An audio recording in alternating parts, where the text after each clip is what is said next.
and Right. all So be when we all. were talking about the superfluid stuff, does that science or any of that work rely on sort of things like Cassini and Voyager and I, stuff like that? I haven't seen that.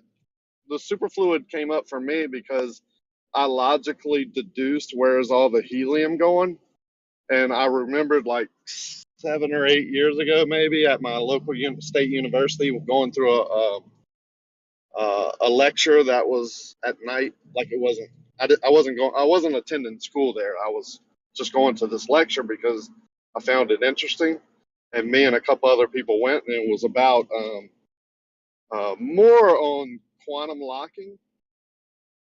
Um, they showed some different things. They brought out, and, well, anyway, the lecture talked about superfluid. I knew nothing about it before, but it went in line with where the hell is all this? Only a little bit is escaping them. What is that helium doing? Is it cycling back to Earth or turning into something else? Well, it makes sense now to me, and I said this way before I found out that scientists were really researching it, or how the Big Bang says that superfluid was the first fluid until it cooled down. Everything, the medium was the superfluid. If you look into the Big Bang theory, I never knew that either, but it just makes sense to me. So you have a superfluid, which would distort your long distance observations, which rings true to me. And then also you have a frictionless environment that once things, if you then move on to quantum locking, once things are set in motion on a certain track, maybe using magnetics, then they would remain on that track and just cycle back and forth on that track, whether it be a circle above or any path. So have I figured out exactly what space is and how the sun, moon, and stars would be on these tracks? No. Have scientists? No, I don't think so. But there is talk about superfluid. It's probably just another theory, right? It's just not as popular as the theory of space being a vacuum and rocks and gas giants orbiting around each other in a perfect synchronous that they line up every year, and cycles happen with eclipse and stuff every 18 years.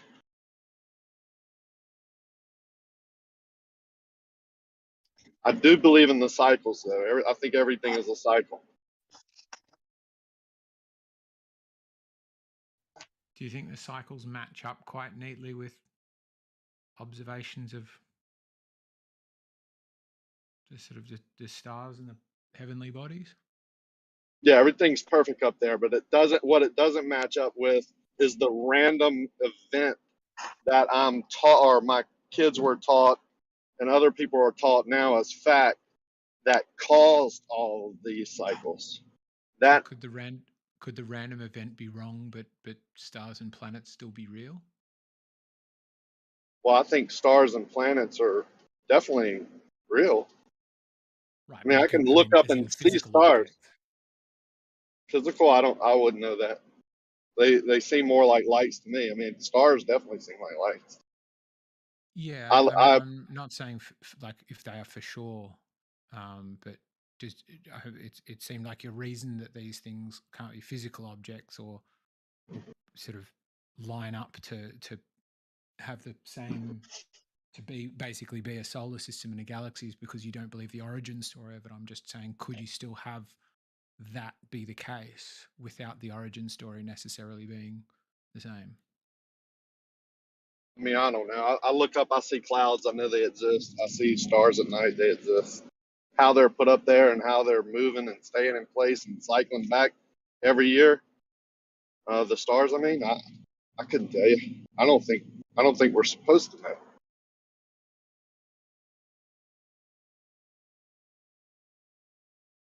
But when I really dig into the story that I am told, that the light that I'm seeing from however many trillions of light years away, that's not the light of that night. That's the light of trillions of years ago. Yeah, I don't buy that, man. I don't want no part of that nonsense. Matter of fact, I try and separate myself from that as much as possible. It doesn't seem like reality. If it is reality, Remnant.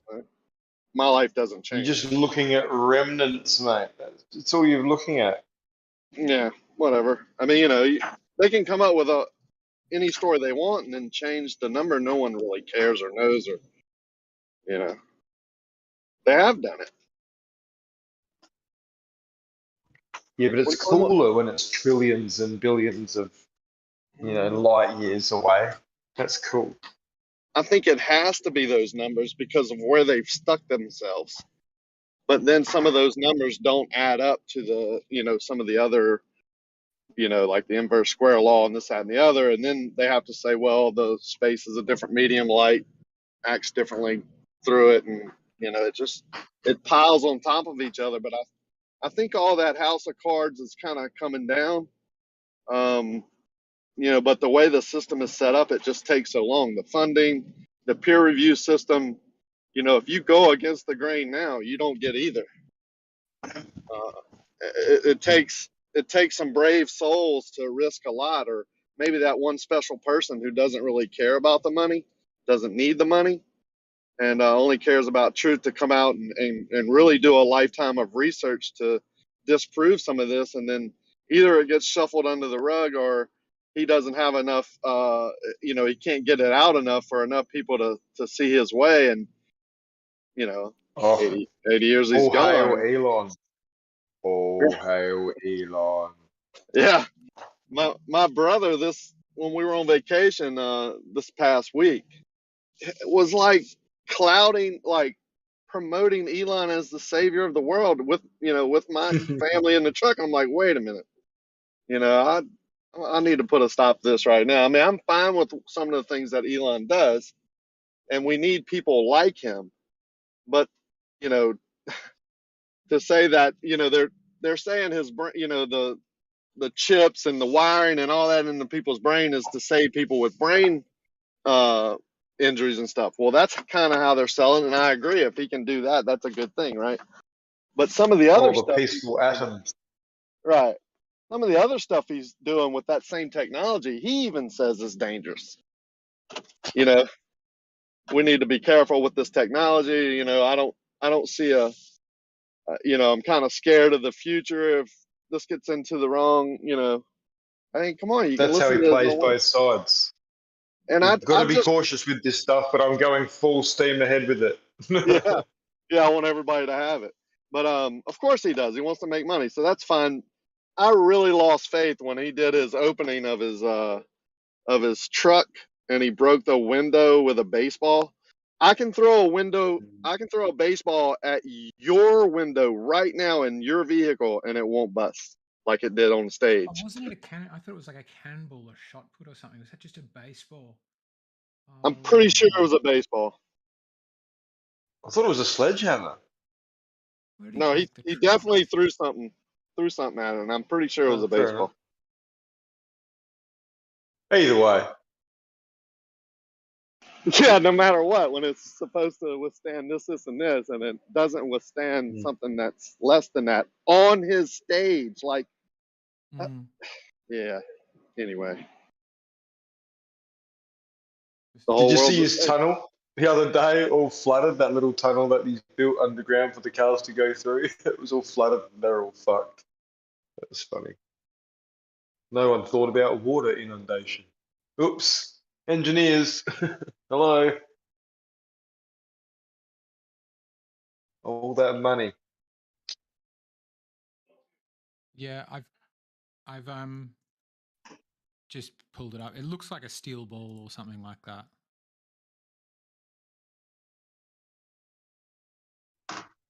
All those dollars and still no cents. And I feel he'd wipe the floor with me in terms of IQ. Oh, what do you? Yeah, okay. Well, you obviously hold IQ with a high regard. Oh, I think it is a pretty good measure of a bunch of things. Or seems to correlate with a bunch of things. All I know is it takes a lot of money and a lot of backing to do whatever a lot of the people that are up on these pedestals have come to do and achieve, as well as some intelligence. Yeah, I don't And, think he's poor. I mean, he's the son of a guy who owns a diamond mine, isn't he? Isn't his dad a diamond miner? Owns a diamond mine in South Africa. Well, my point is just think of all the great ideas that kids, not even kids, but people in general have had, and they just never eventuate because there's just no backing. But I mean, If having you've a got good the idea, ideas and the backing. yeah, to me, having a good idea is not that meaningful. It's being able to actualize them that's the real meat and taters. Oh, exactly, and most of that is money. I mean, that also takes some nous as well, but most of it's money. Wow, a lot of You people can buy the nous. money and don't do anything impressive at all with it. Don't even try. Many try very hard and fail. Admittedly, like Musk's done a lot of his stuff with government money. Like he's got a lot of government money. Sure. He's certainly not just put all his own money on the line or his dad's money on the line. He's been sort of, I suppose, smart about it in one sense, but Well, I'm sure other people would argue that the money could have gone to something else. He was pretty much couch surfing from when he after he sold PayPal. This is his story, so obviously he's going to tell it with his own sort of spin on the struggles and whatever. But according to his thing, he was not even able to pay rent for a bit because he just kept doing rounds and rounds of investment, which for what was his first one? Was Tesla the first? No. Maybe it was the first. Maybe it was straight away to Tesla. But according to his story, he was sleeping on people's couches. Wouldn't surprise me. Also, people sleep in their office or something, when they're focused on a project. Forget their family.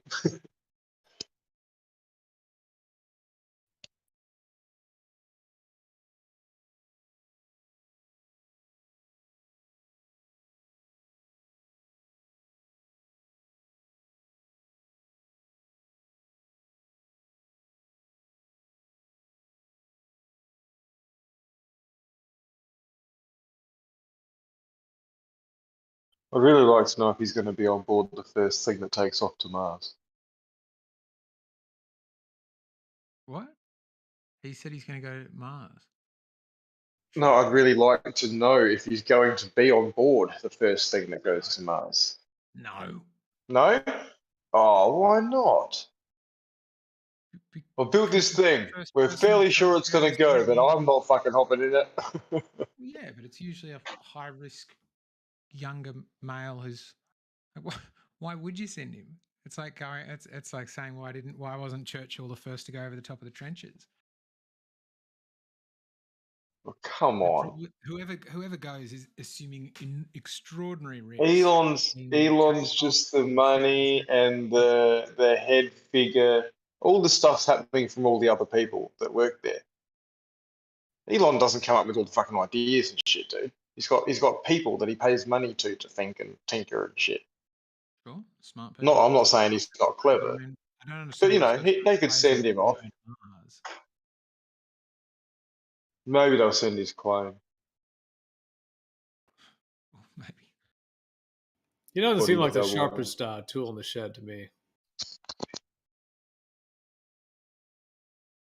He's kind of a slick talker. I think you need to be to get government funding. Slick James. Not the best. He sort of when he gets really interested, or when he has like a interviewer who challenges him and makes a bit of just pushes him a bit, he suddenly gets really interesting. But when it's a friendly interview or just him talking on stage, I find him really stilted and awkward. I'm like.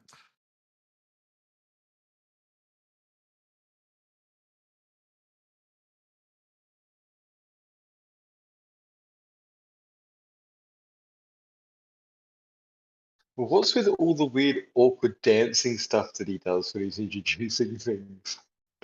Like, what's with that? Does his girlfriend say, yeah, you've got to go out and do that? That's awesome. People love it. Does he think it's good? It's fucking terrible dancing.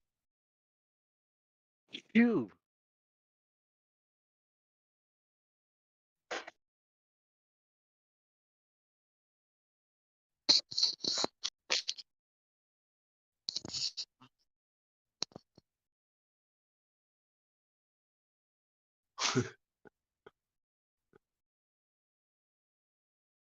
Fucking Starlink. Mate, he plans to have the whole sky just gridded, man. There's gonna be grids just going left and right and up and down. There Fucking already is. There's already loads of people complaining, aren't there? Stargazers complaining that it's polluting the clear views of the sky. well, they've certainly made complaints that it will. I mean, if his plans come to fruition, there's gonna be fucking thousands and thousands of these things up there. Tens of There's already thousands, if I'm not 100, mistaken. I think. How many? I mean, we've got it out at the farm. Yeah, I've seen it here in South Australia. I've seen it go over. Just one string. Eventually, I haven't plans seen like into crossing ones. Yeah, right. 42,000 will be fairly hefty. Yeah, and like think of the servicing, like they'll malfunction, there'll be issues, so some will come down and they'll have to relaunch new ones to replace the old ones, and then there'll be new tech to replace the old tech. So then they'll have to replace all of them at some point. You know, Well, yeah, fuck. I mean, that's just the nature of also low Earth orbit. Like you look constantly. There is orbital decay because it's not pure vacuum. So things do eventually decay in their orbit enough that they fall back to Earth. Oh yeah, they're not unlimited. Definitely, there's planned decay, and therefore constant replacement and like fuck. I thought we were worried about fucking the atmosphere and shit. That sounds like a lot of space traveling and launching. Unless that's all good for the environment, I suppose. It's possible.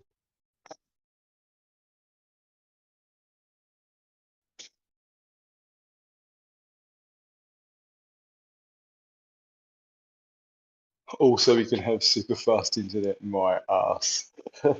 As if it's not Skynet. Fucking hell.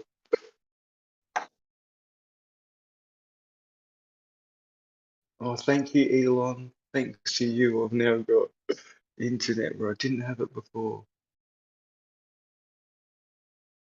Certainly nice to have it out at the farm. Stuck on shitty, unreliable, low bandwidth, low small download limit, bush internet, and we're suddenly on scorchingly fast 4 people on Netflix, unlimited account. Oh, but that ruins going out to the bush. See, now you can't go out and escape. You've got your devices, they're all fucking connected. Nah, Are you're supposed you to go able out to to go the out to the farm and bush? like drop that shit.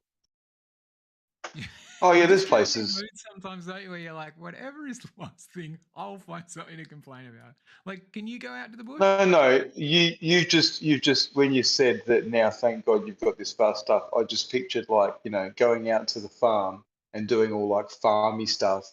But now that doesn't happen because you're all sitting there on Netflix. You even said it, 4 up on Netflix. Anyway, My dad lives up there. If my girlfriend's able to work up there, I get to go out and go shooting or ride my motorbike or help with the stock or something like that. Without we can't well, stay. that's what you used to Can't do. work from there. No, that's what I'm doing now. Oh, okay. Good work, eggshells. Do you have Starlink, eggshells? Yeah. Yeah, I put it up for somebody, and they were so abreast. And it's so cool for like you said, like the rural communities and stuff. Mm. It's pretty much pointless in cities, but it's just like it's also. I often feel for like the manager and his wife and stuff. Where I'm like, you want the best opportunity for your kids. I mean, the manager and his wife don't have kids, but a lot of people around the area do. And you're like, but you see them on the internet, and they're looking at something on Wikipedia, and you're gonna be like, don't use up the whole bandwidth. Most people are stuck in like, I shit you not, it's like internet we used to have in like the 2000s. You know, where you can watch some YouTube videos, but you keep checking your how much download limit you got. Is that kind of what it's like, huh? I have yet to really use Starlink like that. It drops out from time to time, but that's relatively rare. It doesn't like it one time lined up with the weather, but another time there was a thunderstorm and it didn't. So I've got, I'm not able to make enough pattern out of 2 instances. And when it drops, it kind of will go a bit robot-y or just stop altogether and then come back, 20 minutes later. First world problems. Yeah, but when it's on, it is just super strong. Like Cool. very low latency and scorchingly fast.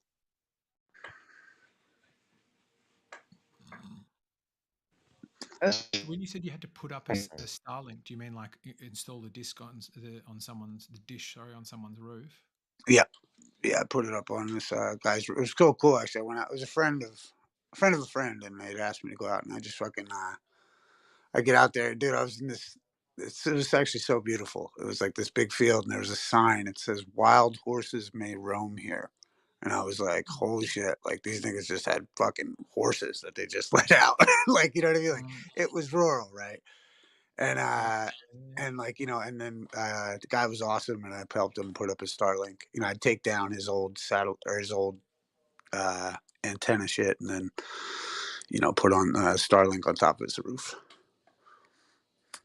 And it was funny because he like had it all set up for me, and then I got there, and the one bracket he's got is going to completely destroy the cable. You know what I mean? So and I didn't realize it till I was up on the roof. So I'd like dismantle this whole shit show like while I'm on the roof. Yeah, but yeah, it was. But as soon as I put it on, or as soon as he put it on and I had it installed, it fucking went like corrected itself, found the fucking thing, and he was online in fucking 2 minutes.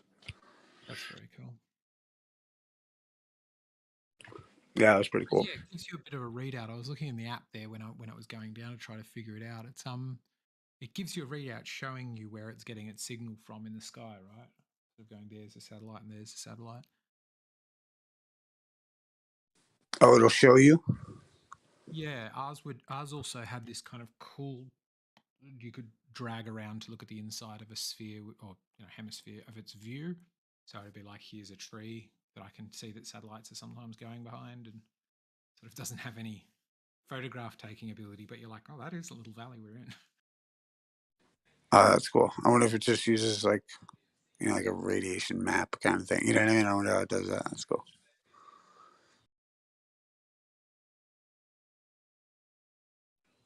Yeah. What do you think of the idea that it would just be like satelloons kind of a thing? Like just like balloons up in high out. It needs to be pretty special ones, I think, because most the ones we've heard of are low, I think, subject to the winds, and don't last very long. So to have thousands of objects up there, some of them in with our narrow beam stuff that IB was talking about yesterday, are geostationary. So you've got some that whiz past and some that stay up there. I don't get how you'd do that with balloons, I guess.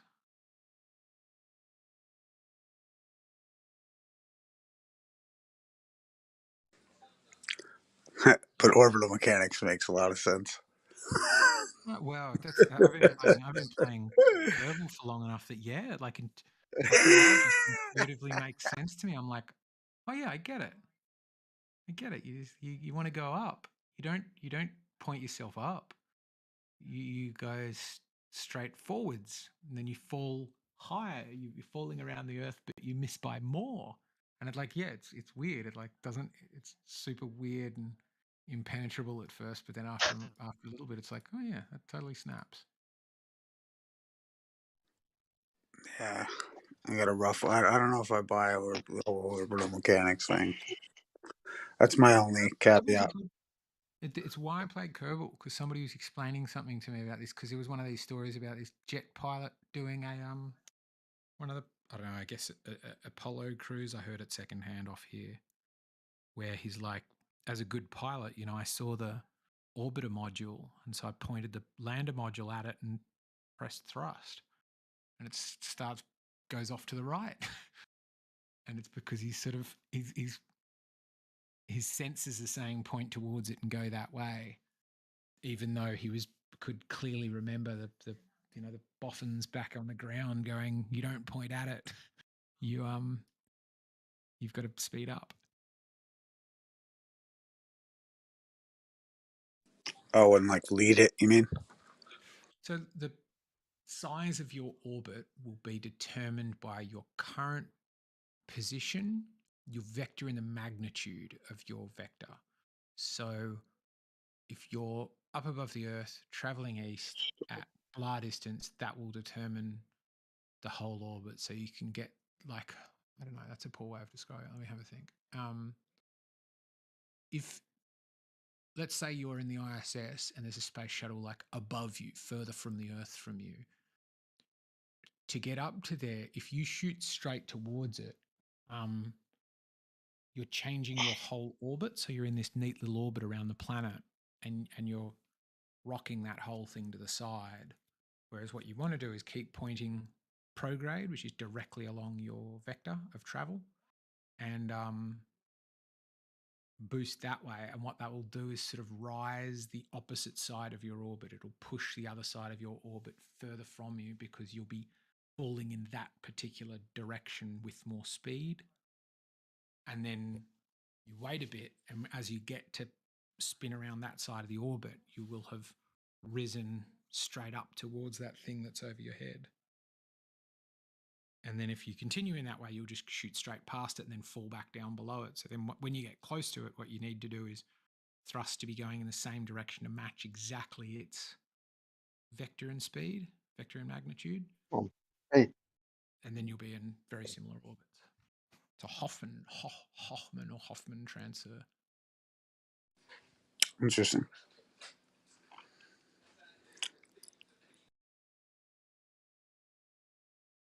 Skynet.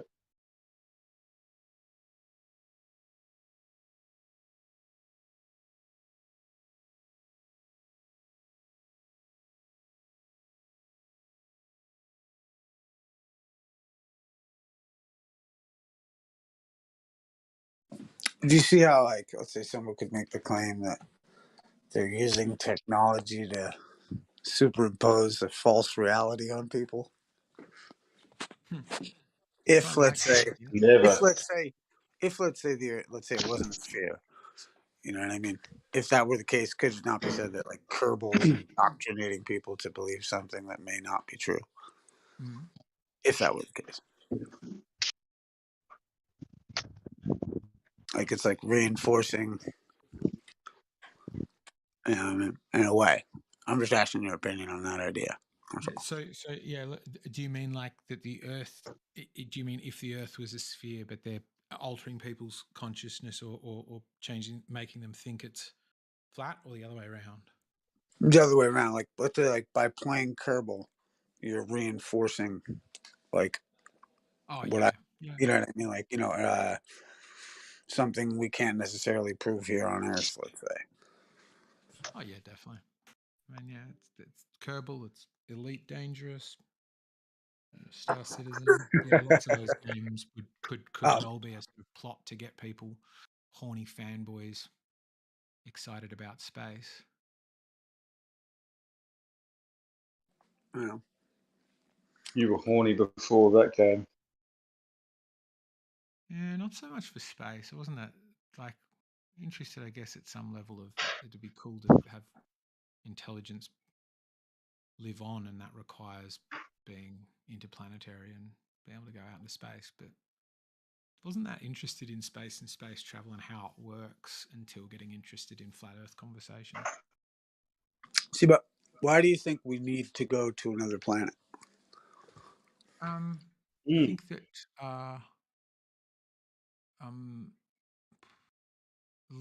intelligence is kind of cool. The idea that an object can be, physical matter can become self-aware and experience pleasure and inflict pleasure upon other people,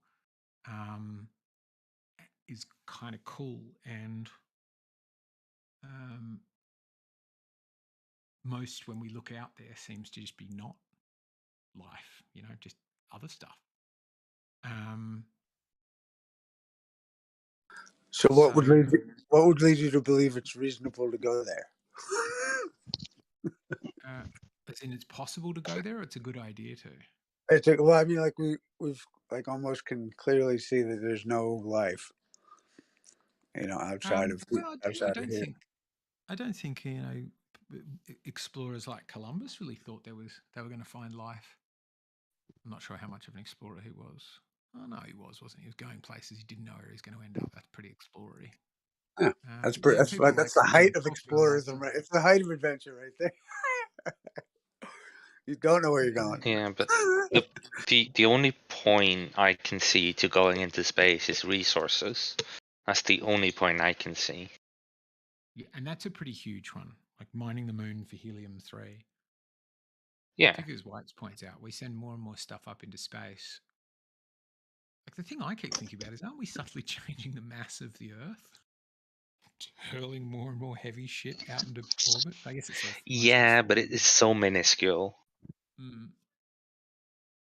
Yeah, It's nothing compared to the amount of gas that they say leaves the atmosphere. They say we lose 90 to 150 metric tons of gas. So us sending a little 2-ton rocket once in a while is like nothing. Exactly, yeah. Yeah, where's our is that Gummy Bear? Where's our 2D spherical triangles with 180 degrees? They're right there. You posted a thing? No, it's not something you just post a thing about. It's what you don't seem to get. No, I get that spherical triangles have more than 180 degrees. You're saying they only have 180 degrees. I'm wondering how you came up with that and where you got that from. Well, the way you're saying it, you're ignoring all of the context. Yeah, in spherical geometry, spherical triangles have 180 degrees. That's what you said. If you represent them within the spherical coordinate system, yeah. Yeah, let's see it. I've seen it be over 180 degrees every time. No, because you don't see it Every being time. represented in spherical coordinates. You look at it in Euclidean and say that it's over 100, which is true in Euclidean. No, surface of a sphere, you're on the surface of a sphere, and you have these curved line triangles, and they measure up to be more than 180 degrees. Boom. If you made it up, it's fine. Just tell us you made it up. If not, let's see the thing for it.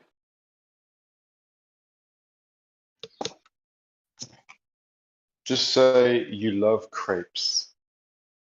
I do love crepes. But it's No, not you can't made break up. his arm, It's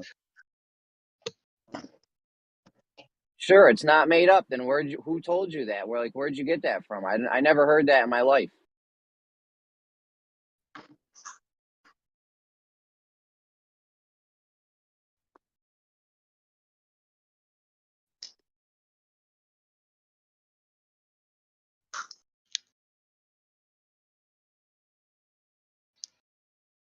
The Highland.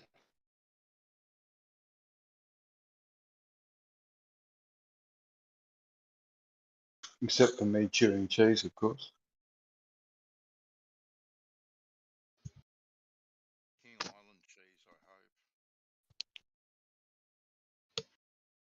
No, it's an aged cheddar of some description. Nice crumbly one.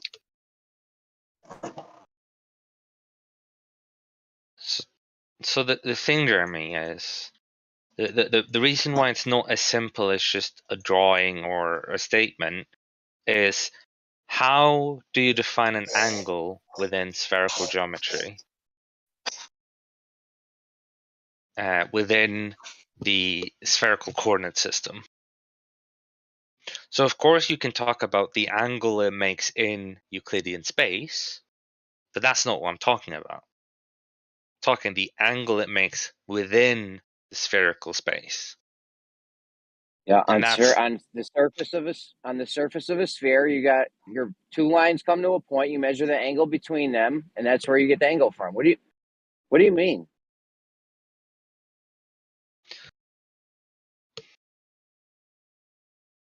dude? Who told you that a spherical triangle has 180 degrees?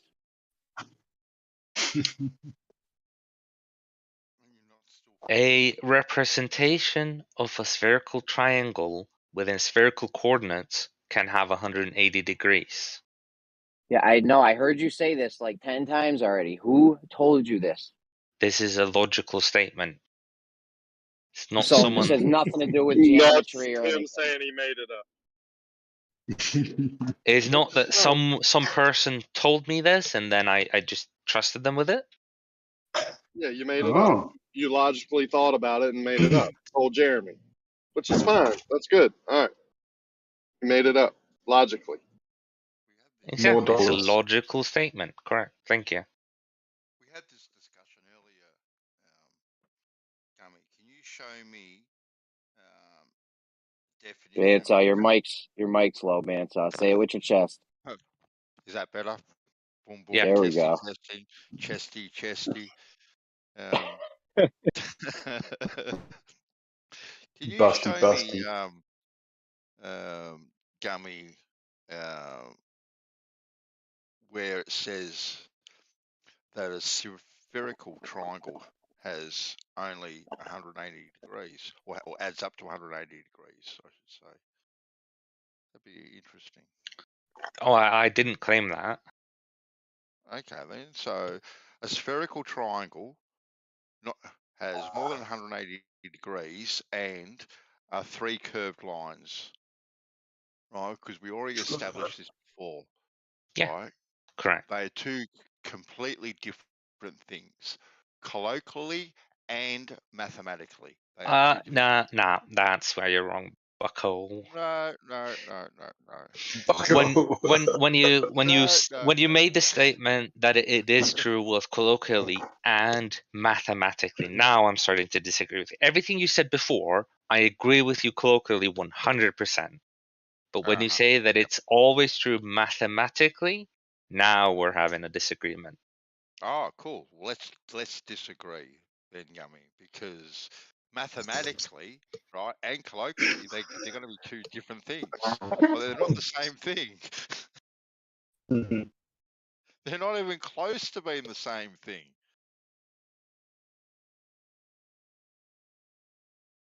Well, they might be fairly close. Like the angles could be like 181 degrees, so that'd be pretty close. Yeah, if you look from above, it'll look pretty similar. Yeah. But there is But no it's- above. Hold on, there is no above in spherical geometry. Oh my god. This is the problem. You're using concepts that don't exist here. Spherical geometry is two-dimensional. There is no above or below. Yes, I can have This is a why I'm reference saying point from this is above the 2D thing that you're creating. Really? the problem is this talk that I'm having is a mathematical thing, not a Yeah, colloquial thing, that is which the problem. means it's irrelevant That to is the the discussion problem. here. It's a Exactly. Yeah. 2D representation of reality, which isn't reality. Yeah, that's a Exactly. problem. So let's Yeah, just ignore it. so ignore But spherical. it is reality. direction. The surface of a basketball needs to be calculated and maths needs to be applied. It is reality. These things can be viewed from above. Like, come on, get real, people. But the problem that we're having is when I make the statement in math, I am talking about purely in math, not in reality, as in the way you see it. And when I say that, I know that you don't go there. You don't go there. You still stay in Euclidean, in your own world, which is fine. But that's why I find this conversation to be so useless, because you don't meet me in math, which I'm not saying is bad. I get why, but that's the reason why it's so No, I'm not inconsequential. going to descend in mathematics. Simple. Yeah, and So that's what I'm saying. I'm not putting any value to the fact that you're not doing it. I'm not saying you're doing bad for whatever. I'm just saying that's why it's inconsequential for us to have this conversation. Because if Did you're you going bring to no stay, value to the conversation? I agree. I agree completely. okay, good. Sweet. I don't. Oh, damn it. Fucking hell, Bandy. I want to see a mathematical equation for a normal triangle and a spherical triangle. I want to see what the difference is. Okay. So we have a side. Please. We have a side that goes from coordinate 0 to coordinate 90 in a straight line. And the other side is going from, and that was the x coordinate only. So x0, x coordinate, sorry, x0, y0 to x90, y0. And then you have the other one that's doing the opposite. So from x0, y0 to x0, y90. And then you connect the two other ends. I now described a triangle, but is it a spherical triangle or a normal triangle? Can actually be either coordinate systems. Because I can either be talking about the fact that it's going from 0 degrees to 90 degrees, so a quarter circle, or it's just going from 0 to 90 in the coordinate of length, and therefore it's just a straight one. It's almost like coordinate systems don't have a shape until you determine the coordinate. Well, there's a definite shape. If there's excess than 180 degrees, there's that definite shape. Well, but if I tell you that it's going from coordinate 0 to coordinate 90, until I've defined the coordinate system, you don't know if that means that it's 90 in length or it's going from 0 degrees to 90 degrees. That's not been determined yet because we weren't talking about the coordinate system yet, only about the coordinate. That's the problem. That's why I mentioned the angle excess. But that's the problem, is that if you want to talk about purely coordinates, you get things that aren't defined, or not defined, but they can mean multiple things until you decide which one it means. Can either mean 0 Were to you 90 referring to what? degrees or 0 to So, 90 length. so you give me a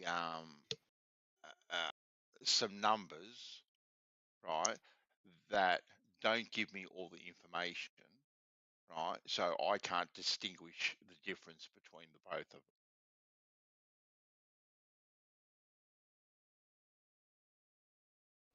No, so if what I'm saying is coordinates alone would not be enough to describe this.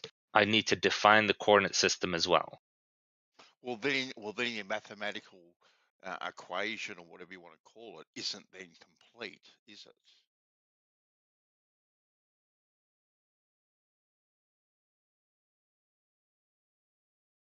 It'd be lacking something. Because I asked you, can you tell the difference between a triangle and a spherical triangle with your mathematics? And you said And no, what I you can't. They're the same. So if they're the same, it's just a triangle. So now you've given me a mathematical equation that, or coordinate system, or whatever you want to call it, that is incomplete of what okay, so it is trying to represent. So if you are trying to represent a spherical triangle, right, you give me all the information, and now I can distinguish between the two. okay, so what information am I given about the triangle to know if it's a so-called spherical triangle or a normal triangle?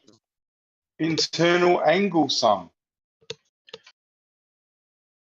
And do you know what you're implying by that? Well, yeah. It's exactly what we're discussing. One will have curve to it, one won't. Can you define angle? Seriously. So from point A to point B around to point C, that angle, all three of them internally totaling more than 180. Has to be a spherical triangle. And this is again where it falls apart, because you don't know what the definition Why? for angle is in mathematics. But You how know does the it way you differ? can Do you you can get know a the way. different result? With your definition, do you get a different angle than I do if we use different words about the angle?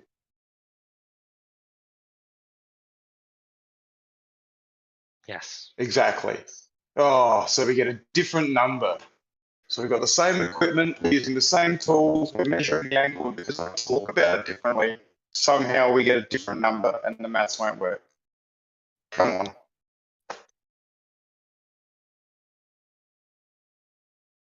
This is the thing, is you only know the definition for an angle in Euclidean space.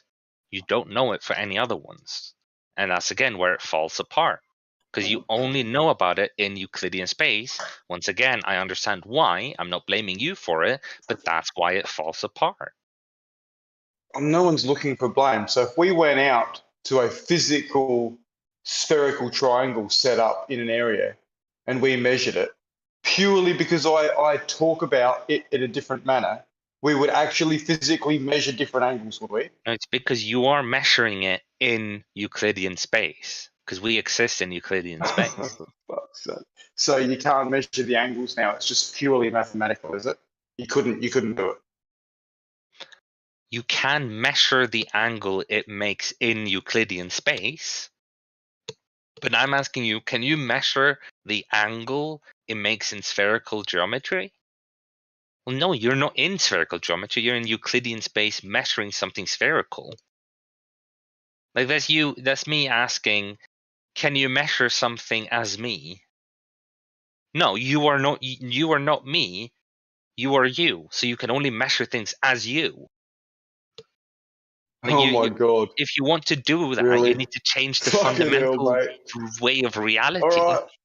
You're in Sure. Euclidean. You're not me, measure. I'm not you. And Exactly. apparently spherical angles aren't measurable. They are in Euclidean space. I'm telling you. Oh my God. That's why I feel like we should just give up on this conversation, because you don't realize the difference between the angle in Euclidean space and the angle in spherical geometry. Okay, is the angle in spherical greater than the angle in Euclidean? They are defined differently. Oh my fucking God. Is the number greater or not? Given the same fucking size. Triangle.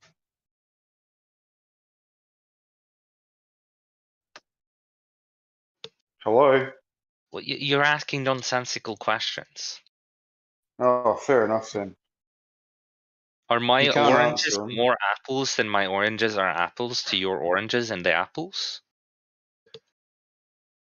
So are you essentially saying that even Your presented with number. one, you couldn't measure it? You couldn't measure it because it would be Euclidean if you tried. If you transform your apples into oranges at some arbitrary rate, do you have more oranges or apples after my oranges that got transported into apples? What is the number? More than Is likely, the yeah. number greater? Would it be a bigger angle, wouldn't it?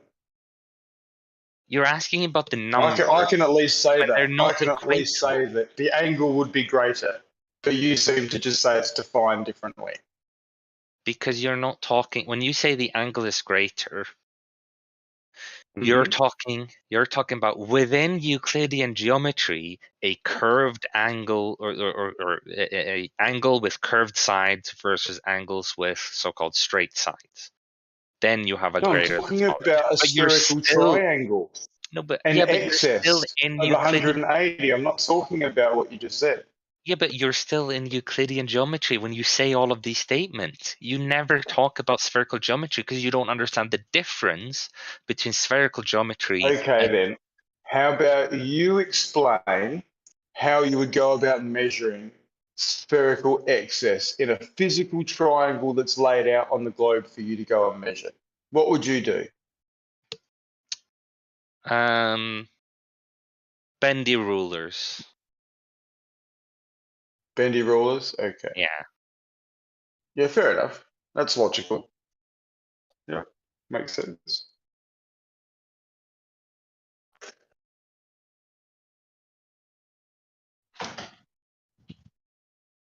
Great way to back your point there, mate. Real solid.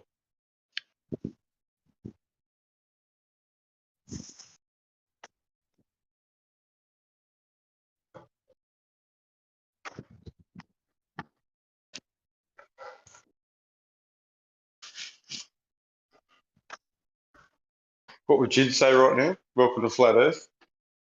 Pretty much.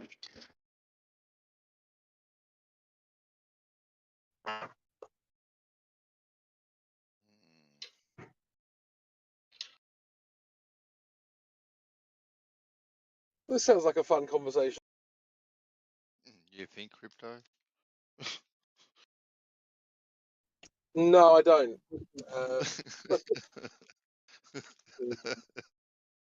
Well, yeah, we The- were getting into earlier. I think it's a pretty good idea. Like, why do people think we need to go to space? Yeah, their only reason is the resources up there. Yeah. What fucking resources? Jesus Christ. Wait, you really? Okay. Space diamonds. Yeah, And there we are can space diamonds. Yeah. Are Space planets made entirely out of diamond. They're comets or asteroids. I forget the terminology. Probably asteroid that contains you're gonna have to trillions of dollars worth of It resources. doesn't really matter. Just say one, like make it up. Did you know that there's a planet in the Stellion X Uranus. constellation which only has unicorns on it? Oh, You know, they okay. sent a probe to Uranus, and it had a Yep. gas that smelled so terrible. It's You can't make interesting this that up. flat earthers ask, why would you go to space? And someone says resources, and you laugh at it. But then when you ask a flat earther, why would you go beyond Antarctica? They say, because there's infinite resources there. Yeah, because How do it's you reckon- here. Oh, mean, they how say do you reckon- infinite now, do they? How do you reckon you get the resources back? There's an From- irony that has been talking about apples and oranges for 10 minutes incorrectly, and then there you bring up an actual apples to oranges comparison. Right. Yeah. Good place. That's the broken other way logic. around. It's No, not apples. you- and oranges. Resources, We don't- resources hold are on. still resources, whether they're up or to the sides. Yeah, Yeah, but some You reasons think, are hold No, on. they're tangible. Can and I other explain what I did there? Can I explain it? some resources are actually objectively there, and the other resources are possibly in the sky, you think. So there's a very Hold big on. difference. Hold on. What are objectively there? The resources back beyond the infinite land beyond Antarctica? Can you post that evidence for that? Below the No one ground. said it's infinite. Stop Yeah, inserting I- a word. But how do you know it's there? How do you know it's there? Do I not get to Well, respond? Why to that? wouldn't it be there? Let Can I crypto respond? finish. Let Yeah. crypto finish, please. We know that there are resources under the ground, but we don't know that there are resources in the sky. So there's a very big difference there. No, but you don't know if there's resources beyond Yeah. Antarctica. How do you know there's more ground? We know there's resources in the ground, but how do you know there is more ground out there? We're talking about more ground. We're talking about whether there's resources in Antarctica. There is. No. He's saying there are. he's saying beyond Antarctica, I don't beyond know what you that. call If the it's not ice in wall. Antarctica, there are no Why resources over there. No. We know that there are resources below the ground, right? You agree with this, presumably? Yeah, not beyond Antarctica, but yeah, sure. Just like there's No. resources in the sky. I never claimed it. But no one's ever proved that there are diamonds in the sky. So that's And a none of us claim. claimed that. None of us claimed that. No, Ruby in the sky. Gummy Bear literally said that there are comets with trillions of dollars worth of diamonds. His exact words. So yes, he did claim that. Oh, okay, so I did it. So Okay. I that's what I'm didn't say referring that the comment had $1 trillion of diamonds, but I did say resources. yeah, No, because obviously You that's what literally they are. They have resources. specifically said trillions of dollars of diamonds. Literally No. what you said. So Yeah. I said Are you probably denying that was something You you said? did. You said said there'd be a comet or planet of meteor. I diamonds. don't know the exact term, but you definitely said trillions of dollars of diamonds. You definitely No, said a so, planet so full of diamonds. yeah, You so I'm definitely said about to clarify what I said.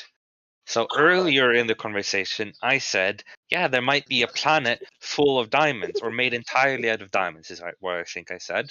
And then later, I said, I know there are asteroids or comets, I don't know which word, maybe asteroids, but that has trillions of values of dollars of resources. I didn't say the comet had diamonds, but I mean, it's not that big of a difference, but yeah. Not really, yeah. Not a big enough difference to need clarification. I think this is the thing where you're just trying to correct it in order to just be, contrarian. But regardless, you have this idea that there's trillions of dollars of resources in the sky that no one can confirm. Wait, when you say that no one can confirm, what is your Yeah, no one. what is your baseline for confirming something? Has anyone gone and got it? No. If that That's is your one baseline for Perfect. confirming, no. Bruce So Willis. That's one fallacy. Bruce Willis you come have back with something. in order to know that they're possible, yes.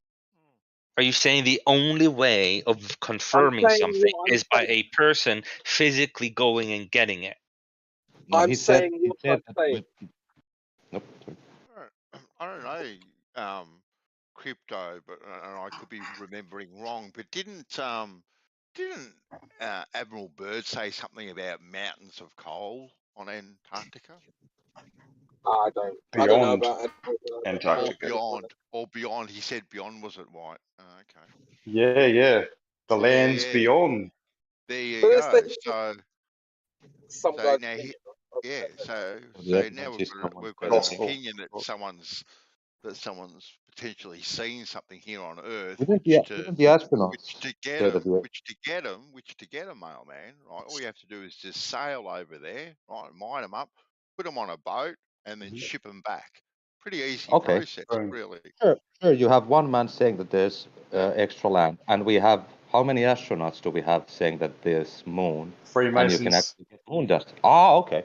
Was Admiral Byrd a Freemason? No, he No one wasn't. cares. Okay, prove that he wasn't.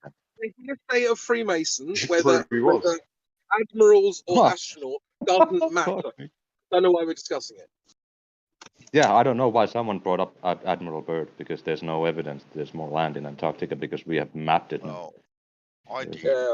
I brought him up, and you're saying, and we seem to have a first-hand experience of someone that's seen this, right? Well, Whereas we have no first-hand experience of trillions of dollars of resources on some supposed asteroid floating around. sure, Well, no, they sure, do but say there's a. we have those first-hand experiences going to moon and going and circumnavigating the Antarctica in a very short time. What's Well, we're talking about Oh, resources.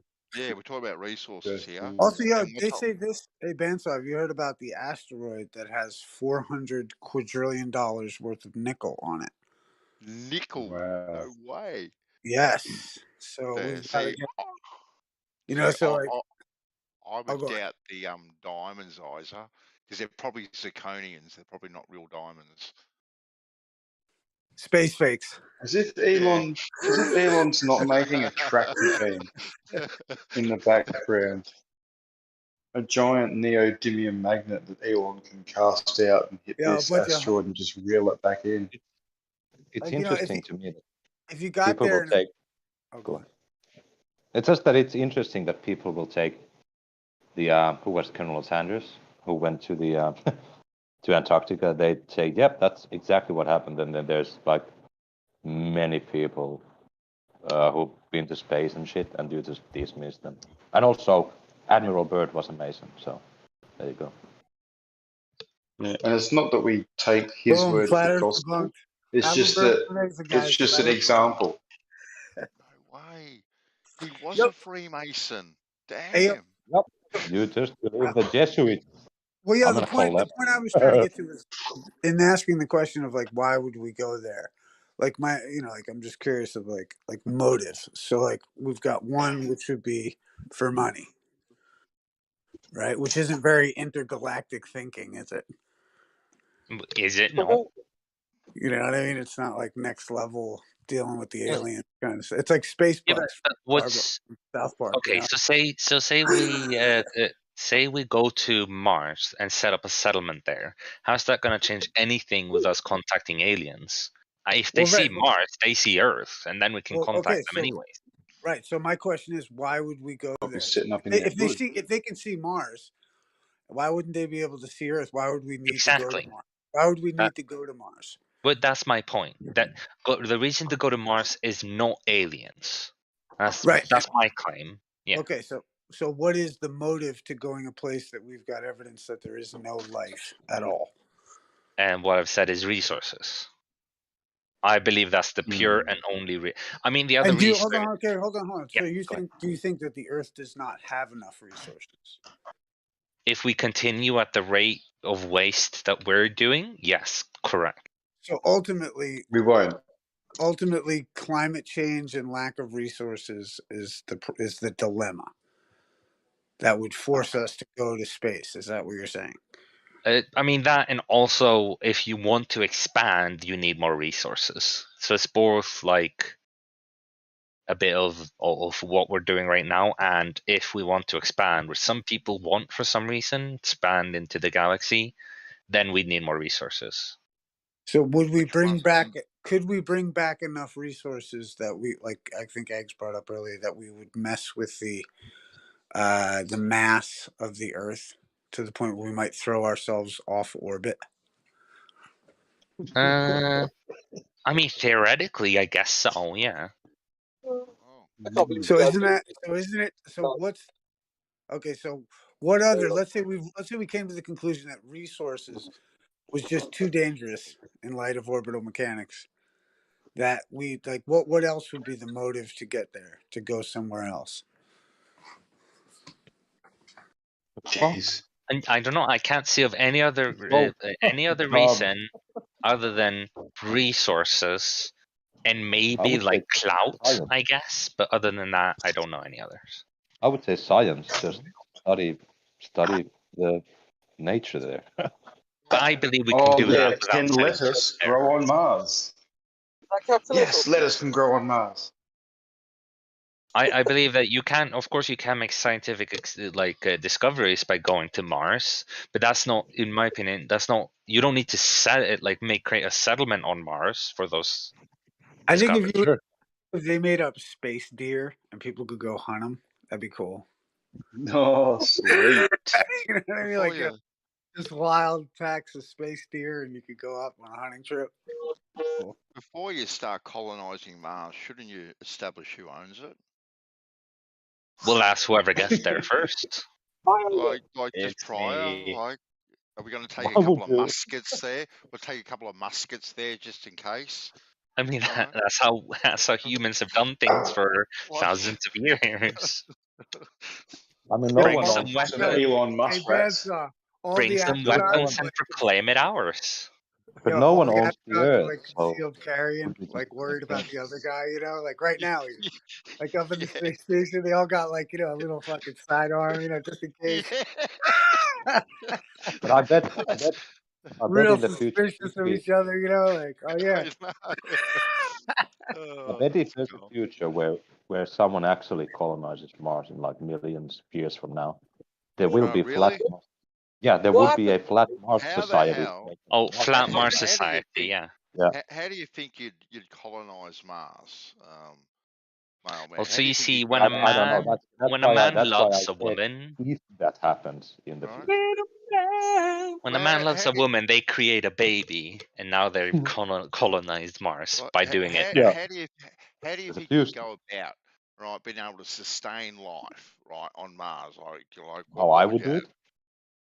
Well, what would you have to do? Oh man, what would you I have to mean, do to you be able to sustain do life? a Like lot of shit. considering how long it takes to get there, right, and get back. Yeah. So you have to be pretty self-sufficient when you're there. So There have to be a McDonald's. Yeah. Yeah. Oh yeah, yeah. And Ship Burger a King and McDonald's. KFC. Yeah, What and about KFC? Kentucky Fried Chicken. No, but I Plus, mean, you you need need some sort of probably solar powered farm setup. base chickens. Really? So, So Actually, We should send Nathan over there. And there are just And then Zerg there. What happens? Like, what do you do with the Zerg? do with the what? You can't live on Dessert. lettuce, mate. Even Dessert? 4 kinds. Just take pudding. But what if the Protoss are there? I mean, what do you do then? We die. What do you mean? They're quite an advanced civilization. I think they'd annihilate us. Yeah, I would, probably right. if I had all the money in the world, I would just send flat earthers there and just let them live there on flat Mars. If you were a rich Really? girl, la, la, la, la, la, Yeah, la. they would call us on Earth and say that the fucking Masons, the Earth isn't a planet. Mars is flat. Yeah, so is the Earth. I mean, but there is no planet Earth, even though they can see it. But Mars doesn't appear flat. Yeah, neither does the moon. Nor the Neither sun. does Earth. So And the Earth either. no, we've never seen the Earth. I can use a Wait, telescope to look up at Mars and the I moon, don't- but I I don't can't use a have- telescope to look at Earth. What, you've never seen I Earth? don't have to see a No. whole basketball. If I see a quarter of a basketball, I know that it's round and it's not flat. I've never I even don't have seen to a see the quarter whole- of Earth with my telescope. I can only look up. I can't look down at Earth. Have you seen? With my Hold on, have you yeah, seen? yeah, Have you yeah, seen the human any body, percentage of Earth? No, he hasn't, No, I've been skydiving. That's the extent. because he can only use his own eyes. He can't use like Himawari or anything. Well, So you the can't base. use someone else's eyes. That'd be rude. Yeah. What do you mean someone else's eyes? Elon No, Musk hasn't put chips in all our brains yet. I don't have that technology, I'm afraid. Not You yet. don't- It's coming. You don't accept Himawari 8 because it's Mason lizardry. No, did I say that? But Oh, could it be did- possibly manipulated? Is it possible that it could be manipulated? Unlike when I get my telescope out and Is it look up at possible Mars. that it's true? Yeah. Sure. It can be manipulated, yes. And what you see from your telescope Right. can also be manipulated. Through my telescope, really? Okay, fair enough. Yeah. And what you Yeah, feel when you just exist can be manipulated, and what you think can be manipulated. Every single part of you Thought can can be be manipulated. manipulated. Empiricism isn't. Well, at that point, you've thrown Yeah. out empiricism. You're descending again, I see, which is strange. Like, we don't have Hey, you're going to empiricism. get the apples and the oranges out again? Well, there's no point actually discussing anything at that point, is there? No, Well, we there's can no have doubt. degrees. because people don't accept evidence, so obviously there's no point in this. Because there's a side in this discussion that says that's fake because Masons. Well, so the thing is, I think we agree. That's a double straw. Like, I've never heard someone strawman someone else twice in a single sentence. How did I Double straw. strawman someone? If I remember correctly, someone said that astronauts are Masons, Freemasons, so they're not trustworthy.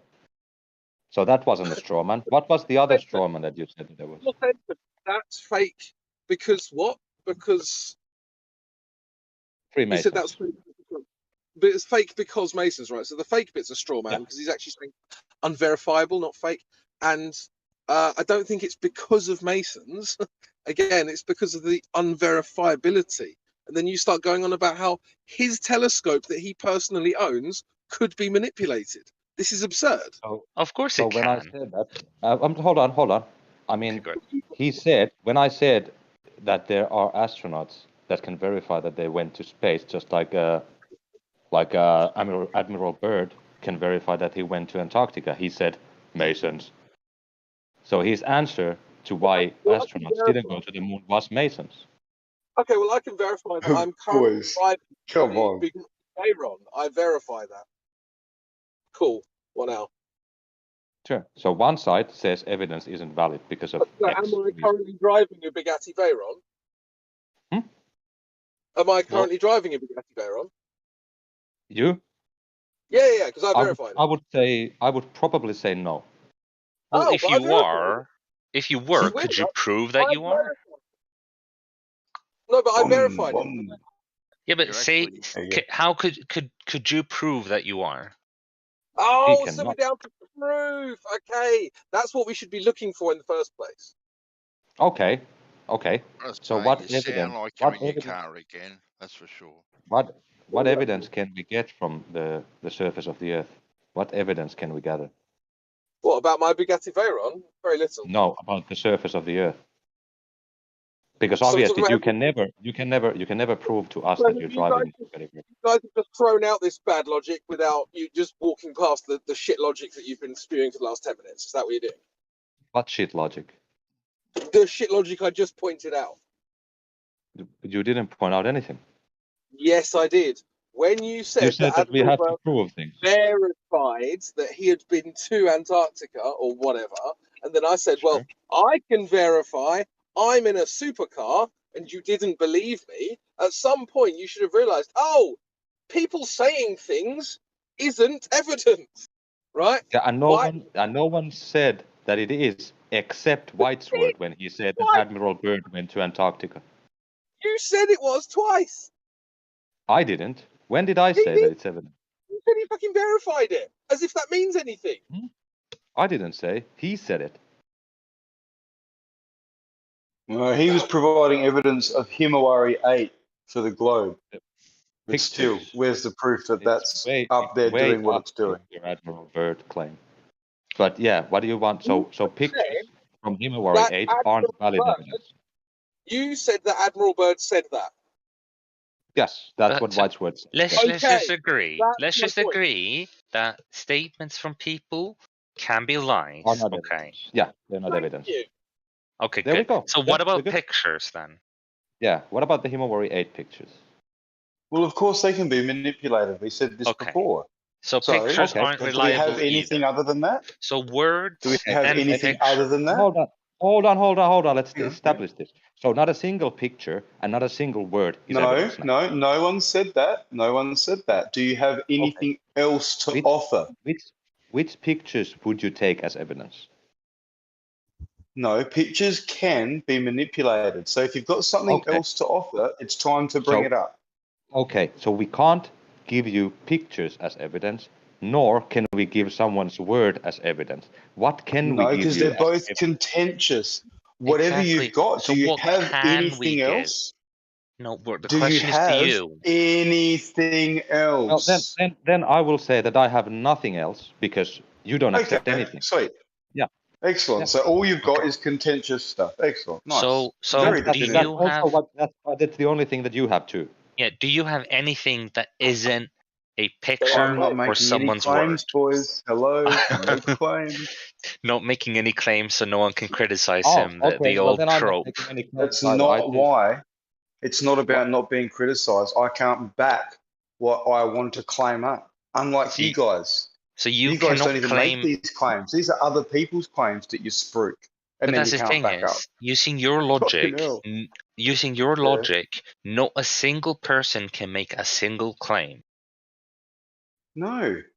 No, they just need to back it, mate. How? Back it up. What ways Any way are they there? can. No, stop thought you were speaking in Anyway. generalities. Give us a No, I'm single not. way. You're asking me to do your work. Give us You're asking me to do your work. No, No, it's I'm not You are. saying. If you No, want, I'm if not you want to saying- prove something, go and do it. Yeah, Gummy Bear, it's Shit. pointless to talk to him. He has no position on anything. He Yeah. makes zero claims about anything ever Oh because he yeah, can't. nice. You Yeah. know what? Hey, can I? I don't know why you feel good when you say shit like that. Like you put words into Well- people's and well, you it's like, said- you fuck, said why do you do You don't that? make any claims. Is it a mental You said thing? You don't- feel good in yourself by doing that or something? It's No, fucking you said that strange, you eh? don't make. You said that you He's- don't make yeah. claims, right? He's It just is a repeating strange your. thing you do. Well, you say whatever you think I said, mate. Go for it. No, you said that you can't. You haven't made a single claim. He hasn't. I said I wasn't making a claim. I never said I didn't Okay. make a single one. I said I'm not making one. We're not talking about my Okay. claims right now. We're talking about claims you're making. Okay. So flip well, it to I'm me not if you making want, any claims. as opposed to trying to provide some evidence other than words and photos, which you can't seem Okay. to. Well, So then neither where? of us is making any claims. So what do we do now? Oh, you're not? I thought Himawari Okay. was a claim. No, No, it isn't a claim. We're back. Oh, We've okay, backed fair up. enough. We're not making any claims. Yeah, Excellent. because So we're back to not knowing if it's a ball. Sweet. no. Yeah, We but, can well, look we're it back up to and- knowing Oh, we're nothing back to because not we're not knowing if making it even claims. exists. Oh, knowing nothing. Oh, we're being retarded and going a complete 180 the other direction. Wow, Okay, well, like children. Can you Fucking prove hell. anything? Can How you make? old are you No, but guys? White, if I for- make a claim, hold on, if I make a claim that I exist, and you said, I don't believe you, what can I do then? Like, is your mum No, your mum? Prove your mum's your mum. We're at that level, yeah, guys. you said it. Fuck. You've You dragged said us that to if I that make a level. claim, I need to back it up. No. How would I back White, up the evidence? No. you've dragged us to that claim? level. Yeah, How not do us. you not We see did. this? Do you not have to back a claim? Is that not something that you should do? Yeah, I do. I should do that. Hold on, I should do it. Right. So if I tell you that I exist, how do I back that claim up? But is that what we're talking about? Or are we talking about backing You up have to start Himawari from A somewhere. images? No, he's just talking about You have how to you start would from somewhere. provide evidence and what type of evidence would be Yeah. sufficient. Yeah. That's So what you already I said that. don't care because it's not my claim. If I was making a claim and I was trying to convince somebody and they said, oh, you know what, no, I'm not really accepting that because of this and this, and I thought those concerns were legitimate, I would try and come up with something else. I wouldn't ask that person for what they needed. I would come up with something else and then present that. No, And so then we're not. hopefully it was We're not acceptable. asking. We're not asking what evidence would there be for us to prove to you that there's a globe or anything of that sort. We're asking what kind of thing That's the overall. question What about kind of Himawari thing? 8. Hold on. But it's We're just pointless. asking what thing is considered to be evidence. That's all we're asking. We're not asking anything for Okay, evidence hang about the on, hang globe on. or anything. So you Just what is provided evidence? words. First, you provided words like they're some kind of evidence. Then you provided You're pictures avoiding like the they're some kind question. of evidence.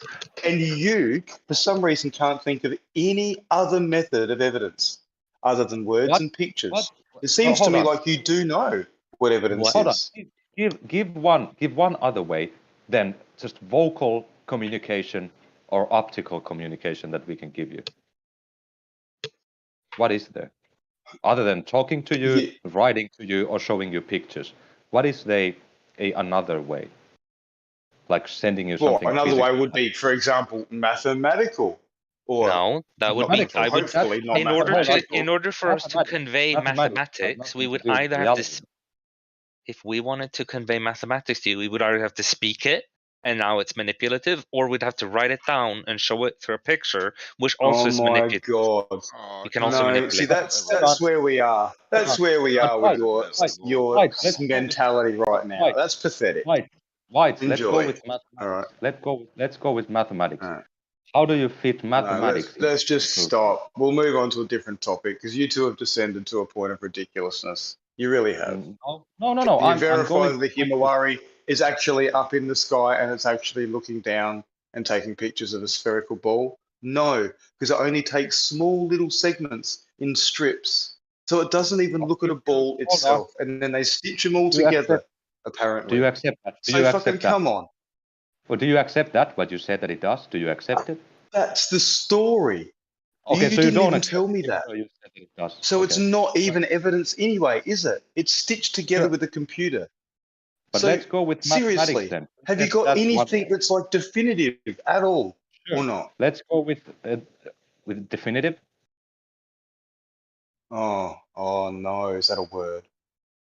Yeah, it is a word. So how do you tie Shit. mathematics into physics? How do you do it? Because you said mathematics. is However one you way. want to. I mean, you can do it legitimately. You Oh, can do it can you illegitimately. It's can all you up to make? you. Okay, so what's a legitimate But way? whatever you provide can be verified by other people. So provide away. How can you verify mathematics? When it's- Other people can follow it and it'll either work out or it won't. Sure, but then we can just use the Haversine formula when we figure out distances on the surface of the Earth. Yeah, but then we could verify that by actually measuring curvature. So No, we maths can- is all no, good, we but then we need to back it up with something physical. Yeah, by traveling the distances and measuring the actual distance. Yes. Say that again. We could also take 3 points on the surface of the Earth and form a triangle and measure the internal angles. Oh my fucking god! No, apparently you can't do that. Oh, you can't? No. Someone was saying before that you can't do that. Okay. Well, I'm saying that you can. Yeah. So. Oh, okay. I agree. I agree that you could, but you'd have to actually like verify those angles, wouldn't you? Sure, you can use radio. That's one way. Yeah, that's a pretty good way, I suppose. Yeah, not too Yeah. bad of an idea. Yeah, sure. So that's one way you can do it. But I suppose, unfortunately, the distances required to do it at to give any spherical excess would require going over a so-called hump. So radio might not work. That is, I mean, there's other ways. Oh well, you can actually. Well, there has to be. Has to be, because I mean, radio one way. won't work. Yeah, one way would be. What are those? The fucking particles that they shoot through the Earth. Neutrino. Oh, well, they'd have to be verified first. Oh, they have to be verified. Okay. Come on. Sure.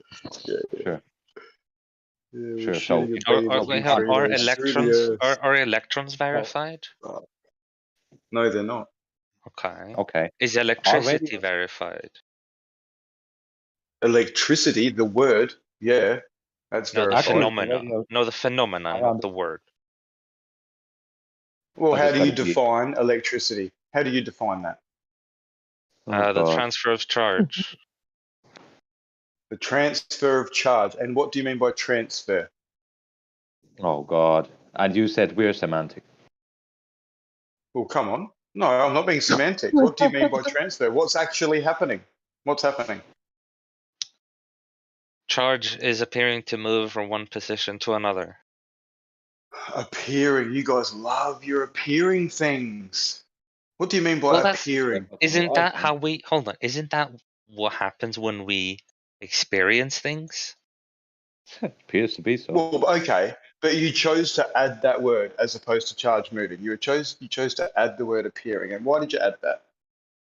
Well, I'm just Specifically, why did you add it there?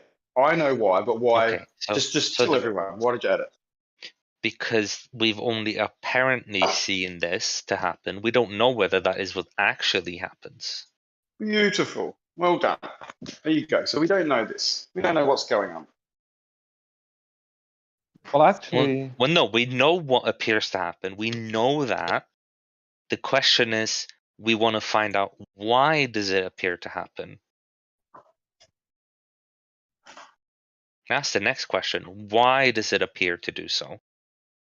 But that's not what we're doing. If you want to find out why, that's fine, and you might have an understanding of why. But then for you to verify that to me or prove it to me, you need to be able to do that definitively. It can't be words or pictures. This is the topic we're talking about. yeah, this is at the point where we can't do shit because no one can show me the path of a single photon. So even when I'm looking through the atmosphere, I can't make a single observation about the surface of the Earth. Okay, because but it's all no, but see, so instead of using photons as your proof, come up with another way. there is no other way. Can be. Oh, there is no other way, or are you just limited? Yeah, there is. Do you reckon Elon Musk could come up with another way? No, Elon Musk is not very smart. And I can tell you why. I brought in. I agree. Hold on. I brought up the radio.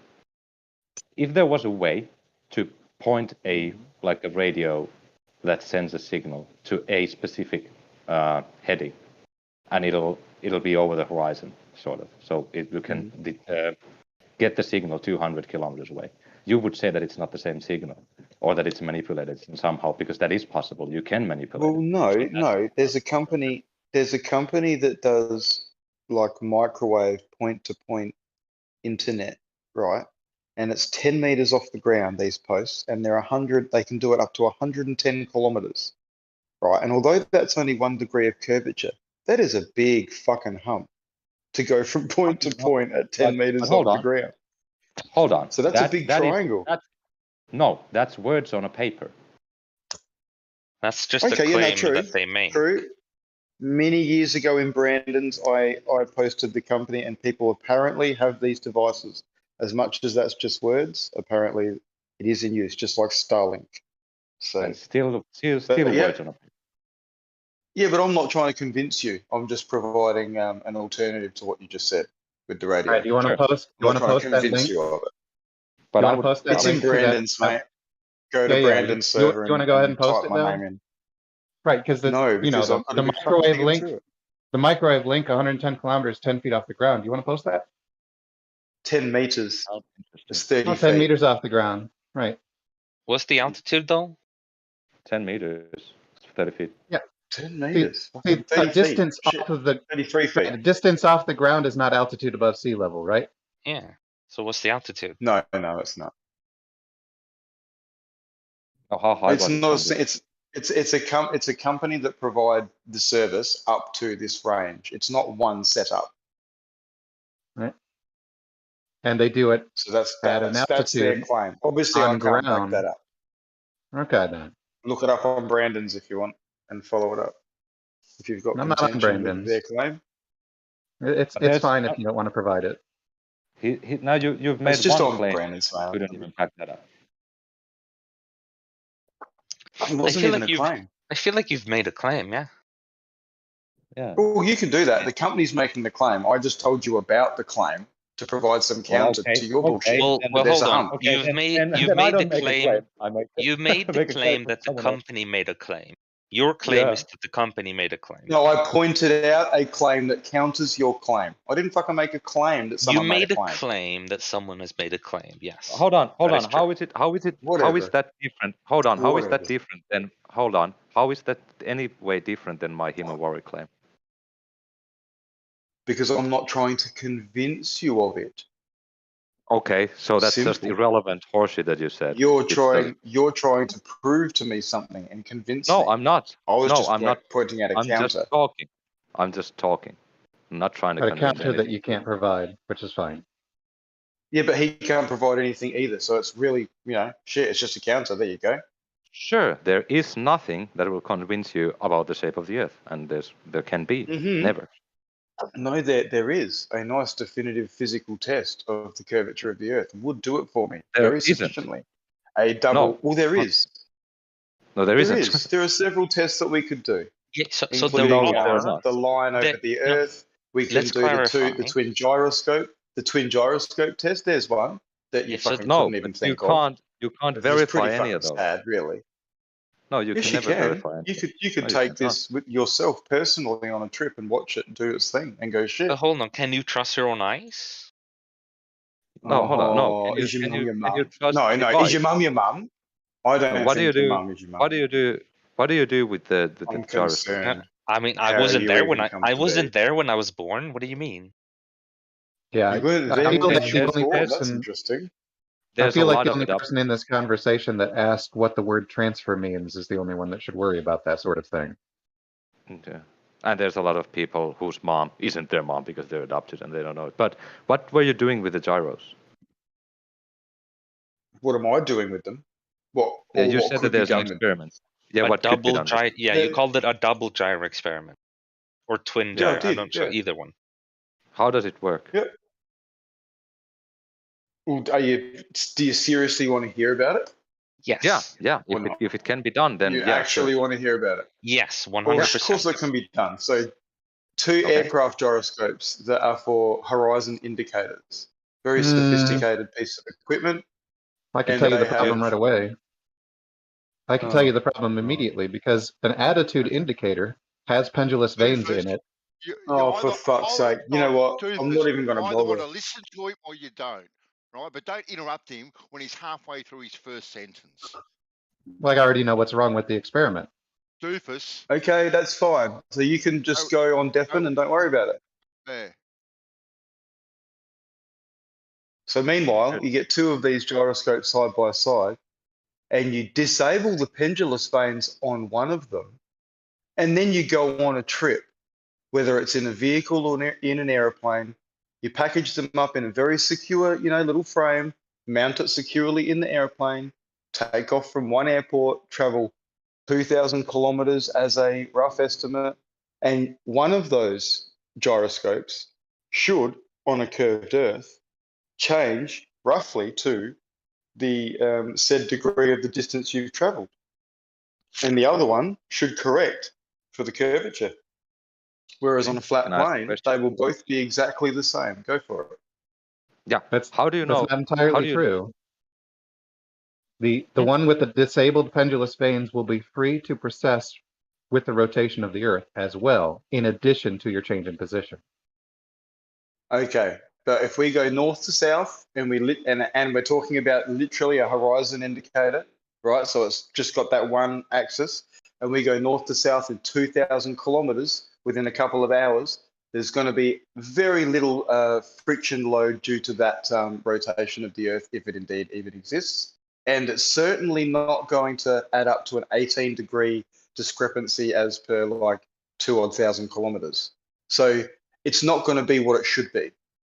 You know what I mean? Like if I took this box on a plane and went from airport A to airport B, and let's just say for argument's sake, they're both at sea level, and there's like a 15 or 16 degree discrepancy, and there should have been 18 or 19, I will concede that it's obviously due to fucking curvature. It's not quite as accurate as it should be because of the little anomalies that are at play, you know?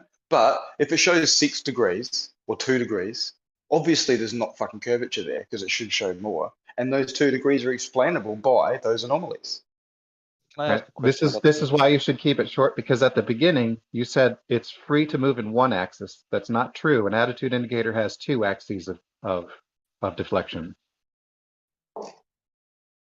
And also, I would A still have horizon indicator is just forward and back. but It's hold an on, if attitude you, indicator. It's not called a horizon indicator. It's called an attitude indicator. You can give it a different name if you want, but it's actually called an attitude indicator. but what if you take these But two hang on, gyros? if you change the attitude of the plane and it's got pendulous vanes and they're adjusting, what's the point? Don't you want something separate to look at your actual attitude of the plane, separate to your horizon? It is correcting for the local direction of down, which is independent of the aircraft's attitude.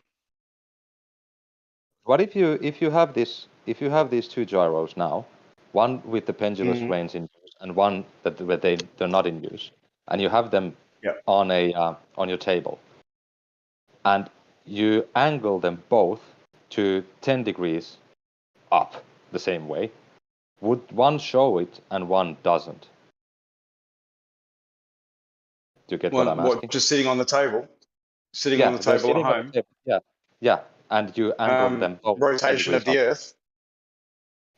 No, I'm not talking about anything like that. I'm talking if you have those two on a table and then you point them 10 degrees up, would both point 10 degrees or show that angle or not because you've disabled the pendulous vanes in the other one? No, they will both show an angle above the horizon, yeah. Okay, then traveling on the surface of the Earth wouldn't make a difference because down would still be down towards the surface or the center of the Earth. But that's with the pendulous vanes, and that's the purpose of them. Sure, but if that's the case, then if you twist them on your table, then you wouldn't see that happening. They would show differently because the only you way. mean manipulate them? No. Sorry, yeah. If you manipulated them on your table, yes, they would move differently. Yeah, they would move differently. Yes, they would. Yeah. I would say no. No. Well, yeah. One's correcting for down all the time, like gravity, and if you manipulate it in any direction off that axis, it's going to correct, and one won't. No, but then you're saying that the one without the pendulous vanes does nothing. It'll just stay horizontal 24/7, even though if you have it upside down, and that's not the case. I think you guys are talking about tilting different parts of the attitude indicator. If you tilt the outside of the case, if you tilt the outside of the case up 10 degrees, give the entire device itself a 10-degree up attitude on both of them. Will they be different or the same? Yeah, that's my question. Yeah, because I would say that they show the same. Well, no. I mean, I suppose if you look, it depends. I suppose how far you're traveling. If it's just on the table, no, it wouldn't. They look exactly the same. But if you start to move and your vertical changes, then that's when they'll start to have a discrepancy. Which is the whole point of traveling a distance. But that's the only thing that happens on the table. The vertical changes in relation to the casing of the gyros. No. But if you set them both at 10, and then were to move them, whereby the vertical changes, i.e. plumb because we're on a curved Earth, supposedly, that's when that discrepancy will start. But I would still say that there's no, if you had them like 10 degrees up and functioning, and you then level them back. Oh, go on. Yeah, what he's saying is tilt the gyro inside the device, then tilt the case, which is going to give you a difference for sure, because the one that has pendulous vanes will correct for that 10-degree tilt you initially gave it. But what's the use for the one without the pendulous vanes? It can never tell you anything about anything because it'll just show horizontal. Well, okay. 24/7. No. So The one without the no. pendulous So vanes won't correct for which direction is down. Well, then it doesn't. Exactly. Well, what does it show then?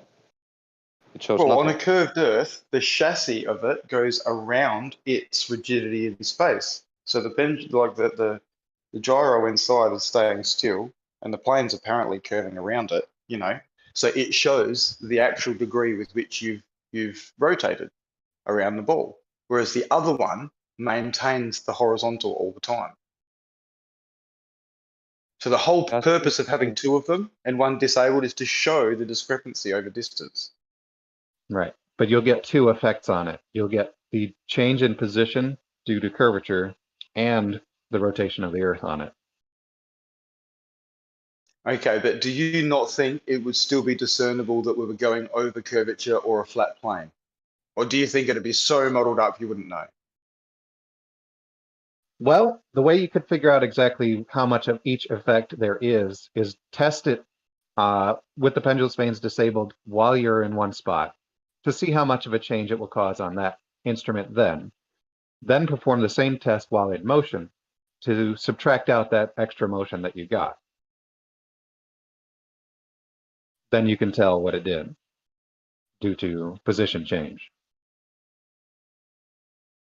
It'd give a ballpark. But see then, like how much do you think there is with supposed rotation of the Earth? Because, I mean, are we rotating? And if we're not, whatever is supposedly going to affect it based on that doesn't even affect it. And how would you work that out? Well, it depends on your latitude. The amount will change. The amount that the attitude indicator will change depends on your latitude. Yeah. Yeah, anyway, so there's a physical thing, boys. And there's probably 1,000 other physical ways to try and show that there is indeed curvature or rotation that we just haven't thought of. Doesn't have to be words and pictures. I mean, there are, but everyone on Earth would have to do that themselves because, to me, your test done by you is words and pictures. Yeah, but I mean, if I could do it and then someone else could do it and someone else could do it, at least those people could verify it themselves and they wouldn't have to be Masons and part of a special club or anything like that. Average Joes could do it. Someone else could build their own contraption and do it. It's not like I need a rocket to go up to look back. You know what I mean? Sure, but it's different. It's within reach. Sure, but I would say that there's, like, when we're talking about distances on the Earth, that everyone can verify those. But then people say, no, you can't. Everyone on YouTube is a Mason who crossed the Pacific Ocean on a sailboat. They're all Masons. It's like, no, they're not. And you can actually go to Antarctica easily and verify the 24-hour sun. And people will say, no, it's Masons and penguins with guns. Do you know what, though? I will say this. All the Mason maps are very different to all the independent maps. So, you know, there might be something to that. I'm not saying. It's no claim. Mason maps? Yeah, Mason maps. All the Masons who come and sailed and they mapped the world. They're like Admiral Byrd. Yeah, all the Mason maps. Yeah, I don't know. I mean, I would just use the Google Earth as a map for that, but like Well, that's a Mason map. That's a Mason map? Of course it is. Google. Fuck yeah. Have you seen the little M for their mail? Google Mail. Come okay, on. north Jesus. there's an M. Unbelievable. Everyone's a Mason except you. I could be one. Well, Google definitely. Well, I've got a Gmail account, so technically I am a Mason. I've got a Gmail. Oh, okay, so you've done the sacrificial thing. But there's actually a... Yes, I ticked that box where it said I agree, and I didn't actually read through it. And at the bottom it says, fucking, you become a Mason. And fuck yeah, I'm spewing, but yeah. Yeah, there's a lodge in Helsinki that gets, like, you can tour it. There's a museum also. I'd like to go there one day. Like a Mason museum. Mason museum? Are there heaps of dead Masons, like in glass capsules, all preserved? I don't know. Maybe yeah, just the head in formaldehyde. Nice. Mason jar gets a new meaning. Fuck. It You would really be does, doesn't it? They got little heads. you They you must would be shrink them down. aware.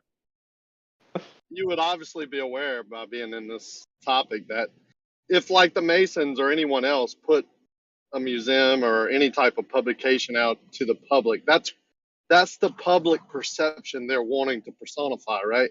Like it's a secret society in some cases at some level. So of course they're not going to, put all their secret stuff in the museum, right? You do realize Sure. that. Yeah. Yeah, if there is some censure, yeah, they wouldn't put it out. Yes. Right. I was just making sure you wasn't that naive. Sure. I mean, I know a lot of places that I've been to that give different different like public view than actually. Right. Well, every organization's like that. I mean, even in open to the public, let's use the radical church, like they're going to have Catholic, secrets that they don't tell their congregation also. they're like Catholics. They don't talk about the abuse, the sexual abuse. They just they don't mention it, so it doesn't happen. Yeah, they But do sweep it under the carpet a Vatican lot. don't. Yeah, yeah. I'm not quite sure. I grew up, my best friend was Catholic, so I grew up, in catechism, CCD, and all that. And I'm not quite sure why they would create a program where the men had to be celibate and then put them around a lot of boys every day and wonder why, things go wrong, Yeah, Like I mean it's weird. Like, it yeah, is why? weird. Yeah, like you close. It's like schools, like boarding schools. Or what do you have the religious schools? Yeah, of Like, course. yeah, yeah. It's weird that you make up a religion that says sex is evil, and then you put some adults that have never seen a vagina, mix Yeah, them with the little kids, and it's like, why? yeah, Why? yeah. Wonder what would You happen. have Yeah, problems. Yeah. yeah. I have an issue with that. Like, it does seem a little weird to me too. But it Yeah. doesn't mean that those it only happens in the Catholic Church. I mean, that's happening Sure, everywhere. it has happened. Yeah, yeah. But and every religion that stifles sex. But I mean, I get why the Bible says that it's not a good thing, or like you shouldn't do it willy-nilly. But yeah, I understand why it's said there. But Yeah, there are some things you just don't need the Bible for. We're set. yeah, We're born and learn naturally right and wrong. I think like no that's one what I did. teaches a little kid to cry when his ball gets taken away. Yeah, yeah, It just happens naturally. They have yeah, something they like, and someone yeah. took it It, from them. yeah, and I mean, babies know when to when they want to drink and eat. They don't need instructions for that. So Of course, and hey, can find their way to the nipple, right? If the mother's yeah, milk is there and it has that smell, then believe me, that yeah. baby naturally will go to that nipple and start sucking even. Like, Yeah, and whether there's a creator or not, that's just something that happens. You don't need an instruction manual for that. right, it happens naturally. It just, yeah, Yeah, but if you have a physical nipple, it would seem like you had someone that created that. one can say that, but yeah, yeah, sure. Yeah, I do I mean, say that. I'm yeah, one because when I see trees next to a light post, right, and they look similar, and even the light post can be dressed up like a tree. Like, sure. I know that man made the light pole and something else made the tree. Yeah, that's when I say one of them is created and one of them isn't. And Why would you say that? They're both well, because physical. yeah, there's evidence that one is created. There's no evidence that the other one is. So I would just say that one of them is. Well, even in your logic of other things that I've heard, you would logically have to deduce that there's a creator for the tree. You just call that creator like probably a process like the Big Bang or whatever. That's the creator of it.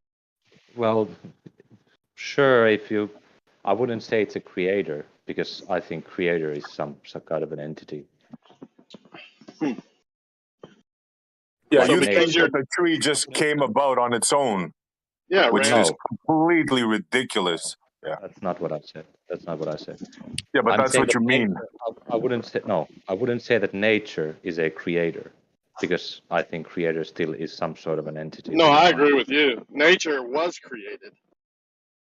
It's not Okay, a creator. Nature is but just yeah, I a would say process, the cycle, right? yeah, it's Where a absolutely tree grows with water and roots and all that, and then it dies and decays and becomes soil again, replenishes the soil with the nutrients that other trees and other life needs to grow, and bugs grow in there and yeah, get their energy and fuel off the tree, and it's just a cycle. the cycle. Yeah, Yeah, so the tree may produce fruit, but it didn't create the fruit. sure. So the tree isn't a creator. Yeah, so Because you had to have a creator to create that process, right? I don't know. Depends. You How would don't you? know. No, how would you define a creator? What would you say is the definition for a creator? For somebody that creates, So something that somebody, creates. but Well, I use somebody, but anything that creates. anything that creates. Sure, a robot can be a creator, Okay. right? Okay. So if a if a lightning makes glass out of sand, that lightning is a creator. You can say it created the glass, yeah. You have to go Okay. back Okay. to who or what created the light. I mean, Sure, that's just weather. you know But you've been okay, in then this argument before, so you know where this is going all the way back to the beginning. sure. You But know. but with that definition, I could say that something created the tree, because if Yeah, lightning you can can get twist the created, then definitions around, sure. But no, when I you don't go think all so. the way back, something had to create everything. If you say the That's tree created taking this and this created the tree and this created, you always get back to that first thing, right? not necessarily. You Yeah, don't know you if have there's. to. Yeah, No, you don't. obviously you have to. Logically, you have to. Why? Why? So you think trees just appeared? No, that's not what I Well, then said. you I'm have to asking go how do you back. know? I don't either. Yeah, sure. Sure, if you go back, how do you know? Why do you know that there has to be a stop? What? Say that question more clearly Yeah, and slowly. yeah. You said that we have to go back. How do you know that there's a No, stop in I this said world? under your logic, you would have to always go back to the very, very first thing. Under my logic, I have a creator that can create things in a blink of an eye. Ah, But that's so where you I put don't. my faith.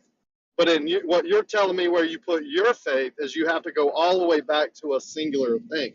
Everything came from one process, right? No, I don't.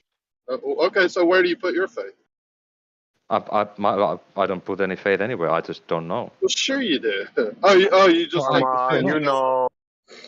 I don't know.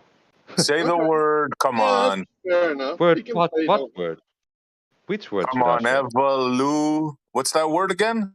No, that evolution. Evolution. Evolution isn't the beginning of anything. Oh Well, no. it has a No, it beginning. never has been. Sure it is. It has a beginning. Yeah, if You don't know evolution your has own a theory. beginning, then by You don't know your own definition it theory. isn't the beginning. No, you don't That's know my theory. that's The what we're talking swamp, the lightning, the first life. You don't know that story, that mythical story. You don't know that No, your I don't. evolution story. You don't know that. No, that's not evolution. It's not about. Tied evolution. together. Yeah, Yeah. it's not evolution. It's a biogenesis. Abiogenesis. So it just sprung out of nowhere, right? The first cell No, just boom on its own, right? no, I say that I don't know where it came from or if it came from. Yeah, but your theory does, and they claim No, that they do. what is my theory? Is it okay if I tell you that you have a flat earth theory that you have to follow when I say so? But Dude, tell you want to us. play coy? You can play coy. I'm It's not either you playing believe coy. in evolution or you believe in a creator. Which one is it? What? No, it isn't. What What the do you fuck? believe in then? What's your thing? I What are you I trying to say believe, here? I believe in evolution, but the evolution doesn't. He Hold on, thought all that just to say that. Come hold on. on, hold on, You're wasting hold on. time here. Oh Can you man. quote someone? Can you quote someone saying that evolution is abiogenesis? When did I say that, When dude? did he say When that? did You you said hear When that. that word you said it, come out you my said it, mouth? you said it when you said that there's a lightning Dude, you that gotta did a agree there's jump like and created life. 9,000 ways to talk about evolution, right? Like you can't Yes. truly define what evolution, well, I can't even say the word. Evolution. Yeah, I can. Yeah, that. Actually. Yeah, you Okay. can, but then other Yeah. evolutionists come up with a different definition. Well, could well be. No, that's the Mailman, way let it me is. ask you a That's what we're question. talking about. Mailman, let me ask you a question. What's more complicated, a computer or the human body?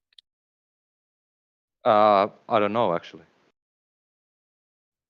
Wouldn't you A say man the that human knows. body? Is it just a little bit more complicated? It could create life and shit like that. Wouldn't you just a touch more? I would say the human body. Oh, it depends. Yeah. I mean, what do you mean? Like take, I have a computer next to me right now. It has, I don't know how many materials it contains, and the atomic structure of those materials, it's pretty complicated too. Plus the arrangement of the parts inside the casing. There's a lot of complexity. All So you're made gonna by tell me man, now right? you can compare the synapses in the brain to a computer? You're gonna try to compare that, just that part alone. Are you serious? That part, the human brain is more well, I don't know, is it Yeah, complex? yeah. There's more. So I think there's more like pathways in the brain than in a computer. yeah, so don't embarrass yourself. Just admit that the human body is more complex. It's very simple. Sure, I mean, I can just say okay then if we're talking about. Okay, then now my next question. Can you conceive of a computer building itself? No, just like I can't see a human. Well, humans do humans, but yeah, humans can't make a human. No. So do you understand the concept of creation now? Creation? Like, I'm not a religious person, right? But sure. Scientific, yeah, sure, Life, yeah. something. Sure. So. You don't Wow, see it the logic in what I just told you, bro? The It's very logic strange in that you're humans. laughing at him I mean, not being religious. humans can't make humans. I agree with that. Yeah, no one said that they can. Not evolution, not abiogenesis, not physics, chemistry, anything. Nothing says Never that a mind human. humans. Can you make me a tomato seed? A tomato seed? No one can make a tomato seed. No creator can make a tomato seed. Yeah, nothing is created. Yes. No creation. Yes. No, creation by definition. So your evidence for it being a creation is because no one can create it. Therefore, it's creation. It's not evidence. It's logic. You Logic. have two train of thoughts. One says it came out of nowhere, spontaneous. You're way too excited there. Just calm down, man. It's just you and him. Yeah, we got all day, bro. Ask a question. Okay. Yeah. Can I ask a quick question? Yeah.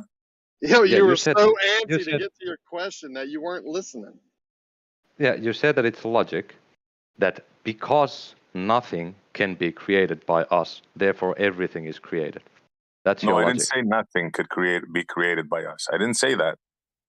Okay, let's say that things like life, the beginnings of things, obviously were not created by us. Animals, trees, a tomato seed, which I told you the simplest thing. Obviously, we can't do that, right? Sure. So the evidence that it can be created is zero. Yes, just like your evidence of evolution is zero. The same thing. Change in allele frequency is an observation. So evolution is a known fact. It's not it's all it takes is genetic mutations. Genetic mutations, reproduction. That's really all. Well, that's all evolution requires. Where are those parts? Okay, granted. Where do those parts come from to mutate? Hold on. You said granted, so do you now accept that there's evolution? No. I just gave it to him like that, like a present. Now, where do those parts come from? Where did your genome come saying from? Mutations, transmutations. Okay, let's say that's true, right? You get them where from did your those parents, parts buddy. come from? You get them Can from you your not parents. just let me finish a sentence? Is that difficult for you, man? Can you tell when I'm talking and when I'm not talking? Go ahead. I mean, I answered your question. You can keep asking it. You just said transmutation. And I asked you, where did those parts, the original parts to mutate, where did they come from? I mean, I could say it again, but then I feel like a retard because it's the same words I used last time. I said you get them from your parents. Every living offspring, every offspring, that's how reproduction works. They get a genome from their parents. Kosho, you're slow to the party. We're talking about the beginning here. The beginning. You're talking about evolution. Evolution is not the beginning, as Mole Man said to you several times. So we're talking about the beginning then. In order for something to evolve, maybe you don't understand the concept, right? In order for something to evolve, there has to be something there first. Now, Sure. where did this first thing come that started to evolve? Please. That's abiogenesis. That's life does from that mean? non-life. Not life from non-life. Exactly. So you're just saying life spontaneously combusted. Boom. Right? No, that's not what I said. I'm saying that I That's don't. exactly what you just said. Did I say that I accept it? Oh, okay. So you're just explaining it, but you realize it's stupid and you're not believing it. Is that what you're saying? No, I'm saying that that's one possibility. There's other possibilities like panspermia and others for our life over here on this planet. Okay, but do you see how silly they all are? No, why would they be? Okay, prove me any one of them. What do you mean, prove me any one of them? You know what the word prove is. Either we were created or we came out of nothing. Now, I can't prove either one of those. But the logical one is a creator, logically. But you can't prove it, though. No, definitely not. Of course not. How can I prove it? Well, then I can't prove to you abiogenesis or panspermia or any other way. Exactly. As long as you say you believe it and you don't try to prove it, we're good. Sure. The moment you try to say this is it, then we have a problem. I've never said that. I've never made any claim to where life came from. I know that there is life and I know there's evolution, but I can't make any 100% claim of where it came from. So even evolution, you have no proof of. Well, even evolution, there's no proof of it at all. We do. Zero. You have a genome. The genome mutates. That's it. Yeah, but we have no evidence of an animal turning into another animal. Zero. That's not what evolution says that will happen. Then how did the first things in the ocean? You see, you don't even know your own model. It's incredible. Right. We do actually have evidence of short-term speciation. For instance, the tortoises on different parts of the Galapagos Islands were once the same thing. They are now definitely something different. They cannot mate with one another. Something new. That's important. And animals don't turn into other animals. They turn into new animals. So you don't know your theory. Okay, let me prove you wrong here. Where did life start? In evolution, where did life start to evolve? My example is not knowing my own theory, Essie. I'll tell you right now. Where did life start? Essie, how can you say that we don't understand evolution, and then I'll explain to you. You're not letting me explain to you. Where did life start? Was it in the ocean? That has nothing to do with evolution. Not a bit. You're the biggest sophists I've ever seen in my life, man. No, it's incredible. There's a difference between evolution and abiogenesis. You don't know what evolution is. If you say, where is life originated at, doesn't address the actual topic, which is evolution. And I did address exactly that. I told you, does your evolution start in the ocean? It's a very simple, plain question. Yes or no? I can't make it any clearer that you're not asking about evolution when you're asking where it started. Okay, where did animals start from? In your model, where did the creatures of this planet start from? Essie, you are absolutely unable to listen. Yeah, I got you freaking cornered and you're squirming like a little girl. Evolution You know what you have to answer. What you're not You doing is know that you have to answer in the ocean, don't you? Right. You don't know the topic. Say it. At hand. If we're talking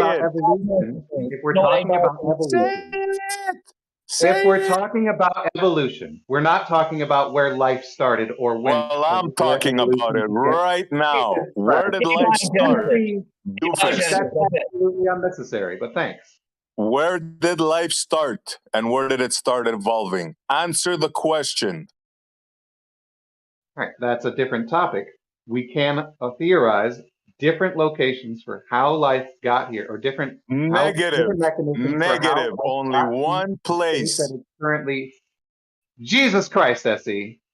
Yeah, for real. How do you even know that? There are many possible starting locations or explanations for how life started on Earth. which doesn't address Negative. the Only which one. doesn't Your fantasy see model is Montreal. started And you in the cannot allow ocean. someone to, you will not be allowed to just take over the room. Let's try it again. We can theorize on any of the possible starting positions. Thanks, Rakia. We can start on the possible Lower your voice, starting please. locations. You're blaring Thanks, us out. Rakia. Thanks. We Let me can know when start. you're done, We can Doofus. start talking about the various locations where life started, which doesn't address the topic at hand of how life in its current state evolves into other life forms. Are you done? Well, now I am, since I was allowed to finish. Okay, great. Now my turn, right? No, you're wrong. Your theory of evolution and how life started, absolutely 100% without any doubt, started in the ocean, in water. You don't have to like it. That's just the way it is. Over. So I have to That's accept incorrect. that. When you say your theory of evolution and where life started, you're not saying where life started is part of evolution. Evolution Not mine. is what's happening. Not mine, sweetheart. What I'm telling you evolution is your what theory, Jesus Christ. sweetheart. SC Montreal. Your theory. SC Montreal. Did you hear me talking? Evolution is not about where life started or how it started. Evolution is about how it evolves. You dunce. Yes, you moron. I told you 3 times we're talking about 2 things now. Evolution and where life started. Is that hard for you to comprehend? Can you chew gum and walk at the same time? Can you comprehend the word abiogenesis? That everyone's told you how many fucking times have they said abiogenesis? And you just keep going, and the beginning of life. Do you know what abiogenesis means? Okay, where did it? Okay, abiogenesis. Where did it begin? In the water. Who cares? In the water. Thank you. Finally. Now, in the water, life began, right? That's so one now, theory, yes. how did those creatures come on the land? Swimming, I would suppose. By That's swimming, just one. I That's one suppose. That's your hypothesis. answer. You guys shouldn't be calling abiogenesis a theory. It's just a it's a hypothesis. Yeah. You have no clue of what you talk about. You just open your mouth and say words. About abiogenesis Right. when I've already The entire purpose of the discussion was evolution. If you want to talk about how the creatures got from the water to the land, the answer is still evolution. Yeah, it's genetic mutations, right? Over the course of many generations. Exactly. So you were laughing before when I told you how does one animal turn into another animal, right? But now you gotta eat your words. I Don't cut corrected me you off. whenever you It's said it. my I said it's turn not to about an talk animal now. turning into Don't another cut animal. me off. Don't cut me off. You cut Before Goofy you were sauce like 5 laughing at me. times. Don't cut All me you off. I'm do gonna is say cut this no Goofy matter sauce. what you do. Yeah, Before Doofus you were is gonna say laughing at what me he when I says. said, no, it's not gonna work. I'm gonna start from the beginning. Tell me when you're done. Now, before you were laughing at me when I said one animal turns into another animal. You don't know evolution, but now you gotta admit that a fish became a land mammal. Go ahead, double talk now. All right. Rewind at the stream, find out where it was I was laughing at you about an animal becoming another animal, because what I actually did was provided a specific example of things that no longer can mate. They are now 2 different species. That's what I actually provided. No, absolutely not. You provided a turtle that's still a turtle. Rewind at the stream, SE. They can't mate You with one said another. a turtle became another species of turtle and they can't mate. Don't play games with me, dude. You're not talking. You're talking to me now, doofus. What I actually gave you was an example of 2 things that no longer can mate with one another, which by definition means that they are 2 different things. That's not what I asked you. I want to see where a fish eventually became a giraffe. Show me that line. Show me that lineage, please. That's ridiculous, Sissy. If you would be more sensible in your question, ridiculous. Exactly. Yeah, it is. You guys are ridiculous. I I told you do also agree it's ridiculous. Yeah, it's ridiculous. It's ridiculous because you guys are failing to listen to what people are saying. As I already said, it's not about an animal turning into another animal. And anytime you explain it that way, it's going to sound ridiculous. That's your theory, bro. It's an animal, just like Doofus had said. Just like Doofus had said, he described one animal in which branched off into 2 new species that were not no longer able to can't mate anymore. longer to procreate together. Right. but it's creating new animals, new species. Right. So how did a fish? You can say that all day long, sweetheart. It doesn't matter. You still have to come up with how did a fish become a land mammal? How did gills turn into lungs? How did fins turn into legs? This is what you got to do. Well, and it happened over a very long period of time across many different types of species of animals along the process. So you are So you're admitting it now. I get it. I know. I was in the middle of talking. That's fine if you want to cut in. It happens over a very long Sorry, go ahead. Yeah, you can just still try to cut in again. That's fine. If you want to talk about the long process that actually is defined by evolution, you cannot jump from a fish turns into a giraffe because that's a straw man of the actual position of evolution. He didn't ask that. He said fish to giraffe. He did. He asked for the lineage. Like, what was after the fish and then what was before the giraffe? So now you're admitting that everything came from a fish basically out of water. So that's good. If everything came from a fish in the water, Fish isn't well defined anyway. Well, that's what Doofus is saying, right? No, what I'm saying. All right, go ahead. I'm just wondering, like he's saying that how did gills turn into lungs? So first of all, those fish that you're talking about millions of years ago, did they have gills or lungs? Because dolphins have lungs. I'm just wondering, like, why do you ask that question? Why don't you go and look what the explanation is? Why are you in Discord asking about it? There is no explanation, genius. You think I haven't looked at? You think I'm just talking out of my ass? Yeah, yes, what's the lung yes, fish? I Then? actually do. Yes, Apparently. Well, then genius says, show me this lineage or shut the fuck up, all of you. You're all a bunch of sophists. That's right. I guess Shut you up. can just break the rules. I mean, sure, but No, Show if me it the happened over lineage or millions shut of up. years, there would be a long trail. so what And there would fish? be long. Hang on one second. I think I was talking now. So if that fish climbed up on the shore and started breathing, that would be a miracle in itself. But then it would have to find another fish that did that and mate with it. So be able to mate with that same exact fish that survived without being in the water. That's fine. Okay, if you're going to say that, that took millions of years. But there would be a long string of before and after, right? It wouldn't just be zip, zap, zoom. These things are gone now, and a giraffe used to be a fish, but in between there was a lot of things that we can't show. It's just strange. Sure. So what fish are you talking about, Essie? Can you give the specific name so I can Google it and see what it was? Did it have lungs or gills or? Are you in kindergarten now? But who do you think you're talking to, bro? Tell me. That is Who do you think you're who talking to a 5-year-old? You're asking me to show you your fantasy. What fish? No. Hold on. You said That's your that job. there's a fish. You said that there's a fish with gills that turned into lungs. No, I didn't say that. I did not say that at all. I said for your theory, try not to talk when I talk. I said your theory of evolution. Wow, dude, are you doing You that? can't do it, huh? Really, like a child? Just can't do it, right? No, I Come can. on, guys, I can. don't speak over each other. I'm gonna have to start muting people. I mean, that was I'm just pointing out.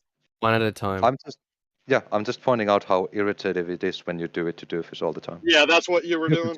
Okay. So you were doing it on purpose, like a child. All right. Yeah, just like you. Yeah. Point out Essie doing it.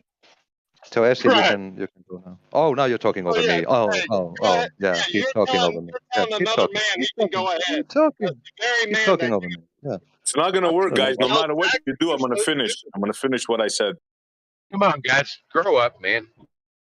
Shit, let's do it. Yeah, who are you talking to there, Left Lane? I want to know who you're talking to right now. I'm talking primarily. You're breaking up. It's real bad. Actually doing the over. Yeah, you're breaking up, man. Your satellite's out of orbit. If you guys see, I'm sharing my screen, answering your question, Essie. No one cares, Kosho. No, Well, let me finish what I wanted to say. Let me finish before I was interrupted. Let me finish, then you can go, Kosho, please. What I wanted to say was, it's not me saying it. I'm telling you your theory. In order for your theory to work, life started in the water. Now, a fish had to become a mammal. There's no two ways about it. Something from the water had to crawl out and go to land. That's your theory. You don't have to like it. That's what I'm it is. showing you the Over. tree of life, man. I understand that you're repeating that again and again, but there's something called lungfishes. Okay, it sounds to be the culprit of the crime you're. I've Right, seen and those lungfishes. Why They haven't had. they evolved? Why haven't they evolved? Say again, sir. Those I was lungfishes that you're speaking to saying, you, those but are the ones that you think evolved into other no, I'm creatures? showing you that what happens in evolution, right? They show you. So if you say a giraffe, for instance, you can see what that giraffe maybe evolved from, what families of species it's in, like you said, mammals. Okay, and it shows you when mammals detached from the other branches, and So what what?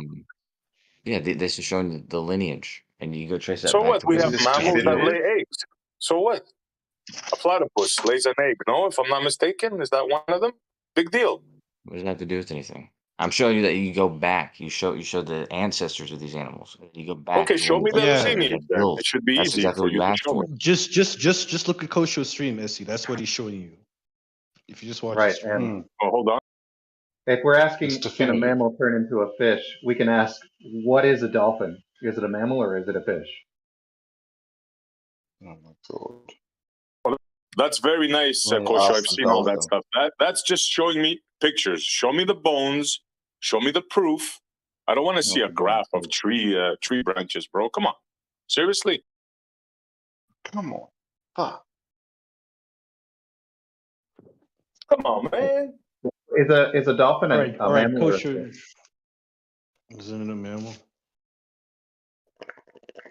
Yeah, dolphin is a mammal. What of it? It gives birth to its. There you go. To its baby's life. It doesn't lay eggs. Does a dolphin come out at land and walk around? No, but a lungfish does.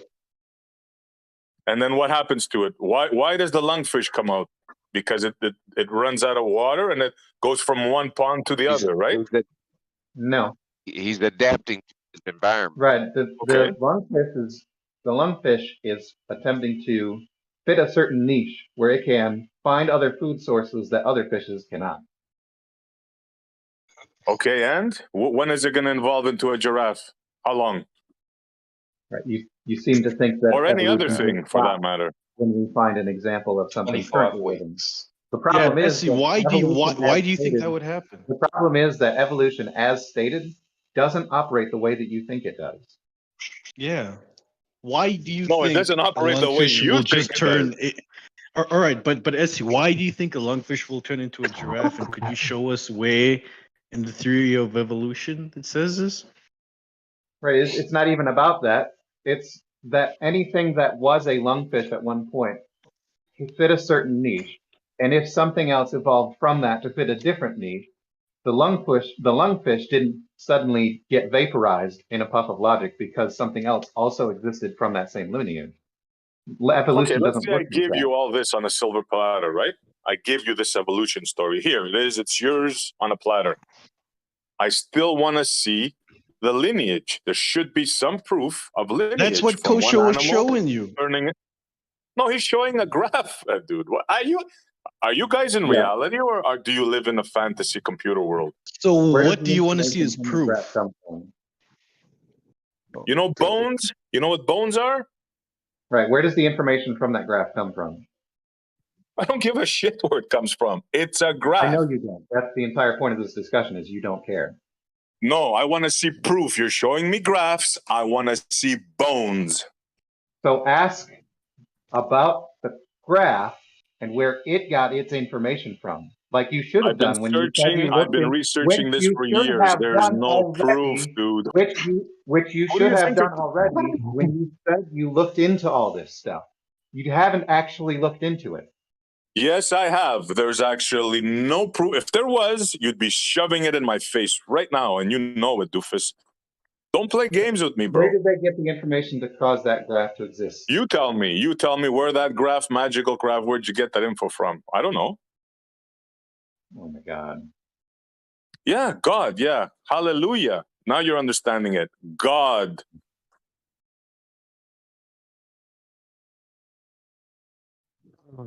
Because you have no explanation for this. You're showing me a tree with fancy little branches, and you think that this is reality. It's astonishing, where there's absolutely zero proof of something coming out of the water and turning into something else. It's just the story you've been sold, just like the Big Bang, and you bought it. Right. I'm not the one here saying that the graph came from no data whatsoever. That's you. You're Who making said that? assumption. Who said That's that? you. You're saying it's the graph is just there and there's no proof behind it, right? Those are the words that you use. No, I said I don't give a shit about your graph. I still don't. I want to see bones, is what I said. Okay. You did actually This use thing's those still words. alive, man. These lungfish. So, These lungfish are fish. They've evolved to breathe air. okay, and? That's what you fucking asked for, dude. No, I didn't ask for that. I asked You something, said a how they have lineage. gills I when they asked, breathe air. you're showing me a slime thing, and you think that's something? You just showed me something? I mean, you asked for the evidence of it. You don't have to find the bones. This thing still exists today. What did you find evidence of? A creature that lives now? So what? Why don't you go ahead and ask for Essie specifically what you'd like? That way, whenever we give it to you, right, we can use the I words was that very you clear, gave. Kosho. I asked from a lineage, from a fish turning into a giraffe. That's what I asked for, a lineage. It's a straw Anything man. from the water turning into a huge mammal. Anything. A rat. A fish turning into a rat. I'll be happy. Right. You got the lineage. Then you said that you don't care about the lineage. You want to see the bones instead. Dude, say anything you want. You know what I mean. You're not going to win this argument. Not by words. I know, You typically understand we that? don't win arguments against science. No. Everybody knows what you're doing right now. Everybody. It's called squirming. No. Information was provided. Yeah. You just choose to reject it. You have nothing, bro. I asked you for lineage. You show me a slime. You show me a freaking eel, whatever that is. Who cares? Show me how that eel evolved from the water, and show me how that eel eventually is going to go to land. Spring legs, walk around. Show me that. I think that show would be you with diagrams extremely and pictures, complicated. or yeah. Yeah, Like, what do you mean show you? He would have to understand genetics and mutations and how different mutations can affect things, and it takes a really, really, really fucking long time for this stuff to occur. Y'all say Nah, really, the same really, really shit. long time actually hurts your argument because then you would have more and more and more and more evidence of this happening.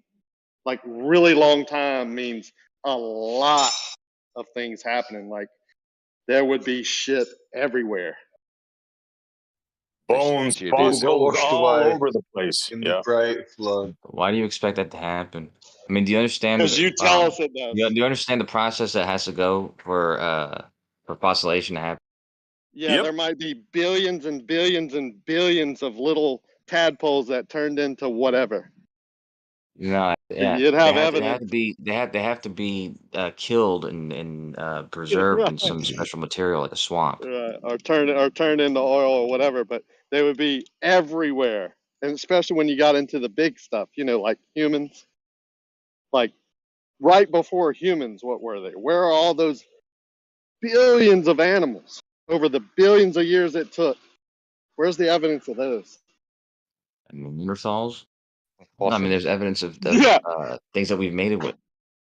That's not even the point because, like I said, there's evidence is not all over the It's place my because point. this type of evidence is not preserved except for in special circumstances. So none of those got Not preserved. Only the other preserved? stuff.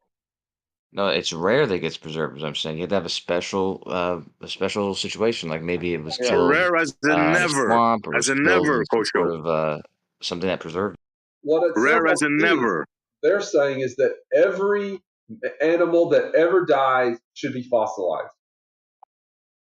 Who said that? And that's just plainly wrong. Is that what they're saying? I don't know. That's what I'm asking. Is that what you're saying? No, we're saying one shred of evidence, one geological line from a fish to a mammal. Just one. That's all we're asking for. In these billions and billions and billions of years. I mean, this animal that's alive now, it starts off as a baby using its gills. Do you have and then hearing it problems, grows bro? into this thing that's Do you have hearing using problems? oxygen. Do you have wax in your ears? That was Yeah, he can't hear you talking, and you're talking over him. A great Yeah. left lane. Way to pipe up there, buddy. Good job, man. Yeah, All right. thank you, man. Good job. Thanks. Yeah, no problem. Yeah, SC's the one Well, I over mean, talking. goddamn, all the clipping and the over talking and all that, it's just childish. By SC, right? Yeah, actually, yeah. Well, yeah, whatever. Okay, so Well, I how we did know. clip him there, so my bad, my bad. Yeah, but they're just saying you're He's the only one doing it. it. Yeah, I right. know, Ricky, I know. He's the only one who's both complaining about it and practicing it. So Right. Yeah, exactly. Of course, guilty. Well, what I'm we're the saying, bad I one. Now think, go is ahead. if there's a long line of billions of years of this evolution happening, there would be, and things get fossilized, and those things are living right next to each other, mating with each other, right, to reproduce. If not, over those billions of years, they would die out. But if you're saying they're reproducing together and morphing into these other species, and they're living right next to each other to do this over billions of years, then of course there would be fossil evidence. I think you might have a misconception about what evolution is. Yeah. It's not about them mating with Here anything we go. or anything like that. Change the story. Well, But there is the fossil record that you can view. Has anybody Yeah, maybe why looked don't at you? the baby? Why don't you guys tell us, Rocket and SC, what you think evolution is? Because clearly, Nah, don't explain your fantasy, man, ever. I'm just trying to learn what y'all say, and y'all always say something different. Like, you can talk to 10 people who believe in evolution, and they come up with 10 different ways. And the obfuscation, that's why. I think y'all That's why know what I'm we're talking curious as to what you think it is. Three of us said the same thing. Yeah, I think if you Evolving. talk whatever you talk to 10 different people, you're gonna get 10 different answers. I mean, I haven't heard you define what evolution is. I did it. I said it's the change in the You allele mentioned the frequency. same thing. It's okay. Kosho was over speaking you, but Left Lane didn't say anything. Go ahead and say it again. What's your definition of evolution?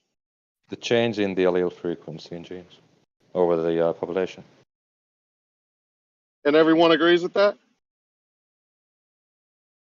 Yeah, that's one way to define it. There's One nothing way. wrong with that.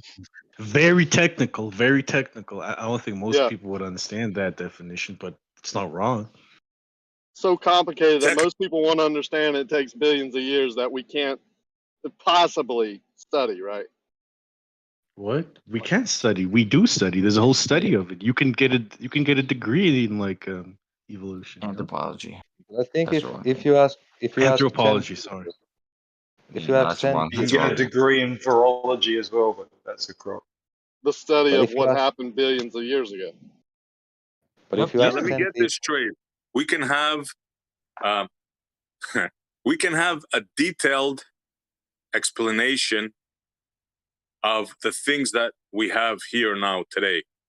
But we have absolutely we have all kinds of fossils from all kinds of creatures, right? Through the millions of supposed years. But somehow, some way, these evolutionary ones never made it to be fossilized. How is that possible? What's going on What? here then? These are Does different the animals. duck-billed platypus interest any of you? Non-evolution guys. I But there is mentioned it like, before. Yeah, I but mentioned there that is no. specific animal. But evolution is always happening. It's not like there's like some animal changing to another and then it just stops. That's not a Yeah, thing. so there should be no problem in finding records of this in the fossils, right? In the bones. And there isn't. And you can find them. It's there. Yeah. No, there It's, is not. check Show it to me. Show me a lineage of a If fish you look at the turning bone into a mammal. structure, I look at dare the bone any one structure of of a you. dinosaur and compare it to the bone structure of a bird. It's not what I asked you. I asked you, show me a lineage of a fish turning into a mammal. I challenge any one of you. Did you just say the No, bone but structures are the no one same? So that's says a evolution? fish turned into a mammal. It would have to in your world, bro. Don't you That understand is a huge evolutionary jump. There's so many other things the fish would need to turn into before it Okay, became a fine. mammal. That's what I'm asking. Show me those other things. Show me those other things that the fish would have had to turn into before. Show me them. But it And you wasn't a win. fish. Kosho showed you. It wasn't even Kosho a literally fish. showed you. Kosho No, showed you you. didn't. He showed me a chart. He showed me a It's all painting. sharing the screen, dude. And that chart Of this shows. animal that is it's like a cross. All amphibians actually. Amphibians are basically like a cross between water animals that become land animals. Sure, show me that. You're just saying words, bro. It's not gonna work. Your sophistry won't cut it with me, man. Don't you understand that? Show No, you but you're saying, amphibians. and you're saying that you want from fish, to an to some like giraffe. But was it a fish? Was there a fish that turned into this? You tell Or me was that's your thing. You Something said in the that it's water. our Call claim. it whatever you want. A water-dwelling creature breathing water, surviving in water, then becoming. Why are you interrupting me? Then becoming a land creature breathing air with legs. You got to show that. If you don't, you just have a story. Okay, so Was so that no one's- clipping right there? I'm not sure. Left lane, are you still here? I think that was clipping. So is so you're saying that our claim is that there is an animal with gills in the water that changed into something that is on land and has lungs. Can you Are back you up hard that of claim? hearing, bro? Are you hard of hearing? No, I'm Something just wondering. in the You water, said right? When life started in the water, what do you need to survive in the water? What does a creature need to survive in water? in water, in any place, it'll need oxygen and I guess light would be a good thing. And how does it get? How does something in the water get oxygen? It depends. It can breathe through its skin, like some animals do. It can have gills. It can have lungs, like other fish, like dolphins and whales have. There's a lot of ways to get oxygen from the water. So you're saying that a dolphin didn't evolve? It just boom, a dolphin sprang up? Is that what you're saying? No. Nobody You said asked, that. how can So you get? another You mistake asked, in your hold on, thing. hold on. But nobody said that. You asked how can a animal get oxygen in the water, and I gave you 3 different examples of how that can happen. A dolphin doesn't get oxygen from the water. It comes to the surface. Jesus. Yes, man. I know that, but it lives in the water, so it's technically a fish. So a dolphin is not a good example then. It's a mammal. No, I said technically. In the No, a context dolphin of is a evolution, mammal, sir. your Okay, a fish would dolphin is die okay. before evolving Technically, because it's it not needs a to live fish. in the water. So, Mr. Okay, so then you Malaman, have. in particular, you can't I have a was trying to fish talk. that lives outside of the water without suffocating and dying. So it would Wait a never minute. What evolve about the into walking any sort of catfish? land-dwelling thing. Hold on. It's amazing you have to explain that to them, Lemon. asked the question. What about the Essie asked walking the question. catfish who Can I buries answer himself the in a mud fucking puddle? question, Grim? Yeah, me too. I'm just trying to ask a fucking question. What about the walking catfish? Question that was asked The from me. walking question. Hold on, Mr. Malaman. I think Mr. Grimm's been trying to get in there, and there's been a back and forth going forth. Just a second, Mr. Grimm, then Mr. Malaman, really quickly. The walking catfish is designed to do that. It's not an How do evolution. you go, Lemon? What the fuck? It's not an evolutionary step. Mr. Grimm appears to be implying that it's an evolutionary step that shows that fish can go from land, water to land without suffocating. I challenge that by saying it's designed to do That's what I was telling them, Lemon. What it's doing is like it doesn't prove anything. The walking catfish doesn't prove anything except for it shows that under extreme conditions, animals change their usual behaviors, and that in itself can cause an evolutionary move. If we just track the walking catfish for another 100,000 years, maybe we'll know. Oh, that's So all. can I- Yeah, easy. So Essie, you asked what are different ways to get oxygen when you are a water animal living in water, right? No, in the water, not a dolphin. Yeah, but okay, in the whatever. water. There's different ways. Okay, I'll so grant now you you're saying I'll that grant you that. dolphins don't live in the water. Dude, I'll grant you that there's different ways of getting oxygen out of the water. Okay? Yes. Now, okay. But you have something that's in the water, right? You have a water-dwelling thing, right? Yes. Agreed? Okay, now, how did this water-dwelling thing become a land-dwelling thing? In other words, That how is did a fish, or how did any other animal from the water become a land-dwelling animal? And I want to see lineage. I don't want to see pictures of trees. I want to see actual bones. Because if you don't show me that, you just have an hypothesis at best. We already have the lungfish, though. Yeah, then you can What's go a into lungfish? the You assume, Grim, that a lungfish has evolved to become a lungfish, but No, I'm Lemon Grim. just I'm over showed here. you that. No, it's just there. It was Doofus. No, I But didn't I say would that. say go You to said the Grim. fossil record. I was like, no, I'm Grim. I'm over here, not saying anything. The Doofus said it, but you can go to the fossil Okay, record. sorry then. Either way, man, either way, you gotta show lineage of something in the water becoming a mammal. You guys don't have that. It's as simple as that, man. Anything else you say is moot. A dolphin is a mammal in the water. What I'm trying to figure out is what it sounds like to me he wants is that he wants the child bones in the water, and he wants the bones of the parent. Well, let me rephrase that. He wants the parent bones in the water, and then that thing had child, and the bones for that child now changed to something else that died on land. That's Yeah, what you really asked a lot there. That's exactly what he's been asked for. He's asking for. It's like He's the asking child for a of the lineage. parent can no longer breed with the same species as the parent any longer. That would be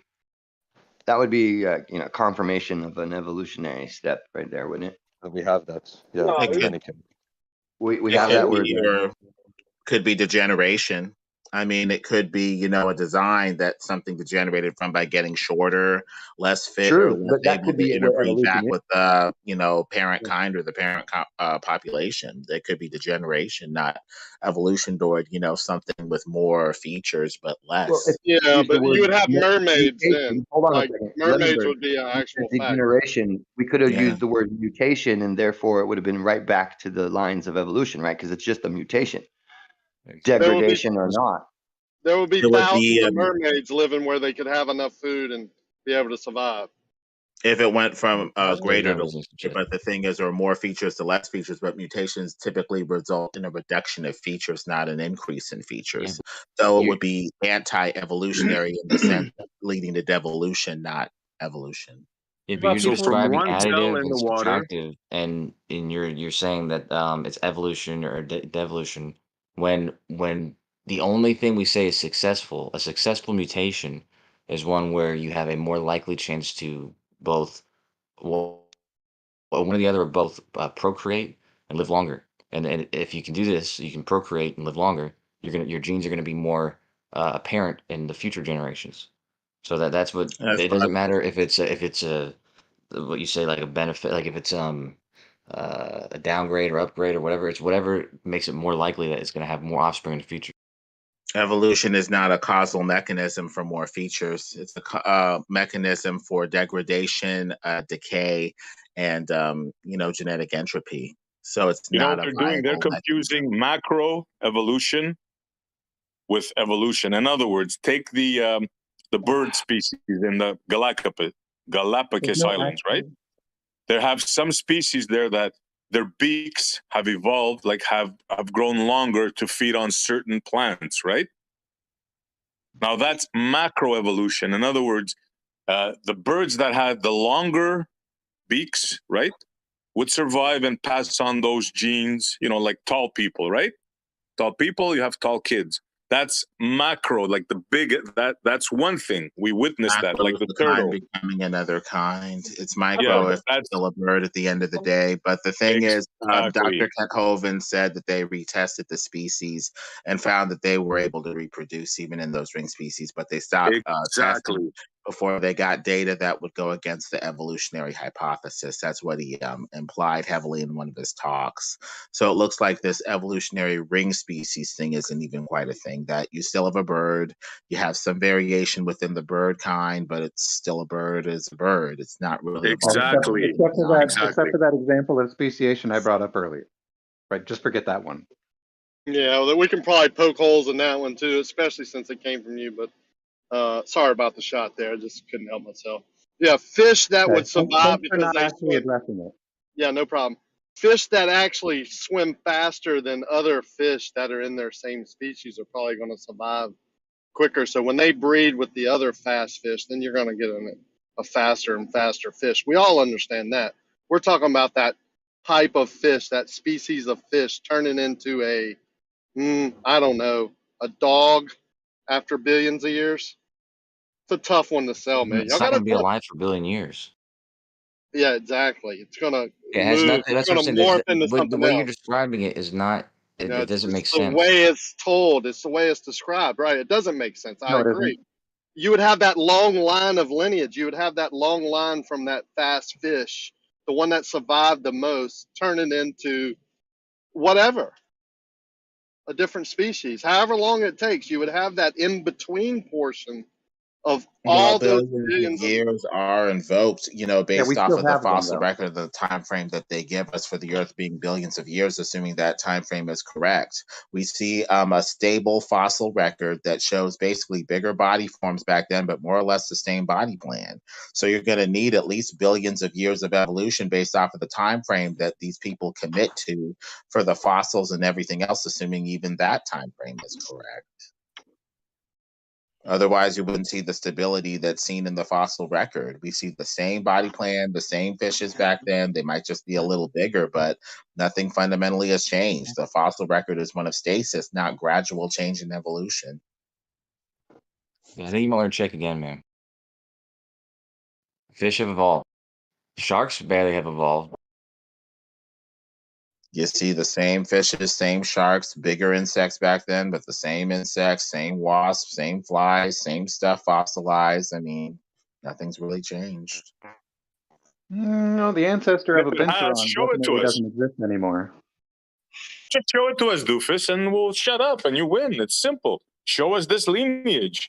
That's all we're asking, but you can't do it. In the fossil record, You know it's why? already there. Because it doesn't exist. Right, we still have those intermediate forms alive today, though. I mean, evolution is a cool story, intermediate, bro, but it's Yeah, a the cool things that you story, asked bro. for. But it's frankly seems like it's a alternative, just so story to the Bible that was posited by Western men that wanted to apostatize from Christianity in a subtle way with the Far East Hindu mystical doctrine of evolution. I mean, we have to call it for what it is. It's an attempt to get away from the freaking Bible with another creation mythos. The The Bible Bible also makes more describes sense, really, a creator. The Bible makes more sense. The Bible also And rather than described just flat out say, the hey, we're Bible Far East also mystical and described. Hindu in our I know that doctrine you where we don't want think me to all is talk, one Lemon. and That's everything fine. came from one amoeba Let's or just one go ahead and progenitor. not allow We're somebody going to to try to put a respond veneer of to any scientism kind of over it and try to possible subtly discourse introduce these could doctrines possibly into happen the at formerly all. Christian I have no West. idea why even Lemon is still talking. All right, let's try this again. If the Bible, Well, no, I don't describes think we're the- going to try it without clipping you a little bit and that's talking fine. through your Okay, whole yeah, conversation just like you did fuck off, Lemon. Rocky. I mean, you Thanks. obviously heard him talking. If Obviously, I he can't didn't hear respond to you Lemon. talking and I'm not interrupt allowed you, to he respond to probably Lemon. could have just You stopped won't talking allow and someone to let him respond to finish, and Lemon. then You'll come in instead and of white acting like a knight child Lemon. like you're You doing won't now. allow someone to respond Who's to Lemon. speaking? Why didn't Let anybody them Rocky, step you in finish. will and not tell allow Doofus when somebody he to was respond to doing Lemon. that to You Lemon? will I come mean, in I didn't white hear knight anything Lemon. Lemon said. You will not Did y'all allow hear somebody anything to Lemon said? respond to Because Lemon at Doofus all, was Rocky. Oh, butting Doofus, in and I yelling the can while mute see why button you Doofus was was don't on have you. talking. mods It must here. have been I can see why on you don't accident. I'm have sorry, mods Doofus. Yeah, please powers continue. here. If you don't Just allow somebody to respond to Lemon, it might be possible that you're How just would a we different. respond to Lemon? You didn't even hear what he said. I didn't hear what he said. I did hear what he said. He talked over my Lower your answer. voice. I'm Yeah, trying to I didn't hear respond what he to what said he because said. you were I'm talking sorry, trying right to through him the Doofus. respond whole to time. Lemon, but you You won't Please. talked allow me. through every You will not word that allow Lemon said. anyone to respond to Lemon. Will You you? wouldn't stop talking because you're just that way.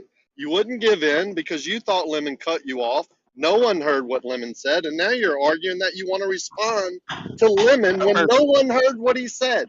Who cares I what you heard what respond he to? said. It I doesn't started matter. responding You're after not he stopped everyone. talking. And then somebody else started talking, and I was trying to respond to Lemon. To which then Lemon. Hold on just a second. Doofus, I think my finger accidentally slipped on the mute button. Sometimes going through these people, my finger may slip and a person may accidentally get muted on my end. I apologize for that. Let's unmute Doofus and let him respond. I am not going to speak. right, am I allowed to respond to Lemon finally? He just told you can. Go ahead. I have no All idea right. what he said. So it brought so I don't up. know. Oh, come on. Because he got to speak completely uninterrupted. Everybody else heard what he said. He said that the Bible. Right. He said, I'm going to explain. Come on, I'm guys, going let to him explain make what his everybody fucking else. point. Christ. Right. Go I'm ahead, going to Doofus, please. explain. I'm going to I explain was what involved everybody in it. thought that nobody else heard. No, Right. shut Lemon up. said. Shut up. Just stop talking. I didn't hear what Lemon said. No, you don't get to control the room either, asshat. If you're responding to him, it won't mean anything to anyone because we don't know what he said. I hope that's clear. You what you think everybody else didn't get to hear. Everybody else in this room got to. All right, hold on. Doofus, what happened is that what I heard is that Lemon was speaking and you were upset that he was speaking. And you just completely talked over him. And so, Lemon, do you want to say what you said again? And then, Doofus, you can go next. Really quickly, like I was saying, I think my finger accidentally slipped on the mute button on my end for Doofus. Sometimes going through these chats, your fingers slip and it gets on the wrong button. I believe that is what occurred. Like I said, very briefly about what I was saying that Doofus is responding to, it appears that evolution was pushed as an alternative to the scriptures, as an alternative creation mythos. That is all. Doofus, please respond. I'm going to be quiet. Right, Gio, why didn't you ask me what Lemon said so that I could tell you that definitely he got out what he said uninterrupted by me, right? You could ask me. Doofus, just go on, man. Just go on. Stop crying. Right. So what Lemon originally said, uninterrupted, without anybody else talking, was that the Bible is a good description of kinds and all that stuff, right? What I'm responding to specifically in that statement is the Bible also mentions that goats in front of different striped or patterned pieces of wood cause the children to come out those patterns, which we know is false. Doofus, that is correct. There is a tale about that, I think, with Jacob or something like that, or one of those progenitors of the Hebrew Israelite people. Basically, it puts across the point that what you look at, you will become. What you're exposed to, you will become. Because he had a bunch of goats that he had versus the person he was working for. They both had two different sets of goats. His goats were striped or something like that, and his were, not striped or something to that effect. And to get more striped, goats and become richer in the land, he did this thing where he set up this stripe post, and supposedly the goats were looking at them and became striped or something by some sort of miracle, or I guess if you want to go with genetics and something natural, some sort of, I guess, Lamarckian process where these animals are looking at something and becoming something, their life on some sort of high genetic level. But I guess we'd have to look into genetics more to see if even that's possible. That gets into, I guess, the more woo-y, quote unquote, considered now pseudoscience part of genetics. But I would say that it's a possible explanation because of the monarch butterfly. The monarch butterfly goes all the way over 3 weeks from Mexico up to Canada in 3 generations. How do 3 generations of monarch butterflies remember the route through 3 generations of living and dying on a genetic level? There would have to be some sort of super genetic mechanism to give this organism, whatever it is, that sort of memory genetically or otherwise. So I think something, I don't know, Lamarckian, like look, these groups looking at this this striped pole and becoming striped might be a possibility at that point. They're programmed, Lemon, just like bees always make the same beehive, wasps, they make that shape. Every creature is programmed to do what it does. That's why I think it's creation. And I'm not necessarily talking about Bible, but something had to create this. It's just too fine of a system to just spontaneously combust, Well, at that point, actually, you would have to look, yeah. You might actually In find my biology opinion. fascinating if you check it out. What's that, question? I said if you actually were to look into biology and the claims of biology, right, and the process through which genetics are passed on, and what is what do you call that? So you assume I haven't looked in genetic mutation and the sort. You assume I'm just talking like that. I mean, you could have looked into it. I wouldn't say that. I have. I just told you about it. It still doesn't explain. A genetic mutation does not explain. And if you claim that's the mechanism, I still ask you for proof. I still want to see a lineage. You got to show me bones. You got to show me something. You can't just say it, bro. Well, I want to see God's bones. Then. Why can't? Why I want to see God's bones? I don't want to see God's lineage bones, please. Well, God appears to not have a form and not live or die, so he would have no bones. I mean, logically, that doesn't make sense, Tony. He just appears to have always you guys existed. are asking. Sorry. You were saying? You know what the most logical thing to say is? And nobody here has the guts. I don't know. I do. I don't know. I'll tell you. The most I just said it. honest and logical thing to say is we don't know. That's what I just said, and he already said.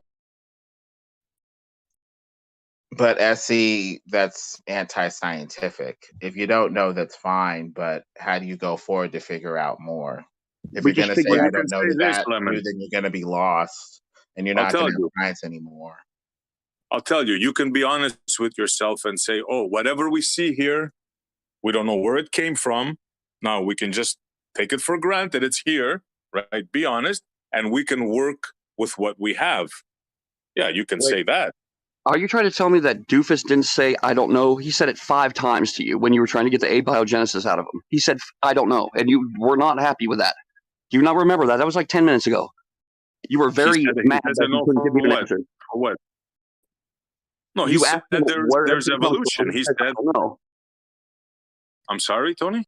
He said, you asked him where everything came from, and he said, I don't know. And he said it 5 times.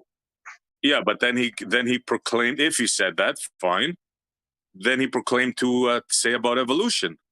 And then I asked him, well, did it start? And I had to pull teeth to make them say it started in the water. And then I told him, okay, if it all started in the water, how did a fish become a giraffe? I was very clear. And I don't know. No one knows. Actually, in reality, no one in here no one knows. No one knows. Now you're talking, brother. I can respect that. Well, are we going to listen to the people that say they know something like, I don't know, a biblical account from this God dude who says, hey, I was here and I made all this stuff? I mean, are we going to listen to anybody who says that they know, or just say, I'm just going to retreat into agnosticism and say, I don't know and neither do you? Well, I mean, what revelations, if any, are we going to trust from anybody who knows about what happened? Are we going to trust any revelations at all, or do we have to make everything and create everything ourselves before we know something? We don't trust. No, but we can't know this. We cannot know this. This is, think of it as we don't have enough computing power. Like if I tell you, what's the last number? What are you going to say? Right? Whatever number you what's the last number? Anybody here? Into agnosticism and lack of any knowledge at all. So what can we possibly know if not the revelation from somebody who does? You guys are forgetting about the last number. I got a last answer. That the highest number is the last number, or the last number is the highest number that you learn throughout your life. Whatever number that is, that's the highest number to you. Okay, and I put one more number after that. He's got a new. I had a 1. And I had a 1. Okay, here's you. Yeah. You gotta understand, man. Guys...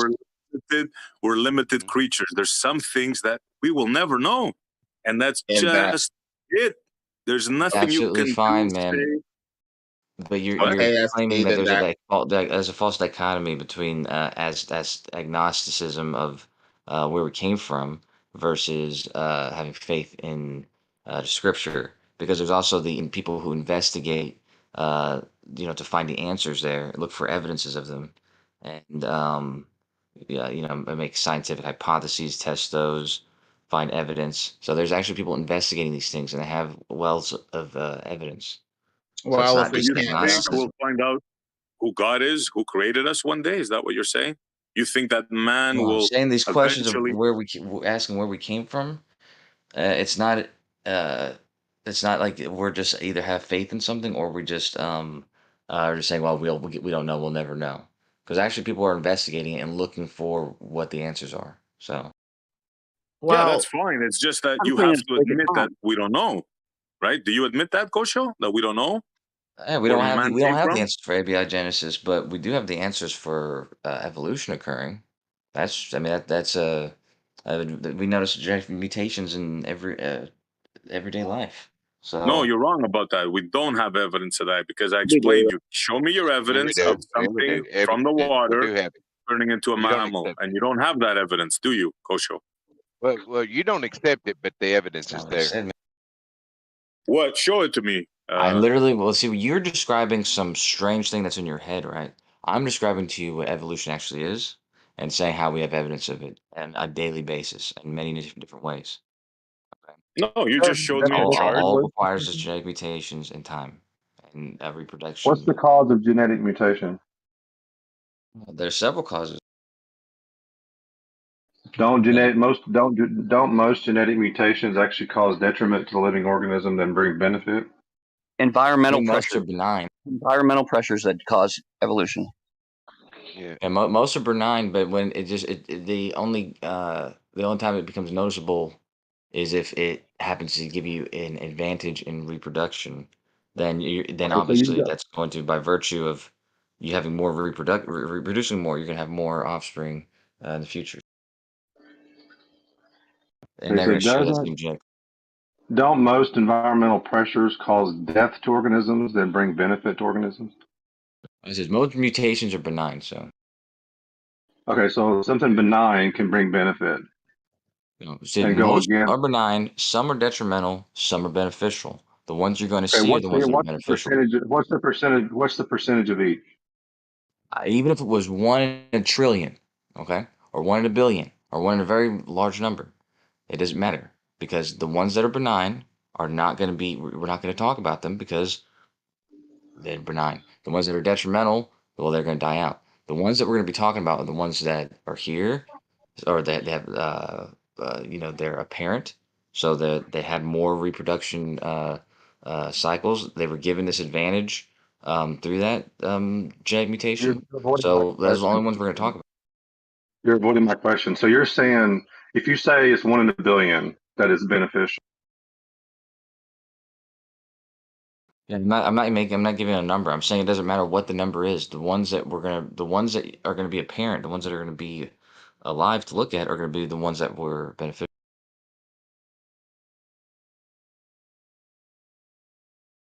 Well, the key of any natural process, like evolution or whatever you're talking about, is some sort of continuing, event that shapes the events that come afterward naturally. So the problem then becomes this: whether or not this event has been started properly to continue properly, aka a mutation early on in an organism's life can be lethal if they don't know how to form, say, a heart properly or lungs properly because of a bad mutation here or there. Mutations early on in an organism's development can have lethal consequences and a cascade of effects that can destroy the organism. So how can this mechanism of mutation be anything else but a deadly event in an organism's life? How can it help the organism survive at all when everything needs to take place properly in the organism's development for it to even live and survive? Good question, man. Yeah, like I just said to you, the ones that are detrimental, there's no reason to suggest that there's gonna be any. It's gonna be apparent in the future offspring that a gene because it's gonna have died. It's not gonna share its genes. Okay, so there's no reason to talk about the ones that die. Well, let's logically think this through. So you're saying there's beneficial mutation. Somebody else said environmental pressure, right? So most environmental pressure will bring detriment and death to an organism. If someone is in a heat desert, that's environmental. Most organisms, if they're not prepared for that environment, are going to die. And you're saying there's a small percentage of those organisms that are going to live in a heated environment that's going to survive. but the majority will die off. Okay, and then you take that same organism and put it in the water because it's adapted to, let's say, the heat, it's going to die off because it's not adapted to that environment. So it's going to die off. So most environmental pressures are going to kill things. Most mutations are going to kill things. You're saying somehow through environmental pressure and mutation, it actually brings about complex organisms. Which I'm not saying anything about environmental pressures, although that does play a part. The key takeaway here is whatever is going to allow it to have a more likely chance to live longer, reproduce, whether it's because it can now gain food better, or it can survive longer, or it's more attractive to the female, whatever the case is. If it's genetic mutation that caused this, which, like you're right, most of the time they're going to be benign or even detrimental. Sometimes they're not, though. And in those cases, its genome is going to be more present in the future generations. The other examples, they're not going to be more present. So that's why they're not talked about. Well, see, no, well, here's the thing. So you're using this magical thing called evolution to say that you bring about complex organisms that we have today, but everything in the world is stacked against it. But it has this magic ability to bring about male and female organisms, as you just say, or cooperation, or working together, or whatever. But the whole world is set against it. So even your own theory has to have something pushing and directing it, not just some random. I don't understand what excuse me? Most things die. That's right. Most things. Life is a battle against death. That's right. And the things that are built with capabilities of surviving, especially long enough to have a baby, it now has the luxury of passing on its genetic code. Okay, it's made a copy of its genetic code. It's going to be shared with its offspring. This is why certain genomes become more apparent, and why genomes change over time.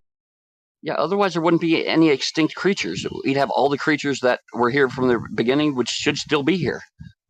No, I'm saying you wouldn't have. Most things have died.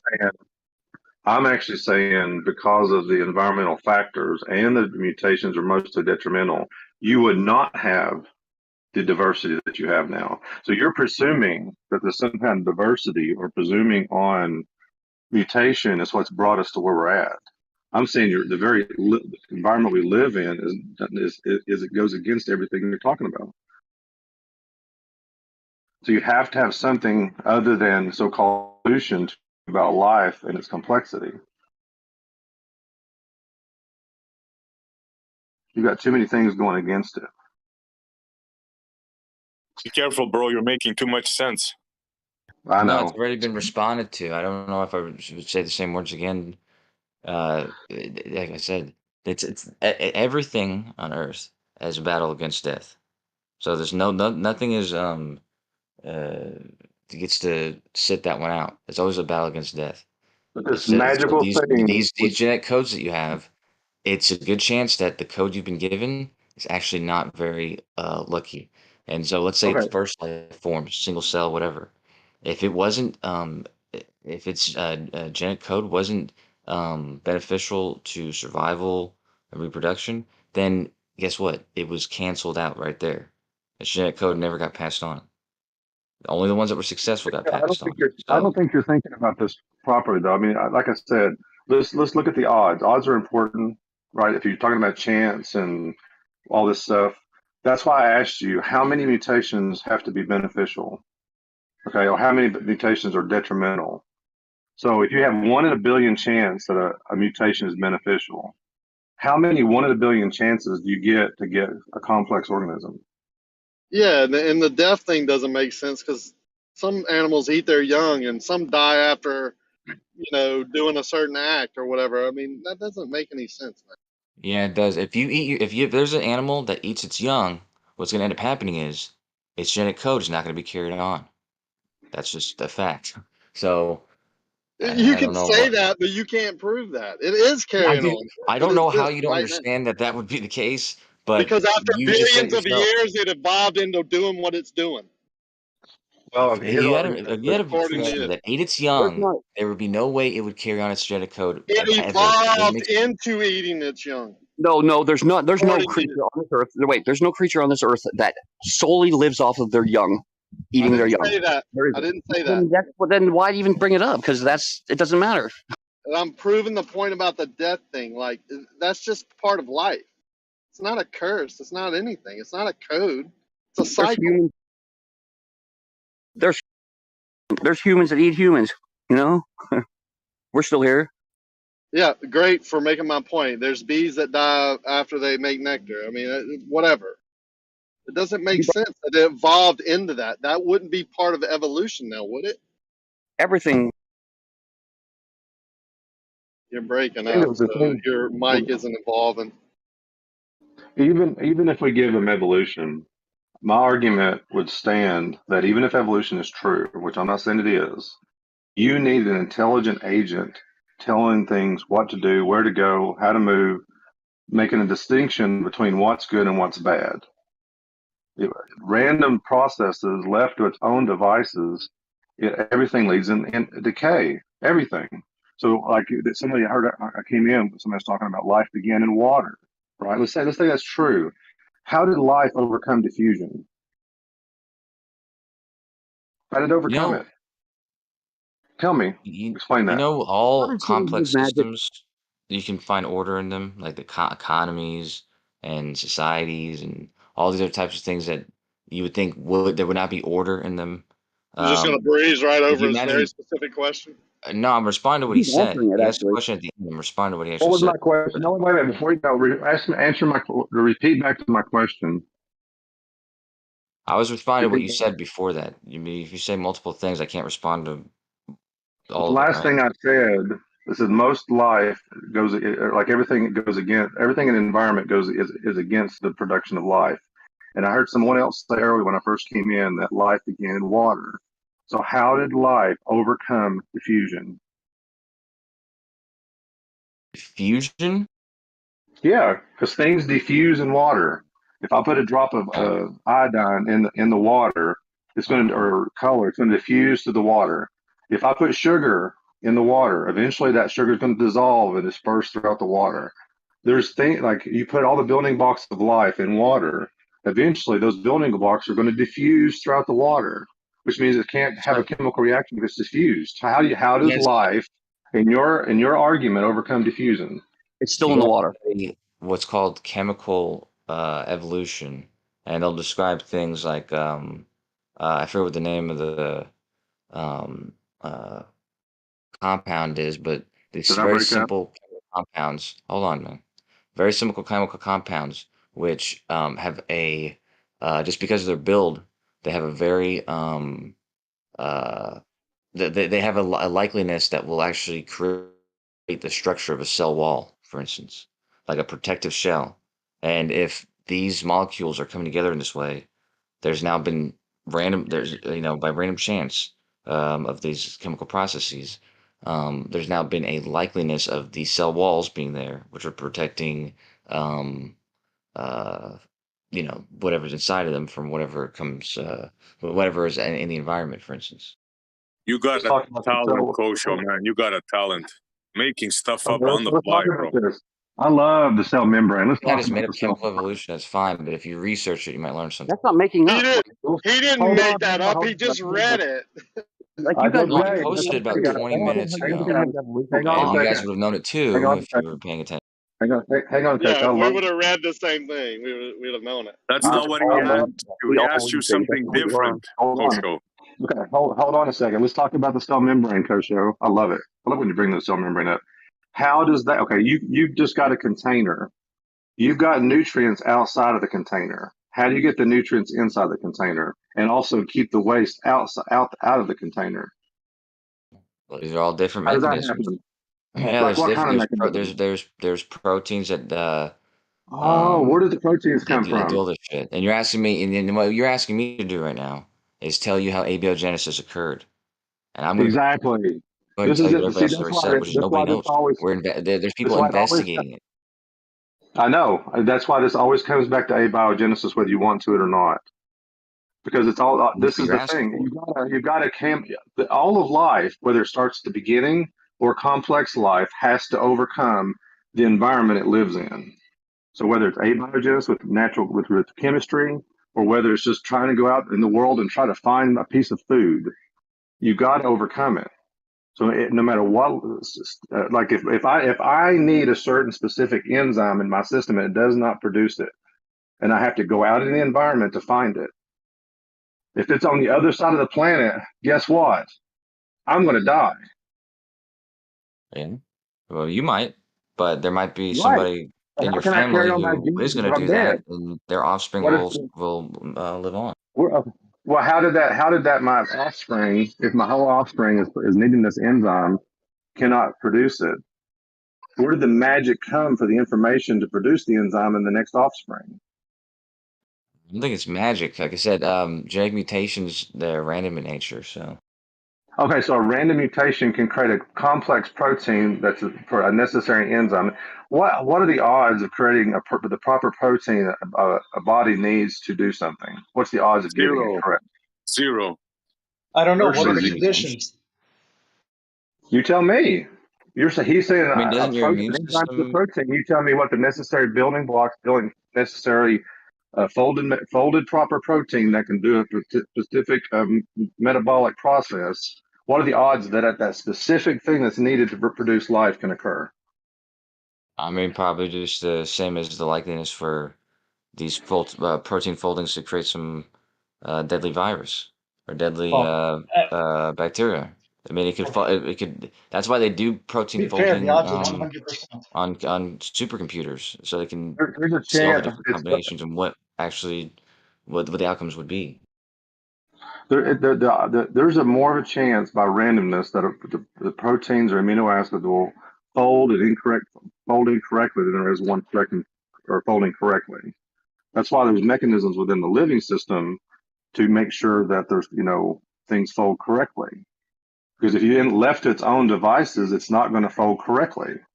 So you need to say, even if your body produces a specific protein, it's by randomness, there's a mechanism in the body that says, nope, that's not supposed to be here, and it breaks it down. So you've got things to overcome. This world is not designed for life to flourish. Just life actually is detrimental to life. That's correct. I don't know the conditions, so I can't answer that question. I don't think anybody can answer that question at this point. But the odds, based upon observation, are 100%. So you're begging the question. So because we have it and it looks good, that's proof of the evidence of what you're proving. So so you're saying that because I can describe it and that's the way things are now, that proves evolution. Right. Okay. Probably has a nice mathematical formula to go with it too. Well, if you want me to go and find the odds of something happening in an environment that I have no idea about, I think it's going to be difficult to come up with the odds. Don't you think that's an unfair question? I've been asking from the morning. Show me this lineage from the water to the land. I've been asking for 2-3 hours now. Haven't had success yet. Not only, dude, I've shown you animals that are born in the water and go to land, like amphibians or that. I didn't ask for that. The That's fish thing. not I've what I shown asked you. for. I've also posted the the oldest land animal. So this animal was one that its ancestors came from the water, and it shows you what it developed in order to live on the land. Mostly those things that also have the gills and then also breathe air later. So Wait, I don't know how do why. you know? Hold on. You have evidence of this? You have bones? What's your evidence of this creature? Well, fossils are the oldest living creature, and the creatures still living today that have both gills and later breathe air with lungs. Those exist still. That's So you're not saying what I asked you for. That's well, not wait, what I asked for. Okay, so what his argument is, I understand what Coach is saying. There are similar things in this world that look similar, and there's a little bit of crossover. Because there's a similarity and a bit of a crossover, that means that's the ancestor of things. If that's true, if Kosho's right, then the wagon that I have out on my deck for my kids to play with is the same as the car, is the ancestor or came from the same source as the car out in my driveway. Oh my God. Okay, I just put it. You can construct as many my arguments you'd like, and then beat them down. But Did I misrepresent it? Did I misrepresent yes. the argument? Okay, well, how did I misrepresent the argument? There are frogs that exist today that don't breathe air at all. They don't even come up. They live in the water. Frogs, okay. There's also frogs Okay. obviously that live in the air. Okay, so this is an example of something that obviously they can't reproduce together anymore. But these animals came from the same species. Okay. Oh, so How'd you know that? How'd you know that? Hold on. So I've got a Subaru in my driveway and I got a Ford in my driveway. But so because they look similarly, but one has a rotary engine, one has a 4-cylinder engine, but because they have 4 wheels, fenders, they evolved. braking system, they all came from the same place. Yes, they evolved from a car, from the original Model A car, Model T. They evolved into this. We evolved learning how to make cars better. Satsy, I have a picture of lineage of whales in the chat for you. That's exactly what you wanted, right there. You just proved my earlier point. Then evolution requires a designer. Both vehicles. Okay, well, where did the designer come from? That's why this conversation is stupid, because no one knows what happened at the first fucking blink of an eye. So why are we even talking about this? It's dumb. No one knows. No side knows. We're stupid about it, and you're stupid about it. We're all stupid about this topic, but we're sitting here talking stupid. Well, no, it's not stupid. Issues you're stupid about the creation and the evolution. That's 2 issues, not just one. Evolution isn't creation. Evolution is, or creation is abiogenesis with us. You guys don't know what that is. It's like you've never heard of the word. Hold on a second. Let's slow down. This gentleman here is schooling you on what that is, sir. You've never heard of it. You've never even heard of that word. Take a deep breath. Calm down. Take a deep breath. I don't want to. Okay, you've either got 2 options in this discussion. Either natural forces, random chance created life, or you've got an intelligent designer creating life. Who created the intelligent designer? That's not the we cannot talk about that, Steve, but you created your creator. Yeah, but we're both stupid about this topic, and we're arguing about each other. Let's just argue about evolution, bringing up where things started from. No one knows. No one knows. I'm making arguments. You're yelling and screaming. No, I'm not. I put a picture of the lineage of whales in the chat room, like Essie wanted. That's the lineage of whales. They had legs. They went up on land to lay their eggs, and then they go back to the sea like turtles do. Now they just stay in the ocean. And so that's not an argument. That's begging the question. You're saying you created a good story, and then you said that's proof of evolution. And you guys created a good story and about a magic guy that snaps his fingers and things pop into existence, but it's just a story. Honestly, I didn't bring up God yet. You did, first of all. Creation. Tony. Hey, Tony. God. Tony. The difference is that one side is claiming that theirs is true based on science. The other side is saying, yes, we are appealing to miracle or power or you're right. magic. You're right. One side says they know what's going on, and the other side doesn't really admit, have a clue. It's a thing that we can't do, and a thing we don't have the power to do, and some entity that is beyond us did this. The other side is saying science, and it doesn't line up with science. That's the problem. It does line up with science, though. It doesn't, though. Science is the act of learning about something. Science isn't like some and you can't learn about something. You can't actually experience or sense or witness. Come on, man. Science is the act or taking part in learning about a certain topic. You're way too excited for this topic, man. No, I'm not. Hey, come on, man. You come in here. You can't learn about but we're trying to keep it calm. Everybody's been experience. That's not learning about it. All you're learning is a story about it. And you guys are learning about a story too. Yes, we're saying it's a story that explains it by intelligent creation or power, like you said. You can call it magic, that's fine. Okay. We would say yes, it's something beyond us. Your side doesn't allow or shouldn't be allowing for stories because it claims that theirs is better than the story. You don't get to say ours is both a story, but our story is better. No, you that's have not to true. agree That is not. Sorry. At the very least. That's true, though. We're not saying that. We're saying that. Guessing, though? He was talking to me. That's not true because our side says we don't know.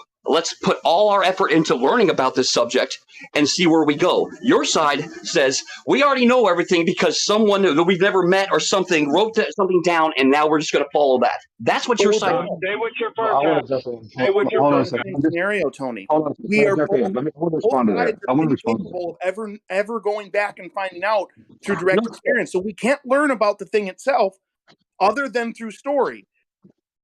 Yes, Well, and you guys let me- have a written story. We don't. Science learns through experience. Yes, Let me ours is jump in a second. Yeah, but a here's the religious thing. person will tell you, this is my faith. I believe it, right? faith is the So, you know, the absence of truth. What's the definition of faith? Faith is It's the substance of believing in things something hoped with for and the absence of evidence of truth, things absence not of seen. evidence. Can I jump in a second? I want to say something, respond to something he said. Because he said something about, you made a lot of claims that, so for one, no one has made a claim to, for first of all, about, like, especially me, about this magical figure. All I've ever said is that there's an evidence for a designer. I can argue and say, I don't know how God did it. And I can spend an investigation trying to understand possibly how God did it. That's the same way of maybe trying to understand how the manufacturer of my car out there made the car. That's the same kind of investigation. I'm saying, Now, how do you? Sorry. It was such an intelligent design. Why is it so imperfect? who says it's imperfect? First of all, who? I mean, Yeah, war pinky consumed toes us. and We were appendices consumed by and That's like war. that's a Hold weird on a second. Hold on. everything works just fine. Okay. If I've got a Chromebook and a laptop. Okay. The Chromebook doesn't have as much computing power as the laptop does. They look very similar. They operate very similarly. They have a touchpad. Well, is the Chromebook imperfect because it's not just like the laptop? Do either of them have any redundant features that were for some reason designed into them but have absolutely no purpose, no usable purpose? But see, because you don't know what the purpose is, you're saying that because you don't understand the purpose, like the appendix or there's actually they found out, discovered there's part of your immune system. Yeah, of course. It's not just. Yeah, we don't think that it's mysterious to us why these things exist. We know that we no longer have that purpose. So things like canines or back molars and stuff like that, things that No, well, wait a minute. were more My canines, wait a minute. My canines and back molars are still very relevant today because I eat meat, certain vegetables I need to be able to tear it, and also I need to have something to grind it. So human beings with molars and biting and canines is still very necessary in my canines. We're talking about the wisdom teeth, but regardless, there's several features, not just in humans but in other animals that it's not. If it was put there by design, it would be useful. But what it shows instead was it was maybe useful in the past. You're assuming because you don't know why it's useful. That's proof that it's poorly designed. But there may be so used to it that you don't know about and why the creator made it. Yeah, I'm specifically talking about things that are not useful by any means. Whose standard? Your standard? Some scientist in a lab standard? Somebody's opinion that doesn't believe in a creator standard? By the standards of living. And it makes it harder to live for certain animals that have some of these features. Well, isn't adversity can be something life can overcome and learn to deal with? It makes them maybe there's something about character that's important to the creator. Maybe that's part of it. Maybe there's something else that's needed. It's not necessarily materialistic. Maybe it's something more non-materialistic that's necessary. I mean, this is kind of we're mixing up morals and actual, genetic makeup. Mixing it with it, it's getting a little bit confusing. Well, I'm making an argument though. Remember my argument because I'm saying because he's saying it's poorly designed because there's no purpose to it, and my argument is because you don't know the purpose doesn't mean it's badly designed. It could be there could be something behind it that we do not see or understand or know yet. Like the appendix, they thought it was useless. Come to find out now, it's part of the immune system. So you can't assume that you don't know what the utility of whatever that thing is. Yeah, but you keep saying things like what we don't know or something. But I'm not describing things that are mysterious. I'm describing things that we know what they're for, and we know that and not just us, because there's lots of different animals. I forget what it was with the giraffe. Something about its heart, maybe its lungs or something. Regardless, though, these are things that weren't built by design. They were built in such a way that they were advantageous for maybe our ancestors, and they're not advantageous for us.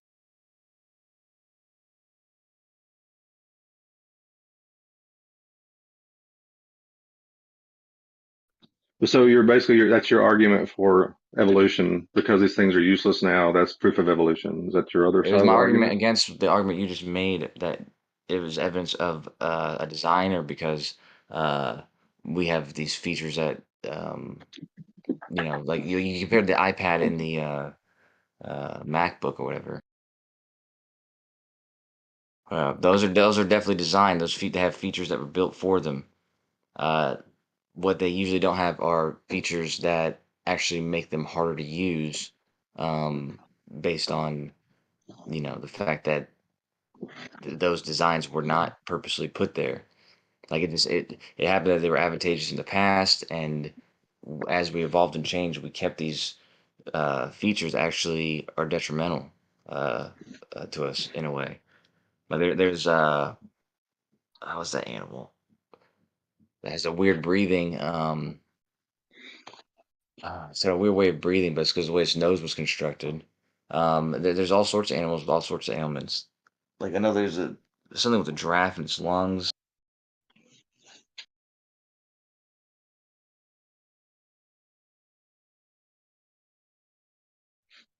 You're still not made it's still not a strong enough argument. Even though you may or may not understand why it's useful now, there might have been a utility necessary for its development function or whatever that may be beneficial that you do not see, or that your argument is still not valid. Why, Just because why you don't would they see be something, stopping just now? because you don't see now, doesn't mean that you don't understand it. Things have been proven that they don't know back. All this junk DNA they used to see in human being in the genome, they're finding out those things have functions and they're necessary for life. So even junk DNA that they used to think was just junk, it's not junk. So your argument is still not valid because if you don't know today, you might know tomorrow what it is. Still not a good argument. So the women's pelvis.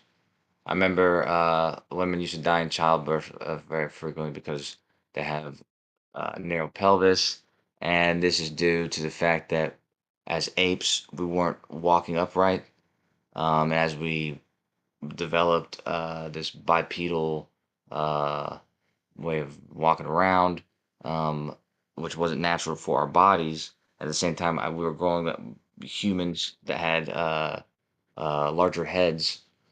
So this actually caused women to, very frequently die at childbirth. That used to be a very common thing, actually. But this is an example of something that is not at all that none of that is advantageous in any way whatsoever. But that's a design that is, uh, you can see it makes sense from the standpoint that it comes from an earlier. We've come from a model that is older than it. We weren't designed uniquely from them. Like we have the same model, and we've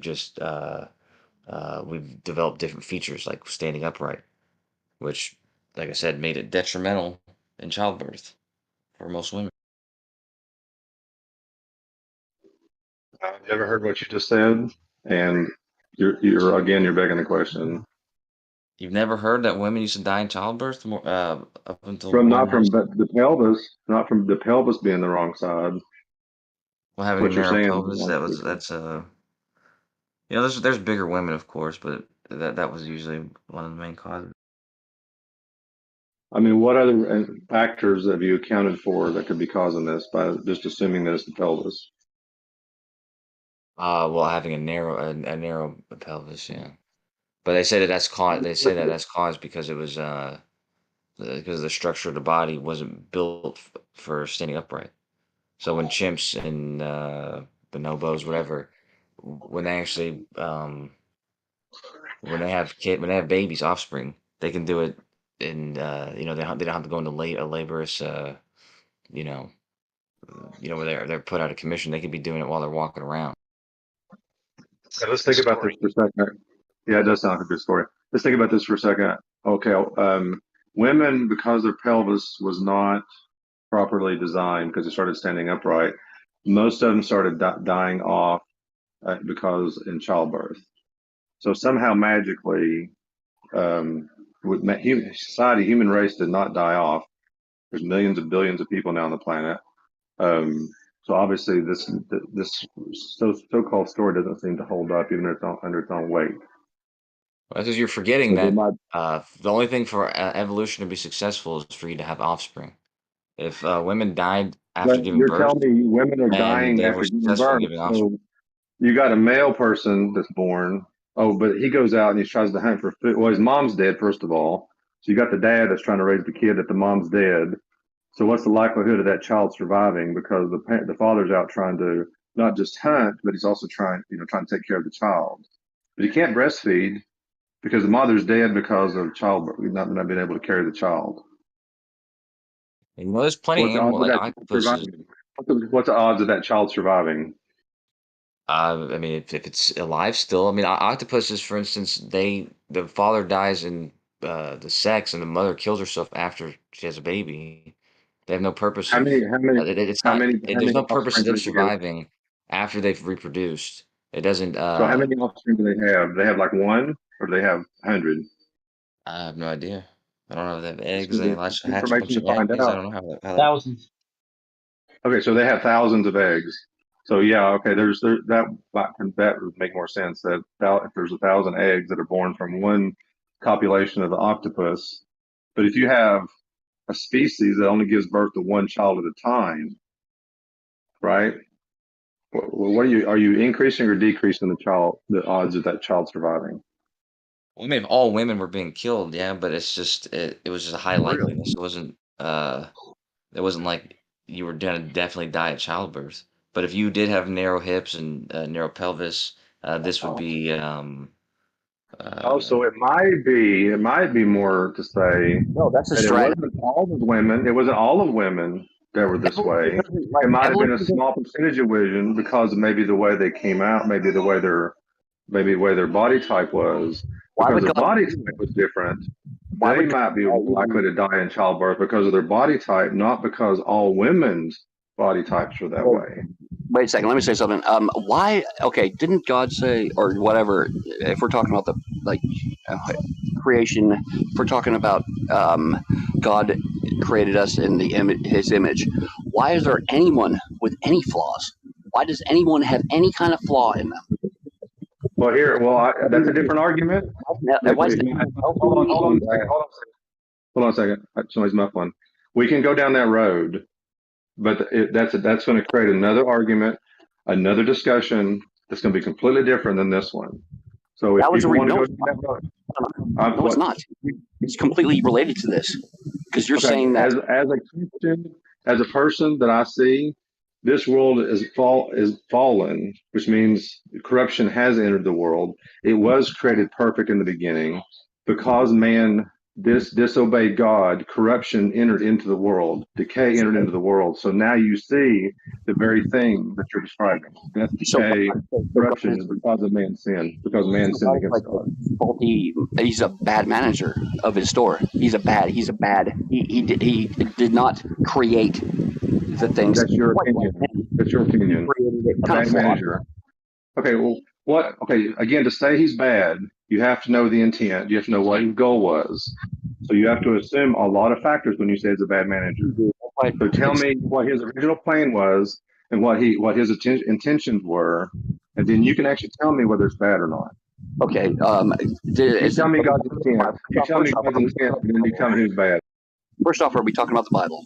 Are you? It sucks for you. We're talking about evolution. I don't know how it ended up talking about the Bible. Yeah, you might say that, but creation is definitely popping up prevalent in your side of this argument. Is it not? Yeah, a creator doesn't necessarily have to be the God in the Bible. Oh, a creator. Okay, Yeah. the creator. So is the creator flawed? Who cares? That's what Who knows do you, and who cares? It doesn't matter. What does that have to do with anything? Do you not see how I'm relating the fact that you were arguing about, okay, there's women that have uteruses that are or skinny hips, or they're not able to reproduce properly like other people. Why? And you guys are saying that there's a creator, so someone created her, right? Right? I ask the same questions as you do, believe me. I ask the same questions. There's no answers. Yeah, so of course, that's why people will tell you it's free will and this and that. Yeah. If you'll listen, I gave you an answer, but no one obviously didn't hear. Well, I start out with the answer. No, I gave the answer with what I answered the question. Why is there things like people dying and disease and improperly hips and all this stuff or all this stuff? I answered it. I said, because this world is corrupt and fallen. Death and decay is in this world. It's like a car. You can make a car perfect off the assembly line, but as soon as it hits the road, the entropy kicks in. Things start to decay. Things start to break down. It could be a perfectly designed vehicle, but it's eventually going to break down. Yeah, but we're still made. That's a bad answer. We're not created in his image, then, because he doesn't break down. I think that's a bad answer because that answer is no. God is limited. It was still made though to fit a gas nozzle in it properly. Okay, like, there's no way that it was not made for that. So that's I gave an actual mechanism for why the woman's body would be built in a different. It would be built in a way that it was actually disadvantaged by childbirth. And like I said, that's because they weren't designed. They weren't. They didn't come from a creature that was standing upright and reproducing. Our bodies weren't.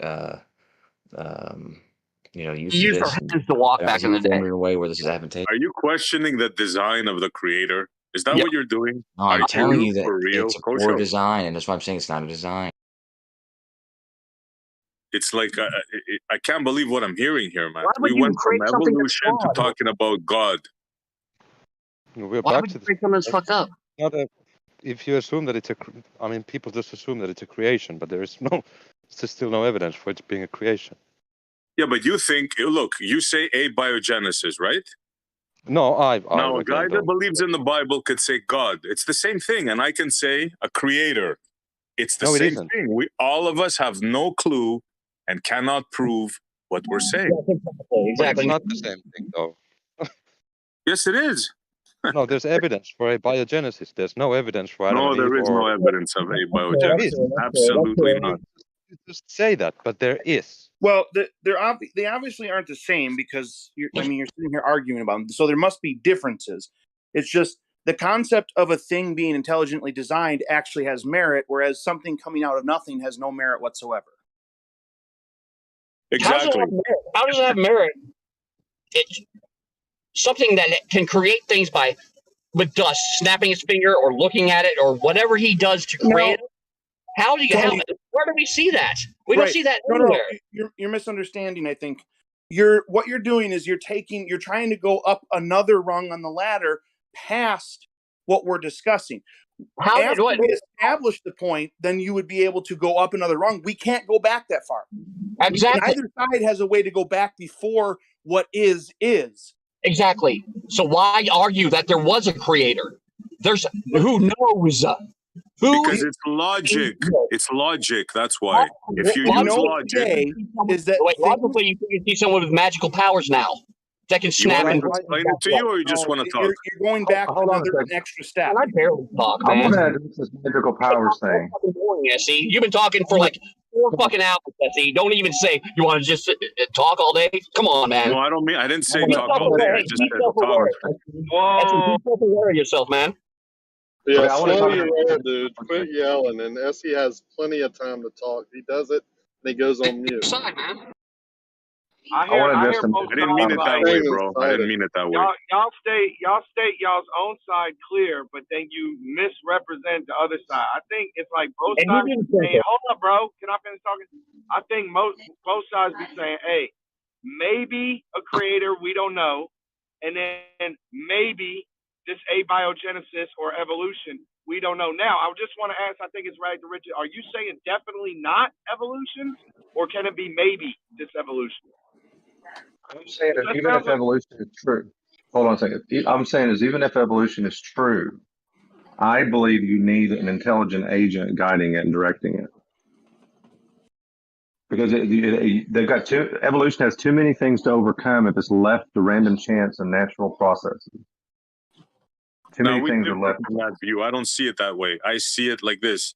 The creator made whatever he made, and then he just left it on its own devices. And, you know, bees make beehives, butterflies fly, and they, you know, they do their thing. You know, trees drop their seeds and they regrow.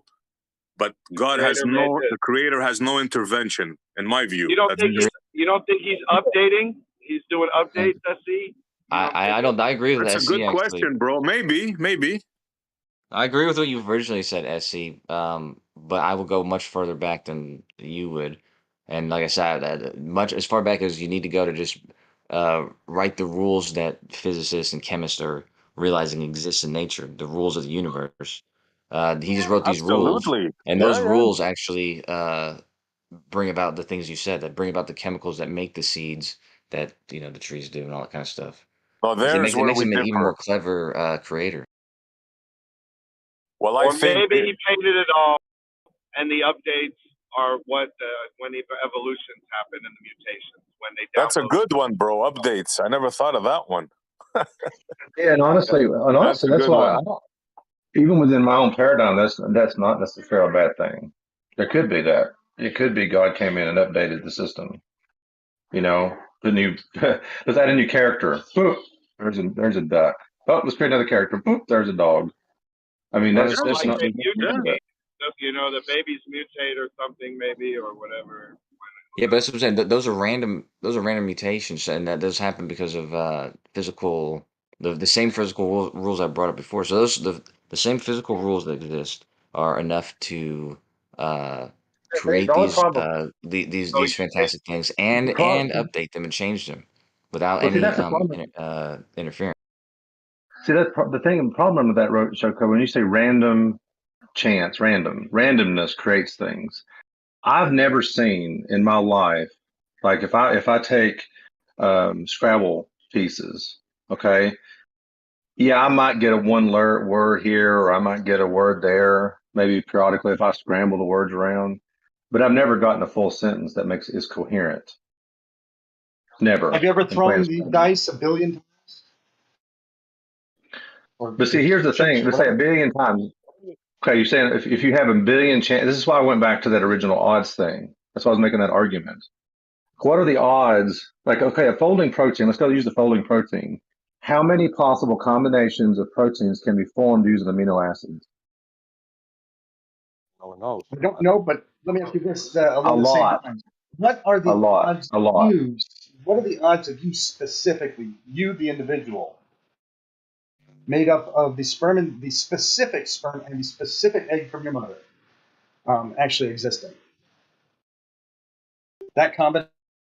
Well, you're talking about, but there's a lot of things in the back that have built up to that point. So yeah, I hear you, but there's like, okay, what are the odds of the Scrabble letters typing out the word, typing out a sentence? You know, the cat ran down the road. Okay, the odds of it happening it may be 1 in whatever, but if an intelligent agent is in play, it's 100%. That's true for that thing. But what about say a structure of a rock, like a diamond or something like that? What do you mean? Well, okay. What's the difference between a pattern and specified complexity? What's the difference between those two?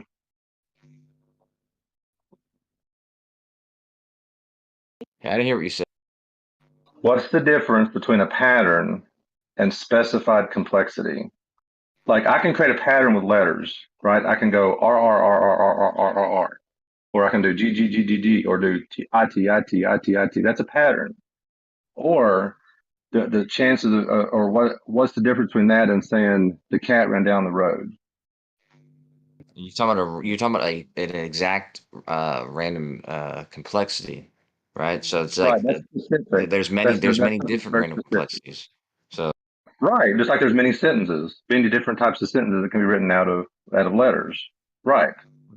Yeah, like so there's which one are protein. you describing that does this? Because we've invented language and that kind of thing. So, But you it's know, well, why do they call translation and transcription when talking about DNA and protein When folding and structure? you're talking about the beginning point, and Kosho, I think that's the cooler part to talk about, right?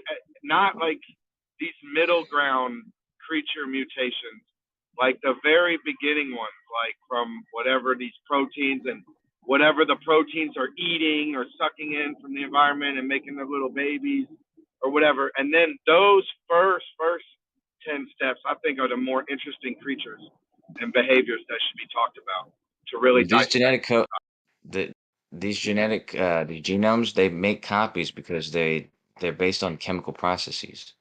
So it's not actually random chance at that point. Right, but talking about Go talk about ahead. that more specific and what happens with the evolution steps from those beings. Yeah, well, when you talk about evolution and genetic mutations, that's actually a flaw in the copy, right? It's not it making a perfect copy. That flaw is actually, like we said, most of the time going to be benign. Well, either benign or detrimental to the organism. Yeah, most of the time. And when it's not, is when it becomes apparent. It becomes it has a more likely a chance for you to see more of them if you're looking at a population of things. You're going to see that genome appear more. If you But that flaw wants to copy the new flawed version, or it wants to go back and copy the original version. There's no want. I mean, How dude, many beneficial mutations have to occur to create a living system? yeah, see, these are the harder questions, the more interesting questions. Like when I say it wants to copy, I'm saying like if you got AAAB and it fucks up and makes AABA, right? Does that new one want to make the former or the latter, or what's it gonna make, right? Or is it, you know what I'm saying, and why? Something like blue eyes, right? Like a blue or blonde hair, even. You know, these things aren't advantageous naturally, but you know, people find them attractive. So it's not like a Right, but helpful you're trait. skipping. Go back to your little protein and give an example of what could have had. Not down the road here, blonde hair. Talk about these first little pieces. But which is like when you're talking about the like riding the cat went down the road. Like there's a different it's different genes for people who are blonde and people who are ginger. Like which is more like both have sort of meaning. They're different, but it's I don't see the point in the writing. It doesn't make any sense that way. It's just What sentence is going to, like, why is one sentence more beneficial? Sure. Is it going to try to rewrite its same sentence, or is it going to go back? Yeah, and if there's brunette, then the sentence is cat went down the road, and then there's someone that has a sat went down the road and still is alive. Does that make sense still, the sentence? Is it meaningful even though it's... Well, there's sentences that are meaningless, Mo man. Okay. The cat ran down the cat ran down the pool, or the cat ran down the sky. The cat ran down. I mean, or the cat googly mobble the road. Yeah. There's some words that there's that one little change that can make the sentence meaningless, and all it takes is one shift in the change. Yeah, but or what if one letter in the change. What if the TAT or the CTT ran down the road? What does CTT mean? I have no idea. Sure, It's but meaningless. Yeah, brunette. That would get brunette in the gene pool. But see that's well. I mean, I guess you're missing my point. I mean, you're saying that a slight change can go the difference between blue eyes and brown eyes. But I'm saying there's things that are detrimental that could change. You could slightly change the DNA in something and produce something that actually can kill the host or kill it. Like if for some a slight mutation in my genome prevents me from making insulin, more than likely if it's not caught early, I'm going to die. That's a slight mutation, slight change, but my body produces insulin, which is a necessary hormone or protein for the You have for the body. You have the blonde person. The blonde person has no inherent value over a brunette. In fact, they might even have some detriments of not being as capable of contending with sunlight and stuff. But then you have an ice age roll in, or you move to an area where that's an actual advantage, where they actually produce more vitamin D than their counterparts. Now you have a subpopulation that actually, for its environment, is doing better. I mean, it makes sense to me. I'm not talking adaptation's not part of life. I think adaptation is necessary for life to be sustained. I think you need adaptation because if I don't adapt to the cold, I'm going to die. If I don't adapt to the heat, I'm going to die. If you have enough These aren't adaptations, though. These are genetic mutations. The only reason they didn't come about because of some requirement. They came out randomly.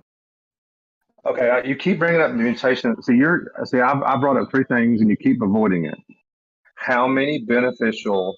If the odds are stacked against, if most mutations are benign or detrimental, you're saying there's this small percentage of beneficial mutations that bring about life, that bring about beneficials for life. Give me the number of beneficial mutations that are required to bring about any kind of life. I don't have this number for you, dude. Why would I have this number? All I can do is give you You examples should. of You're what an evolutionist, of mutations right? when this occurred. How many I beneficial don't have an mutations exact to number get for to a how many special times it happens. It's mostly going to be Okay, benign. I'm going to give you the first. I'm going to give you the first living organism. Cell organism. Tell me how many beneficial mutations is required to get it to a human being. I got to call you right back. What I is won't its have that breeding? answer. What is its breeding rate? How many times does it mutate, or how many chances for mutation are there? Yeah, unfortunately, mutations occurred through every reproduction cycle. So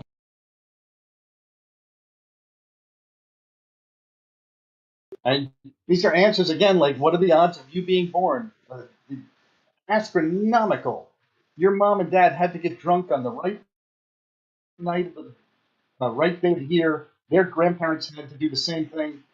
All that chain of events had to happen for you to exist, specifically you.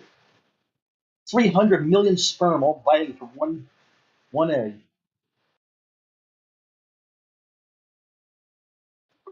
It might even be down to the millisecond. Like if he had gotten a little too excited a millisecond earlier, it wouldn't have been the same egg. I think you might be Same speaking to sperm, someone same that egg. is no longer in the voice channel. Oh, okay. Well, it's still a question. Still, the odds are astronomical. So playing the odds game just for the sake of trying to say something hard. Oh, if you pick, for example, a deck of 52 cards and you shuffle them, right? The odds of you getting any exact order of the cards is like they're more 52 factorial. yeah, it's bigger than like the expected amount of atoms on Earth. Much It doesn't bigger. mean No, like in the universe.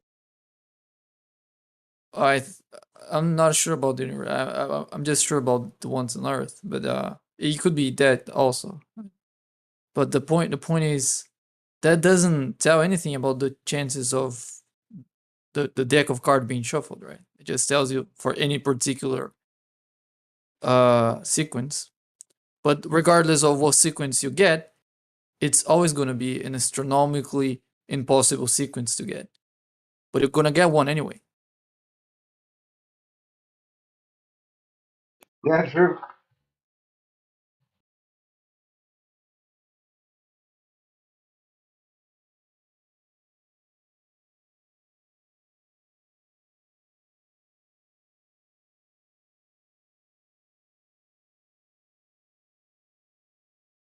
Hey, Kosho, you remember when you were mentioning the algorithm you used to get, like to fix a position using the intersection of planes? Oh no, the intersection. It was the intersection of two planes. I think it's the intersection of three planes. 3 planes, yeah.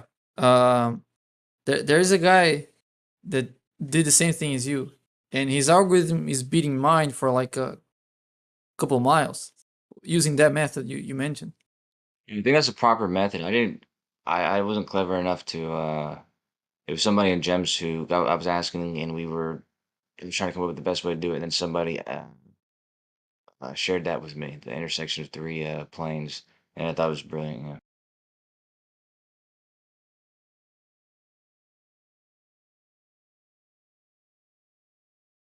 Yeah, but I want to correct myself. What's up, Coach? What's up, Don? Tell us the best new flat Earth model that came out from what they showed on Jum's show yesterday. I didn't watch the entire show, but I saw. Did you see the Flat Earth militant group? The militant group, was that the Dave Murphy thing or something? The first one? No, I forget who else was in that group, but yeah, they're like training to I don't know, fight for some reason. Oh man. I was trying to find Jim's show, but he takes it off to YouTube after it airs. So. Weren't you were on it, weren't you? Yeah, I know, but I was trying to show it to somebody last night, and I don't know who he's it.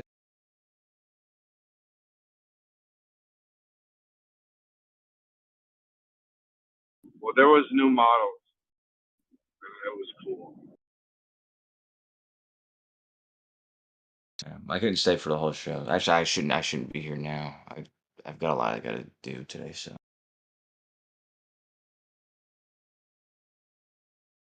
Yeah, you were cleaning house and writing code last night. You were super busy. Yeah, I got that to do and more today, so should probably head out in a minute. Doofus is here. No worries.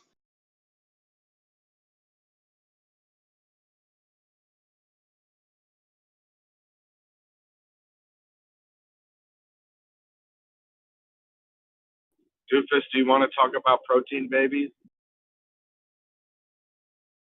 Chemical babies? This is beautiful. I got the chat up in arms. Hey, boys, That's interesting. nothing you say or do ever, listen up to what I'm telling you now. Ever, you will never, ever figure out where a tomato came from. Do you understand that?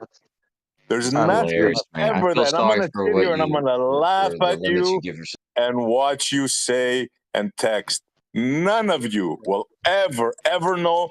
Remember me on your deathbed. Remember this guy SC asked me where a tomato came from? I still don't know. Yeah, I Remember said to that. you, it could be this, it could be that, and then It could you be laughed anything. at It could be answer. fairy dust. Yes, and you laughed at that, and you laughed will at that. never know in your life. Remember me, mailman, on your deathbed. You will never know where a tomato came from, ever. He's allowed to do this. You have the funniest arguments, Essie. Not saying they're bad because they're funny, but it's still funny. No, they're true. You too, Bacon. You will never know where a tomato came from, ever. Yeah, I understand that. Like, I'm not saying that's a bad argument or anything. It's just but hold on. The way you put it is quite funny. Yeah, because these guys are arguing against it. That's the beauty of it. But the beauty is that you laughed at me saying that it could be this. What is the answer? Because a could be isn't an answer. So Could be anything, exactly. But you will never know, mailman. You will never find out. So you laugh at your own and I'm answer laughing now. now at you. Listen, you will never find out where a tomato came from, ever. Yeah. Hold on, you're answering at your own answer. You're laughing at your own answer. That's funny. No, I'm laughing at you. I'm laughing at you. Listen.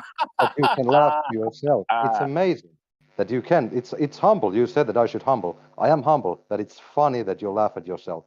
Because that is I'm laughing at you. You will never find out where a tomato came from. I'll repeat it again and again. Ever. Can you? Nothing you? No, I am humble. I will admit I will never find out. Yeah. So you laugh at me when I don't know. Okay, good enough. No, you think you know. No, when did I say that? That's the funny thing of it. And I'm telling you, you will never find out, ever. Hold on. Stop lying. When did I say that I know where a tomato comes from?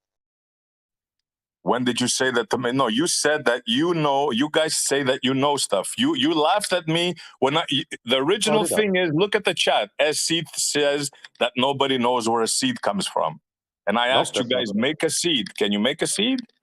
That's not what I said. No, you will never make it, and you will never know where it came from. Yeah, and I never said, but you said that I said. You're lying now. Yeah. Say whatever you want. Bring it. Bring me water from 100 different wells. Turn it every way. You're never, ever gonna know where a seed of a tomato came from. Sure about that, man? Absolutely, man. Remember me on your deathbed, bro.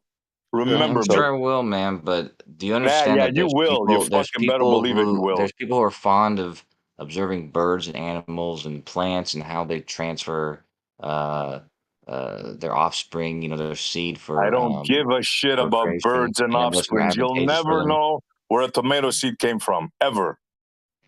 Oh, well, it came From from the another tomato plant, didn't it? Yeah. Just like any other seed. Where did the plant come from? From another plant. Where did that tomato one come seed. from? From another the plant. offspring of a Yeah, plant before that's it. what you're gonna squirm all day for me. But what the bottom line is, that's what I the know. bottom line is, you're gonna have to admit you don't know. It's the same answer for the drafting. Dude. Exactly, you don't know. End of story. There's nothing you can say after that. There's no but. No one says. There's no one who says they know except creators who say that there's a God that created everything. No, you think we came from the ones ocean, who as we were saying before. That's where it all started. And you're trying to squirm this way, that way. You'll never know. Ever. No, we can. No, I mean. No, you can't. You'll never know where you came from. Ever. You denying the evidence it's not our fault. I mean, you can There's do that. no evidence, and you know it. You You're don't get just to say talking when sophists. something is knowable or not. You'll never know. Lawman, where do we come from? Where do human beings come from? For human beings, they come from different life forms, earlier life forms. From their parents. Oh, okay. What's the previous life form before human beings? I don't remember off the top of Their my head. parents. Maybe. Is it Homo sapiens? What's the previous life form before that? I don't remember off the top of my head. So what's the previous? So you don't basically you really don't know where we came from. No, I can look if you want. Okay. How did you validate that information that you're about to go look up? How did you validate that that's accurate? With the evidence that they provide. How do you know the evidence that they provide is accurate? How did you validate that evidence? I guess I cannot. I can go and look at the bones, but then again, they can be plastic, and I'm not a biologist, so I can't verify that they are actually bones. So they can fake it. So actually, yeah, there's no evidence of it. Okay, so pretty much what you're telling me is you have faith that these men that did this evidence and put it together is telling you the truth. Same way that I have faith that that's my not father is faith. my father. Same way that I have faith that my father is my father. No, you can have that's not faith. No, that's different. That's not faith. That's direct evidence. No. Well, then, so is evolution. It's based on evidence. Okay. Well, I see. You can prove or disprove your father, but you already said that there's no way for you to prove or disprove the evidence for evolution. No, I can't prove or disprove that my father is my father because someone can tamper with the DNA test. Someone can tamper with the DNA test. So if you, well, here's the thing: you can actually become a person that knows how to do genetic testing and do the genetic testing yourself. Sure. And I can become an evolutionary biologist and verify the evolution. Okay. So, but at this point, though, no matter what, you have faith that these men told you these things that are true. Yeah, I mean, yeah, they say that these are bones, and I accept that they are bones, yes. And these are fossils, and I accept that, yeah. But when they say That's not fossils, faith. That's trust. Yeah, and it's trust that is I'm just earned. saying. So when you pull the hold on a second. That way, then, yeah. And we've talked about this before, Mo Man. There is evidence for creator, and I've even tried to pull some of this out today, but that's not evidence to you. So you just reject it. Just like you're saying, we're rejecting evidence out of hand for evolution. You're rejecting evidence for the creator out of hand.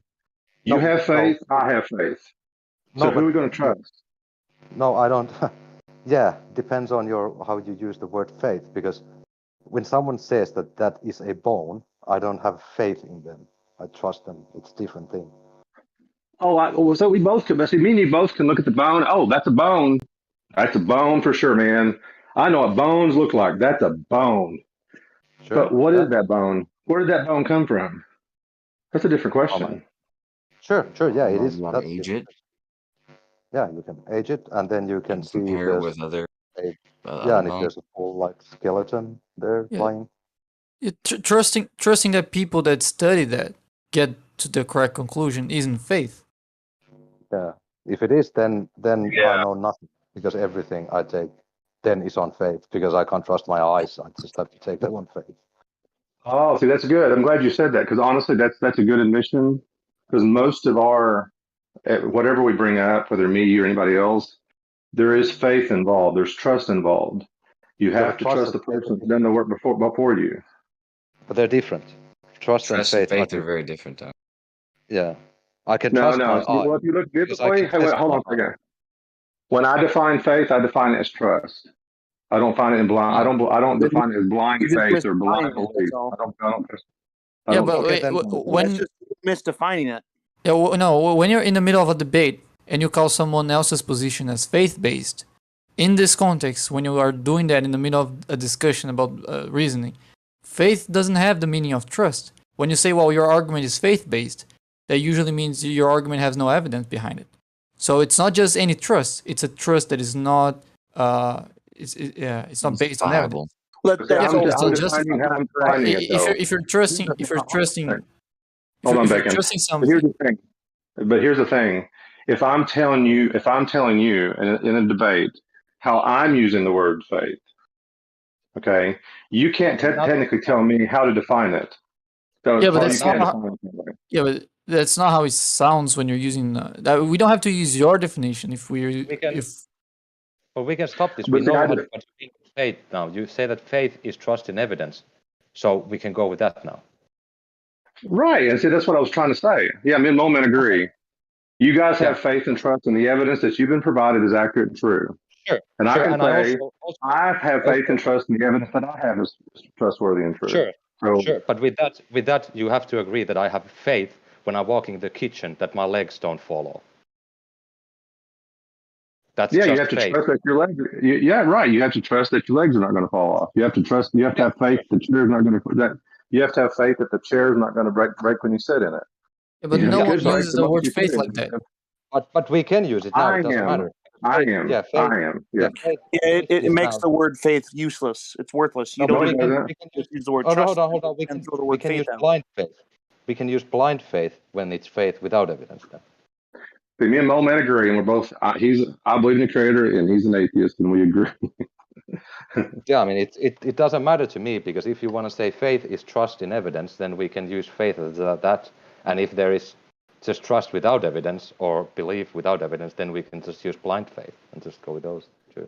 And so then that gets back to we focus on the evidence, and so that's why I was trying to get back to arguing Kosho. If you're making the argument for evolution being mutation and beneficial mutation, then let's analyze that because that's your evidence. If the evidence is valid, then it can withstand scrutiny, and the Didn't say scrutiny that, on Ash. that argument. Excuse me. I did not say that. I actually spoke against that. Whenever Spoke against what? people were saying that it was beneficial versus detrimental, or I'm sorry, like evolution versus devolution, or if it's degrading, or the only thing that is going to make it more apparent. So the thing that decides if it's successful or not beneficial is if it made it more likely that you would have you'd be able That's to fine, reproduce more. Kosho. That's Right, fine. but that thing I'm that thing giving that you that that. thing that that thing I'm that happened giving you that. may not actually be beneficial then. I'm giving you that. I'm giving you that. I I'm don't know giving you what's what the end you of said. his sentence, Hold and on, I want to hold on. know. I want to know how he ends his sentence. Go on, Coach. Think about how successful everything is, even with the flaws. Think about that game of life and how many random patterns are just. One second. What makes the difference, Coach? I want to know that. Well, yeah, like I said, it depends on what you're using to measure the benefit. If the benefit is being measured in its how likely you are to see its genetic code in the future because it had more offspring, then the only thing that requires is that it's capable, whatever it happened, it's capable to make more offspring. But this thing may also be detrimental to it in other ways. Like a peacock or something like that. Like Oh, peacocks, it's not just the amount of offspring, because there are mutations that don't affect how much offspring you have. It doesn't affect but it helps to, for example, it helps the offspring in the competition for survival. So, like when a lion kills. Sorry, go on. I brought that up earlier. I said that when I say that whatever is going to make it more likely that your offspring is going to be there in the future. So it may not be something that's specific to you having more offspring. It could be like you said, like a survival thing. But if you survive longer, then that's going to increase your chances of having more offspring, or more likeliness that you versus somebody else is going to have offspring. So whatever allows for that to happen is what's going to appear as a genetic success. Although this mutation may be detrimental in other ways. Which sounds like an axiom, because you're just saying that the more likely this gene is to be seen more, the more likely you see this gene more, right? That's basically it. Like this gene is going to have the tendency of having more of it, right? If the change it makes in the being increases the likelihood of this gene being seen more. Yeah, but I know, but we're just talking about beneficial mutations versus Yeah, no, I understand that. I understand. I think that's the better way to put it. It sounds redundant, but that's how it goes. Like you said, like it's like the tautology, or like you said.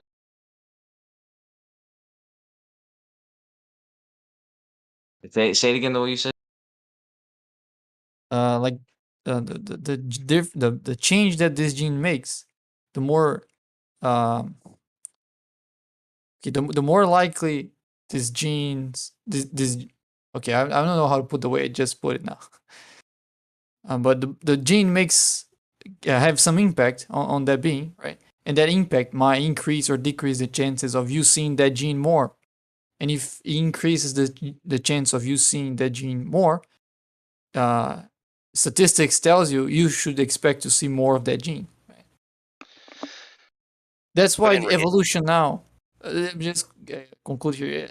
That's why evolution now, I think, is defined as the explanation for gene frequencies in a population. It's not even about speciation anymore. I think, if I'm not mistaken, the way it's defined now is it's about the frequency of genes in a population. How about we give a specific example? Imagine a virus that mutates, allegedly becomes more infectious but weaker, and over time is so weak that it's like the common cold. Yeah, that's what you should expect from viruses. And now, can you think of an instance where the opposite occurs? Where it doesn't where it gets stronger and stronger, not just dwindles away to non-existence.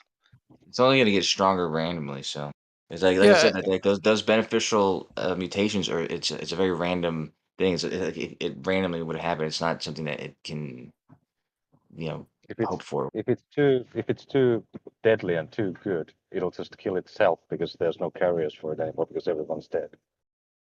It depends on like how well it spreads. Usually, killing the host doesn't help getting spread. Sometimes, if you kill the host way longer than the time that the virus spreads. So, for example, if the virus spreads in the first week or two, but end up killing the host after a month, then that's no problem for the virus. It can be completely lethal after a month because it completely destroyed the immune system, for example. But if it got spread before that's what counts. That's why you have much more rabbits than humans, because rabbits just spread more. But with Ebola, that it's in contrast to this other thing that we have now. It kills people. You find out right away that you got it, and you usually die within a few days or a week or whatever. Yeah. It's not time for it to spread that far. Take an example. I mean, you guys probably know that when the Europeans got to South America, a lot of the natives died from disease from Europe, right? I think 90% of the population died because of It's the disease. same with Indians. Sorry? Like when they got to North America, they brought in disease. Your volume is a bit low. Can you say that again? Oh, didn't that the same thing happen in Americas? Oh yeah. Probably. What Yeah. I'm saying is, I'm just saying what I know. What I know is about South America, but probably the same for North America. But it didn't. The same thing didn't happen to the Europeans. Like when they got here, they didn't get diseases that killed them the way it killed the natives, right? And There's some like syphilis, but yeah, exactly. But those aren't that lethal. And the reason why they're not that lethal is because the populations of the natives are much more isolated. So if the viruses are too aggressive, they end up killing the whole population that can spread to, right? So viruses here, in order for them to survive, they had to be a lot softer. But in Europe, there was this constant flux of people going everywhere. So virus could still be strong and deadly and still get spread because before they kill a person, that same person have contact with hundreds of others. And that thing doesn't happen with natives in America, right? So the viruses here were way weaker than the ones from Europe. That's why when they got here, tons of natives died, but nothing happened to the Europeans. Okay, they got like some viruses and bacteria that were like today they're DSTs, right? And but yeah, there wasn't this 97% of deaths coming from Immunity. Yeah, immunity. That's what you're describing. no. It's stronger immunity. No, Europeans? that's not it because like the European the natives didn't have immunity against the diseases from Europe, right? Yeah. But also the Europeans didn't have immunity against the diseases of the natives. So they both didn't have immunity against each other's disease. What the point is, the disease from the Native Americans were way weaker. The disease themselves. It's not about the immune system. Yeah. I And the understand now. reason- I Right. misunderstood. Which is explained by their lifestyle. Like isolated communities can't have strong viruses because the viruses can't spread like that. They need to be soft enough. Otherwise, they'll never get from one community to another if they kill everyone in it. But in Europe, you have a much faster flux of people. People get in contact with hundreds of people a day. And they, for example, they breed animals and they get contact with those animals. They get contact with other people. Those sort of stuff don't happen in native communities on America. So viruses could be a lot more lethal in Europe than they could in America. Anyway, that was just supposed to be an example. End of monologue. I think it was a good example. A bit racist to me, though. I don't know. Oh, okay, I'm not a. No, never mind.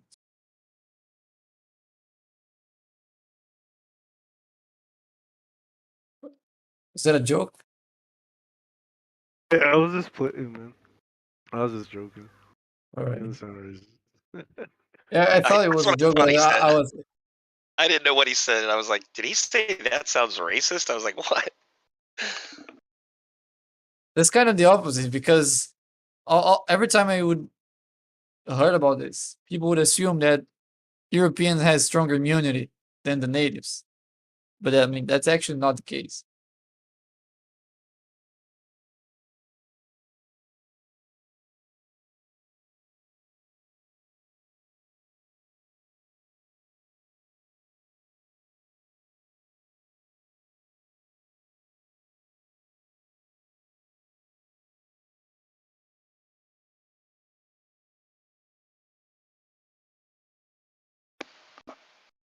So both have strong immunity to what they're exposed to. Yep. And European viruses can be more lethal because of their lifestyle. It allows deadly viruses to reproduce, while small and isolated communities don't. So the virus or the virus that on when it was a new virus or something, and it was evolving all the time. The strains that were too strong in the native community, like you said, it would just it would not cease. It wouldn't cease to produce its genetic code. So you wouldn't see its genetic code in future iterations as often as you would one that was weaker, and eventually you just end up with the weaker one because it'd be more apparent.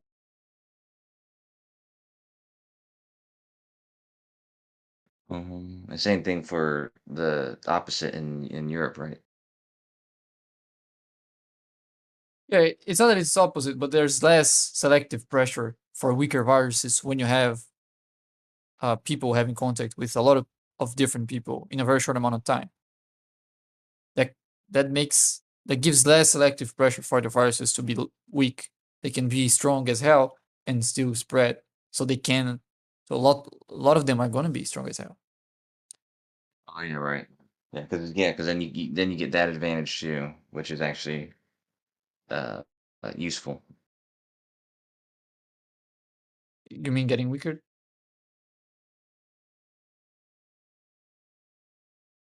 I mean, there's no usefulness of getting stronger. I think I don't see one at least. No, I'm just saying. I'm saying in if let's say there's a goal and doesn't have obviously an actual goal, but let's say you wanted to see if it was going to be more apparent in the future iterations or whatever. It'd be more apparent in future iterations if it was stronger, obviously, because it's going to spread more.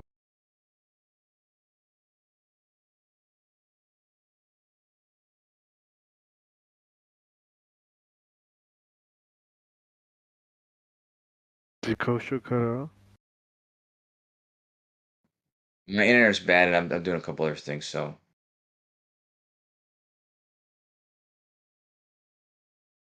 But when I saw that movie, dude, actually, I like it a lot, man. What movie? Tenet? We're talking about the other night, man. Yeah, Tenet, right? Others? No, dude, Tenet. That's what I said. Tenet. I thought you said Heather. I thought it was about that fucking 80s No. movie, dude. I was like, what? Yeah. It's actually, there's a lot of, I think it was underrated, dude. I think they put a lot of work into it, dude. Yeah. I think it was just that it was a bit confusing, and like the ending was a bit drawn out. You know, that whole wall. Yeah, the whole movie was confusing, dude. But I heard somebody online say something pretty funny though. They were like, yeah, I guess if you're a Christopher Nolan, you're a Christopher Nolan fan and you don't mind watching his movies through 2 or 3, 4 times before you get it, then I guess this is a movie for you. I was like, that's kind of funny because I don't mind watching it 2 or 3 times. Yeah. What movie was this? Lieutenant? Tenet. Tenet. Spell that again? Tenet. Okay. Hey, I'm looking it Kosher. up. Is What's Kosher up, man? there? Are you busy? I'm not for a long. Do you still have the intersection of planes algorithm? Yeah, hold on.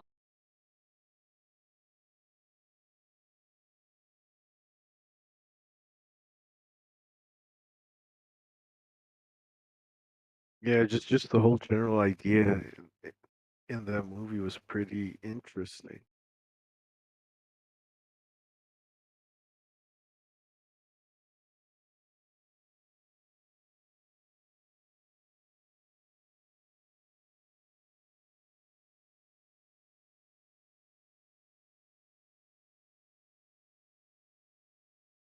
Yeah, I gotta go. But Chronic was telling me that there's a version of the movie where they play it backwards. What? Yeah, apparently there's a version where it's played in reverse. Damn. Hey, Kosho, before if you're leaving, I dropped a video in the chat about cell membranes. Get your input later. Okay, yeah, I'll check it out. I'm gonna post the video. I posted it earlier too. I'm gonna post one too. I'll watch it if you watch. I'll watch it anyways, but you should watch mine too. Okay. About the same thing. I think I've seen the one you're probably going to send. I think you sent it to me before. Yeah, There's a I big think we problem did with. watch it together or something. Okay. I think we did watch it together. I'm gonna check this one out though. Yeah.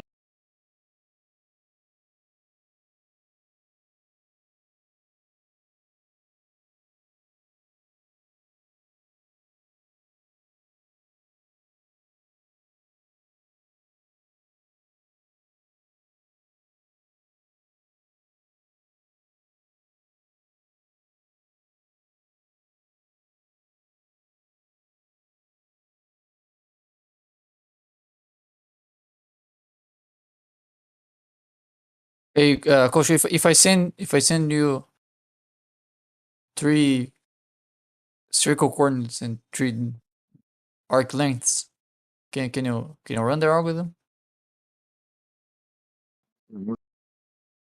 Hmm? The last part of your question. Hey, if I give you 3, yeah, if you can run those in your algorithm of the intersection of planes. My code's not okay. I could do that. Give me about 10 minutes though, because I got my bot's not even up. So, and I don't have my code. I have it on my thumb drive, so I got to pull it out. So just give me like 10 minutes, okay? All right.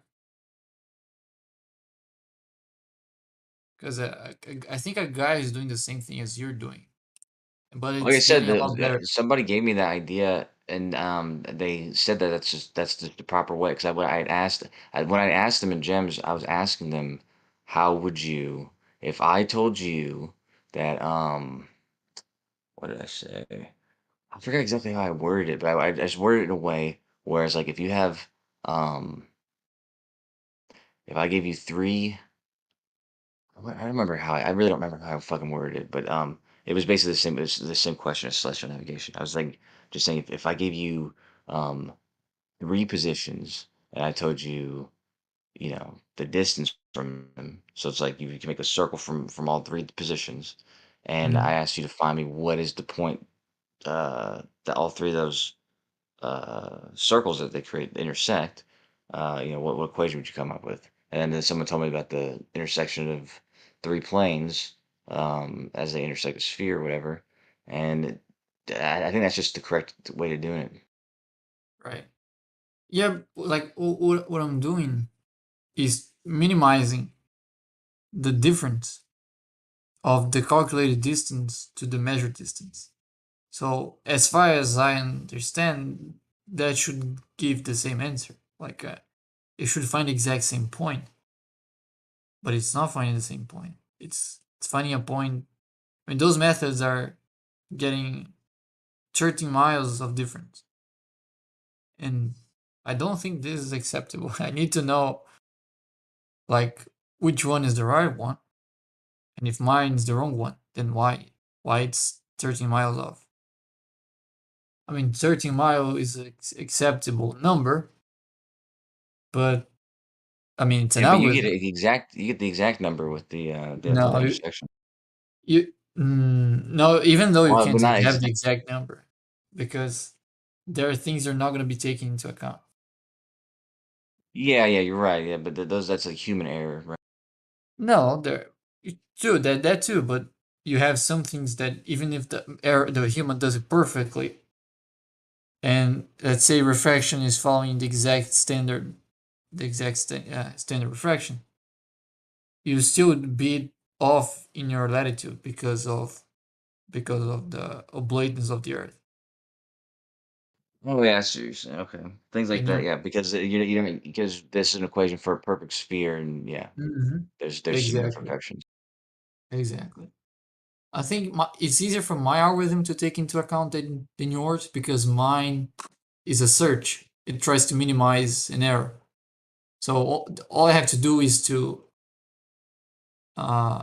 change the latitude a little bit in my function to account for the bladeness, and that should do it, you know. But doing that from in the backwards direction, starting from the circles and then getting the coordinate, I think it will be a lot harder. But anyway, I'll get the GPs and distances, and I just want to check if you give the same answer as this guy does, because he's too good. I mean, and I don't understand why it's not the same answer as mine. Should be the same. Like let me show you the difference. How would you ever know? How could you prove it in real life? You couldn't, man. Oh, that's a separate topic. But I think you can, for example, get theodolite sites and see how well they go with each algorithm because they're insanely precise to measure azimuths. If you want to have an idea, using Rohiv's star site, the point that I found was just 200 meters away from his house. I mean, that's insanely accurate. Can you say that again? Yeah, Rohiv sent me a star site that he took with theodolite, and also sent the azimuth. So he sent an elevation angle and an azimuth of a single star. And given those two information, I could match his coordinates within 200 meters. Like 200 meters is like nothing.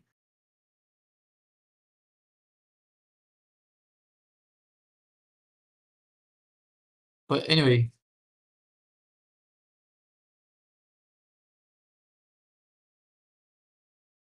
Okay, can you take a look at the live stream one to Xcode?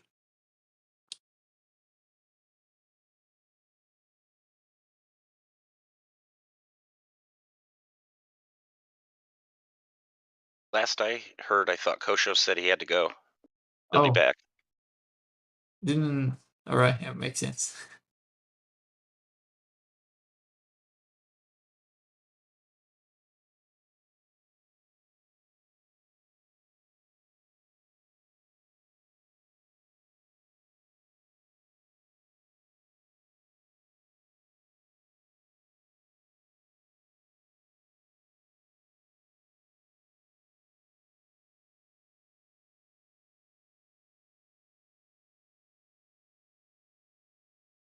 So with the star elevation and the azimuth, you were able to get within 200 meters of his geographic location. That's correct. If you had two more observations, you could probably nearly pinpoint his location. I don't think so. No, like if you get a second one, like probably I was very lucky on that one. If you take a second one, it's very likely that the error is going to be a little bit bigger, and they don't exactly cancel out. Sometimes, like if you get a crappier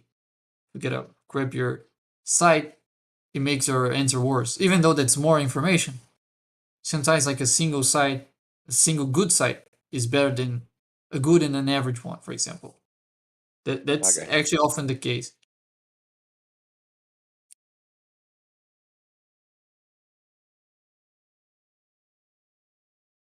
So it's best to focus in the accuracy of each site than to get a bunch of sites.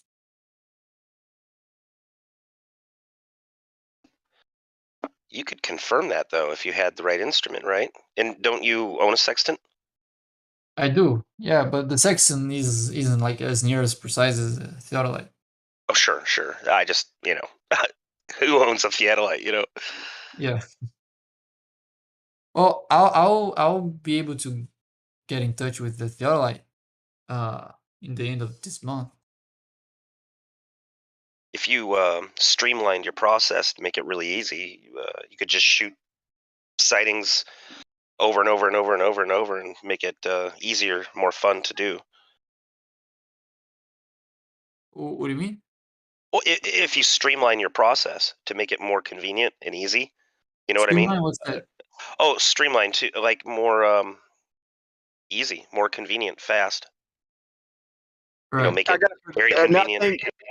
I think no matter what you do, you'll never be able to get it right on with 2 or more stars because you're trying to get a globe projection on a flat surface. Excuse me? What? I said you're never going to be able to get it spot on with 2 or more measurements because it's a globe projection on a flat surface, so it's never going to be perfect. Did you hear What do the you way mean? that the calculation that me and Bacon were talking about? We were talking the actual formula to determine. We were using the intersection of 3 planes as they where those uh, where they intersect on as reference to the sphere. So 3 planes that cut through a sphere, and the points that they intersect on the sphere. It sounds pretty interesting. Yeah. That's the way it's done. I mean, right? Well, no, that's the way. That's We were one way talking it about can't be ways to done. calculate it. That's a way to. Yeah, that's the easiest way computationally. Like if you want to implement an algorithm, that's one of the easiest ways, and it's a very good, gives you a very good result. Another way, which is the way I did, you can use a minimization function to search on a sphere what coordinate minimizes the Earth the most. And the third way would be how it's actually done, which is you start with the assumed position, and then you correct for those. So each difference in the calculated distance to the measured distance, you adjust in the opposite direction. And you do that for the 2 or 3 sites. Every time you do that, you get closer to a certain spot. And that's how it's actually done because the math is easier like that. But you need to have an assumed position to do that. And the method me and Gosh were referring to, you don't. You don't have to Right. have no clue where you are. So, but the assumed positions, that's so you're trying to get away with where you don't need the assumed position. Yeah, the method that we're describing doesn't require an assumed position.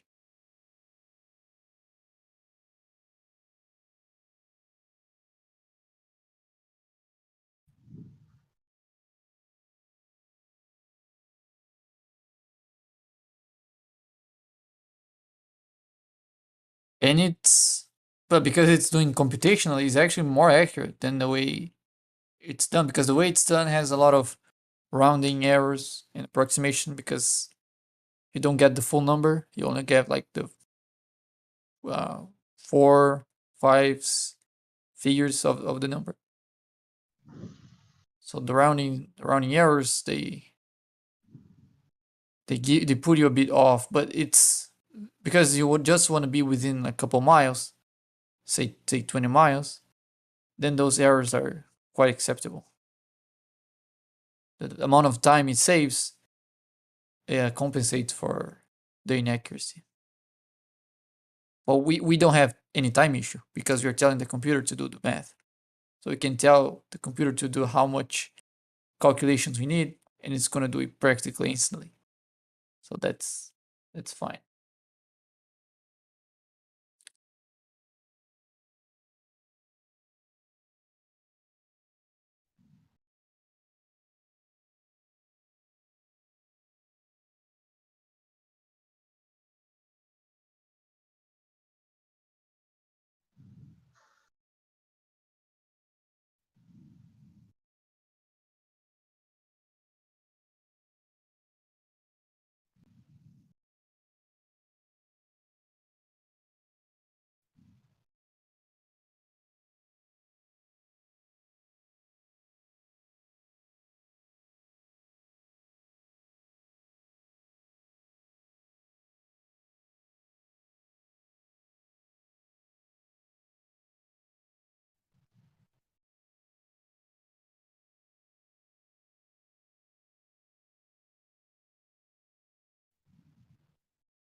Can you hear me? Mm-hmm. I got a question. If you guys attribute to or if nothing else, this would be like an interesting experiment. You guys are claim that something loses, like if something weighs a pound at the equator, it loses like several grams or a few grams or whatever due to to the spin of the Earth. It If doesn't what if lose. It does lose grams. It doesn't lose mass. The yeah, weight, like the way that you measure is gonna be a couple grams off, depending on how heavy it is. Oh yeah, yeah. right, and so I say this, like to me.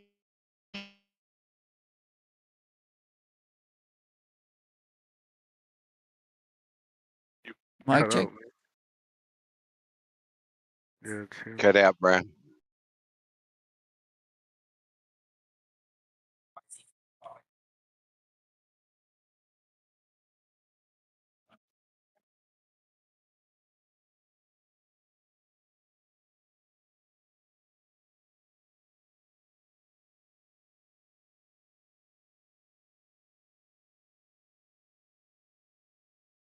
Suspended hovering from a drone at the equator compared to the North Pole? We didn't hear a thing you said. Yeah, Yeah. you cut off for a couple seconds, Brian. Can you repeat that? Yeah, I was wondering if you were hovering something from a drone and weighing it at the equator, would it weigh more if it was hovering from a drone compared to the North Pole? Yep. That'd be an interesting experiment to do. You probably wouldn't do that, and I'll tell you why. Because drones don't necessarily hover perfectly, and any up or down deviations back and forth would impact the reading on the scale dramatically. I think you can do it. Like I've seen some They hover quite pretty. stable They drones. hover pretty good.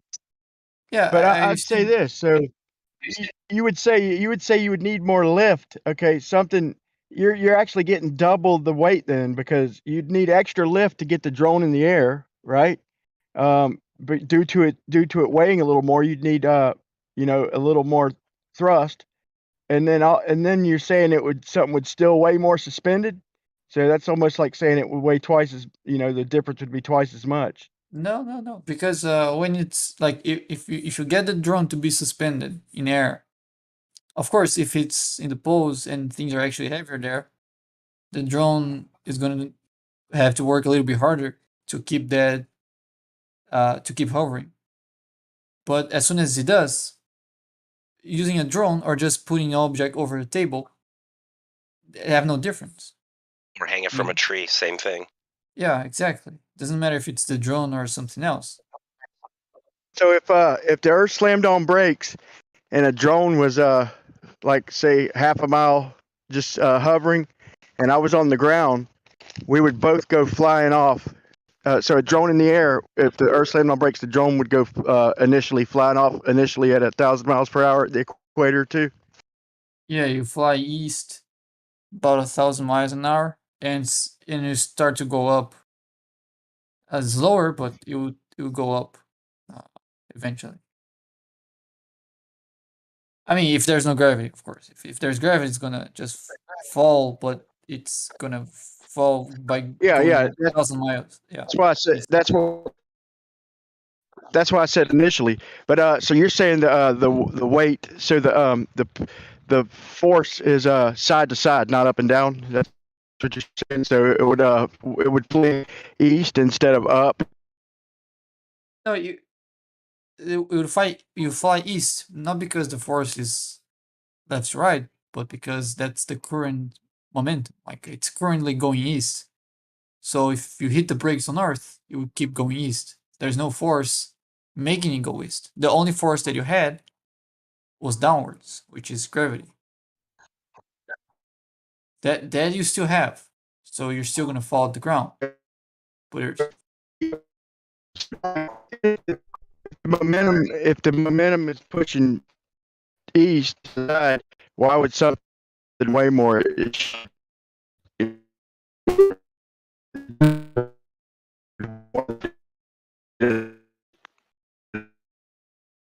roboting really bad for me. Yeah, for me too.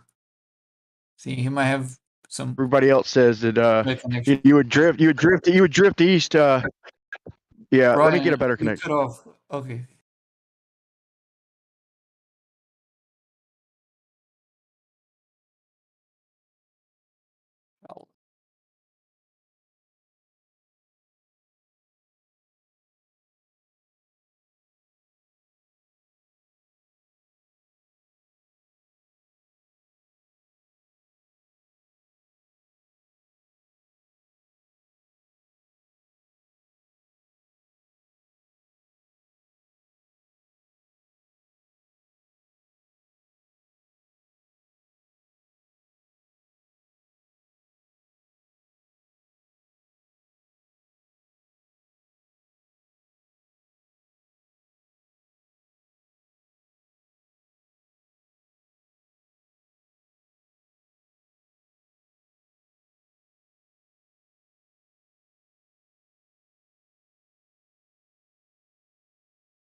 Hey, Bacon, I just posted a neat little 19-second video in the chat. I think you get a kick out of it.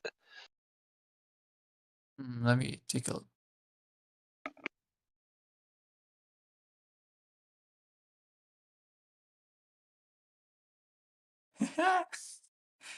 Nice. That is going from low poly to high poly sphere in real life. Isn't that crazy? Yep.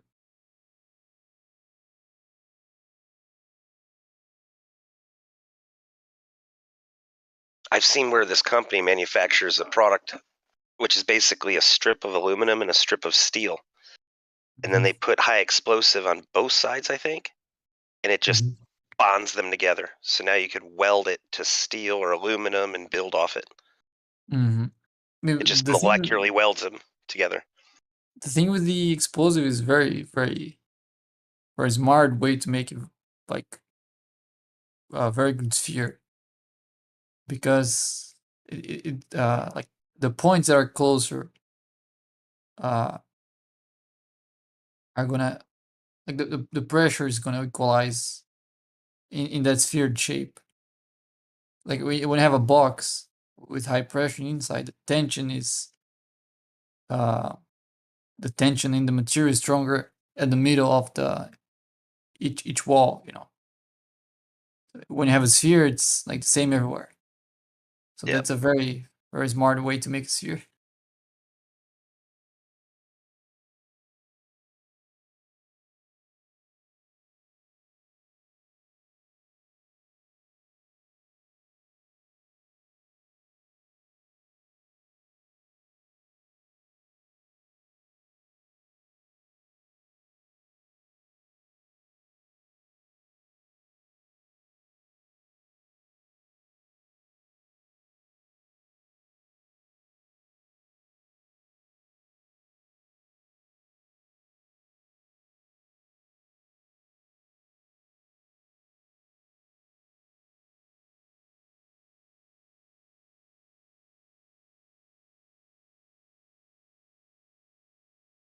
What happened? Did you guys get to the bottom of that evolution thing? They try pulling out the vestigial organs on you, or what? No, I hate those arguments. They just come from all kinds of ridiculous angles. Why isn't everything perfect then? It's like, why isn't evolution perfect then? Well, we don't claim it's perfect when neither are we. You know, it's like, what? The thing is, abiogenesis is a form of evolution. You know, you have inanimate matter that evolved into animate matter. So, I mean, them saying it's not evolution, maybe by some technical term, sure, but That's it not is. evolution, though. Yeah. So you have inanimate matter evolves into Where animate is the aspeciation? Where is the adapting to your environment? Where is the random mutation happening here? Talking about with the inanimate matter. Yeah. Yeah, I don't know how that would happen. That's a good question. Well, so it's not evolution then. Well, It's not one it's species chemical. becoming another. It's like chemical evolution.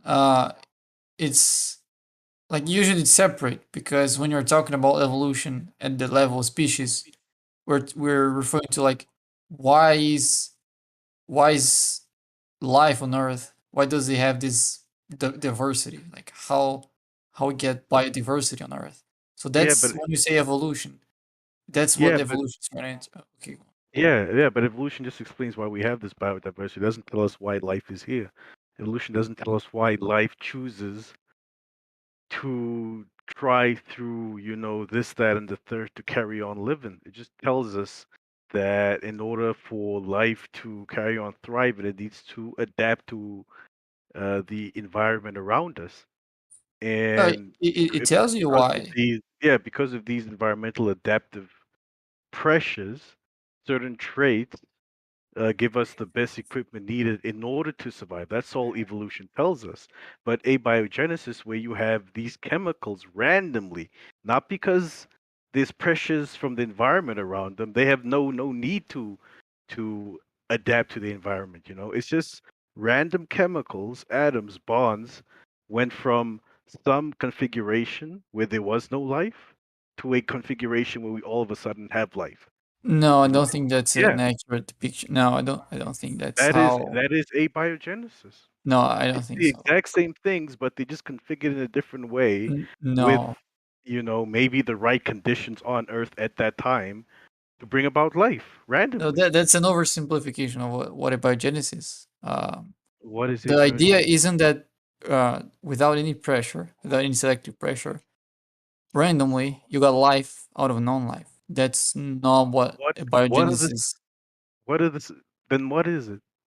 Yeah, so the idea is, the more likely explanation that people that study biogenesis today are trying to get to is that, yeah, you have some molecules randomly assembling because chemical processes on Earth, but Process it's that not that. no reason, right? No, It's not but because you don't get life out the of that. One environment sec. forced them to.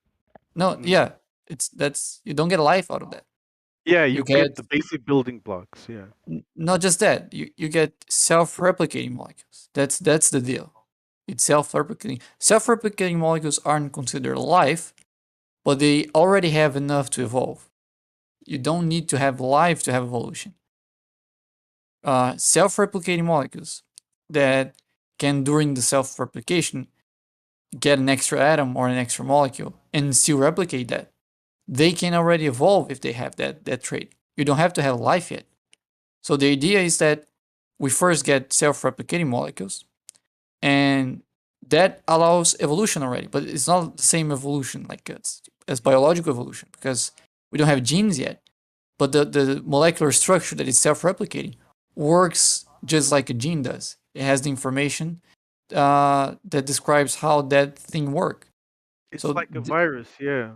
yeah, so that's chemical evolution or chemosynthesis, and it is part of abiogenesis because from that process you get life.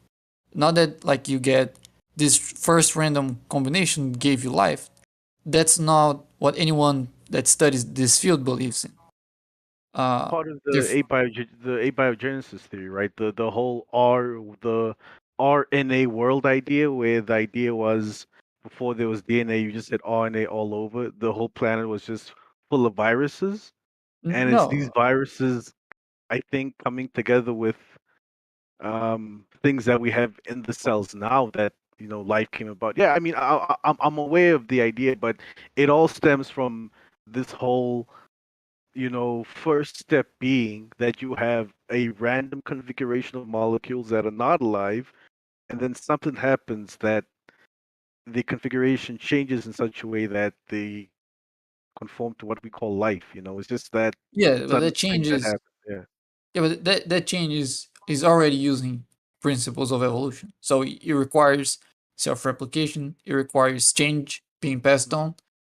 So yeah, it's not like we get a random configuration that is life, but you get a random configuration that ends up with life. It's soft evolution. Yeah. Yeah, which Okay. yeah, it's like it's called chemical evolution. I think there is a term for that. And that after you have like first cells, you have things that actually look like what we call life. Then the evolution that explains biodiversity kicks in. That now you can use like principles that make more sense given how life is now. So that's why it's split into those two evolutions. Like one is the chemical one, which is what we call biogenesis. The other is the one that explains biodiversity. But you have the same principles on both. It's just different scenario. But we know very little about biogenesis.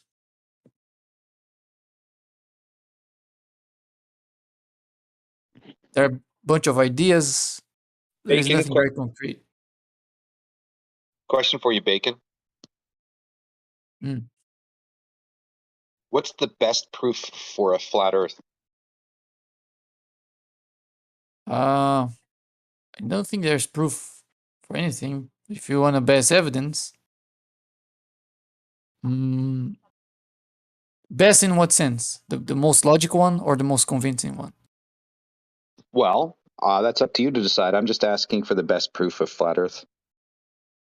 Right. So I think the most convincing one would be something like the Black Swan. I don't know Not why the you most guys act logical like one.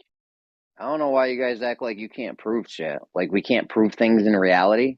You guys really think that? It's fucking crazy. How could you live your life like that? Because it's not anything crazy if you understand what I mean by that. Now I understand what it means. Yeah, they Also, just you have a shouldn't think misunderstanding that's of what crazy. proof is, Jeremy. Well, I was more reluctant to say what's the best proof for flat Earth because I would have to agree that there is proof of flat Earth to point out what's the best one, right? If I thought there is proof of flat Earth, I would be a flat earther, and I'm not. So of course I don't think there's any proof of flat Earth. So what am I pointing out the best thing to be? That's why I'm going from proof to evidence, because I agree some things when you look at them, you might point to a flat Earth, which could be considered evidence. I don't think they're a reasonable one, because if you apply more scrutiny to them, they don't hold, but they can still be convincing. That's why I'll tell they're the best one.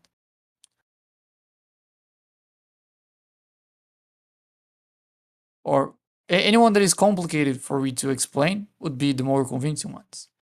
Like if you have no clue about refraction, which most people don't, Black Swan might be very compelling.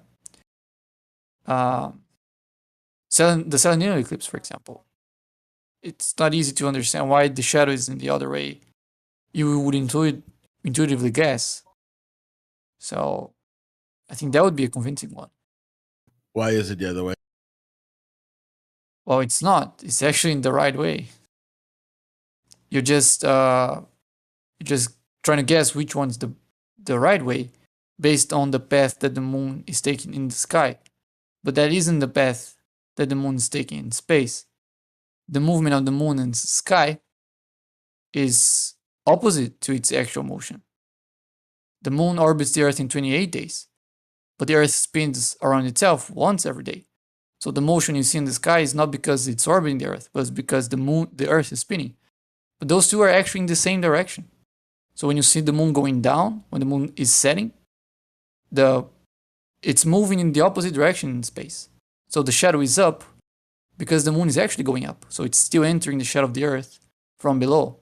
So the shadow is in the right place. Now the only question left is, why can we see both of them? Which isn't impossible in the globe Earth if you have enough altitude and refraction. So there you have it.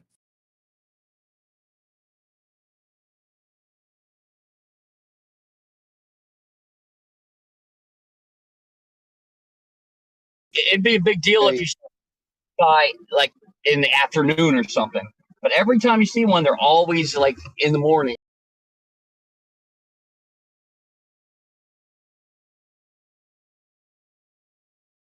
Bacon, can you show me where you've seen a stationary sun? What do you mean? Can you show me where you've seen a stationary sun? I'm not sure if I have.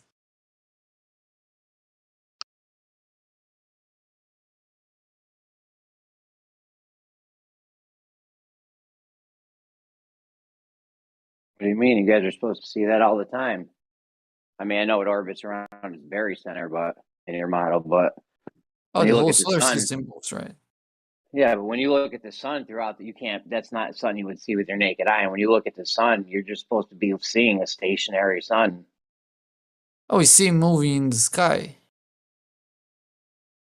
But No, that's not no, due no, to no. the sun's rotation. That's not due to sun's movement. That's due to Earth's movement. So if you use the solar system as a reference frame, then the sun isn't moving. But of course, that's if you take the solar system as a reference frame. And then obviously the sun will be always in the middle because it's the most massive thing. But that's just because you're picking basically the sun itself as a reference frame. So it won't be ever moving. But that's not the only reference frame you can pick. You can pick any other. Yeah. So when you look at the sun, you see a moving sun. You don't see a stationary sun. I see its position in the sky moving. So the sun moves. All right. Yeah, relative to me, it moves.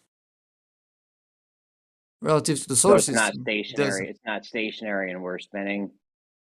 That's not what you see. You see the sun just moving through the sky, no doubt.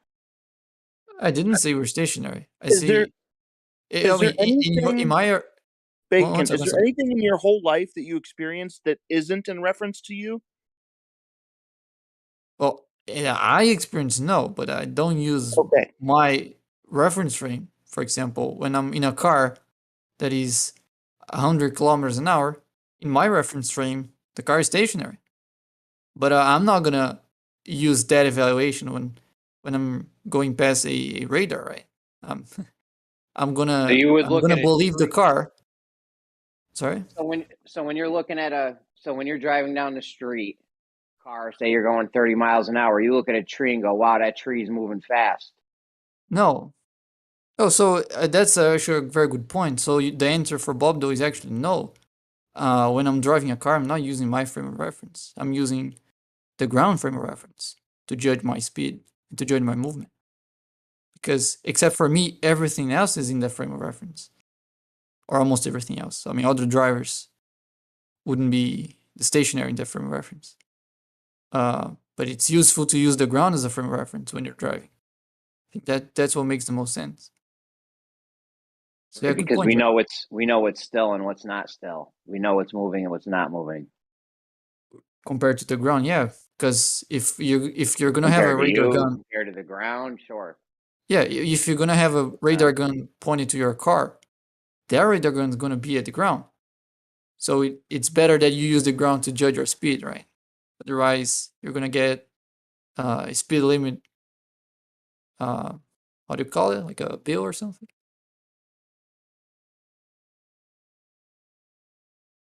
Speeding ticket? Yeah, probably it's that. I don't know. My vocabulary is tiny if we're not talking physics.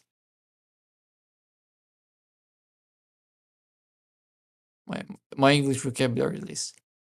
I don't speak about other subjects in English, so as soon as we leave the conversation about physics, I lack most words.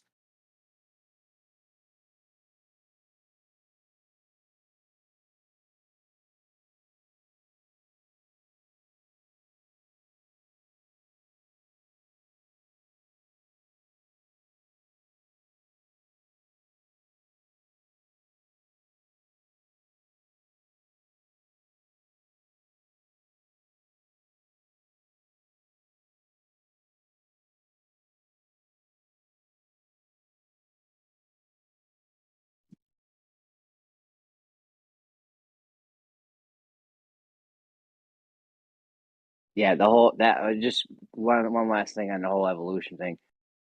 Kent Hovind has absolutely destroyed evolutionists over the years. I don't know who's not seen his debates, but they're fucking phenomenal. Seriously? And Is Ken Hovind is a good one? Well, Jeremy, I mean, yeah. did you know? Other than Jeremy, did you know that if you go to the Standing for Truth YouTube channel right now, well, not the second, but if you subscribe, Kent Hovind's been on there almost every other day for the last couple of weeks debating guys regarding evolution and so forth. And there have been a couple of really good, Christian, let's say Christian theologists, Christian believers who also have taken up the torch. So if you check out that site, YouTube site, Standing for Truth, you'll see more evolution debates pop up. So.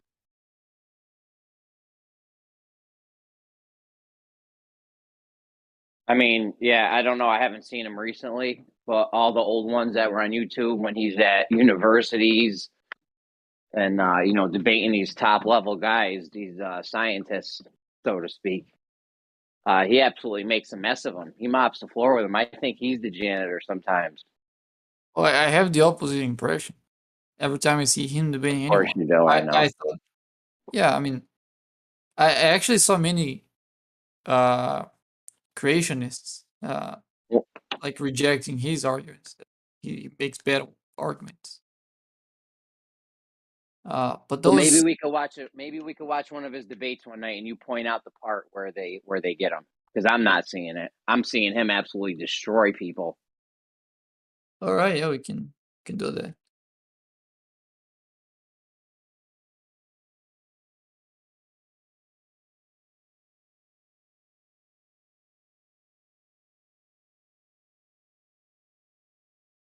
They try pulling up all kinds of shit, dude. All kinds of shit. This guy is a science teacher too. He's trying to get the books changed. Like, he's been fighting to get the science book changed. They were using old 100-year out of date shit. Science book that was a known forgery. The one where the guy was drawing the things, just hand drawing them. He made it look like it was evolution, like right from the egg and the sperm all the way up. Oh, what was the name of that dude? He actually got criminal charges pressed against him, if I recall, because they found out it was a forgery pretty quick, but they were still using it in the books a long time later, like just recently did they take it out of the books. The whole thing's a fraud. The thing they do with the skeletons and shit, with the monkeys, they'll hang the arms lower on the skeleton to make it look like the arms were lower. It's all kinds of shady shit, honestly.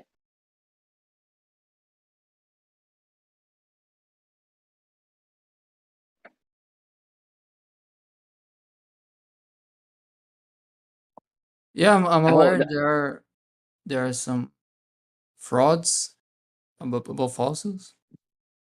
I mean, you wouldn't expect everyone in the field to be an honest person, but I think they sum up to like true. 4 or 5, and the rest of them sum up to a couple thousand 4 or 5 what? frauds. Oh, that's it?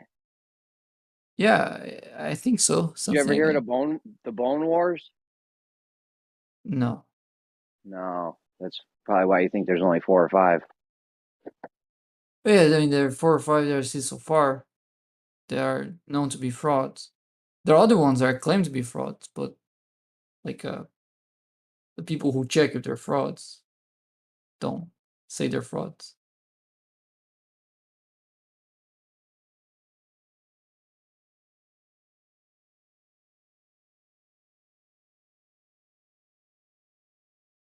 Yeah, evolution's shaky at best. I mean, you could say things change a little bit and adapt, but the whole millions of years thing with, Well, I don't understand how evolution is. You have to lose something to gain something, right? So if I'm like a certain creature, I'm going to go like from a legged creature to a amphibian. Well, then I got to lose my lungs to get amphibian lungs. So I lose my oxygen breathing lungs for water breathing lungs.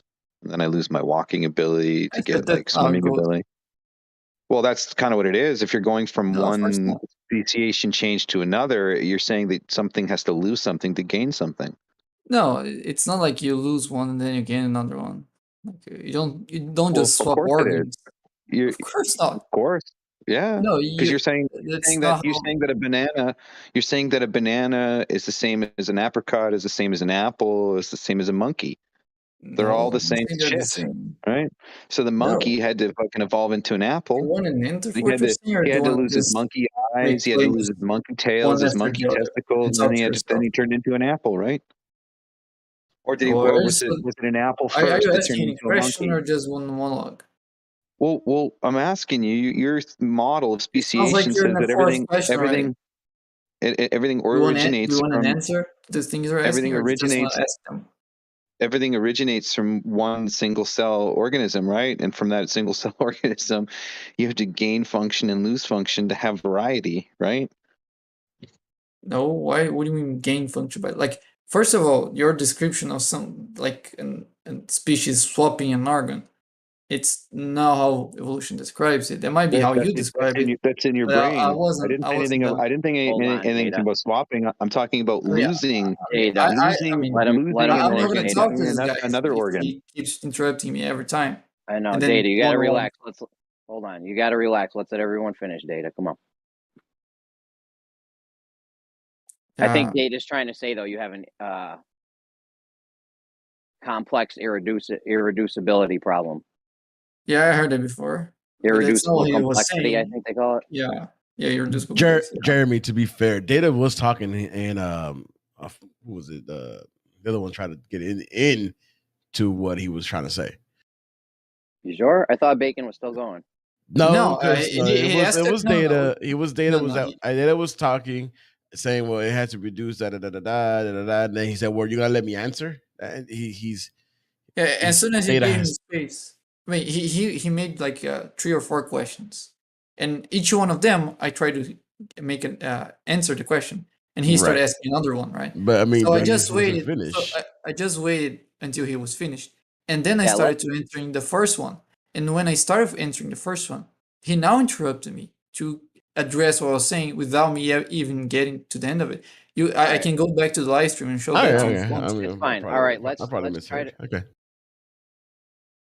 Let's try to be concise. Let's keep it short. Just try to ask one question at a time, maybe. Right? Don't ask a question and keep going. Just ask the question and then end it. All right. So I was trying to answer was the first point he brought up. You don't swap organs in evolution. Evolution just tells you that whatever difference you get in your genes might have a tendency to stick with that species or to go away. If it tends to stay with that species, you're going to see more of that gene. If it tends to go away, you're going to see less of that gene. And that's just based on what that gene does. And that there's nothing about that. It implies you have to lose a function to gain another one.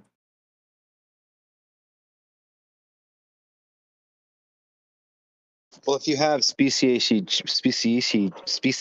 whatever the word is, speciation, whatever, fuck, change, you have to have something gain and something lose something for change. Right. They don't have all the same equal parts, right? Unless you're saying they do. Yeah, but you don't have to lose something to gain something else. You can just gain or just lose. How does a fruit become a fruit tree and then a monkey become a monkey if they're all from the same single cell? A monkey doesn't become a monkey. A monkey is a monkey. I mean, if you're talking about changes, it becomes something according to your understanding of evolution, right? Yeah, but it's at one state and then it becomes a monkey. Yeah, but is it at a single cell state and becomes a monkey, or is it at is it a banana that becomes a monkey? Like, what state does it go to get from a primate? Like, is it a primate ancestor that's like a monkey? Well, how did that primate ancestor gain something? That banana lost its banana ability and gained something else, right? So monkeys didn't come from bananas. That's not Well, what that's what your evolution tells religion you. says. It's all one That's not. thing. It comes from one single. Okay, so where does it come from? Yeah, How come there's so many you different you you species? can say that they share a common ancestor. You can't say one came from the other. What's That's the common ancestor then? What is it? oh, How the probably fuck a does a snake. banana and a monkey have a common ancestor? What is it? Is it I a think banana monkey? I'm trying to And then answer they you. just divided? One day they're just like, we're dividing. I'm breaking up with you. No more banana monkeys. I would guess eukaryotes. Okay. Yeah. Caryotes now. Yeah, so I like the split between plants and animals didn't happen at the multicellular level, as far as I know. I think it dates before you had multicellular organisms. I think So there's not a original ancestor then. They're completely separate. no, well, I just told you, their common ancestor was single How could there be a cell. common ancestor? There'd have to be some sort of speciation that has the attributes of either one. And how does that happen? Right. For I'm instance, if trying to in tell you from an creation, like we can take a plant and take a part of one plant and another plant and combine them together to produce another kind of plant, right?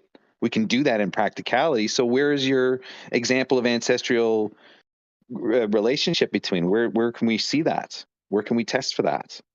Because it sounds like a fucking It's a fantasy to me. whole how we You got the test it's a Venus. whole separate question than the things you were claiming before You got the about I can Venus take a flytrap. plant. I can take a plant and then take another plant, two different plant species, and combine them to create a different or strains, let's say, and they're still a plant, but I can create a new genome sequence of that plant, right? Oh, you're mixing You're their saying that genomes. we're saying that a banana You're and not a monkey creating. has a common ancestor, which means there'd have to be some combination of some sort of cellular structure that would have the code of a banana and a monkey together.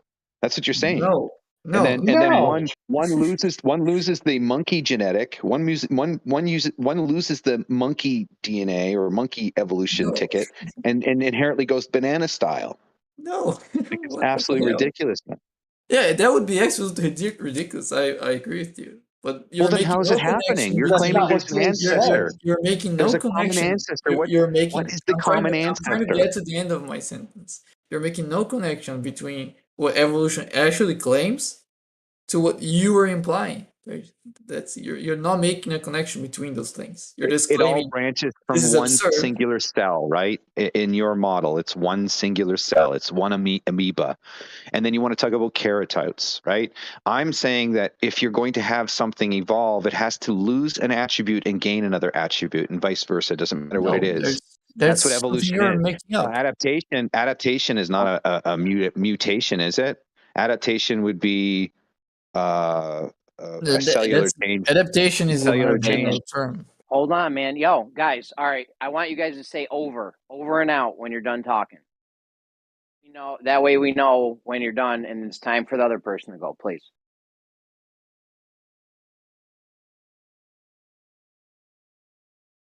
All right, so if you don't go, I'll go. Let me see. What's the last claim I remember you making before I have space to answer them? Yeah, I mean, evolution clearly describes the speciation with steps, and it's not steps of replacing things. It's you can have mutations, and there are several types of mutations. There are mutations that add information to your DNA. There are mutations that remove information of your DNA, and there are mutations that just change the information that is already there. And all of those can either help that gene to spread in frequency over that population or to decrease. So when it, I didn't say over. So when it helps it decrease, you expect that gene to disappear in that population. And if it helps it increase, you expect that gene to now spread to the whole population, right? So that's how you get features, but that's not about speciation. Speciation is about the splitting of the species, not just about adaptations. Over. In your model, you have to have something lose an attribute to gain another attribute, whether it's one single cell being able to transmute between a banana and a monkey. The banana loses the attributes to be a banana and gains the attributes to be a monkey. That's what evolution is, right? Evolving from one single cell to the multiple cascade of variety that you see before us. That's essentially the explanation at the origin, no? All right. Do you think that there No, was ever a you monkey started. and a banana at the same time that were formed like the same day? I mean, we're not talking at that level of evolution. We're way, way, way before. Well, what came first, the There were no banana or the monkeys, monkey? and there were no bananas.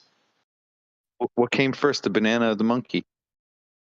Moyak, your mic's doing that thing where it fades in and out a little bit. I don't know if There were no monkeys. There were no bananas.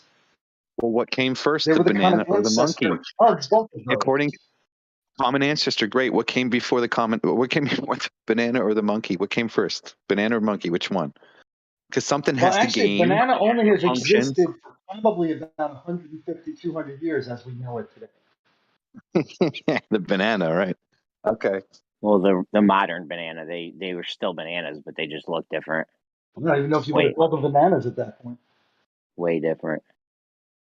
Like the Were carrot, right? were The they carrot called used to be bananas? black, and then they changed the black carrot to an orange carrot, right? By genetically modifying the carrot to a turnip or a parsnip. I think they combined a parsnip with the black carrot to turn it orange.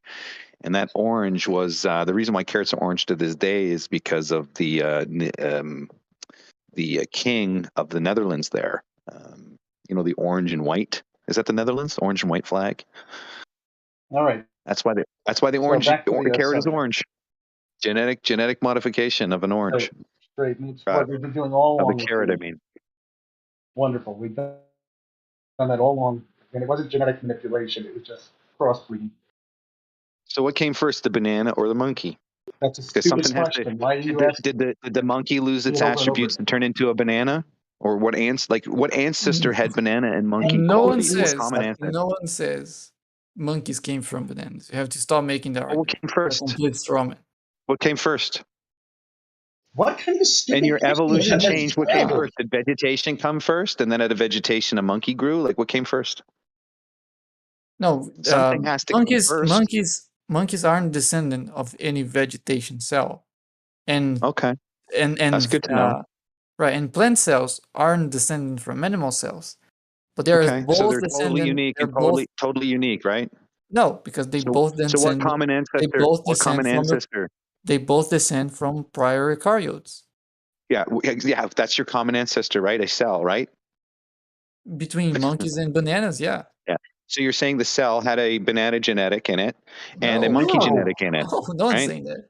That's Are you your sure? conclusion. That's No? just your non-sector. Oh, okay. So where did it get the How are you? information to turn into? Where did it get the information to turn into a banana and a monkey? Why did it choose either way? Evolution? It didn't choose. Evolution, right. Yeah, that's the whole thing. It So it sounds explains like how you get circular from. reasoning, right? No, because you're Yeah. asking how. You don't ask how I know it. If you're asking You how don't did know it happen, There's no evidence of common ancestor at all. Yeah, but You're if you- looking at a cell and saying that this cell has a way to mutate, and because I think it does. cells Therefore, it's mutate. evolution that mutates it into the variety that I see. No, There's no no one's saying common ancestor. There's no actual designed banana monkey. there's too many misconceptions in almost everything you're saying. No one's saying evolution mutates them. Evolution doesn't do anything. Misconceptions. Yes. Misconception is that something has to become something has to have the blueprint, all of the spectrum in a single cell. No, but that's not what we see. We see instruction, we see information, we see direction, and we actually see in biological evidence states that there's actually a pathway put forth to that cell. There's instructions there that isn't based on random evolution. It's actually instructional. So where is evolution having? Where does the instructions come from in evolution? From mutations. So mutations are instructed by what? They're not instructed. They're well, how do they mutate random. then? They have to. So it's randomly. So you're saying they a banana mutate due to the randomly chose to environment. be a banana. No, and not really. It's just how are you going from A to Child. B here? Like we are agreeing to A, and then you therefore Z. I mean, which is completely irrelevant. Well, that's what you're saying. You're saying No, it's there. It will just randomly turn into a banana, right? I mean, No, there's it's no not instruction then. There's no direction. There's Well, no the purpose, right? turning- Biologically speaking, there is instructions, evidence of direct design and instruction with purpose. You're saying that the keratote just randomly did whatever, and the cell essentially is the common ancestor. That's what your evidence is, No, right? a cell doesn't mutate into a banana randomly. The cell mutates randomly and can evolve into not the banana. The banana is just the fruit, but the Yeah, but plant. there's no evidence of that, right? Well, that's a See, what there's different claim. evidence of, what there's evidence here of is what there's evidence here of. I wasn't done. Is what there's That's a evidence different. here of is I intelligent wasn't done. design I and was answering you. creation. Why are right? you spiraling in the middle of my answer? So if you I'm can, not if you want to spiraling. Guys, You're can we getting do the upset. over and out thing? Can we do the over and out thing? That'll like clear this all up. If we just say, you know, you're done talking, just say I over mean, and if out. you realize that I'm not done talking, then that's because I'm not done talking. So if you want to claim there's no evidence, yeah, feel free. That's a separate discussion. If you're trying to point You out claim there's flaws, you claim there is evidence. I didn't even pause. I didn't even pause. Yeah, There's no data. Data. Come on, man. You can make that case, and that's another discussion we can have. But you're here bringing problems with evolution, or why evolution says A and B, and that shouldn't be true. That's a separate discussion. If you wanna point to flaws in evolution, I'm all up to that conversation because that's what we started with. And now if you wanna require me to give evidence for evolution, that's not something I'm prepared to do right now. So I'm not having that conversation. But that's a separate one. We can have them at some point. But I will have to look up It's stuff all before good. I can. Look, the point is Kent Hovind has got the bag when it comes to it. I tried speaking to QE months ago, at least a month ago anyway, regarding him going and meeting up with QE or going on that Standing for Truth channel. He should go and do it and debate the evolutionists that go there. It would just be another avenue, and I think QE would kick it pretty easily there. And I was hoping that at some point, because I reached out to Standing for Truth channel, that guy, and I said, well, you should arrange a debate with Kent Hovind and this guy QE about the globe model. And that's really going to be a good debate. So I'll slowly work the magic there again. I'll reach out again. I did mention put the ear into QE. I put it in QE's ear, pardon me, that he's aware of Standing for Truth. He's aware that I don't know about the debate part of thing, but I don't know how far Standing Truth has gone, but hopefully we can get them debating, because that would be a good Standing for Truth debate, is Kent Hovind versus QE.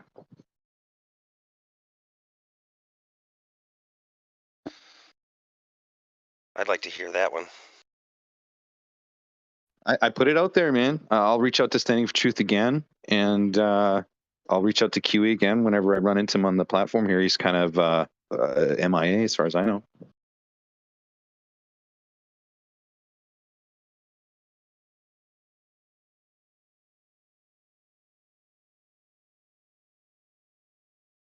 But I think, Jeremy, what we're going on 10 years, buddy, you're going to still stick around here for another 3 years? It'll be a decade. No, I haven't been in this 7 years, maybe 4 or 5. 2000. You've been here since 2016, 17, no? Yeah, probably like 4 or 5 years. Yeah. Yeah, it feels a lot longer I than got that in then. it pretty late. Well, I remember apparently, Jeremy's first day in Gems. You don't remember my first day? Shut up. It was just like yesterday. Yeah. Yo, shut the fuck up. Don't try to sun me. These kids grow so fast. And who's that talking there? I've heard your voice around every so often. What's your name, brother? Call me the Grand Poobah. Man of conscious. What is it? Concession. Concessions. Man of concessions. You can call me the Grand Poobah. The Grand Poobah. Hey, do you feel like answering some questions, Grand Poobah? No. What's that? Playing video games. No, I don't. You don't want to answer questions? What are you hiding, buddy? You just did. What are you hiding? I ain't hiding nothing. But I'm joking. answering your questions right now. Yeah. He's running data. They're really easy questions. Like, do you think there's a 24-hour sun in Antarctica? Yes, sir.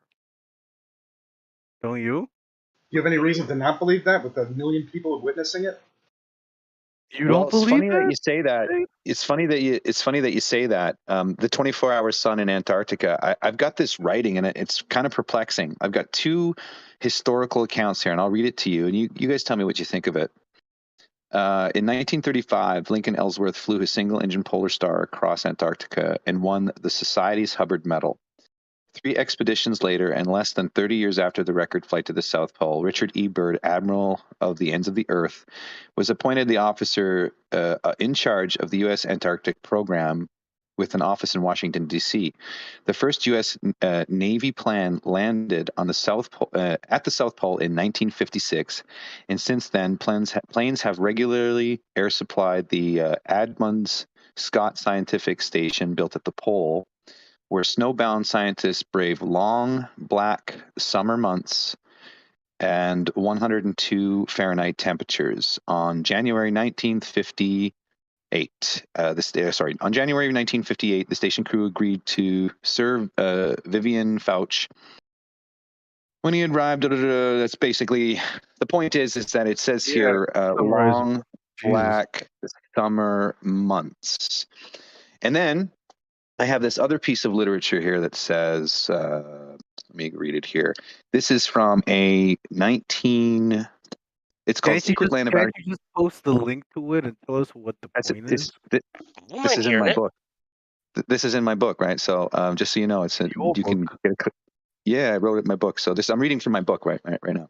So anyway, because that's where I documented the shit over the years, right? So I don't lose it, right? Anyway, check this out. In a video online, it's called The Secret Land of Antarctica U.S. Navy Operations High Jump Reel 2-2497. In about 23 minutes, 14 seconds in, the video in the transcript says, the men will be frozen for 9 sunless months of dark, treacherous Antarctic winter. So how is it possible to have 6 months of 24-hour sun or any 24-hour sun when you've got at least 9 months of winter that's dark? And then I've got direct evidence for the expeditions right at the South Pole. There's dark summer months. What the fuck's with that? So that one, I don't even know who wrote that. You might have written that. That one thing debunks Yeah, so in my book, I took a photograph. In my book, I took a photograph of the image where I got the book where I got it from. So it's there for you. Anyway, it's not new information. The information, the point I the information is there for you, bud. You asked me a question, I'm trying to answer. He doesn't want your answer. He just wants to talk over you. Yeah, like how does your one little piece of evidence, debunk everything else that tells us is a 24-hour sun? Then, like, why should I take what you have to say seriously, man? I'm not asking you to at all. You asked me if I don't. You were surprised that I didn't believe in it, right? I didn't even give you an answer yet whether I believe it or not. That's the point. I'd even say if there was a 24-hour sun or if I believed it, I just asked you and you said, yes, you do believe. And you're like, you don't believe? And so I said, well, guess what, bud? Check this out, right? Why don't you check out this little bit of information I found? And you can go fact check this stuff. Is Edmund's base at the South Pole? Because the South Pole itself only gets 12 and 12. After that, it's some fraction of dark summer months, buddy. Dark summer months, right? Okay, summer dark months. Summer months, right? First off, summer. What summer are we talking about? Because if we're talking about Southern Hemisphere summer, that sounds like completely the antithesis of what we see in Australia and stuff. Other places in the south. If it's January, it's summer there. January. Okay, so it's January. We're called. If it was January, then that would be southern summer. That would be summer in Antarctica. That's correct. So it would be summer in Antarctica in January, but you're so clever. It does go against. Fuck you. Funny. Anyways, go research some stuff. Go down there, spend $7,000. Go down there, spend $7,000 so you can see it 24 hours. Did he cut you off, Moyak? Data, relax, bro. Relax. What do you mean? I got cut off by both of these guys. You're fine now. Please don't cut Moyak off. Wow. All right. No, that's what you get for trying to sun me a minute ago. Yeah, you guys think that these are real pictures of Mars? Oh no, that's good. Because we don't have a girlfriend. Do you guys think that those are really pictures from Mars? What's it, man? What you been hiding at, bro? Chilling, man. Like going on, you know. Got married yet, man? Yep. Congrats. That's Thank you, fucking man. awesome, dude. Congratulations, buddy. Marriage is a beautiful thing. Cherish it dearly. Thank you. Do you guys think that this is really a picture from Mars? Yeah, this is cracking me up. I I don't. laughed when I saw that. I have no idea what that is. That's official pictures from Mars, buddy. That is actually they made the discovery and the observation of the old rover debris is the official narrative. That trip from the Perseverance, whatever it's called. What's it called? Hold on, they're saying that's the scraps from the old rover? Well, it's from that mission, yeah. Well, I'll get you an article. Section, thank you. Hey, FE data. You mentioned you took moon sites, right? Okay, so wait, real fast. I want to know, do you think that that's a real picture from Mars?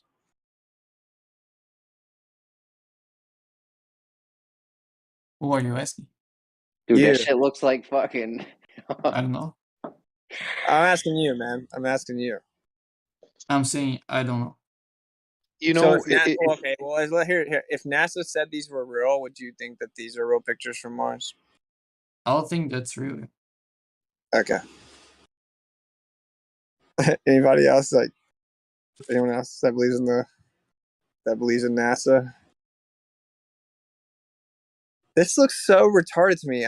That's why I'm actually curious. I'm not even.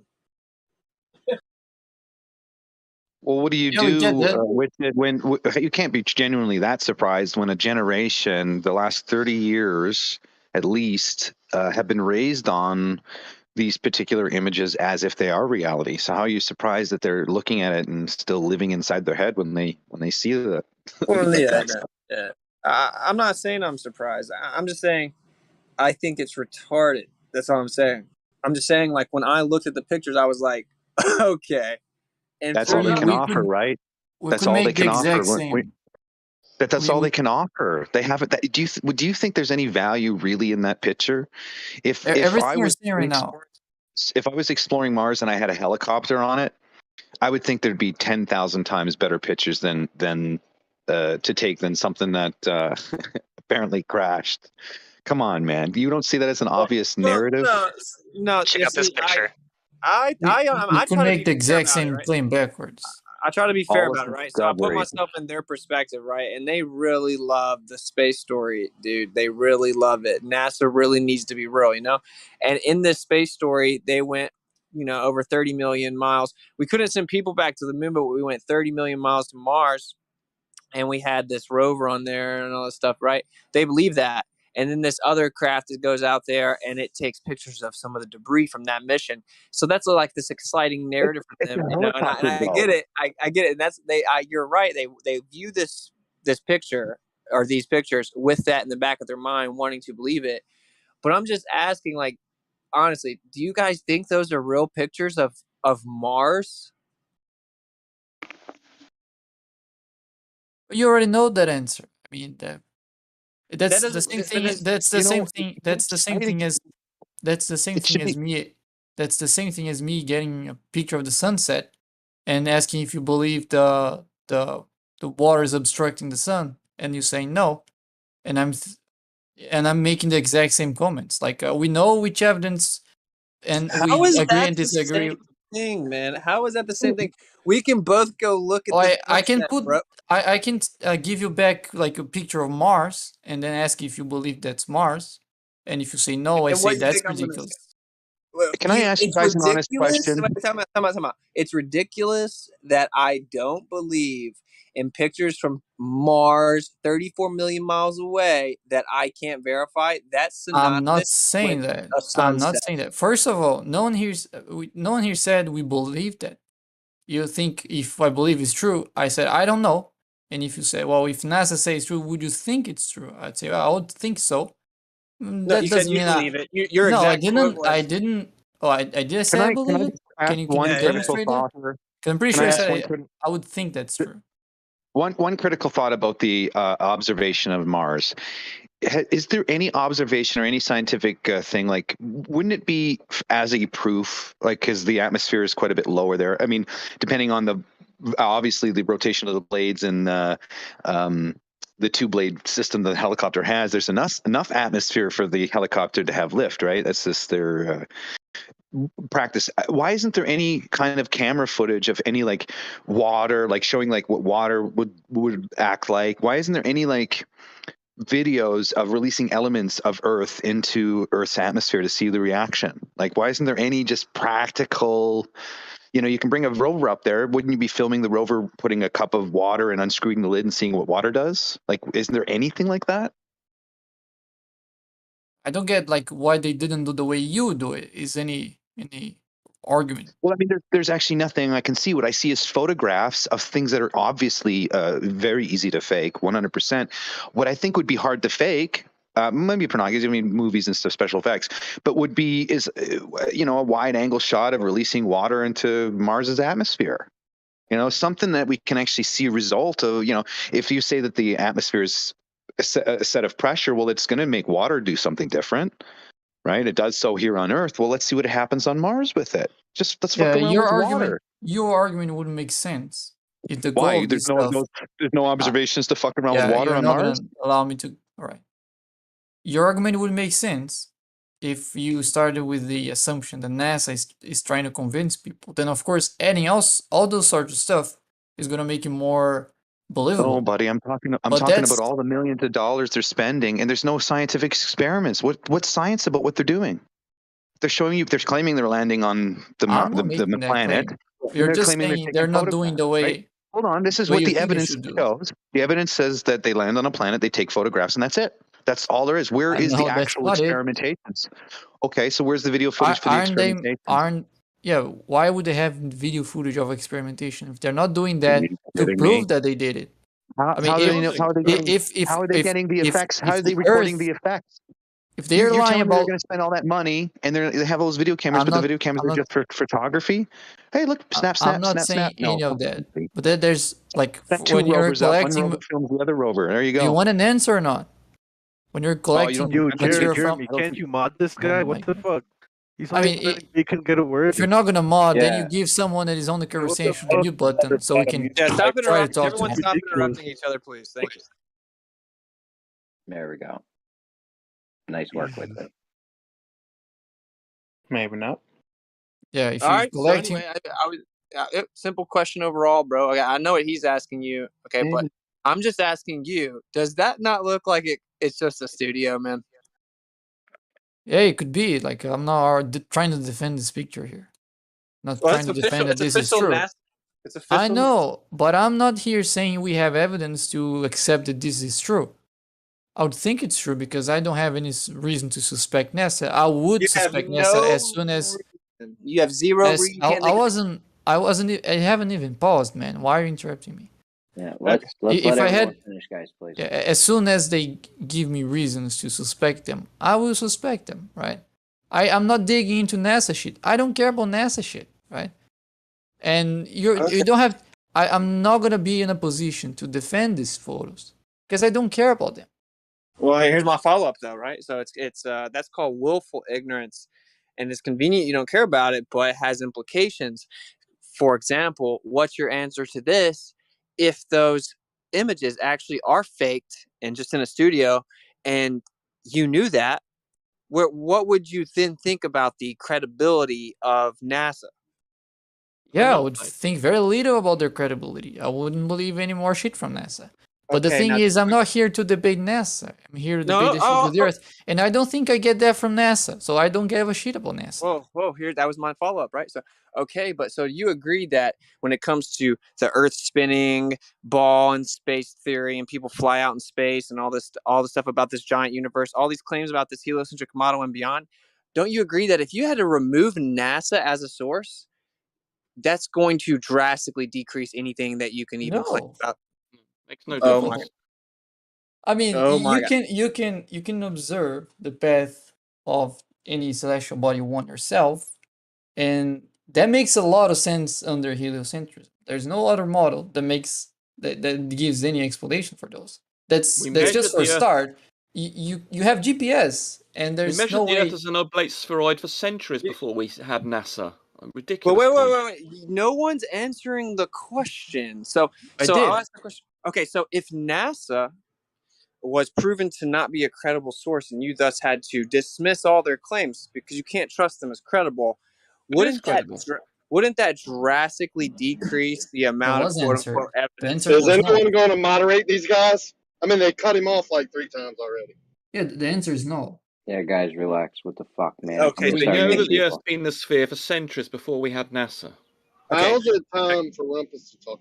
Can maybe Witsit repeat what he said when he got clipped? Well, his answer is okay. Yeah, I'm saying if NASA was proven not credible, you would have to agree that it drastically decreases the amount of quote unquote evidence you have to support this heliocentric model and beyond claims. And they say no. And I'm saying, well, respectfully, I disagree. And most of the claims about outer space. Yeah, but you're a science denier. What? Yeah, is anybody going to mod that? I mean, right in the middle of the end. Well, I've had about 2 sentences so far, and Yeah, Witsit and you the cut other in had to get those 2 about sentences. 2 minutes worth. I haven't had a full sentence yet.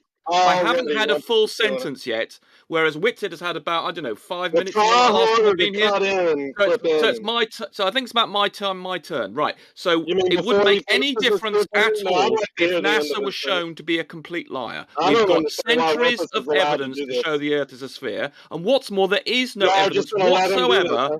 that NASA has lied. It's a Flipping. perfectly credible source of information. Finished. Yeah. So the mods here are just going to let Rumpus come in, right? Yeah, did He's someone cut text you? everyone that was speaking so far. Rumpus, did someone text you and tell you that I came in here or something, bro? Keep in mind, Jeremy might be at work, and it's not like he's getting paid to be here and like I agree. okay? But there's a reason that they have more than one mod here. Jeremy's got to do better though. Like really. Yeah, but like Rumpus made his point, and the floor But is me and the other with guy were Witsit having now. we were having a pretty chill conversation before you came in here, Rumpus. Just try to maybe chill and match the energy of the convo. You've made the same point about 5 You times. cut and him keep off asking- again, Rumpus. You cut Rumpus. him No, Rumpus. he's made his point. No, he wasn't Rafi, I doing know this you like shit. this. No, I like Rumpus, pointing out how please. you're Rumpus. Yeah. Okay, Rakia, please. Rumpus, please. There's no interruption. I'm gonna unmute you. Please do not interrupt me in the middle of a sentence. I was saying, let's just try to. Can I make a point? I was responding to Witsit. If you can be chill for But once. but you just made a point, and Witset's about to answer you what you just said. So, but can you answer after Witsit gets done? Okay, go ahead, Witsit. Okay. I don't even remember what your point was, other than people have known that the Earth was globe for thousands of years, and that's a non sequitur. I'm talking about all the claims about space and how most of them come from NASA. And if we were able to prove NASA not credible, that changes everything, no matter what anyone says. No, it doesn't change anything. As I've just said, and I'll say it for the 3rd time, we've known the Earth is a sphere from lots of independent means for centuries. So whether what NASA does is absolutely irrelevant to that. Now, going to the point about NASA, you make a claim that NASA... You have no evidence whatsoever that NASA is not an authoritative source. So far, everything that NASA's done has been verified and shown to be absolutely credible. Finished. Now you're changing the subject. So here's the point. It's not, my point wasn't just about the globe. You're straw-manning me. I said all the claims about outer space. Okay, I think if NASA's lying about that.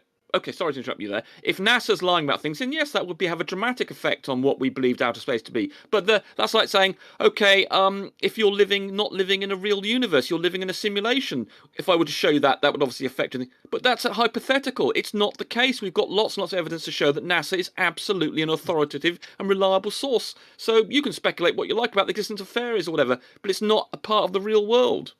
Okay, but what it would do is it would limit the conversation to terrestrial observation. And if you are limited to terrestrial observation, geocentrism is not just NASA. NASA's just one space agency in Rumpus. and 20s. Rumpus. Right in the middle of the end again. Yeah, just geocentrism because completely viable with terrestrial observation alone. And NASA's the one that took that perfect little picture of the globe first, right? So it changes everything. You've just ignored the point. Rumpus. Well, I was saving about 30 seconds just to point out How many NASA's times just do one we have to agency in say many. Rumpus's name before he's given like? I'm saving everybody 2 minutes of wasted time. No, Rumpus. Wizard did not interrupt you. He stood quiet until your whole spiel. So let him Well, I spill didn't give a his. big spiel. Okay, so the point is, I was not just exclusively saying it about the globe. I specified the spinning globe in this vacuum of space and the heliocentric model solar system, and beyond that, all the claims that NASA's made is a fundamental foundation of the model. And even alone from that, if you have to remove the supposed space stories, then you just have terrestrial observations, and they're the ones that claim that very exact organization is the first ones that claim to take a picture of the Earth being a ball from space. Right, you've completely ignored the point I've made twice. NASA is just but one of many agencies, and NASA is in complete, and those other space agencies are in complete agreement with NASA's conclusions about space, Mars, etc. So you keep on going on about NASA, and you completely ignore that we have many, many, many independent pieces of information that back up everything that NASA has told us. So to repeat again that you think NASA took the first photograph or we were wrong, it is just absolutely irrelevant to the argument. Hardware on Mars? Crux, please. How many people got hardware on Mars? Say again, sorry.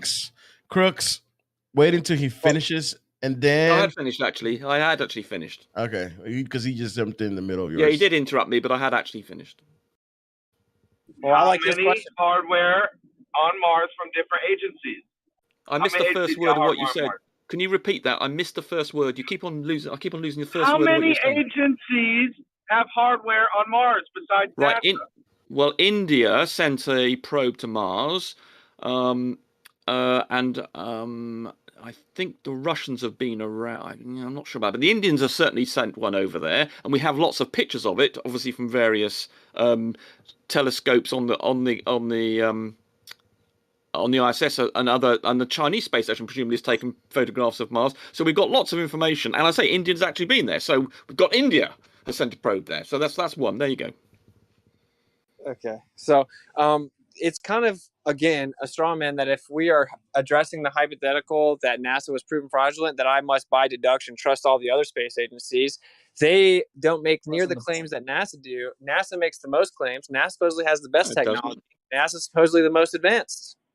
But it's like saying, okay, if everything you've been told in your life is a lie, then yes, that's serious, but you've got no evidence for this. It's just a random piece of speculation on your part without any basis in fact whatsoever. Well, actually, it just started by me putting pictures in the chat and asking if people think they're valid. Yeah, you think that those are real pictures. Absolutely 100% valid. Do you think there's any possibility that that picture could be faked? No. Okay, so you're just dishonest. Because I asked you if there's even a % chance that it could be faked. You don't think I could take that picture in a studio? It's 2022. You don't think I could take that in a studio? Of course you could. That doesn't mean to say they are fake. Yes, of course you could. So it could be faked then? No, it couldn't be faked. In the sense, okay, if you're saying could the image be recreated by someone using Photoshop or whatever, then yes, but those pictures are not fake. No, they're not. Because they've been verified by many independent people. They've got a provenance that we know about, so we know they're not fake. The fact, it's like saying, if you've got your birth certificate or something, and I say, well, I can make your birth certificate, does that make your birth certificate fake? Okay, No. you know it was beamed in. You know it was beamed in from Mars. You know that shit was beamed in. I know that NASA is a credible source of information. I know that NASA sent probes there, and I know the people at NASA can demonstrate where that information came from. And I know that if they were to be faking it, there would be uproar in NASA, and we would find out about it. Knowing how we people work, how science works, and the fact that people are cross-checking one another, I know that's going to be a genuine photograph. The fact that you can recreate it in Photoshop is absolutely irrelevant. We did find out about it, Rumpus. No, you didn't. You've not got any evidence that those are fake. You've just made that up. That's something you've just... Because you're a reality and science denier. No. See, reality and science are not synonymous with claimed pictures from NASA that could be faked in a studio when they claim they're 34 million miles away in a vacuum. Well, I could fake you. I could fake the sound you make. I could fake the pictures of you. Does that make you invalid and not real? No. No, of course not. But well, there you go then. It's irrelevant. But for me to acknowledge that it's not evidence because it could be faked and they have an insane budget and some of the world's biggest studios known to man, I don't have to blindly believe NASA propaganda. And you to equate that to science and science denial or denial of reality is ridiculous. Because I can fake pictures of Mars does not make those pictures fake or even a chance of them to be fake. The point is that NASA is a credible, authoritative organization with people in it that would spill the beans if something like you're describing was going on. There are multiple people, multiple hierarchies, and multiple pieces of verification. Credible people, the same people that lost the original moon data, all of the telemetry data, all of the original moon. These people are credible. No, they lost a little bit. No, they're credible. They're entirely credible. They lost a tiny bit of moon data out of all the millions of pieces of moon data they had. Just because you've lost something does not mean to say. So, for instance, if we lost an account, if some organisation lost your national insurance number, does that mean to say that you don't exist? All that information is valid? No, it just means they've been incompetent. But there's a lot of information. Extremely incompetent. Yeah. No, it's not. They've preserved 99.9% of the information they've got. Order. They've kept. They've been A little able bit to of order, preserve. please. Buddy, they lost literal miles of footage from the moon landing. Not just a tiny bit, literal miles of film. Literal miles. They have thousands of miles of film. They just lost a tiny bit from one mission. They lost miles of the most important. So they lost a warehouse. Yeah, they lost a warehouse with a load of data. Fine, but they've got hundreds. They've got tens of thousands of times more data they've managed to keep. Okay, so they lost some. Fine, someone did something stupid. That's going to happen. It would be surprising if they hadn't. All the places you'd really be able to verify stuff. They lost an entire warehouse. Is that your claim? It's much less than a warehouse. There was some collection, I can't remember which one it was, but it represents a tiny, tiny fraction of the information they've got. How does the federal government lose a warehouse? They didn't lose a warehouse. Someone administrative presumably sent the data off to somewhere else, and then it's presumably sitting around in some warehouse somewhere, not accounted for. You're basically saying that bureaucracies don't make errors. I mean, it's just ridiculous. So you're saying the federal government in 50 years can't find stuff that from the world? Yeah, there's lots of stuff they can't find. From the world's biggest accomplishment ever. Yeah. Okay, because there's so much data. I mean, the amount of data they've got on tape is absolutely ridiculous. The administration, that is amazing. They've managed to keep as much as they have and hang on it from all those missions. It's just incredible. I don't think you realise. Have you ever been in a job where you, in a big organisation and having to deal with data and storing it, and even electronically, and the administrative bureaucracy is at the curve in major organisations is incredible. Yeah, you fire anybody for it. But Rumpus, once you have this data like somewhere special because it's such a special event, like they're moving it around all the time. No, they're just willing. Yeah, because that's what I do with all my really valuable, important shit. I'm always just moving it around all the time. Yeah, but if you've got to move between warehouses, let's suppose one of their warehouses has a problem, it's going to burn, it has, I don't know, had some fault with it, and you have to move from A to B, or it becomes too expensive, or you have to sell it, or you have to buy a new warehouse you want to install it in, and you require all the stuff to be in a new house where it can be processed or something. So you move it, and then someone, delivery van or something, takes a load of stuff and takes it to the wrong place, or someone fills in the wrong number, it gets misallocated, and there you go.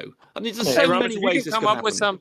If you can come up with some hypothetical idea of how something could happen, does that actually mean that it holds any evidentiary value?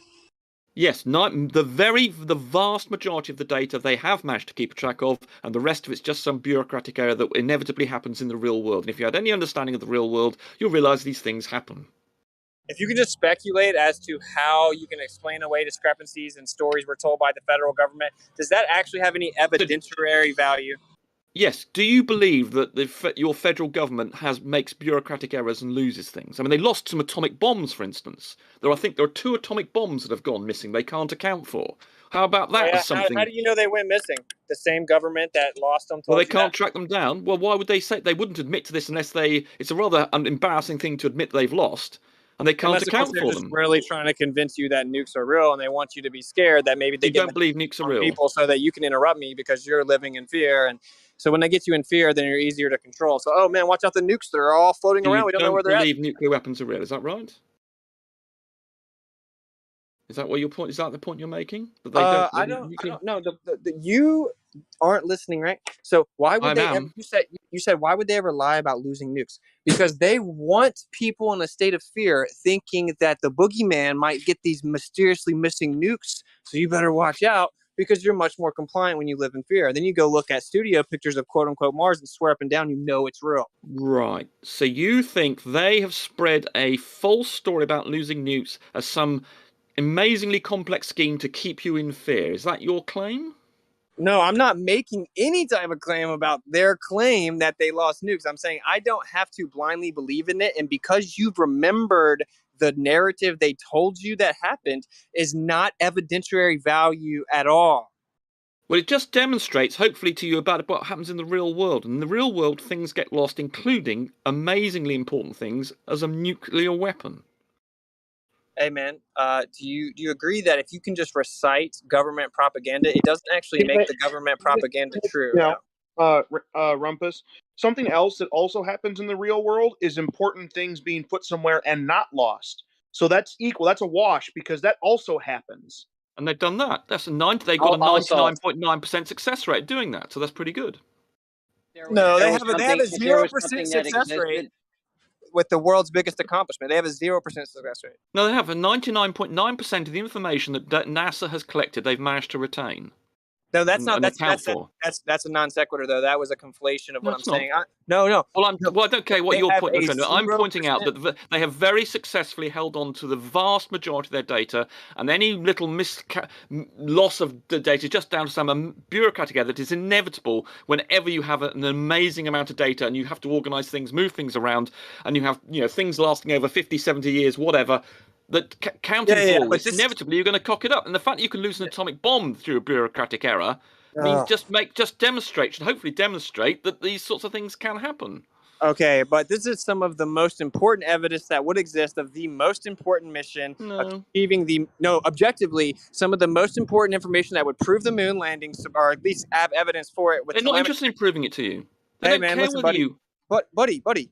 At the time, they were going to try to have to convince the whole world, even if they really did it, because Russia said they couldn't do it. No one thought they could do it. No one had tried to do it. Maintaining proof that you accomplished it was the number one objective. No, it wasn't. Conveniently, Absolutely yes, it literally not. was. It literally was. And conveniently, they lost the most important evidence on the most important portions of the rules of telemetry. No, there's just one tiny bit of evidence. Stop interrupting. One part of the mission. Stop interrupting. Stop interrupting. Of the most important mission, of the most important accomplishment in mankind's history. If you want to believe that, go for it. They're not trying to. You seem to think they're in some sort of proving mission as though they're in court. No, they're not. Any reasonable person, and given the fact that, for instance, British satellite trackers could see that the Americans went to the moon, and the Russians did as well. We've confirmed it from signals there. We've got photographs of the stuff on the moon. No reasonable person would believe they haven't been there. So they're not trying to convince. It's so obviously true that they're not. They don't have to prove it. They're not in court. They're not in defence. They don't care whether some tiny fractional conspiracy theorist who believes things like 9/11 are tricks. They don't care about people like you. They're too busy getting on with the science and convincing reasonable people who are intelligent, who want to learn about the world. That's fantastic, Rumpus, but they could be in court. They may not be in court now, but for every reason, we're here discussing. Well, they don't care. They should be in fucking court. That's the point of this discussion. That's the point of this discussion. Is there enough viable, substantial proof to warrant this claim of them going to the moon? So the very thing that you bring up is like, the very thing that you bring up is like, they're not in court. It's like, yeah, that's exactly the point, is they should be. Okay, no, they shouldn't be. Because any reasonable person can see the evidence. You can bounce light off the things apologists like we've got video of them having sit here and make excuses. And we've got photographs of the baby. It's Rumpus. You don't have shit. NASA doesn't have anything. It's just apologists. We have as much evidence as you would expect. Do I have to start muting again, Rumpus? Guys, one at a time, please. Well, I mean, it's just, ridiculous. There's so much evidence for the moon landings. We've got pictures of the damn stuff. We've got signals from these things. We've got people having pictures of them being back from there. No one has got any evidence whatsoever to contradict this, except people who basically deny science and reality. See, you keep conflating government stories to science, and then you just think if you use your catchphrases, denial of reality and science, if you just say it with enough conviction, you automatically win. But that's the elephant in your room. Shut the dude, what is wrong with you, dude? You literally have got to chill out in your life, buddy. Okay, so you've done it like stop, bro. You're a grown man. Stop. Okay. Over 3 times you've said because I didn't believe in the picture from Mars and stuff. You're a science denier and in denial of reality, as if a picture that could be faked in the studio of Mars is science and objective reality, but it's not. So your catchphrases don't mean anything, okay? Now, what I actually said was that at the time, the Russians were saying no one can go to the moon. America can't go to the moon. It was this big propaganda war. Who's going to get there? Who's more technologically advanced? Russia told their people they got the first satellite there, the first woman there, the first orbit. Okay. How long are you going to go on for? As long as you can shut the hell up. Well, you're going to limit. You've had 2 minutes now. No, Rumpus, stop. No, I haven't. It's not even 30 seconds, buddy. Okay, so here's the deal. At the time, the evidence that would prove that you actually went when it was completely questioned, even by American citizens, would be the most important thing. They lost the most important aspect or portion of the telemetry data of the most important mission of the most important. Right, yes, I think it's my turn now. Right, yeah, the point is, you're making the claim that the Russians didn't believe they could do it. If you were to ask the Russian Space Agency whether the Americans have been to the moon, what do you think their answer would be? And I'll tell you, I won't bother. I don't need to answer. They will say, yes, the Americans have been there. That's a straw man. Your claims about what Russian was skeptical about, they perfectly accept that the Americans went there and other people have been there. No space agency. Yeah, well, you're making the claim you somehow thought it was credible because the Russians have said it would be difficult to get there or impossible to get there. They don't believe that now. They believe the Americans got there. So your point is completely invalid. No, you're afraid of actually addressing my real point, which is why you keep trying to change it. What is your real point? All right, let me say it again, okay? So the time that they were saying they were going to go, no one thought they could go. Who cares? So the reason that I care is because I'm making a point that you're scared of, okay? So if you're NASA making the claim that no one in the world thinks you can really do, the number one priority would be maintaining the evidence that proved that you did it. And the fact the Russians tracked the Apollo missions and they got signals back and they realized it would be impossible to fake mean that the Russians absolutely believe that the Americans...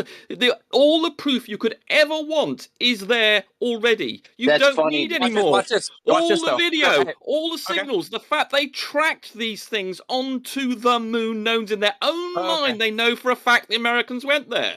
Okay, now check this, Rumpus. If Putin comes out tomorrow and says that the moon landing was actually fake, does that make your whole point invalid? No, because the Russian space agent would agree and it'd be some political act by Putin. And we've, in Britain, verified the Americans went there. Other people have been there, including the Indians and the Chinese and the European Space Agency. We've thrown stuff at the moon. We've taken pictures of it. We can bounce light, lasers off things that have been left there. We've got photographs of it. The evidence is overwhelming to any reasonable person. So the proof is there as much as you could have. But because you're a reality and science denier, you don't accept it. Yeah, wow, man, that was a good one. You got it. I think everyone here now believes in the moon landing. Good job, bro. Good. The funny thing is the Russians got... Hold on. The funny thing is the Russians got caught faking more shit back then than NASA had at the time. No, I don't think the blatantly faking shit. They are prone to doing that sort of thing, but they knew that if they tried to fake anything about the moon landing, that the Americans would catch them out. So they were careful. I don't think any claim they made about... in fact, what they tended to do was keep quiet about things until they could show it happen. So, for instance, their Venus landings, they didn't sort of promote that terribly, but they did do it, and it was only through a lot of the things were found out by the Americans and ourselves.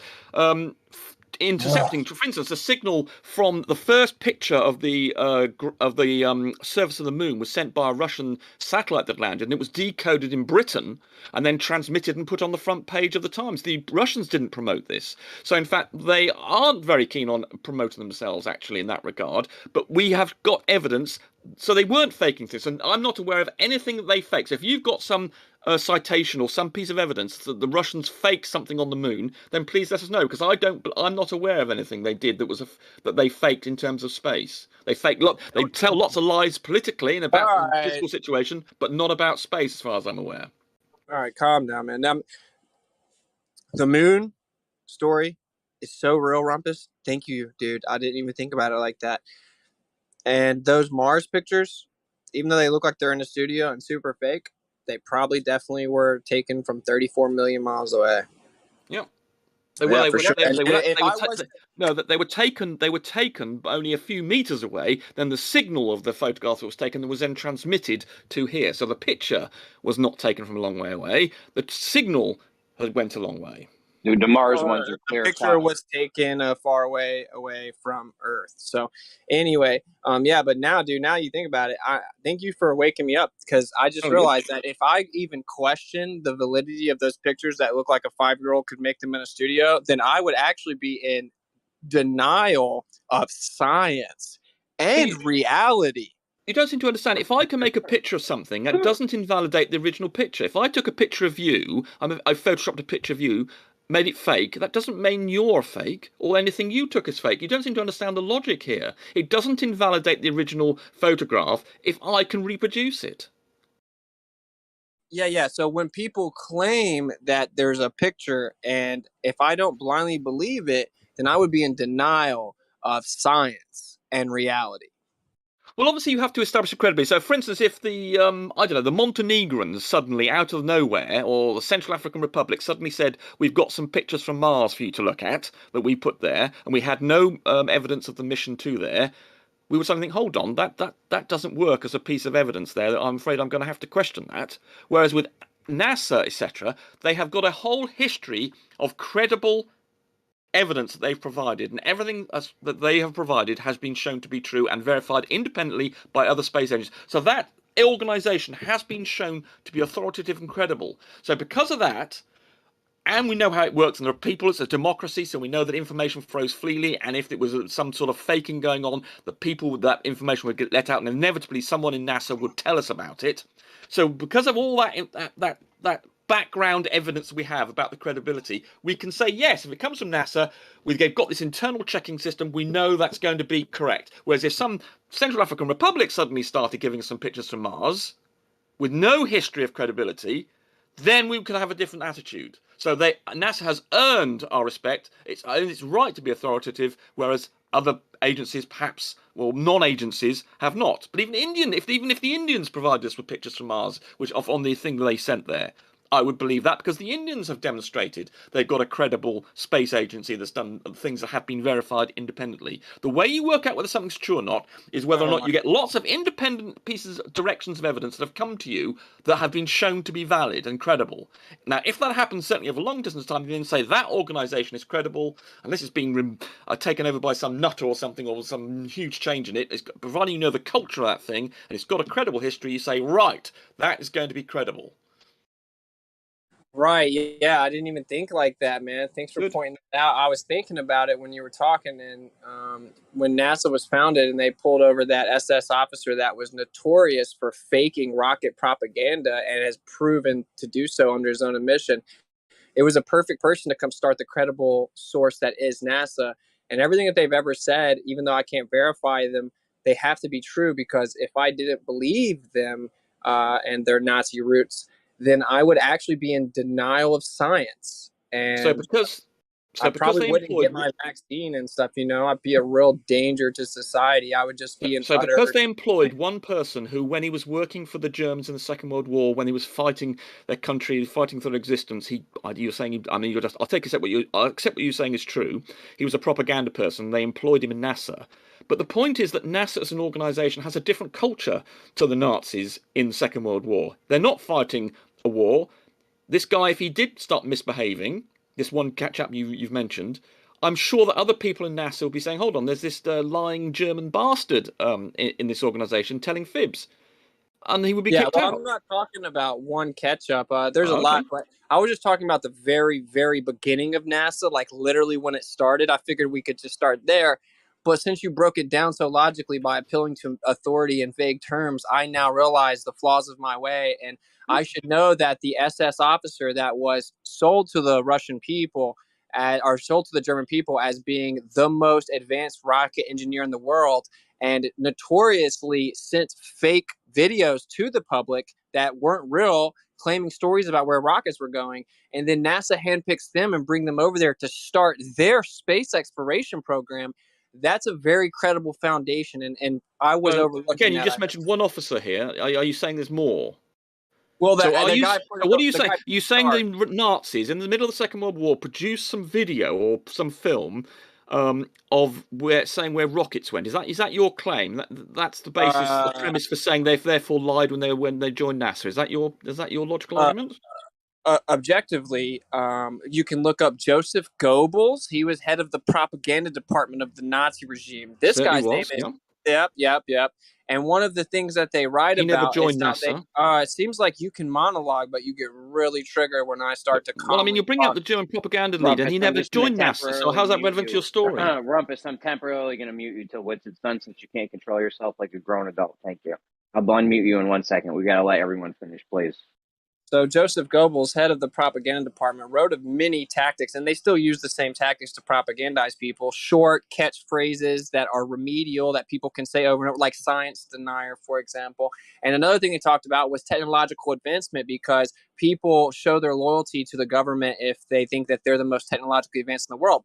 And so they started showing them videos of rockets and rocket launches, and really amped up this Werner von Braun as like this genius rocket engineer. And they were faking the rocket videos. The rocket videos weren't actually real.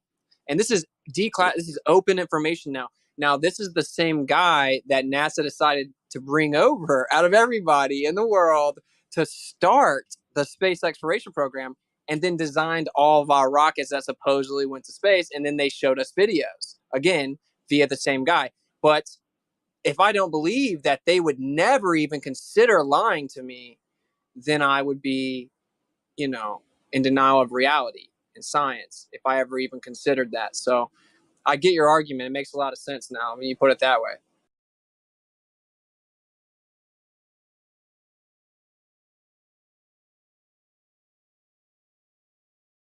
But let's get this right. This is the argument my that bad. Witz has presented. Because Joseph Goebbels, who was the head of propaganda of the Nazi Party and obviously a compulsive liar, and because Werner von Braun was the chief rocket engineer, therefore Werner von Braun, when he came to NASA, lied just like Goebbels did. That is one amazing piece of argument.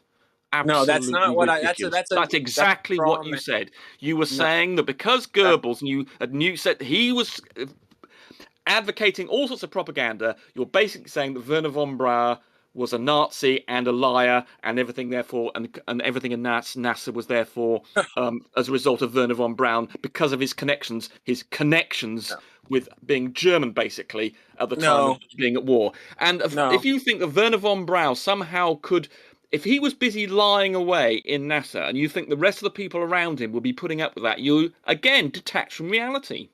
So you think that he was just a random German engineer? So, okay, well, objectively, he was an SS officer for the Nazis. I did not say that that Joseph Goebbels did something and then we can pretend a random German also lies. No. Joseph Goebbels explained that the technology and the rocket lies were important to brainwash in his own writing.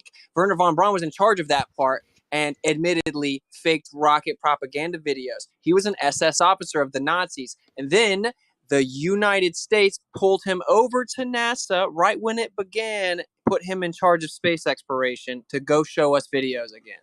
So try not to strawman me, maybe. Well, stop making stupid arguments. I suspect that if he was an SS officer, I suspect he had to be, otherwise he wouldn't have been able to do what he did. There's no suggestion. Now you're the SS officer apologist instantaneously, just because you now know that he is one, but you didn't know he was one a second ago. It doesn't make any difference. You speak of ignorance. You speak from ignorance. You just painted this long monologue narrative about how he was. Wait, Rumpus. You just painted this long narrative about how you he had was a 2 minutes all by yourself. Listen, you just painted this long narrative about how he was an innocent German, okay, and that he wasn't a Nazi, and somehow I'm lying by calling him a Nazi. And now you have become informed that he objectively was a Nazi and, in fact, an SS officer. So now you're scooting past your stupid lie, like you didn't. Yes, so he was an SS officer. Yes, so what? You just said he was a random, innocent German, and I was lying by saying he was a Nazi. No, I didn't say you were lying. What I said was that your argument, I suspect that anybody who was able to get any prominent rank in science or wherever had to become some sort of official in the and the SS. Yeah, that's not like Gestapo. I mean, that is has no bearing anyway on anything, because the point is, any of the behavior, if he started to go into some sort of propaganda lying mode when he was in NASA, he would have been kicked out. So he No, wasn't. he didn't. No, he didn't start going in. That's what he was doing for the Nazis. So he would have just continued. So he provided them with a video, or sorry, a film. He would have just and continued doing and Goebbels would have done with it. They were at war. So yes, so what? Yes, so he provided them with film, and Goebbels would have manipulated and used propaganda. No, Yes, no, that's not you. so. Again, you're speaking So of what? ignorance. You're just making stuff up. He used to get on video and tell the German people the specifics of his rocket launches. You literally don't know what you're talking about. Oh, You're I do. speculating Yes, ignorance so live and acting right. like So you're what teaching people. So what lie are you saying that Werner von Braun did say in these films that he made for the German propaganda thing? What lie did he propagate? Just the different heights they claim they were going to space, bro, with rockets, man. You should research things before Right. So you what lie defend did what lie did he give about the height they they weren't went into actually space? they didn't actually have successful rocket launches that high. It's now open information. They were just So telling. what lie did he? So you're saying that he said they went Stop up into cutting them space? off, man. Well, hold on. I'm trying to find out exactly what his claim is, and he's claiming at the moment, as far as I can see, that Werner von Braun claimed they went up higher than they actually did. Is that Dude, the their claim? rockets, their rockets weren't even typically functionable for more than a few seconds, and most of them exploded. Oh yeah, well, we know that. Most of them exploded, but Yeah. they told the German people that they were super successful and that they were shooting rockets really high out into like effectively what they called space at the time. And so now, so now we know that none of that was real. And so what your claim is that when the Americans brought him over here, all of a sudden he became very honest, and all of his work is something we can depend on 100% without any question or its denial of science. That had he misbehaved, had he not done what Goebbels and presumably I don't know who his direct boss was, and he in any way invalidated or tried to say something was against the propaganda, he would have been sent away to a camp with his family. So Not if the Illuminati wanted it that way. right, so I suspect that whatever he said, I mean, by omission or whatever, he's obviously going to be very careful about what he said. But okay, if you're going to got a film in which he makes a claim, if the extent of his lying, as you were portraying it, is that he said our new missiles are basically working really well and they're flying to, I don't know, say 60 miles up into space. If that's what you're saying constitutes an absolutely morally reprehensible thing. I suspect he didn't say that, but I suspect you're just guessing at that. But even if that were the case, given the fact that he knew that he had to cooperate with various people, and probably including Goebbels, I suspect Goebbels was very interested. Certainly Hitler was extremely interested in the progress, because that was their big... They spent as much money on the rocket thing as the Americans and British spent on the atomic bomb. I think certainly by 1944... up to 1944, the similar amount of money was put in by the sides on those two missions. So it was regarded as one of the most important things. So obviously he was not going to say anything stupid that could end him up in a gas chamber. But I suspect even he didn't make this. I mean, be specific about the claim you think he's made that was invalid or a lie. Tell us. So just overall, he was claiming to make all kinds of rockets that he wasn't able to make. He was claiming they could do all kinds of things they weren't able to do, and he was claiming they were going to places they can't go. Can you give me And specific? that's the same exact lies that NASA told. And the point is that you think that he came over, became honest. And wait, time out. Don't interrupt me. Don't interrupt me, dude. Okay, so the whole point you're making is that he was scared of getting put in a gas chamber, which, maybe you should look into that a little more. You clearly just always speak out of ignorance. But either way, are you trying to suggest? I'm talking, dude. I'm talking. Are you trying to suggest that the U.S. military or the federal government doesn't force people into NDAs, and if they go back and disclose any information, that they can put in prison or try with capital punishment? Because treason was punishable by capital punishment in the 50s. This is laughable. If you think that, but under the pressure in a war environment, now although I don't know this, I mean, you're making a claim, you haven't backed this up with anything. If you're making the claim that he said his rockets are going twice as high as they actually were, and they were more reliable than they actually were, then that's quite possible. He may have made that claim for whatever reason. You haven't justified this or haven't proved this or even provided any evidence for this. But I'm prepared to believe that may have happened. And I do not believe that has any bearing whatsoever on his performance in NASA. Or his credibility. He was not under the pressure of having someone who was prepared to shoot him if he misbehaved. Let me ask you a question, right? So hypothetically, if you were NASA, and let's just say hypothetically that you wanted to create propaganda films of rocket technology and space exploration, but you couldn't actually go there, right? Hypothetically. So if you couldn't actually go there, but you wanted to show your population propaganda films of rockets, would you maybe go to the guy that was renowned in the whole world, like the most renowned guy in the world for doing that very thing? Would that maybe make sense? Well, yeah, but you're making up a hypothetical. It's not relevant because we know that But would it make everything he sense, did. though? Well, yeah. So if you make up a story, fairies existed, then yes, they could fly around and take people off to go to the other side of the I planet. didn't make up a story. I said You if the did. You just government made wanted something to up. lie. You did. You said if they want to do that, but they didn't. They didn't want to do that. As it was, they just wanted to get on with the job. And the fact they got on with the job, and we can demonstrate that they did actually achieve the things they've achieved, it's not an issue. I mean, you might as well just making up some random reality-denying story, conspiracy story, because it suits because you've got some strange reality-denying view on the world. Right, but you have to see the irony of you consistently throwing out your catchphrase of reality denial because because you just went on like three rants about three different points, three rants about three different points. Listen, and come to find out throughout the conversation, I had to correct you on each of them. But you haven't as you corrected me on anything. Yes, you said that he was an innocent little German dude and all stuff. I don't know. I never said that. You just made that up. I never said It's all that. recorded. It's this live stream. I did not say he was an innocent little German at any stage. You've just made that up. You see, you're not. You are not an authoritative account. You see, anything you say, you twist and manipulate. And I don't know. I haven't caught you up being an outright liar, but you clearly get a lot wrong, and you're clearly a reality denier, and you don't remember what I said, or you willfully misrepresent me. Okay, so you can't. I didn't say he was an innocent little German. I said I even said he might have been prepared to say that his rockets went up twice. Dude, I gotta go, Rumpus. I have stuff to do. Stop interrupting me. I'm trying to make my final point there, pal. Try to show some. Well, you're trying to make stuff up about what I said. That's what you've been doing. You have impulse control issues, dude. Well, I don't like people saying I said something I didn't say. I think I'm entitled to object to that. Okay, stop. So you were painting a narrative stop making things up. You were saying how I was being hyperbolic and misrepresenting Werner von Braun, which you didn't even know his name yet.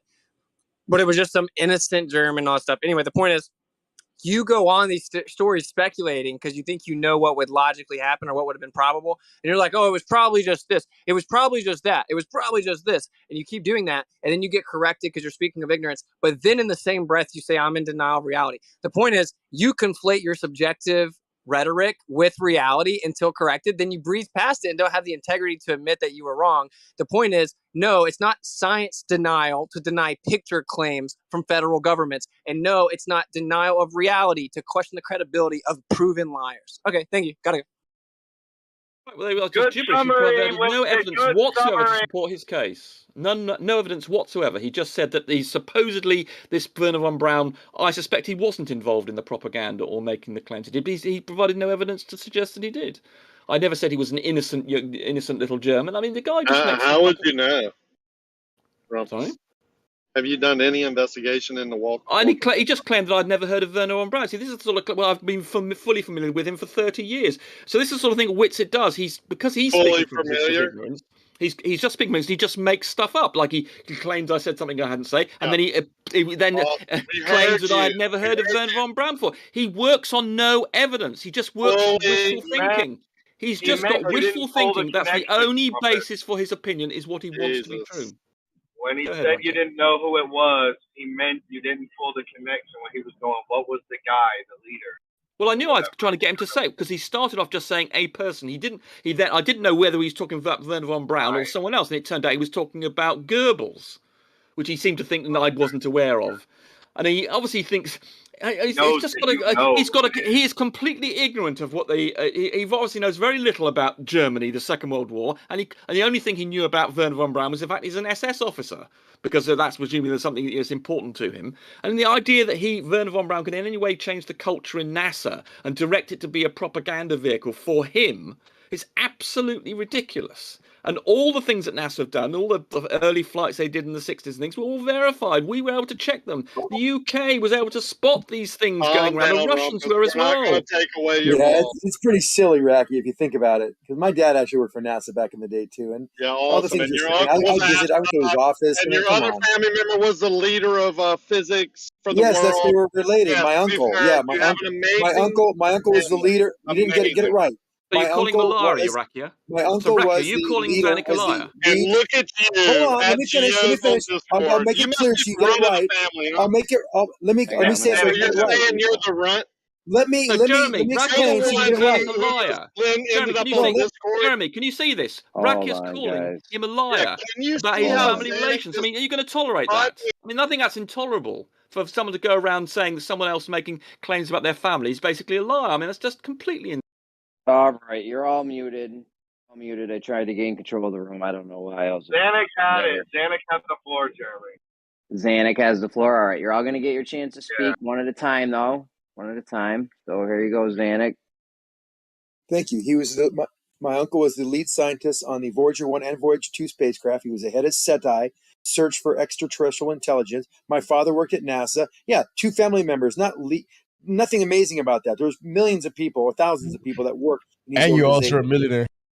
Don't forget that part. I am. I mean, everyone on my Why street are is a you millionaire. What the telling us? hell? You think So, a million Sonny, is worth did anything you these say he was the days? lead scientist on Voyager? Why are you?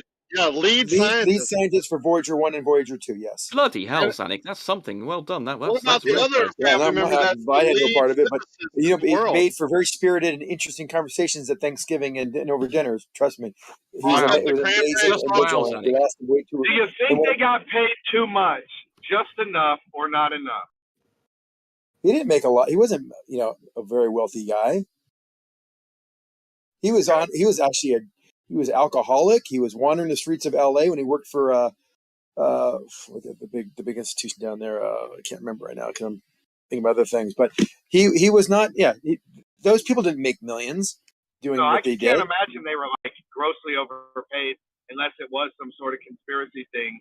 But some people do feel that even like specialist pay, like doctor, lawyer type pay, if it's for hobby type stuff, then some people think it's too much of a salary. But yeah, I feel you. But nobody. I mean, there's no sign. I went to my dad's office. He was at NASA Ames Research Center. He was actually on the lead team developing all the reentry vehicles, all the short runway takeoff vehicles. I mean, my God, where does all this conspiracy come from? All of us have family members that did this. You think all of them were in cahoots? No one told their family anything, and it was all this big secret that everyone kept with not one leak. I think they could be compartmentalized. I mean, possibly, like they made a thing and then it never goes anywhere. I mean, we can't. not a big We deal. can't keep a secretary from blabbing her mouth about a president that shoots his load all over her dress. I mean, come on. We can't keep any secret. No secrets are possible in government because people love to blab. That's human nature. They love to blab. They love to Bro, gossip. but you think about Come on. Xanax. There are If definitely they knew. there are gang secrets in the world. The so like, direct gang shit. Let's be real. There could be the military direct secrets. Tell me what happens in Right, go ahead. Area 51. the director of NASA is sitting there doing an interview going, see all these guys at the control booth?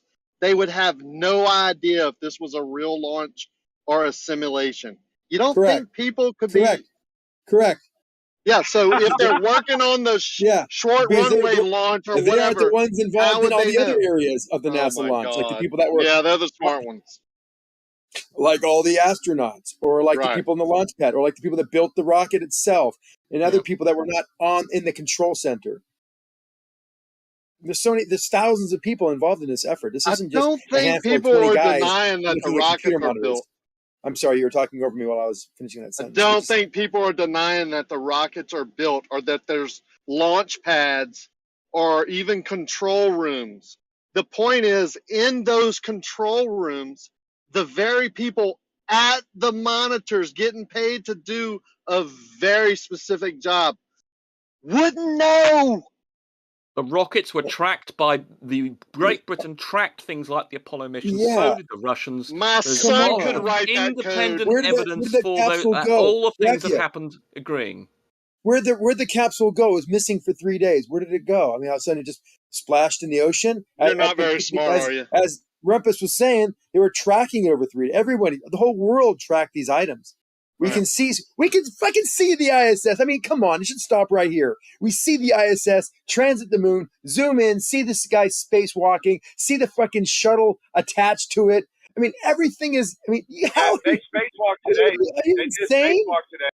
But you don't think they can program a thing to go up in the sky and then turn off for 3 days and then come back? I mean, or whatever. Like, dude, come on, dude. No, you can track it going 17,000 miles an hour. You can see it going that fast, and you know how far away it is. It's not that hard to figure this out, Show guys. me on Mars. I want to see the hardware on Mars.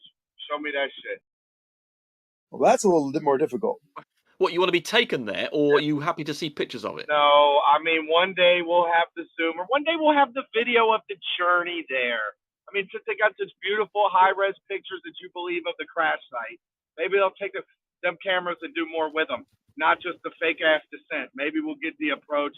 Maybe Flat or Dead type of experiments will go down when he could get a position in NASA that he deserves, and they'll put the water mist in the air, or the fire, okay, from this rover. Show me the hardware. Surely one of Xanix's grandkids is going to do this. I mean, no attack on your fam. Just saying, you come from a very smart family. Can I ask Surely Rumpus one of your and Xanax? grandkids is working on this right now. Can I ask Zanuck and Rumpus a question? This is regarding the Mars stuff. So I dig into it. I look for evidence. I look for what they're doing. How come I can't see any like practical demonstrations or anything like with elements, or like the first thing I'd want to see is how water responds, considering you're trying to fly a helicopter, right?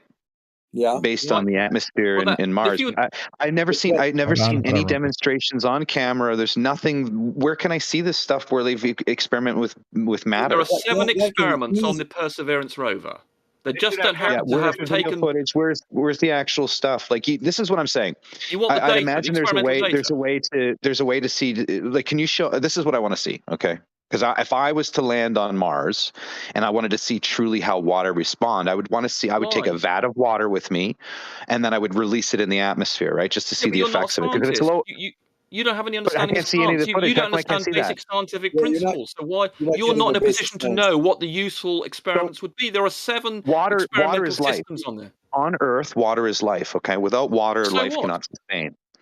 So, well, it's very important when it comes to colonizing Mars, right? If you're interested in life, then there are tests. There are several tests. Well, one of the tests that are testing for life. So there you are. That's sorted. We don't need to take water today. We want to find out if it's life there now. We don't want to introduce life from some water sample we take there. Obviously, we could irradiate it and remove it. So there's no point in taking water there. We're not introducing. We're not interested in taking stuff from Earth to Mars. We're not trying to take stuff from Earth to Mars. What we're interested in, what's on Mars now. Taking stuff there, we know what happens to water in low pressure environments where 1/50th atmosphere, so we don't need to do that. So we do want to know if hold on. We do want to know if life. We do want to know if life there. And there are experiments on there. One of the 7 experiments on Perseverance rover is indeed to test for life. So you've got, if you want a life test, that is indeed on the rover. Yeah, so you have no tests planned to do any practical, because you want to terraform Mars, right? So there's nothing. You want to go there, but if you're going to go there, you have to bring life there, which means you have to have the elements of survival of Rumpus. You'd have to have the elements of survival to be there, right? So I'm saying, prove to me you land on Mars by showing me the rover opening a vat of water and showing me that this is actually happening in the atmosphere. There's so much things you can do to prove that it exists, but there's no evidence of it. It's just images. That is not a valid experiment. Images. That's it. There's no actual observational. There's no observational. It was not finished. Can I respond? There's no observational experiment that I've seen. You've got this obsession. You've got this obsession for some reason by taking some water there, which is taking some stuff. Rumpus. Can I not answer him? Rumpus is not able to answer. Hold on, Zanuck. Hold on. Listen, guys, one at a time, please. All right. If you take a long pause after your sentence, people are going to think you're done. So let's try to keep it concise and wait till everyone's done. Data, were you done? Well, basically, it's just there's no experiments that I see. For me, if I was to travel to Mars, in my opinion, I'd be bringing life to Mars. I would see how things handle the atmosphere. Can I answer this? I was about to finish, right? I was about to cap it off. You made your point. You basically are talking about terraforming, and you want to take water there. Let me just cap it off for you. I'm really disappointed on the motivation to test the Mars rover, or the tests that go along with watching Mars rovers. The images and everything seem pretty pathetic and pretty weak and seem like a stage production. That's what I see when I look at the stuff. Oh my god! Can Be we rinse it concise, right? please. So Right. let Data So stop now. basically, Flat Earth Data's upset they haven't taken some water there. There are scientists who spend their entire lives worrying about what's important, and there are 7 experiments, including things like ground radar, tests for life, spectroscopy tests for working out what's actually the stuff is made of. All of these useful things by people who have a lifetime career in doing this sort of thing. Just because Flat Earth Data wants to see some water, because that's the sort of thing he can understand what happens to water, I'm afraid they're rather beyond that. They're rather beyond that level in NASA. So the fact that he's disappointed, the fact that he's disappointed we're not doing terraforming, I'm afraid is his problem. We're not in the terraforming stage. At the moment, we're just finding out what's there and measuring things. So that this terraforming is going to come much later if we ever do it. You just said you know it's there. That's why you don't bring water. You already know it's there. No, because they already. Okay. Look, even It doesn't make sense. Hey, Data, real quick. You mentioned something about the helicopters too. Like we don't understand or need. We haven't seen helicopters work in that kind of environment. Yeah, we do. A helicopter flying at 120,000 feet is difficult, but it can be done, and aerodynamically it can be modeled. What is evaporating into the atmosphere? Let Zanuck finish. Let Literally in the middle of a finish. sentence. Thank you. You can get what's evaporating into Let the air? Zanuck finish. Can I please finish? You can easily get an aerodynamic engineering program, and you can program it for the shape of these rotors, the speed they'll be traveling, and the medium density, which would be the atmosphere on Earth at 20,000 feet about. And you can get things to fly and do all sorts of performance analysis. Modeling in aviation in aeronautical engineering is not anything new. This has been done for 50, 100 years now. Okay, so get over that part of it too, by the way. Well, actually, it was tricky. They could not have got the Mars helicopter thing to work on Earth because gravity is obviously so much greater. You couldn't have done it with the density of air there is of 1/50th of Earth's atmosphere. You cannot get that thing to fly on Earth. So they didn't actually know for a fact that it would work. They just did the calcs and said, the gravity actually works to their advantage. That works to their advantage. But they couldn't get to fly on Earth, so they couldn't. They can model it, but they can't get it to work on here. In other words, you couldn't take something to 120,000 feet or model it 120,000, and it would work on Earth. It wouldn't do that. No, you would. It's like let's say you get something fly. Let's say you go 120,000 feet. You're on a balloon or something, and you have this helicopter, and you get it to fly. Or it doesn't fly, it starts to fall. You realize you can adjust that. If it didn't have gravity, it would fly. You could assert that with 100% accuracy. In the air, the gases in the air are giving its resistance to the blades. That's how I can get elevation and lift. It wouldn't fly. You cannot take the gases. I'm not 100% familiar with the gases on Mars. The blades have to operate. The blades have to operate through the gases in the. Well, I was trying to have an interaction with Zanuck here. Right. Yeah. Let me explain. It's very simple. The blades impart a positive momentum to the molecules of gas. That's what the blades do. It works with the medium, right? But Zanuck, they wouldn't work with the medium. You cannot take a Mars helicopter to 120,000 feet and expect it to work. It wouldn't. At the same time, please. It wouldn't work in this on the Earth, Zanuck. It would work, and if it did, let's say you could get something to hover and not give any lift. You realize that the change in gravity is just like removing weight from that craft. It just makes it lighter. That is but it easy. wouldn't work. That's the easiest of all the components, of all the factors involved. That's the easiest to model, by the way. The change of momentum is something harder to model. You said you could do it by taking 120,000 feet. It would not work on Earth at 120,000 feet. Well, I'm saying if it did work, and let's say it only hovered, but it doesn't. You could then adjust the performance that you got by just removing the gravitational component, which is the easiest factor of them all to remove. I mean, the way they modelled it actually was to stick it in a near vacuum chamber on Earth, and then they then hung it. They actually hung the thing from the ceiling, and to effectively remove to offset the effects of gravity. But you can't do it by taking it up into 120,000 feet. So they thought they did everything they could, but they didn't know for a fact it was all going to work because you can't put the amount of power required to empty that amount of atmosphere. You need to have a lower gravity environment. All you would have to do is scale that factor. So I would make something. It's a scaling factor. Like let's say it's 4x or something. Be on the body. You make the blades 4 times longer. and for the same weight, and that would be the exact same performance of the gravitational effect being. But the point is they couldn't pack it in the amount of energy required. If you on Earth's gravity, they would not be able to get it to fly, even if you couldn't make it bigger and it still work and not require. I don't think they could put a battery pack sufficiently. I don't think the maths allowed it to work, even if you did stick on twice the propeller. You needed to have it on Mars and remove the gravity. Reduce the gravity. That force would then counteract. All you have to do is counteract the gravitational force. But they can't. It was not. I do not think it was aerodynamically possible.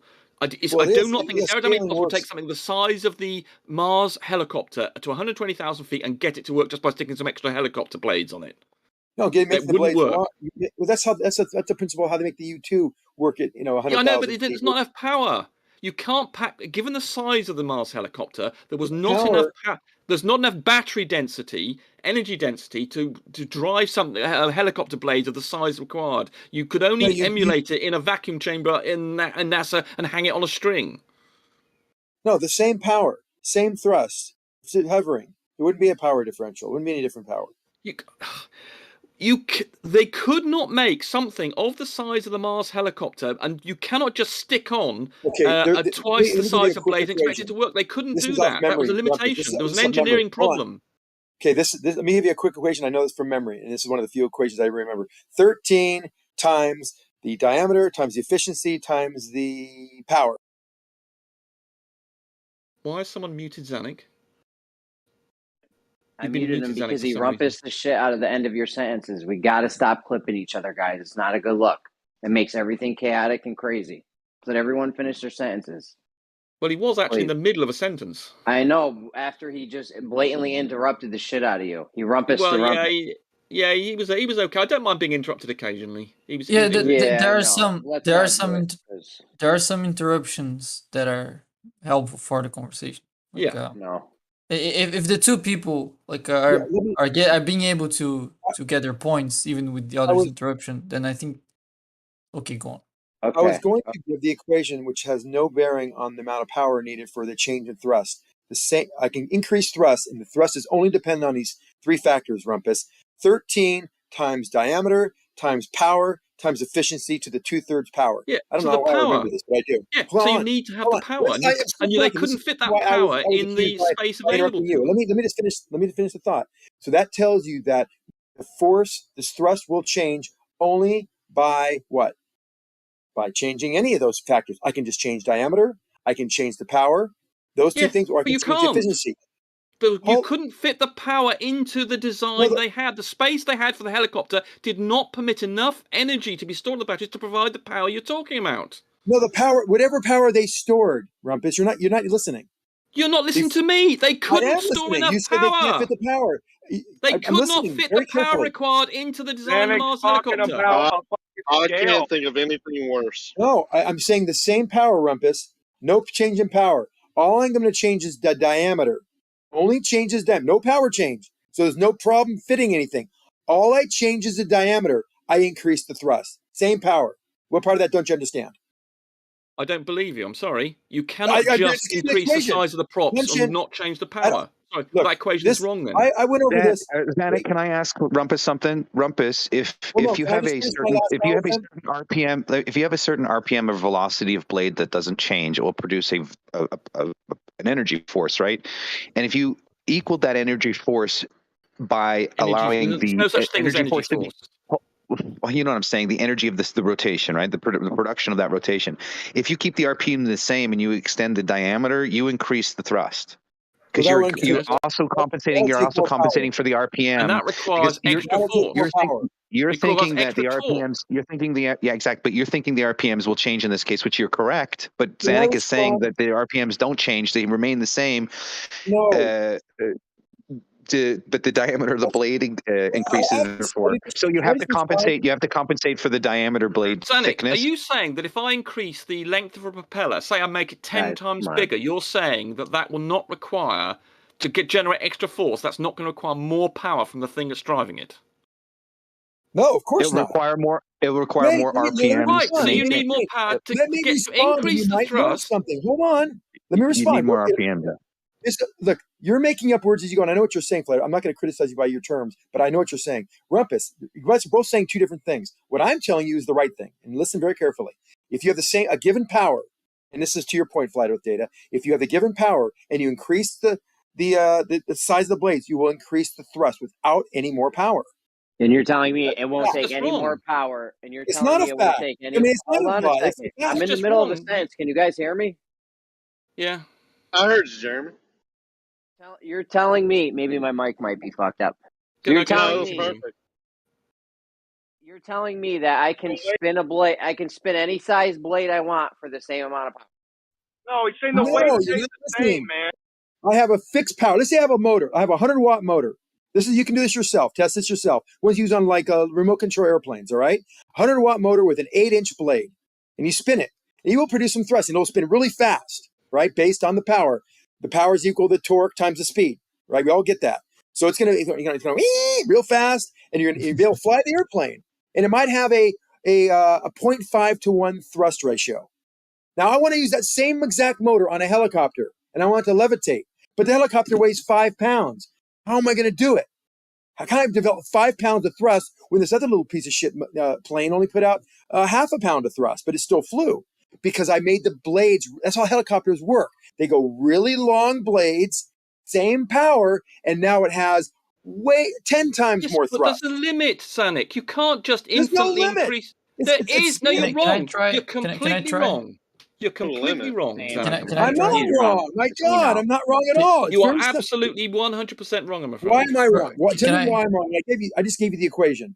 13 times the diameter times the efficiency times the power equals the thrust to the but you have to increase the. But you gotta have the same weight. Power stays constant. I'm only going to change one factor in this equation. Right, which means you're not changing the weight. You're basically saying you can have an infinite amount of thrust.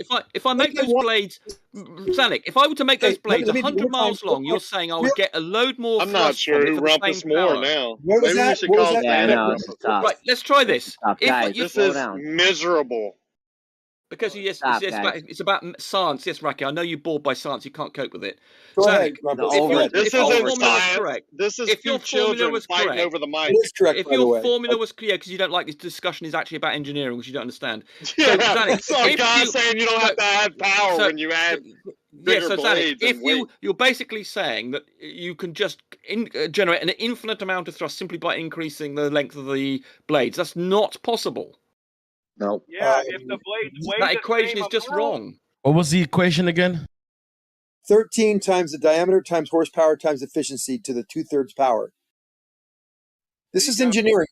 Rumpus, you wouldn't know this unless you went to aerodynamics. I know. What I do know about energy conservation, I know I formula. am breaking it. I'm not. Okay, here, real quick, Rumpus, this will end it right now. You're saying you're making it grandiose scale, like infinite size power, infinite size blade. No that's infinite. the conclusion. The necessary consequence is you're saying you can increase the blade length to anything you like, and you'll get more thrust without having to increase the power. Well, theoretically, yes. Can I just finish a sentence, please? So if I have, that 5 pounds, comedy gold right there. Come on, please. Can I finish this one sentence? If I have 5 pounds of thrust, now to Don's point, I can attach any. God damn it! I can attach anything I want to this 5 pounds of thrust. Right? I can find a 10-pound object, or a 5-pound, or a 1-pound object. I can do the load doesn't matter right now. We're just talking about the thrust. We can attach that thrust to anything we want. If I have 5, hold on. If I have 5. God damn it! Fuzzy, stop interrupting Zanik. Let him finish, for God's sake. That is funny also. Now this is entertainment. Zanik hasn't finished. Jesus Christ. If I have 5 pounds of thrust being driven by a 1 horsepower motor, okay, we can all do the math on how that has occurred. And we can give you the let's say it's going at 7,500 RPM. That's just the name it's going. And we know that the force goes up with the square of the velocity on the rotor blades.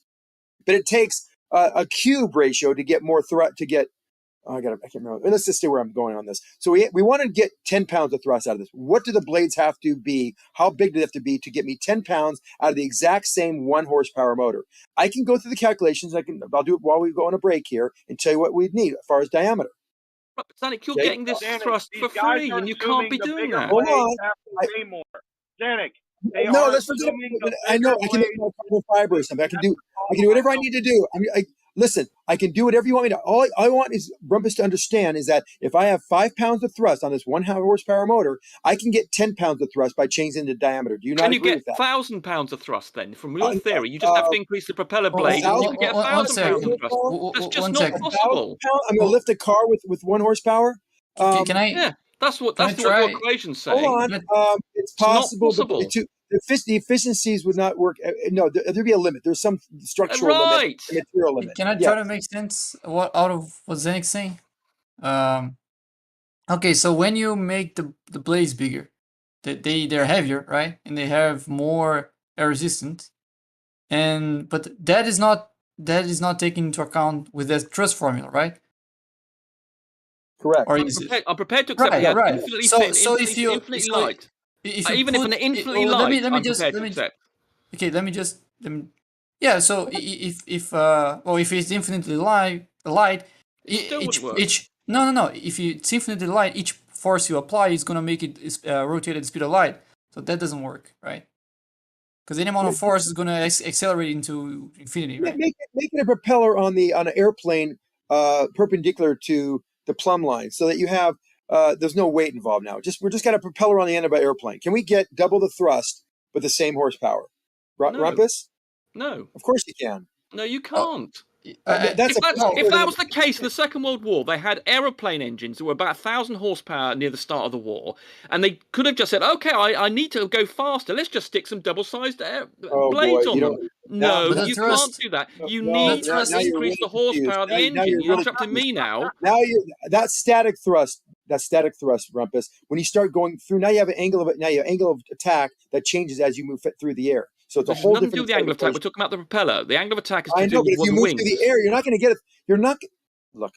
We need thrust. The key thing they needed more as the World War went on was let me making a lot of points, Anik. You need a bigger power engine to drive, because those blades, if you're going to have the momentum, if you're going to get thrust, that means you need to drive that air with the momentum, which means it's basically mass times velocity. You need to move more air or more velocity. You're going to need more power, more torque on those blades to do that. And that's why there was a drive for more powerful engines in the Second World War, and they didn't just stick on bigger propellers.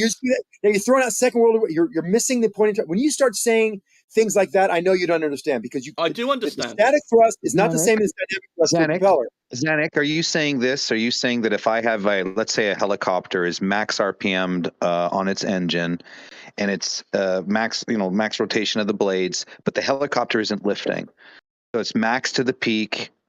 Are you saying that all I have to do is add on heavier blades, and then it will take off? No, you have to be able to increase the diameter of the blades and also offset. Yeah, that's what I'm saying. I'm now I have a normal helicopter, let's say normal blade size. It's maxed RPMs. For some reason, it's not taken off. So you're saying that I just have to increase the diameter of the blades and it will take off? Of course. It's a very simple equation. Yes. You're wrong, Zanik. You're completely wrong. I'm not. Okay, let me explain real quick. You don't bring up World War II aircraft, because why not? Those airplanes. Propellers have an angle of attack. That angle of attack changes as you move through. That's why you have variable pitch propellers. Yes, you understand how the variable pitch impeller works? I know about variable pitch, yes. Do you know how variable pitch works? Yes. So that's why they have that, because as you move through the air, that angle of attack changes. So you wouldn't. So hold on. The static thrust of an airplane, like on the runway with the brakes on, and then you release the brakes. As soon as you relieve the brakes, the thrust of that propeller, if it's fixed pitch, will go down with speed. You get that, right? Yes. Okay. So that's why you can't. So that's why you're just going larger with a flatter pitch. In fact, you can make a flatter pitch, all sorts of things to increase the efficiency of the static pitch of any propeller. My point is, the equation is very solid, and you can go back and go research and find this for yourself, right? Okay, give me a link to that. I'm sorry, you've misinterpreted it. 13 times the diameter times the power times the efficiency to the 2/3 power. Like I said, I can't believe I even remember this, by the way, but it's funny that I do. But if you use that equation, I can determine whatever given power you give me, what it takes to lift an object. And if that equation violates conservation of energy. In your words, I'm almost done. If I have a helicopter, a 5-pound helicopter, and I got a 1 horsepower motor on it, and I'm not taking off. Let's say I have a 1 foot diameter propeller, and it's not taking off. It's running 7,000, maybe 10,000 RPMs, but it won't take off. So now I put a 2-foot impeller on it, and now suddenly it's able to hover. All I've changed, I haven't changed anything else but changed the diameter You've propeller. said Now, this if you about deny 10 times that, now. you are ignorant to the aerodynamic forces involved I'm sorry, here. you cannot be correct, because by your formula, I could lift up any weight, providing I was prepared to put the propeller diameter as high as I needed to. I could lift up anything with a 1 horsepower engine. It's just simply not going to happen. No, but you're just ignorant. But they're increasing. But you're increasing the mass. What would the weight do? If you make a bigger propeller, it's going to weigh more too. So you have to be able to offset the thrust with the weight of I'm that you're increasing prepared to have the an system. infinitely light propeller, if you like. Okay, then yes. If you have an infinitely, then it makes sense. Propeller, No, yes. it doesn't, because the power you need, the No. thrust Oh is my God. The I can't lighter, believe you don't do this. the lighter the blade is, the more you can accelerate, right? So No, it's not a matter of accelerating. It's not a speed. No, not I'm just trying to give the picture that if you have a very, very light the very, what very you light need blade, is to generate thrust, and that's got nothing to do with accelerating. it doesn't what take you need no. is you need to shift a certain amount of air. If you need to shift a certain amount of air, and if you make the propellers wider, you're going to shift more air, and therefore you're going to get more thrust. Therefore, you can lift a greater weight. According to Zanuck, No, not bigger the Zanuck, blade. that requires no more power. That's incorrect. That would I only need you guys increase. to calm down. That's what your formula says. Rumpus, can That you would guys only hear me? increase or decrease your efficiency. Yeah, I can hear you, The Jeremy. diameter is key here, because that is like torque. Zanuck might have me muted, but Can I ask? I mean, can I ask Yannick a question? So, if I just make the blades denser, like I'm not changing anything, just making the material the same blades but with denser material, does that affect the thrust? No. But it's gonna take longer for it to reach the same RPM, right? Well, no, the thrust is achieved at whatever RPM we're talking about. We're not talking about how it gets to that thrust. We're talking about being at that thrust. Let's say you started up. Yeah, but you started up vertically, and then you turn the thing horizontally to see if it will lift the weight. Like this on your picnic bench, you got it sitting there like a propeller on an airplane, and you get it spinning. It doesn't matter what it weighs or how fast it spins up, and then you just turn it vertically to see if it can lift the weight. And if it doesn't lift the weight, you can make one change, making it bigger diameter, and that will allow it to lift the weight. And no matter what the weight is, keep on going on about the weight of the blade. It's irrelevant. The formula that Zanuck is the weight would be the weight. That's part of the weight. It's not. No, we're talking about your formula for the thrust, isn't it? Hold on, Zanuck. Your formula is for thrust. So we don't care about the weight. If it's stuck on the ground, let's suppose I had something that was on the ground and I had really heavy propellers. That doesn't change your equation about what the thrust generates and the relationship between the thrust power is and thrust. Be heavier because the blades weigh more. No, that doesn't change the thrust. The blade weight does not change the thrust they generate.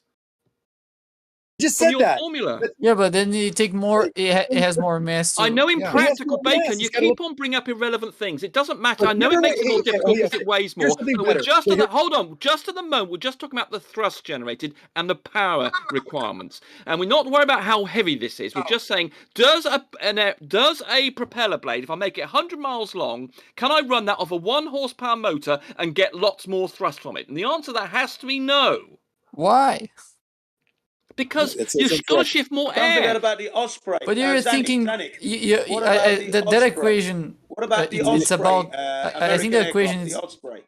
Yeah, guys, I know you guys can hear other people talking, man. Come on. The equation is about the thrust in isolation, right? So if you try to picture requiring more power. No, all you have to do is change. Okay, let's do You're this. saying you can have the same power, and just by changing the diameter, you'll get more thrust. I cannot believe you're not getting this, but let me try one more time. I'm going to have to leave you muted, Zanuck. No, don't, please. Oh, you can't control yourself. You're very excited. Maybe just take 10 deep breaths or something. Okay, I just took 10 deep breaths. Let me real quick. It's like Rumpus, you agree with them, but then you disagree. It doesn't make any sense. Hold on. Let me just make the point. If we have a propeller on that 1 horsepower motor, and I just changed the blade from a 1 foot propeller to a 10-foot propeller, what do you think, for the same horsepower, will that propeller generate more thrust, yes or no? Same horsepower. Because okay, what so will happen? No, you don't understand the conservation of energy. If what you're saying is true, if it's generating more thrust, then it's outputting a lot more energy. It's moving more air. That requires more power. And if you're saying it can do that can generate more movement of air with the same power, that's just got to be wrong. Why, Rumpus? You could just change the material to be bigger. Material, Don. Don. Well, I can't ask him a question. Well, he responded to me real quick, and I'll let you talk after this real quick. This is a classic confusion, like in the automobile racing, people confusing torque with horsepower. No, the force I can increase, the power can be the same, and we can do that with gearing. Same things happen with the propeller. We're basically think of a larger propeller is gearing it down because the RPMs will go down and the thrust will increase. The power stays the same. Constant power, more thrust. It doesn't mean we're breaking any laws. That means, can you not accept that therefore you could increase your blades to be 100 miles wide, and you're saying that's going to be shifting a lot of air as a result, and you're going to have a hurricane's worth of air being shifted from a 1 horsepower engine. It if you could practically materialize that. I'm saying even theoretically. You just reduce RPMs. You just reduce RPMs. You just reduce RPMs to gain more thrust. Exactly. Ironically. This is a rare time. Blades, in other words, what I'm saying is if there is per unit length, Zanik, if per unit length those blades are shifting a certain amount of air, that means that as you multiply making the diameter greater, they must shift more air. That means there is a greater power requirement to do that. That's not. No, Flat Earth data was correct, and you're wrong. There's a greater power requirement. Flat Earth data. You just don't understand. If you're shifting more air, you need more power. It's quite simple. No, you don't. You can have a heavy small fan or a light big fan rumping. More air. Hold on. You're shifting more air, but at a lesser rate. That's why the power is constant. Where'd you get that from? Goes up. The rate is low. This is when you look into this after our conversation, you're going to come back and say, "Man, I was really wrong," because I don't know. No, hold on. No, right. So what you're saying is that right. Okay. So you're saying that the blades I'm still talking. I'm almost finished. You're going to realize, I forgot about this one element of this discussion, and you're going to apologize to us because right now this is a common discussion I've had with a lot of people, and you're no different because you're just not familiar. It's just not on the tip of your tongue. When you look at it, you'll go, "Oh shit, now I get it." Now, if what you're saying is that basically the propeller will rotate more slowly because it's got more air to shift, but you seem to be implying. I mean, perhaps you didn't make this clear. Are you saying that with this 1 horsepower engine with a 100-mile blade on it, it will rotate very slowly and shift the same amount of air? Is that your point? Correct. Or more air. There were more air too. Well, it's no different. Okay, don't talk over me real quick. I'm going to say it really simple. Everyone can relate to this. It's no different than being able to. Can I lift my car with 1 horsepower? I'm 1 horsepower. Can I lift my car? No, but if I put a jack under it and my little baby brother, pushes the lever down with a little teeny hand, he can lift the car. It just takes him longer to do it. Right. Now he's less than a horsepower, but he's lifting the car. You said it would shift. You generate more thrust. You said. It is. That's more force. I'm lifting 1,000. I'm lifting 3,000 pounds with a baby's arm. Right. Oh, yeah. Hold on. Right. So you didn't make this clear. So if we've got this 1 horsepower engine that's moving, let's say it's got a 1-foot blade on it, it's moving so much air and therefore generating this much thrust. If I then make that blade 100 miles. Let's say it's 20 pounds of thrust. And I'm going to make these blades infinitely light, so they don't matter. Then I make them 100 miles wide. Are you then saying that the amount of thrust is the same because they're therefore now rotating more slowly? Are you now saying the thrust is the same because they've had to rotate more slowly and they generate? But you seem to be saying the thrust would go up. Much greater thrust. Much greater thrust. If you could okay then. So if I've got a 1 horsepower engine and I give it 100-mile blades that are infinitely thin. Just make this is your brain is not able to concept what you're doing. No, think about it. Is that would mean that if it rotated the same, but you're changing the RPM. But you're not. You didn't care about the RPM changing. So in other words, hold on. You haven't made it clear. Hold on, Zach. You haven't been clear here. You didn't say what would happen to the rotational speed of the propeller as a result of me making them 100 miles wide of infinitely thin stuff. And my point is that unless you're saying that I'm prepared to accept it if you're saying that the amount of air shifted by this 1 horsepower engine is going to be the same, which would require a huge reduction in the angular speed of the propeller. But you didn't say that. You claiming that the thrust would go up as you increase the diameter of the propellers. And I'm saying that can't happen without increasing the power. Yeah, you need to increase power. Regardless. Data already validated it. He said it goes slower. I said it went slower as well. I said the RPM went from but to the point where it's down to 3,000. It went from 10,000 down to 3,000 RPM, or 10,000 down to 1,000 RPM. Okay, but what's the ratio? Okay, hold on. Let me finish the thought, Rumpus. Now I know why they call you Rumpus. Just let me finish the sentence. I'm trying to be as clear as possible. I'm not leaving anything out. You have a You 10. are. You have a 1 foot rotor, and you have a 1 horsepower engine. It's putting out 1 pound of thrust. Let's say we only go 5 pounds of thrust, and then we make this blade 10 feet long because that's something we can actually relate to, and I can do the equations for it pretty easily. Just put a 10-foot blade on it. But now what RPM is it doing? Now how much thrust are we going to get out of it? Well, it's going to depend on your RPM, and you haven't gone into what would happen to that. Power is constant. That implies a change in RPM because you're going to trade RPM with torque, obviously. Right, so now you're starting to get into the detail you need to get into. So what would be the RPM change if I made a blade that was 1 foot long, 10 foot long? Yeah, so let's say it goes from 10,000 RPM to 1,000 RPM. Right, and so that presumably would that, and so how much? But so what would be the thrust change of doing that? So if you've now reduced the RPM, but you're claiming the thrust goes up, even though you've got much lower RPM. Of course, it goes up. Well, not necessarily. Yes, If the RPM goes, hold on, if the RPM goes down to the point where the thrust is the same, then I would accept this. But you didn't detail any of this in your explanations. I did. I said no, the larger blade would go slower.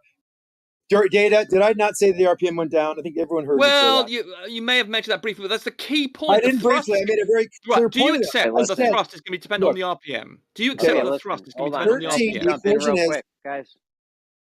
Take a breath for a second. So you're telling me we can move an infinite amount of air with the same amount of power? No, don't go that way with Rumpus's analogy. That's what you're saying. Just say let's say we double we put in the equation. What you're saying, Xanax. No, I'm not. Theoretically, you could, yes, but let's not go there because we talked about the bearing frictions. And you got him on this, bro.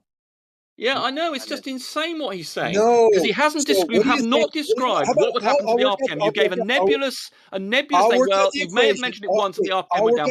But you should have an idea about what happens to the two things: the thrust and the RPM. Can I just talk? Can I just talk for one more sentence, and you can respond for as long as you want. I'm going to give you a quick. So we have a 1 foot blade with 1 horsepower. Okay, and this is known in the small airplane world, I'm sure. Now, if I go from a 1 foot to a 10 foot, what do you think the thrust change will be for the same horsepower? Let's make a guess. I'll go through the calculations and I'll come back and tell you what it is.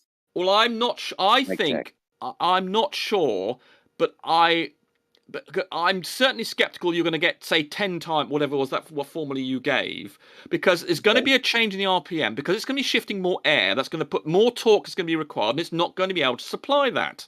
Because the power, just conservation of energy example, you've got to shift a certain amount. If it's going to, you've got to shift more air. With your example, if you're going to increase thrust, you've got to shift more air, basically. Correct. Which means, therefore, if you talk about the accelerating air of the mass, therefore that's going to require more power from the engine to do that. That's why in the Second World War they had to increase the power of airplanes to get them to go fast. They couldn't just stick on bigger propellers. That's what they do on helicopters. That's why they work. By the way. If they basically you're saying you could have a really small helicopter with a really small engine and you could stick just bigger propellers on it. No, that's not going to be correct. Also. Yes. No, yes. Don't believe it. That's why helicopters have to have an enormous engine. I'm trying to help you. So just stop for a second.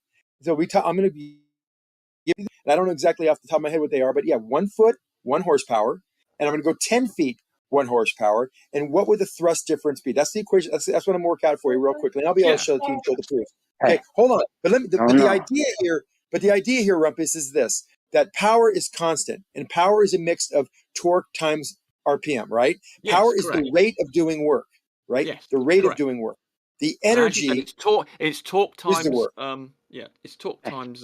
Torque times the RPM. Yes, torque times RPM is the power. Yeah, correct. Torque. Yeah. Right. So we're gonna have we're gonna have that torque times the RPM at that propeller annulus at the shaft. That's not going to change. So we might trade off RPM and torque on this deal. So you agree? Hold on. You just mentioned torque. You know what that means. If I reduce the RPM, would I have more torque available without changing horsepower? Yes or no? Hot mic, Jeremy. Oh, my bad. You got some kiddie screaming in the background. All right, my bad, guys. My bad. Rumpus, if I change the RPM down to 1,000, it was at 10,000 RPM. Remember, we started at 10,000 RPM. If I change the RPM from 10,000 to 1,000, would my torque be greater to have the same horsepower? Well, if it would be obviously 1/10. That's not a well answer. It's a very simple answer. Yeah. So, what was the question again? So, say it again. If I have a 10,000 RPM motor and I'm driving a 1 foot prop at 10,000 RPM, if I made that prop such that I still had I still have it full throttle and it's only going 1,000 RPM, would the torque be greater on that prop? No, because the torque is not Of course dependent it on the is. No, RPM. I'm going to stop you before you embarrass yourself. No, No, the torque. You get. Hold on, you seem to be confused. The torque times. Hold on, torque times RPM gives you the energy. It doesn't work the No, other it doesn't way. give you the energy. The energy. The energy doesn't give you the energy. That's your problem. It doesn't give the energy. It gives you the rate of energy. Sorry, power. Sorry, I meant to say power when I said energy. Sorry, power. Yes. So the torque times the RPM gives you the power. Now you made some strange construction you just gave me. No, I just said if the RPM goes from 10,000 to 1,000, what did the torque do? With the same torque. Well, no, you start off with the same power. Same power.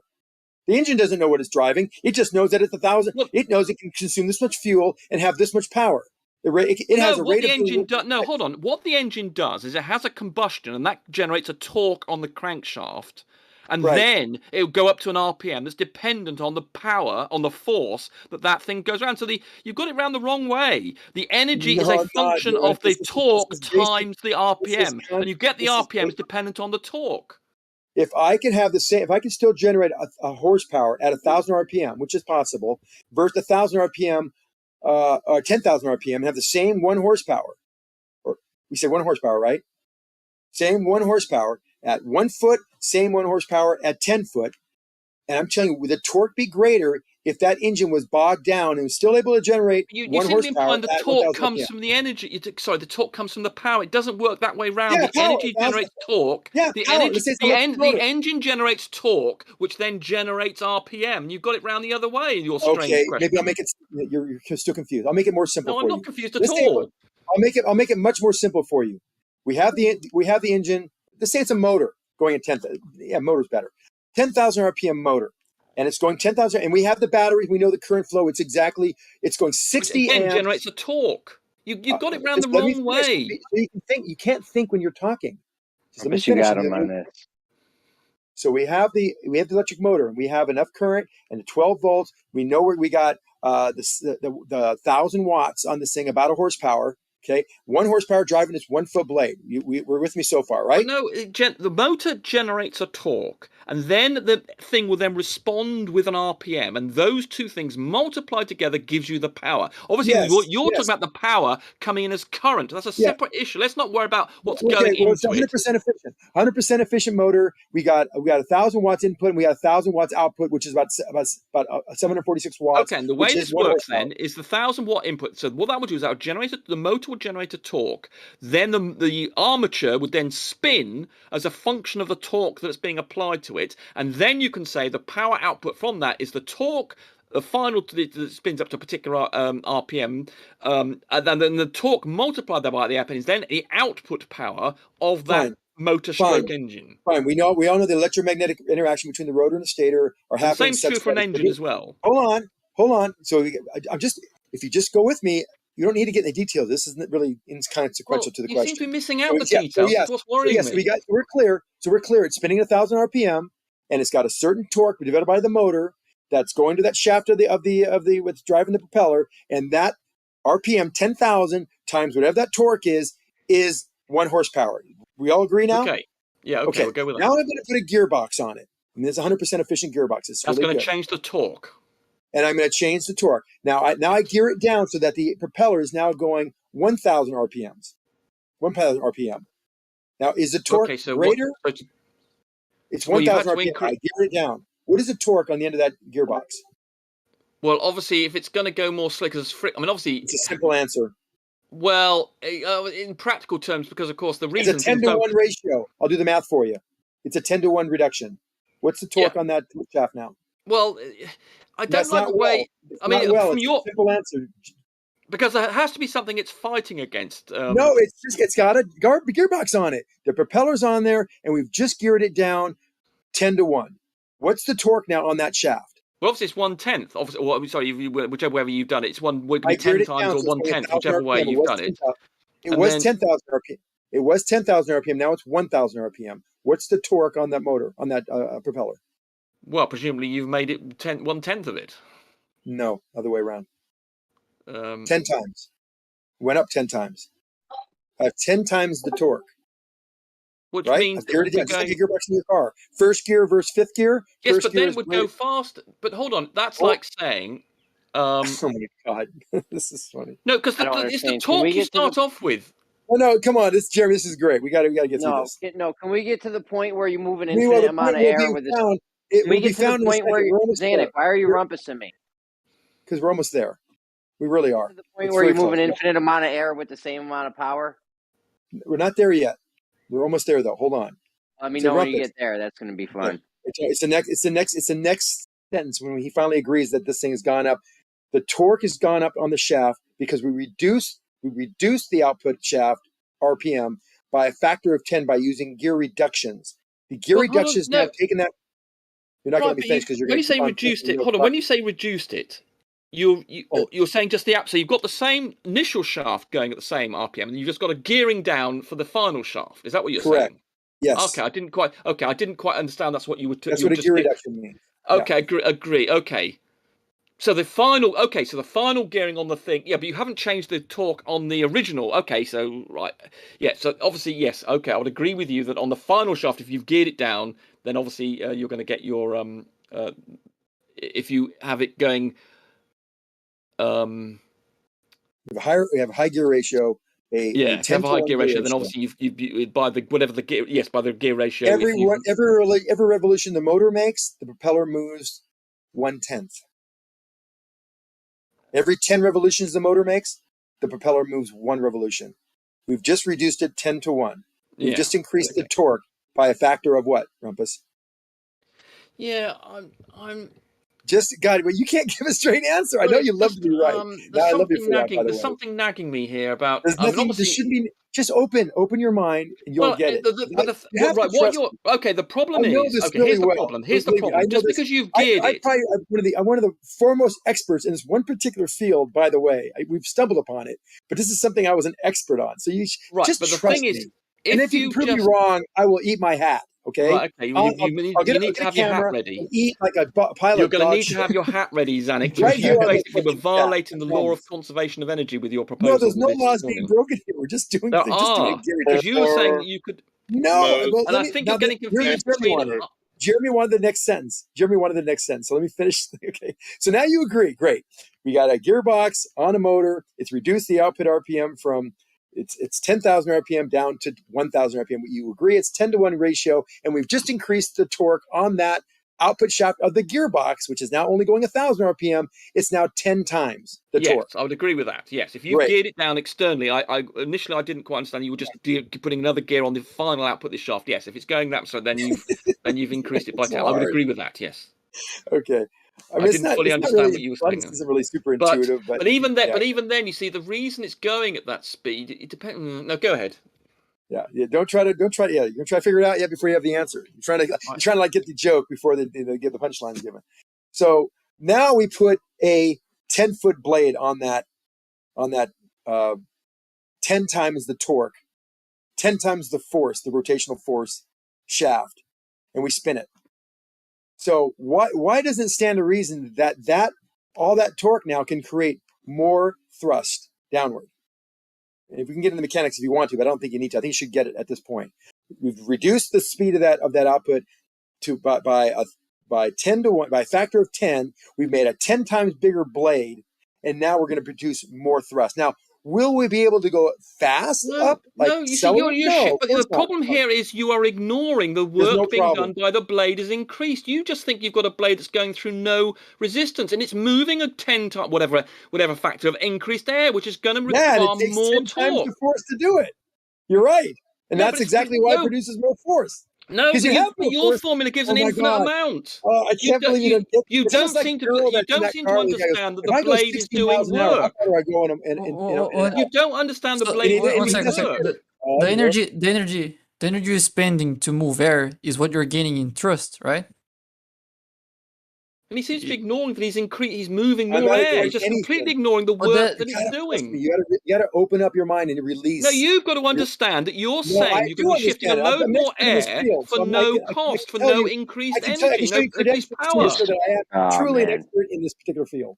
Listen, this would be actually good if you guys could slow down, Zanuck. It's mostly Rumpus is actually kind of behaving himself. Yeah, can I just add this in there? Oh, this is gonna. Can I add this this in? is gonna- Can I add this into the mix? What about the blades are a stress member? They're doing work, aren't they? The propeller blades. They are doing work, are they not, Zanuck? They are. They're causing work to occur.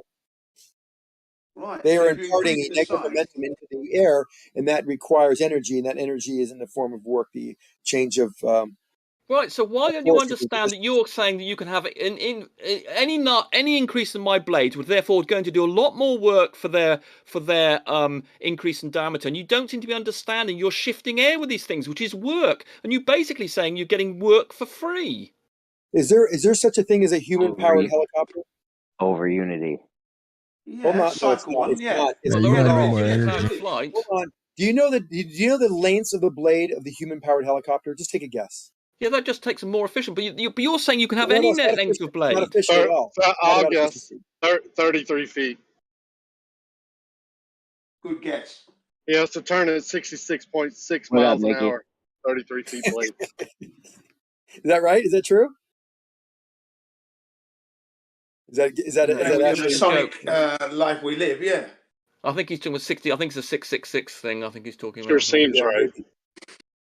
Well, anyway, they're into some He's huge joking you. building, and they take people have to support them. Like people have like a bunch of 20 people have to hold those blades up until they start spinning, and then it finally has enough lift to take care of itself, and then it will allow it to be spun by the guy piloting it by pedaling the cranks on it like a bicycle, and he was able to levitate himself. Right, but from you're Yeah, saying but basically that's he can have 1 any horsepower. length of blade that he wants, and he doesn't have to pedal. It doesn't have to be more powerful. It's just wrong. You don't No, seem to understand. The thing you don't understand is that additional length blades are He doing still has more to work. pedal 1 horsepower. He still has to apply 1 horsepower. And Yes, but very you're saying difficult. he could. Most You're saying humans that can only you're saying that he can generate any amount of thrust. So it just needs longer blades, and he could lift up he could lift up a tank just simply by having longer blades on this thing, and that's yeah, be a absolutely mile long in wrong. every direction. Yeah, a mile long maybe. That's But not. Just, then how would they just do that? nuts. How would they be You're how would they be violating able the to? conservation of energy. I'm not. You Back to are, the because you're doing work to generate the force, and you're shifting a load of air, and you cannot do that with No, the let's same not go power. back. Let's not go No, back, no, please. just I'll real quick. pay you not to We go should back. never have left the 10-foot blade.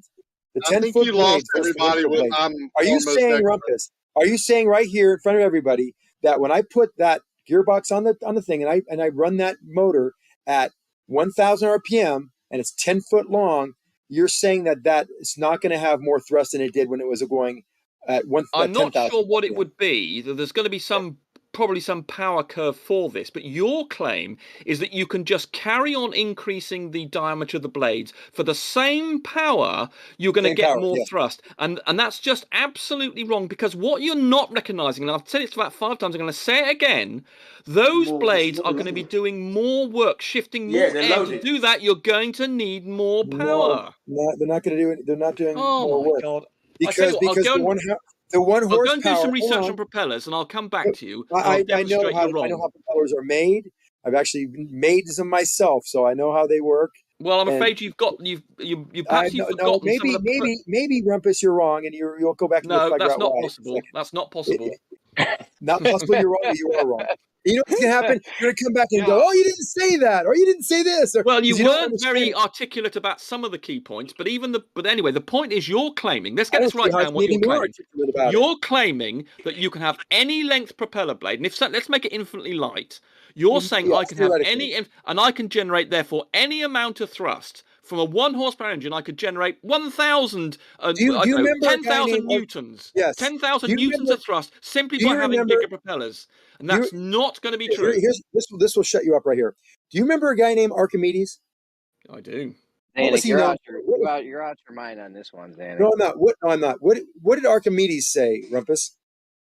He said your mom's a hoe. He said Listen. Eureka. Probably said, said Eureka, look, yeah. look, isn't that a lovely view outside my bath? He probably said, he said, oh, the water in this bath. He probably said the water in this bath is too hot. How about that? No, he didn't. He said, I bet "Give he me did. a long enough lever, and I can lift the earth."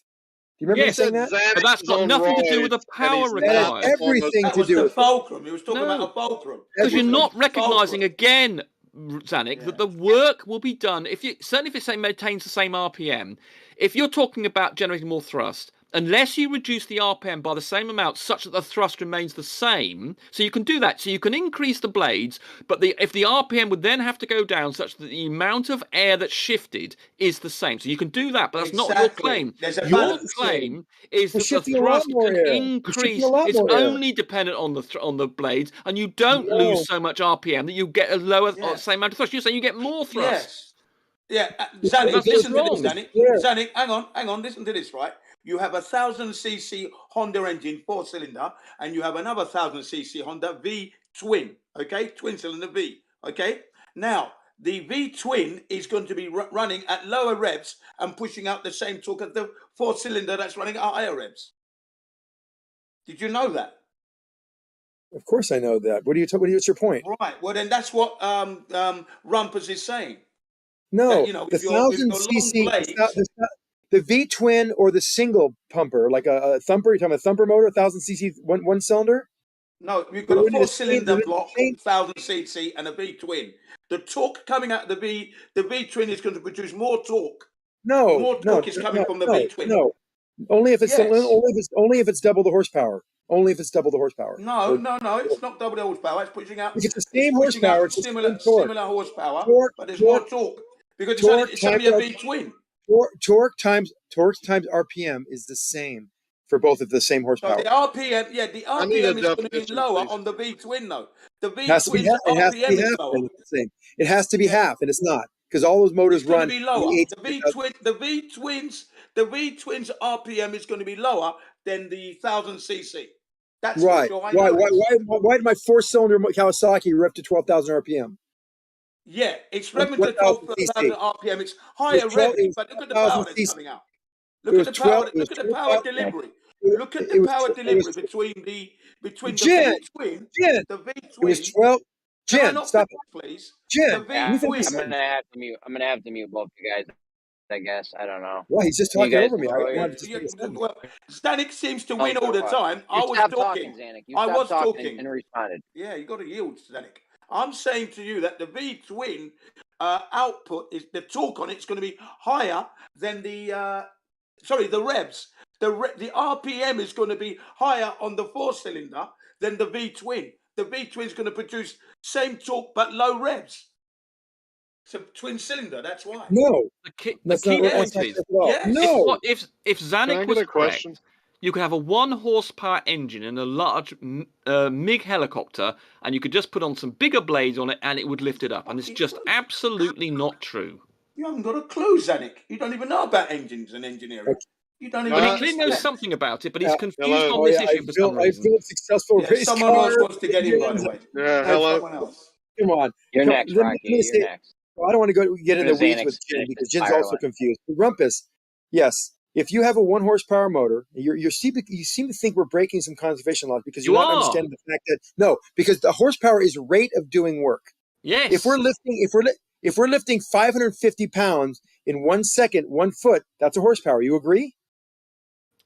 Sorry, say again. I was just trying to think what your example, basically what the lever thing you were talking about and what you just said there. I mean, yes, because that it all reduces down to Archimedes' principle there. But you're going to fight it because you think you're right and you're insisting you're right and you're not. It's okay. I'm right because I'm the expert. You can't accept that and relax and just open your mind to what I'm telling you, so you might understand something. Foremost expert. Not just expert. I am the foremost expert in this particular, very narrow field of mechanics. This is an area I specialize in. That's the topic I have a question on, Zanuck. Can you define foremost expert for me? Because I thought I knew what it was. There are very few people that have written papers on gear reductions and electric motors in the world than I have. So papers written. What's that? Most papers written. That's foremost. Not most papers. the types of papers, the specificity of these papers that I wrote. So it could be. But anyway, that's it. I don't want to get into that right now, and I Hold may on, be Zanik. overly embellishing it a little bit. Okay, You know, I'm not the okay, best. but I'm not the Zanik, best, you've but written papers. You've written papers on this subject. Is that what you're saying? on something related to this subject, yeah, it has a very small, narrow field of this, but yes. Okay. But it's really simple stuff, and if you open your mind for a second, you can absorb it. And what we're trying to say to you, Rumpus, is that yes, we are moving more air molecules, but the rate of which we're doing the work is the same. But it means some things can be moving slower with more force applied to them. And that's in essence what we're doing. We're moving this air slower, but we have to get a much bigger leverage on this air so we can have more force applied. And it's no different and analogous to someone jacking a car up with a jack. It takes them forever to lift it with a jack. A woman can do it, but you're still lifting the car 1 foot up in the air. Now, if a big strong man did it, that'd be a horsepower and did it in 1 second. But she's not a horsepower. She's only a 1/10 of a horsepower. So she needs a jack to do it. She'll eventually get there. It just takes her longer to get there. That's what the same thing, the analogy extends to the propellers. We're now doing the same work much slower. So that we can actually could I lift the Empire State Building if I had long enough blades with a 1 horsepower motor? Oh God! See this when Rumpus mentioned his 1,000,000-mile infinite blades. There's too many other factors in friction and bearings and structural. No, but yeah, theoretically, theoretically, you could lift the Empire State Building with 1 horsepower. Yes, that's what Archimedes said. Archimedes said, "Give me a long enough lever, and you can lift the Earth." And that's why he said it, Rumpus, because we're talking about the. I recognise. I know what the levers work. I'm just trying to think. I mean, your example of a hydraulic thing where you can raise a car with it's an analogy. A small amount of power, and no, then same with the hydraulic power, system, same power. You the same. So with a small engine, with low power engine, you could raise, providing it structurally can cope with it. You could raise, in theory, an infinite weight, but you do it very slowly. Yeah, I mean, so in theory, look at the engines. Look at the engines that lift your car at the auto shop. You push a button and it goes, and the whole car lifts up 10 feet in the air. It takes a long time for it to get there, but it does. Only a little motor on the side. There's only a 2 horsepower motor sitting on the side there, lifting the entire car up in the air.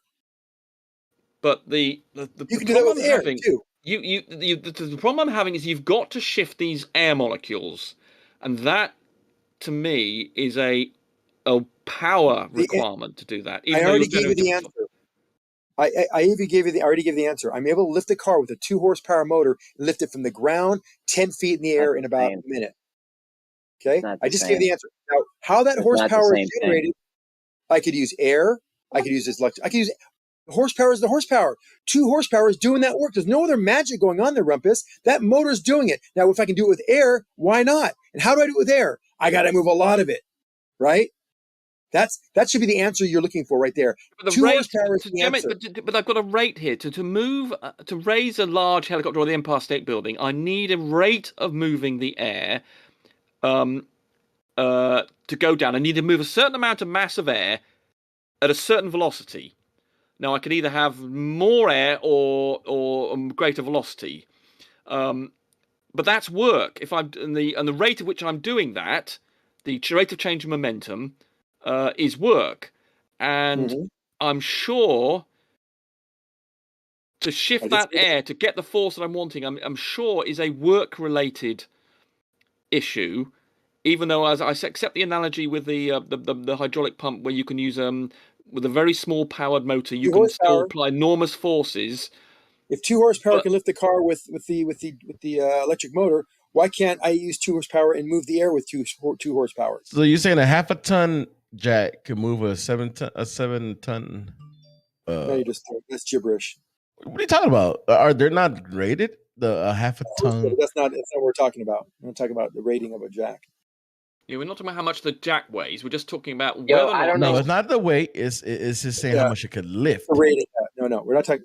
A 2-ton jack. A 2-ton jack lifts a 2-ton car, but he only uses 20, 30 pounds, 40 pounds of force to actuate it, and you got to do it for about a minute before you get the thing up in the air.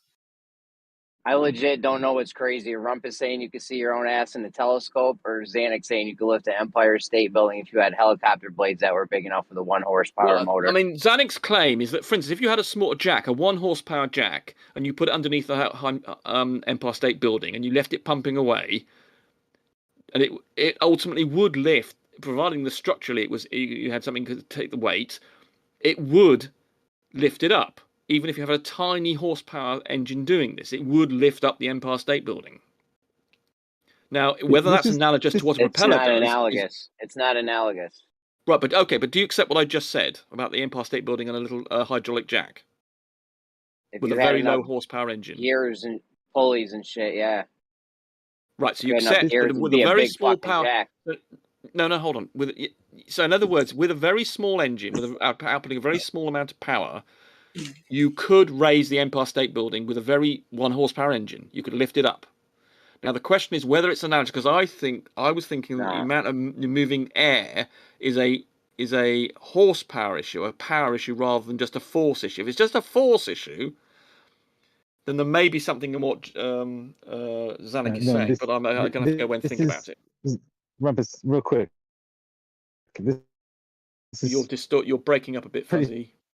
We're only getting half of what you're saying. Right. Yeah. So before, because he's having issues. Actually, from the physically build. You're roboting, bud. Fuzzy, we can't hear you. See, if you could physically. Okay, you go. Fuzzy, you're roboting, bro. Yeah. So the Smithsonian. From the Smithsonian on How Things Fly, right, says that longer propellers would require you to have more force, more power. Yeah, more power, right? They do indeed say that. Correct. Yeah, this thing with the jack is not analogous. You can do it in increments. With the helicopter blade, you're doing it all at once. Well, no. How long would you want your helicopter to have to take off? See, that's the difference. I just did the calculation for the helicopter with the 1 foot blade versus a 10-foot blade. The 1 foot blade would put out 13 pounds of thrust at 1 horsepower, and the 10-foot blade would put 73 pounds of thrust. So there's your answer. Right. So what blade length would I require for this 1 horsepower engine to lift up this whatever helicopter weight you 73 pounds at 10 feet. Right, so if we have a helicopter of, say, a ton, I think that's a decent helicopter, about a ton, aren't they? These big ones. Why are you trying to obfuscate by going to? You have the answer you need right there. My 1 foot blade. No, he doesn't. My 1 foot blade was 13 pounds. Now my 10-foot blade is 73 pounds. I increased it by a factor of 10. It didn't go up by a factor; it went by 0.7 because of the efficiency factor. Well, I used efficiency. Right. Of 0.75. Yeah, this is the other thing I'm concerned about. Yes, those things. Well, I used the efficiency factor of 0.75. No, I did 100% efficiency. Sorry, I didn't do any efficiency loss. Yeah, and the blades probably be more efficient at the 10 feet would be more efficient than the 1 foot blades. That's a fact. Reynolds number and all that. Right. So okay, yeah. I need to go away. I need to go away and just see if there's an analogy between using a hydraulic pump with a small engine using with a hydraulic pump and a propeller. And I did look at propeller stuff a couple of years ago, and I must admit I don't remember. And I'm trying to work out if there's an analogous to what you're doing, because I believe you've got to shift a load of air, and that's a power requirement, not a force power. The horsepower is the rate of doing work. The work will be the task at hand. We want to lift something up and keep or hold it there. We want a certain amount of force. Now, there's no work being done when it's hovering. Well, there is, because there is. That's the point. You're having to move a load of air. You are doing a lot of work. Zanik, hold on. Do you having to shift a load of air with a certain velocity, a certain amount of air with a velocity? So that is work. I misspoke. I want to He's not listening. He's not listening, Rumpus. He's talking all over you. He's not listening. No, I misspoke. I wanted to correct myself. There is work. The work is done in the changing momentum of the air. Yes. Yeah. Right. So you are doing work. Yes, you're doing work. Right. Good. So just hovering, you are doing work, and that work is the changing momentum of the air. Exactly, and that's why I didn't think it was analogous. You see, because I think you're doing work, and therefore that's horsepower. So that's why I'm struggling with this analogy which you're trying to make between the hydraulic jack with a little small engine lifting up the Empire. Not analogous. Yeah, that's right. Jeremy's saying I'm not absolutely. I haven't yet. I'm prepared positive to be. It's not. You're not. No, think about it. I can make a helicopter motor and put a little blade on it, and it doesn't do anything. It just sits there and spins and puts about a pound of thrust. I put a big blade on it and it has 5 pounds of thrust. Yes, but that's how the helicopters work. That's why the blades are so big. But the point is to move all that air, you need a more powerful engine, as far as I'm concerned. You're missing the point again. Same motor. No, you're saying you could have the same power, and I'm saying you've got to shift a load more air. And as I understand it, you need more power. I know it's fixed. I know that's what you're saying, but I'm saying you're moving more air. I got my vacuum cleaner motor. And I rig it up to turn a propeller to make a little helicopter in my living room. If I put a bigger propeller on it, it's going to have more thrust. It'll have more force. It's going to slow down. The question is, does the but it's the same power. Because you see, you're generating a bigger breeze in effect, and that I thought I had you going the right direction. Now you're going power. backward again. You're going backward. Well, yes, because you're shifting a load more air. That requires power. Yeah, all at once. Not only that, you're also take that into consideration. Take into the consideration power to make that blade. The power to make that blade go, let's say 3 times or double the speed, is Q. Yeah. I know you're just worrying about the blade moving, and I'm worrying about the air that it's got to shift. Of course, they're related. They're intrinsically related. Exactly, but you don't seem to be considering. You keep on talking about just rotating the blade, and I'm talking about what that blade has it's got to do to shift the air, and you keep on ignoring this point. Yes, the work. Remember, the work is the displacement. Yes, that's what I keep on saying, and you're ignoring it. Yes, no, I'm not ignoring it. You are. You don't. You keep on just talking about if the blade's bigger. Yes, we know it's going to go round faster and move more, but the point is that's going to require more power, more torque from the engine to do that. Same power. I know the engine. What's your claim? That's torque, you've got to explain why you can less. Okay, this change in momentum overall, we can decide if there's a force. If we added, this might be a better way to look at it, Rumpus. That all the air combined, the change in momentum from 0 to some velocity will be equal to the force. Will you agree to that? Yes, that's my point all along. Then this is how I'm going to answer you. Again, I've tried to make it like 4 different ways, and every one of them you haven't bit. This way, I think I got you. Not got you like, aha, got you like, now I think you understand that. Yeah, I appreciate what you mean. Yeah.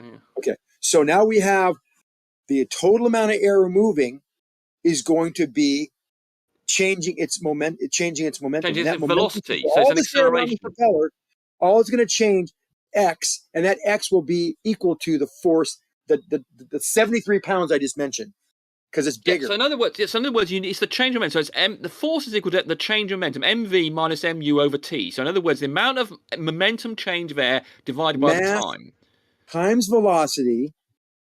And a delta. It's the change of velocities, and then the change of velocity over time. So in other words, if you've got a certain amount of mass you've changed velocity by a certain amount in a certain amount of time, then you're going to get the force. You got yourself in a pickle there. No, we're not talking about the velocity right now. We're talking about the mass. No, change of velocity. I keep on saying change I of know, velocity. But remember the momentum.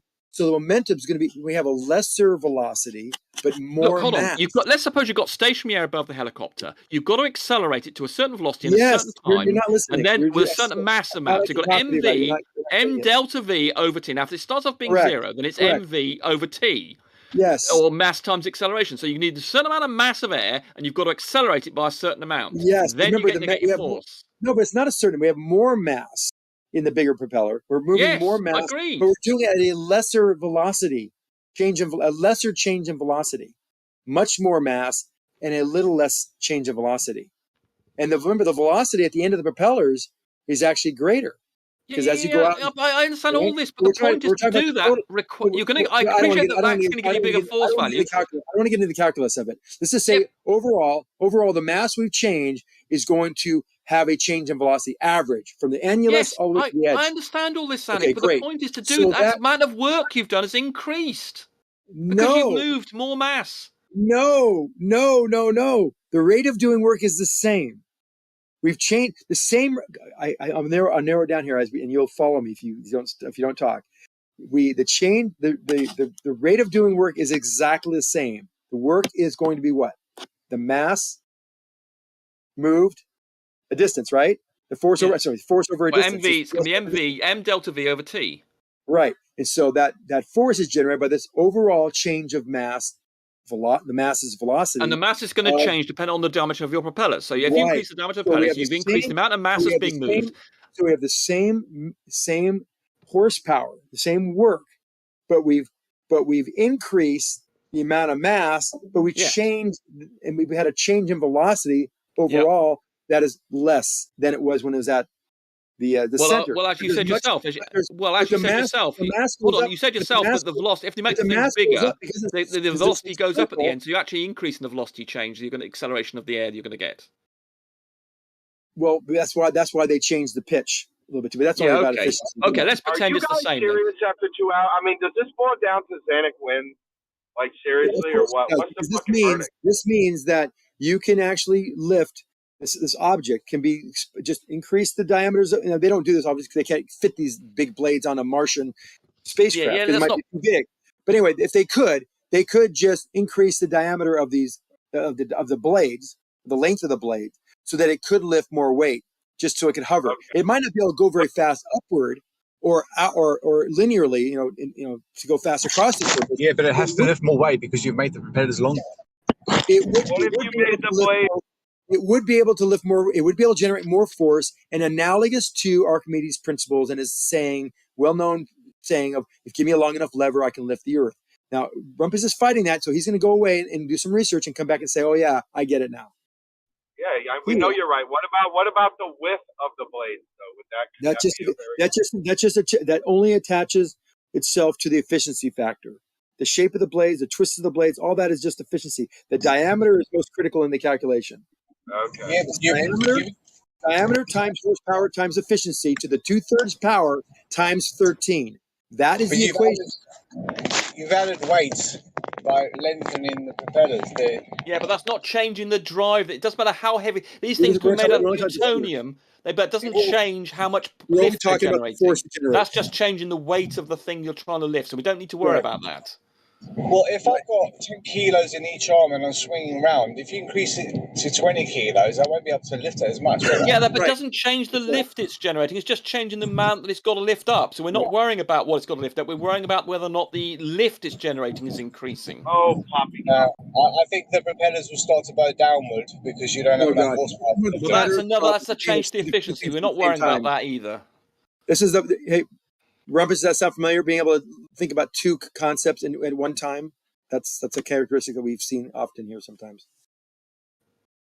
Sorry, what was the question there? A statement, I didn't quite catch that. Well, it was kind of a joke, but okay. There's a lot of times they can't understand two concepts. Yeah, okay, right. I thought you were saying something I didn't understand. Yeah, I mean, your principle of the lever and the hydraulic thing, that is a valid principle there, and I can... It's just break it down into rate of doing work staying the same, and we're spreading these forces out, and we're getting more force, same work. It's just like it's analogous to the gear reductions too. More force, same work. That by definition means same horsepower. Yes.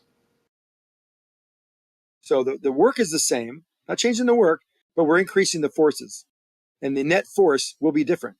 Now, whether that object could accelerate upward is not in question either. It's not going to be able to because the rate of doing work has been fixed. But it's been able to its ability to create a force. Well, it will go up faster. If you double the length of propellers again, you're going to get twice the thrust force, and therefore it will accelerate up. Well, let me do that then. Let me do the double then. Okay, so that would be 20 feet. 20 feet. So 20. So if it changes the thrust, it'll change how it accelerates. It'll change either you either can double the weight that it's trying to lift, or you're going to go up much more quickly. One thing or the other. So the 2/3 power, 0.75. That's 814. 8 times 13. 8 times 13. 8 times 13. That's 104. 104. Come on, genius. So now we double it again, and we only get 100. We only get 104 pounds of thrust. If I did that right. Yeah, so if the thrust is going up, you are going to either accelerate upwards or you're going to be able to lift more, one way or the other. Times 20 to the 2/3 power. 2/3 power point. You're going to lose horsepower. You're going to lose horsepower, man. Seriously, like whatever you change one thing, something has to change. 13. Yeah, that's the point. No, but that's exactly the point. If we could build a propeller out of a carbon fiber or plastic that's strong enough to maintain its length, Right. then Yeah. you can increase. I don't understand how you guys don't understand this. Like how Aerogel. Zanuck is right. I It's don't only understand Rumpus. Rumpus. Only Rumpus No, I doesn't know Rumpus. understand it. It's So Rumpus and whoever. Yeah. But it's just I don't. Rumpus, what don't you understand about this? This is so easy, and I suck at this.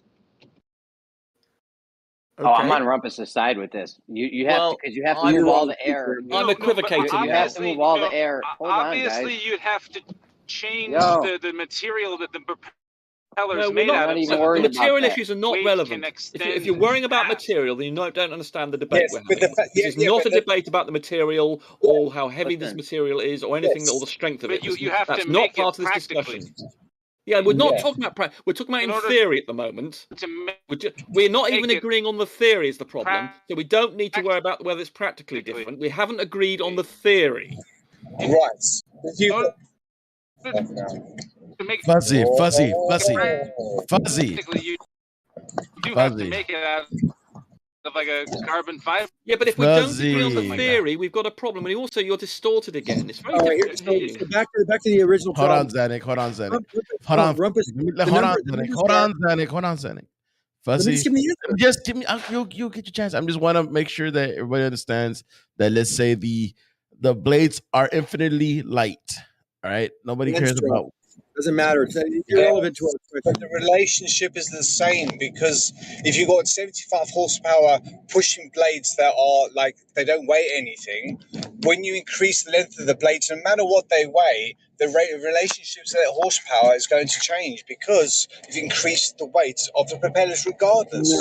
No, what if you don't increase the weight? It that's doesn't why I wanted have to finish be that way. my statement before you get into the mess here. You got another guy confused. So Rumpus. The answer is 59 pounds of thrust at the 1 foot. 13 pounds at the 1 foot, and then 59 pounds at 10 foot. That's the ratio that you would get by why did you say then that it wouldn't go faster? 1 horsepower in both cases.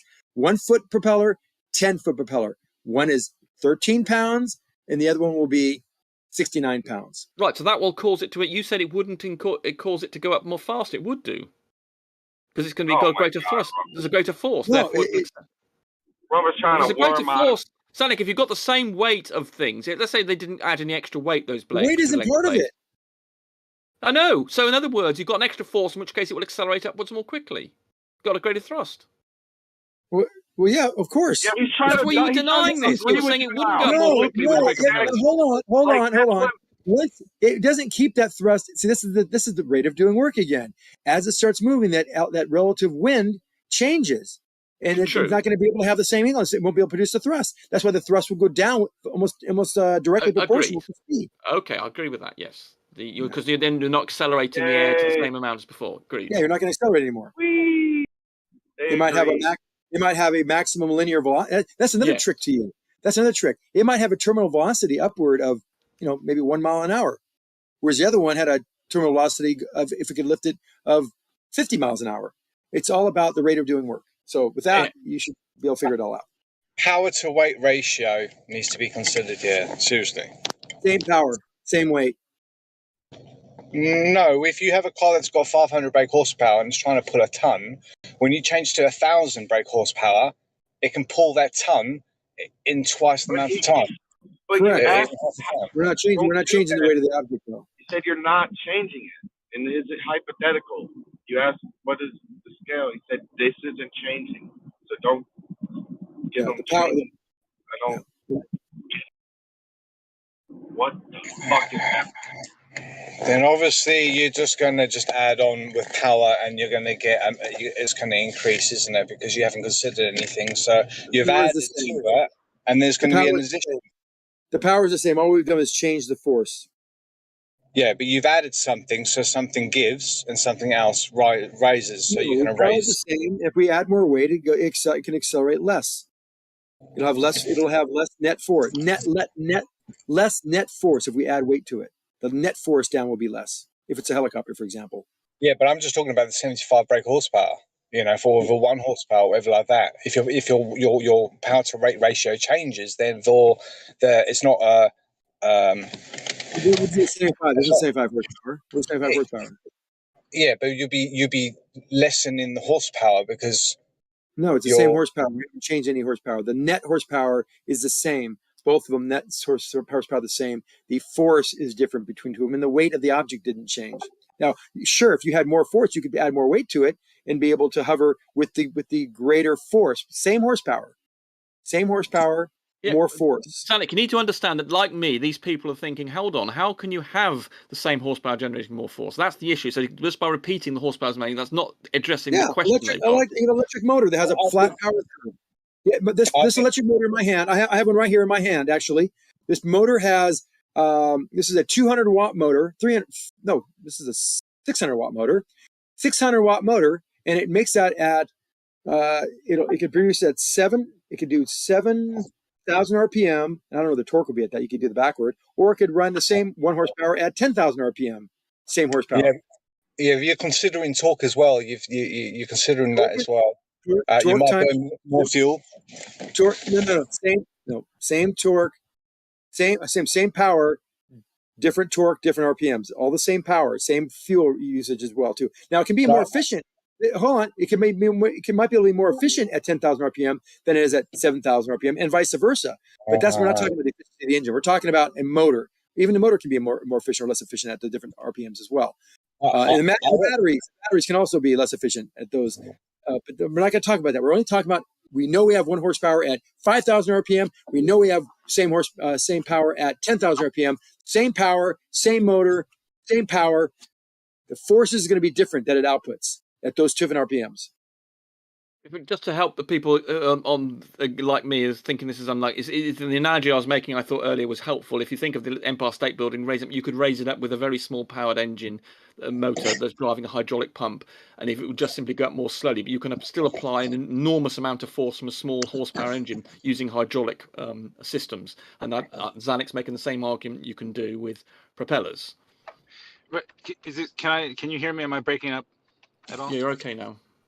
Okay, so this is really simple. Okay, so they take a little tiny little engine, a little tiny motor, right? A little electric motor for a toy, and you put a little tiny plastic propeller on that, and you spin it up. Okay, but the propeller is not very big, so it doesn't actually hover. Take that exact same motor without changing anything, except we put a ginormous plastic propeller on it with a much bigger radius of wingspan, and it will create better lift than the one that has smaller propellers. Yes, but the question that Fuzzy we've all been arguing about is whether or not you will. Are you getting that for free? In other words, are you having to move more air? And if so, you would need a more powerful engine. No, same power. Same power. I know you keep on saying, just by saying the same power, you're not addressing the issue. It's like mechanical advantage. It's like building a bigger lever. By increasing your diameter, you're basically building a better fulcrum or better lever, so you can. It doesn't take as much energy to lift the same amount. And I also recognise that by saying you could argue it's like having a hydraulic pump. This is a very small motor engine, a motor that's driving a hydraulic pump, and you can still generate enormous forces from that, even with a small horsepower, tiny horsepower engine. I have a way.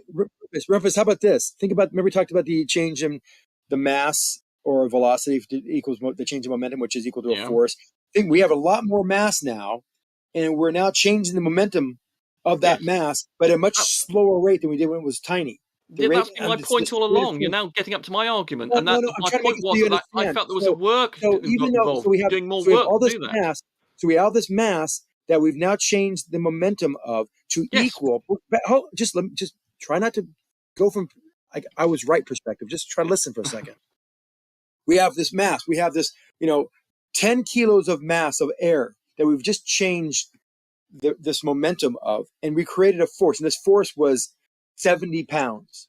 But now we go to the smaller diameter, and we now have a much less mass that we're going to be moving, and it's going to be at a much faster rate, but not enough where it actually compares with the bigger diameter, which is a lot of mass. You're making the same points that I'm making. Hold on. I'm almost there. So I have a summary, a 1 sentence summary. So in that one little one, they're both the horsepower, but the little propeller is turning that mass really fast. It's fucking, the streamers are coming off. It's fucking howling. but the big propeller barely moving, but it's moving. The change of momentum, and I don't know the value, but the change of momentum would equal to the 70 pound force, or Well, that's the thing I was questioning. What the question is, what the ratio is. What extra movement of air do you get by doing that? Because you didn't. You gave me a formula. You did give me a formula. Indeed, you did. And I was challenging that formula. Well, don't challenge it because it is actually derived from. Well, I don't know whether you were. I'm wondering whether you were considering. I could give you the breakdown where that formula came from. Because it seemed to me. What my point is that to do that, you are having to move more mass. You've accepted that. To do that means you're making more mass per unit time, and that is an indication of power. And therefore, you seem to be. You're incorrect there. We're not doing more mass per unit time. Oh yeah, we are. No, we are doing more mass per unit time. Yes, that's a reflection more mass of per unit power. time. No. Because to move more mass with the same velocity and a short amount of time is a power measure. No, it'll be less. It'll be less time. Okay, well, of course, work is force times distance, and then it's the power is that divided by time. So, in other words, to move the same mass from the top of the blade to a certain amount of time to beneath the blade, so that distance is effectively the work done, is the amount of mass you've work done. The question is, if you're doing that. I suppose this is what comes down to. The question is, if you're doing that, moving that mass in a short amount of time or a long amount of time, and if you are doing it in a long amount of time, you've reduced the power, but you may have kept the force the same. I think it's possibly where this is all coming down to. Oh, how about this? Here's another way to look at it. Let's say we only use 1/10 of a horsepower with those big long blades, and it produces the same thrust as the 1 horsepower did, running at 10,000 RPMs. See, that's the way to look at it as well. Yeah, but that's not what I dispute. You see. Well, you don't dispute it. Oh my God, it's kind of common knowledge. But I can try to get the derivative. The roots of it for you. I can break down that. I'm just pointing the counter. I'm saying I'm prepared to. I'm vaguely familiar with this idea about moving. Yeah, I'll have to go away and research this because there isn't. You're making an argument here, and I'm still having. Because I think there's something I'm missing here about the amount of work being done. Yeah, we've changed. We've changed the momentum. We've changed the momentum. We have much more mass. And we've had a much lesser rate of change of velocity, but it equals. Hold on, where'd you get that from? Force. Well, okay, because it's rotating it less, but because we have average. Remember, the end of the blades, center of the blades, all the molecules added up together without getting into the calculus. All the molecules added together, that's the amount of mass, and to equal that force, we have to fill in the blank for what is the change in velocity. Would you agree? I think it would just be equal. That was the rumpus. Right. You'd agree, right? So we have all this mass, and to equal this force of 70-pound force or 700 newtons, it depends on how much quickly you do this. You see, this is where the power comes in. Because I'm telling you the change of velocity. The answer is but in what per unit time? So in other words, if your blades rotating per unit time, exactly. So that's related. That's not related. That's not related to the power. I think it would. No, you're right. Yeah, you're right. That's not related to the power. The power, as I say, the power is related to energy, which is force times distance. That would be 1 horse. So that would be 1 horsepower. Now you go back to the 1 horse. Keep 1 horsepower. Have 13 pounds force or 130 newtons or whatever it would be, that's a bad number, but let's say whatever it is, and then we take that times this amount of mass that it moved, and we use the horsepower being constant. You will then see the relationship between the diameter being critical, like the fulcrum, like the jack analogy with the hydraulic jack, that we're doing a change of momentum of a certain amount of mass, which is more mass and less of a change of velocity, but the same power, it's the same rate of doing work, but much more force. You're just doing it at a slower rate. Same force, slower rate. I reckon it'll equal out. No, it's not even close. One's 13 pounds, the other one's 70 pounds for a 10x change in the diameter. Yeah, I think it'll be equal. I think it'll equal out. But you already, is this fuzzy? You already explained it perfectly with the small toy helicopter that has the little motor that doesn't change, and you put just suddenly a big long plastic blade on it, you put it on, and suddenly it hovers, no problem. It didn't change the power. It now has more force. It has more thrust. The weight of the helicopter didn't change much because the blade is still super light, and it now is able to hover. The thrust was increased, and all we did was change the diameter of the impeller. And I think we've actually beat this to a dog. Well, I guess in a comparison, when you use the original blade, did you have the power at maximum Yes, to assuming maximum power. revolutions? And then you obviously have to lower the revs with the other one to get the same thing, but you've used the same amount of power to get the same result. You still use that. Many motors can produce constant power at different RPMs, and that can be that can be done in the circuitry to make sure they monitor. So we're assuming we're going to actually keep the power constant. Because quite often, if you don't have the power regulation, if you slow the motor down, it'll produce a lot more power. No, you're not slowing the motor down. The width of the blade is slowing the motor down.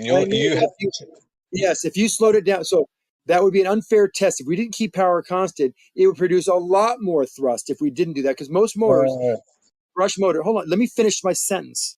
Most motors, if you slow them down, there'll be more time for the current to rise in the windings. That will create more magnetic field, will produce more power. So it'll draw more current. If it draws more current, it's consuming more power, and there's a power efficiency there as well. So we can't do that. It'd be unfair. We're assuming that the motors are going to produce the same exact amount of power with both blades, long and short. With power constant, the thrust is greater with the bigger blades. That's the contention. There's no questions in my mind. It shouldn't be in any of yours as well. Okay, so when the wider one is spinning at, say, 1,000 RPM, the equivalent RPM of the smaller blades can be more. The revolutions will be more, wouldn't they? Because, or are they not? No, the RPM of the blade would go down according to Zanuck. Yeah, we're saying it's a 10x. As you make the blades wider, the greater diameter, that's the that's a RPM good would question. go down. Well, to keep power constant, to increase, like to double the speed, it's a cube relationship, unfortunately, with power. That's another physics fact. So if you want to increase something's the acceleration, or excuse me, not the acceleration, the force, the same power, same force rather. Sorry, you're going to have to go. The power will have to go up with the cube of the velocity. And that's it. So I don't know exactly what the relationship between the RPM will be, but all I'm saying is the power will be. I can work back into it. Not that hard. You can actually do the math. It's pretty simple. It's just power is just RPM times the torque. But what I'm saying is, if the power is constant, if we double the blade width, it'll go from 13 pounds force to 59 pound force. Downwards. Yeah. I just use that as simple units. So I just plug that in the equation. I don't want to go metric on you. I know, all good, man, all good. But that's the equation. It's 13 times diameter times efficiency times power to the 2/3 power equals force or thrust. That is an impeller's natural. So you're telling equation. me 1 horsepower Back to the can Empire State Building. simultaneously. Hold on, Zanny. I haven't spoke this whole time. I've been waiting patient. All right, I thought you were done spiraling. Wow, I say one word, you got to give me a whole dissertation. Just relax. Yes, just relax. So you're telling me that with 1 horsepower, you can move 10 metric tons of air simultaneously? What do you mean simultaneously? All at the same time. It all has to happen at the same time. The air's all got to move. Yeah, with an infinite blade. Depends on your blade, Jeremy. Theoretically, with no matter how big, I can make the blades large enough to move whatever force you want to generate. Yes, and you're telling me you could do it with 1 horsepower if you had crazy long blades. 1 horsepower can move a metric ton of air all at the same time. Theoretically, yes. Theoretically, if we had the materials to build the blade with. Right. I don't know.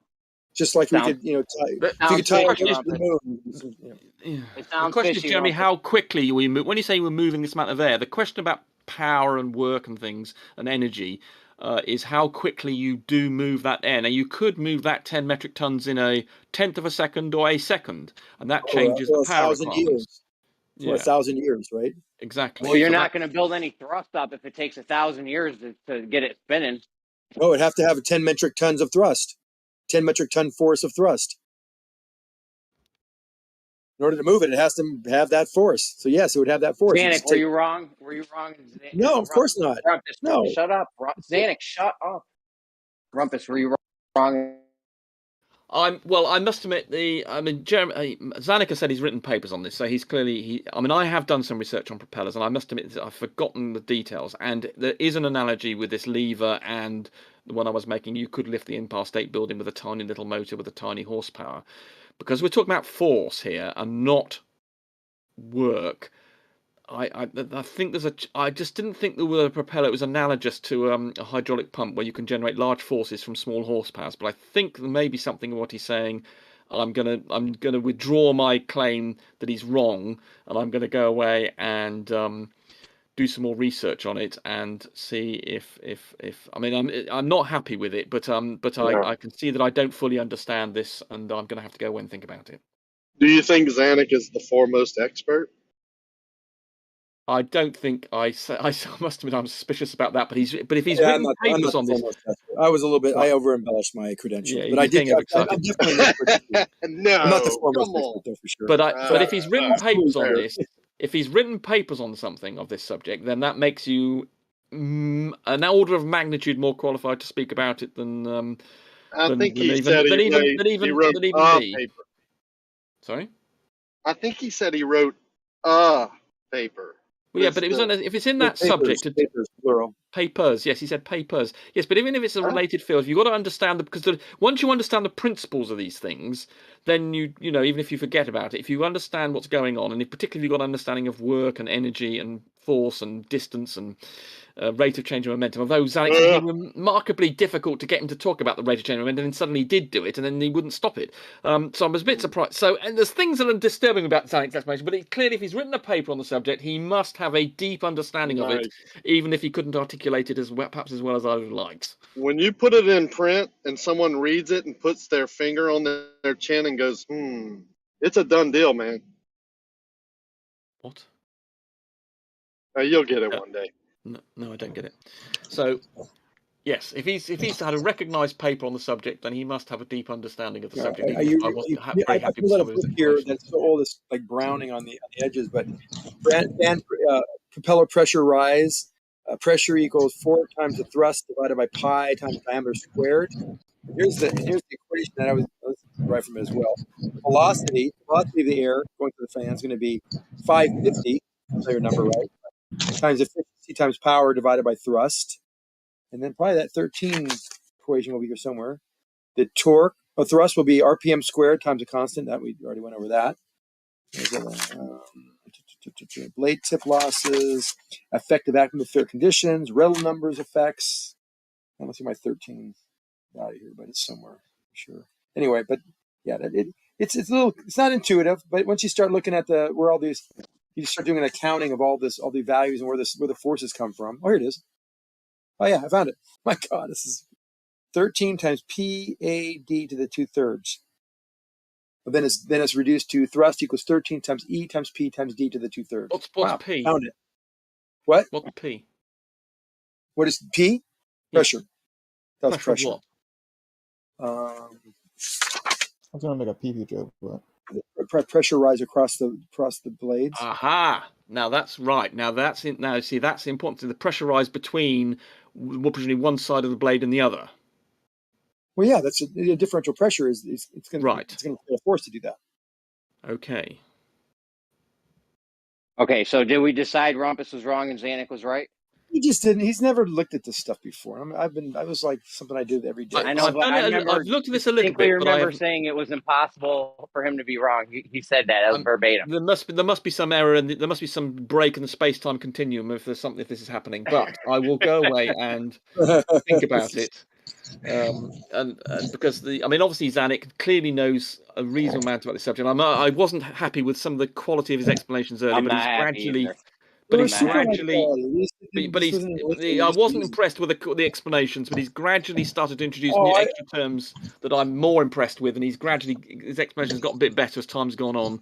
And he started talking about the change of momentum thing. So he understands the principles, which I wasn't completely sure about at the start. But clearly, if he's written a paper on the subject and he's making noise about numbers, say it one more time about the paper. He did write the paper. Yeah, indeed. That's not to be ignored. If someone's done that, then they've got some authority on the subject. There you go. I was thinking that the distance between the blades, that air pocket, if you made the blades longer, the air pocket is still just as wide. So if it was originally 10 mil wide and you make it 10 times longer, the reason why you got lift is because you still had a 10 mil gap between that pocket of air, they're slicing. No idea what you're talking about. What pocket of air are you talking about? Well, like when you got like propellers going through the air, naturally you're going to have an air pocket between. No, what do you mean? What air pocket where? What are you talking about? I've no idea what you mean by an air pocket. It pushes the air in front, but you still have that leading edge that has to cut through the air. And it depends on what angle is how much. That's why a chopper come down the land. It's real smooth in the air, but when it's landing and the pitch is different, you chop, chop, chop like it's chopping the air. So it takes more energy. So now if you're making it 10 times bigger, What's 10 times bigger? The pitch. The blade. Yeah, what is the this air blade is pocket 10 thing? times bigger, then you're pushing that much more air out of the way. It takes that much more energy. I don't know.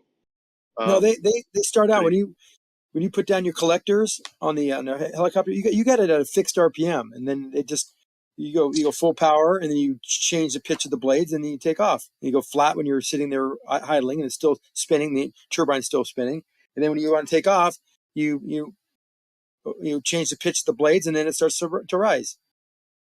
Okay, Zanik, here's something to test your understanding. Then again, I wasn't completely happy with your initial explanation. For instance, if I've got a helicopter, would a helicopter be able to take off in a building that surrounded it? Yes. I'm waiting for Zanik's answer. Well, as long as you can get the air to be able to put the downward change of momentum of the blades, sure. What do you mean? Or how close around it? Yeah, but in a building, let's suppose the building was, say, twice as wide as the helicopter and twice as high. It creates its own vortex. It wouldn't be able to take off. It wouldn't be able to, because you have you have these vortices at the end. It would circle back, not the ones off the wingtips.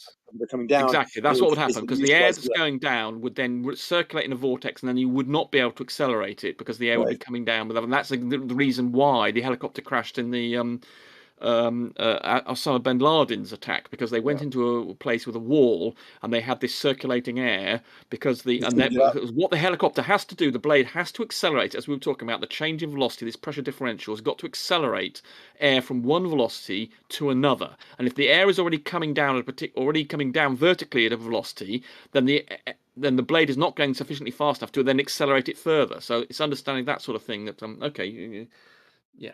So you were correct. It wouldn't be able to take off. So in other words, if you put a helicopter in a building which was quite closely, around the helicopter, it would not be able to take off because of the circulating vortices of the air. Okay. So this is a handy equation. If you want to write it down, you want to figure out how much thrust a propeller could put out. Just plug it in, plug in the numbers, and that'll. Would you want to give me a link to a paper or a book or something, Zanik, so I can go away and research it from something that you regard as credible? I think what I was trying to say earlier is that if you pitch your blades at 10 degrees, for example, then you might have an air pocket of about 20 degrees wide. Does that make sense? An air pocket? No, it doesn't. What is this air pocket thing of which you speak? Are you talking about the? I guess it's like if you're looking at the propeller from the side, it'll be the width of the propeller, so it's going to be. You're calling that an air pocket? Well, yeah, because that's where the cutting action is happening. Well, that's not an air pocket. I mean, where'd you get this air pocket term from? You just made it up. Yeah, of course I did. I don't know what's Okay, well, no one understands what you mean when you start talking about air pockets. If in the terms of what a helicopter does, that's not relevant. An air pocket is basically an area of lower pressure. I mean, that's what I talk about air pockets, and then you have turbulence in an airplane. But that's got nothing to do with a cutting edge of the pitch of an aeroplane of a helicopter blade. Yeah. So if you pitch the blade and it's 10 mil from one side to the other, yeah. 10 mil, do you mean 10 degree? You're not talking. So you're now talking about. So let's suppose I got 10 mil difference, and the blade is 20 feet long. That's a very low angle of attack. I think you should stick to angles. Okay, so like a 10-degree angle pitch. Right, now we understand what you mean. Good. So the gaps are measured at such and such. What gaps? 10, gaps of what? What gaps are you talking about now? What are these gaps? Between what? The lines of the propeller, the blades. The blades are angled at 10 degrees. The vertical difference between the leading edge and the rear edge. Is that what you're talking about now? Yeah, and the gaps between that and the next blade. What, that might be 20 feet or something, or go down to 0 when it comes to the hub? No, I guess if you've got one hand in front of the other, yeah, and they're two blades, and you pretend they're blades, there's going to be a gap between one hand and the other, isn't there? So the blades have a angular separation, yes, which as obviously you go further out the blade, that'll be bigger in physical distance, yes, so what?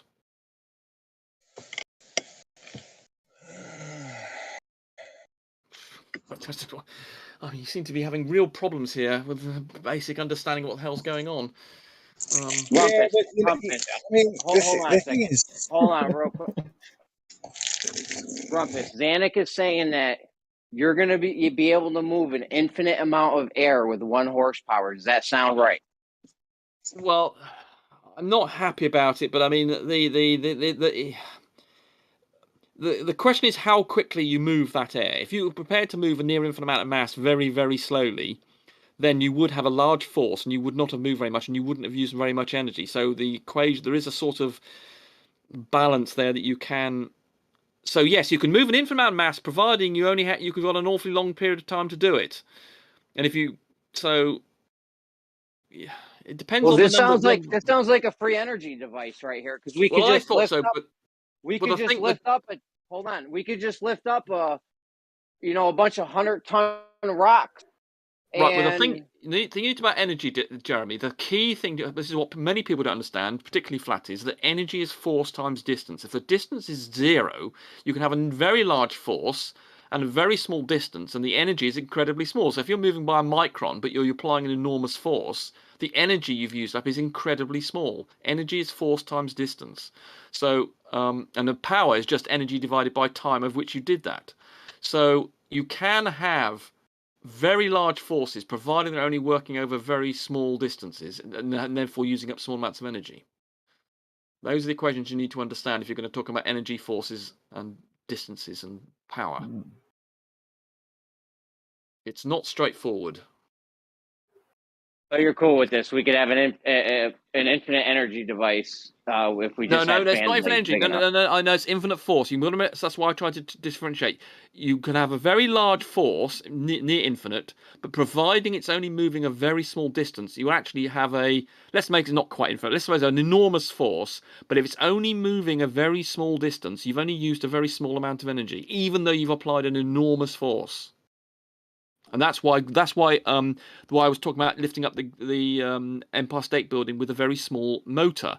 You can have a very small hydraulic motor with very small amount of energy, but it can generate an enormous force. If you had if the other end was underneath the Empire State Building, the other end of your pipe, you can generate an enormous force, but have a very small amount of energy. Because energy is equal to force times distance. If the distance is small, you can have, so in other words, energy is equal to force times distance. Therefore, if the energy divided by distance, in other words, if the distance is very small, you can generate very, very large forces.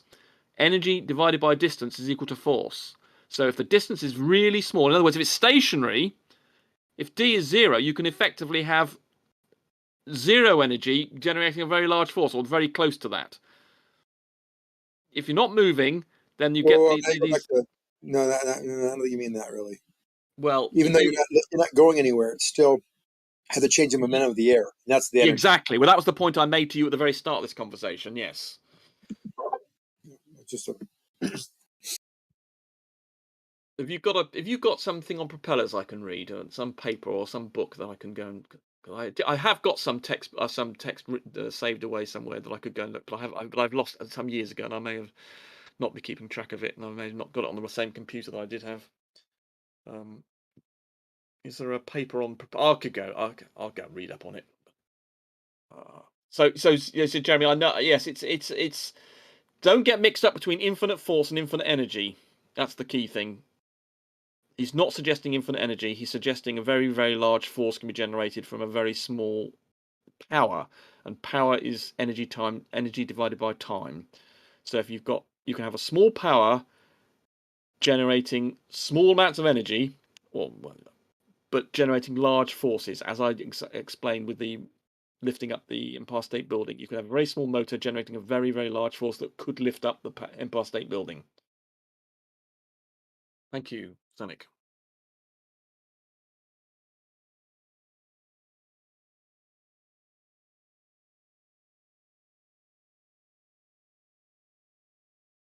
Right, I'll look at that.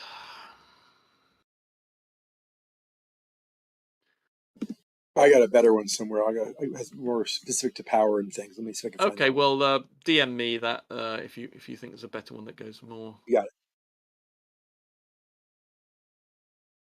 If I could just copy the textbooks, it'd be easier. I'm trying to find it online for the textbook, but I can't find it. Yeah, I was going to go and look at a textbook. I could download a textbook on it. Yes. So here, and then this thing you've just given me says that the propeller generates thrust by accelerating a large mass of air from a low velocity in front of the propeller disc, roughly the current speed of the vehicle, to a half velocity behind the propeller, which is exactly what I was saying. Therefore, an effort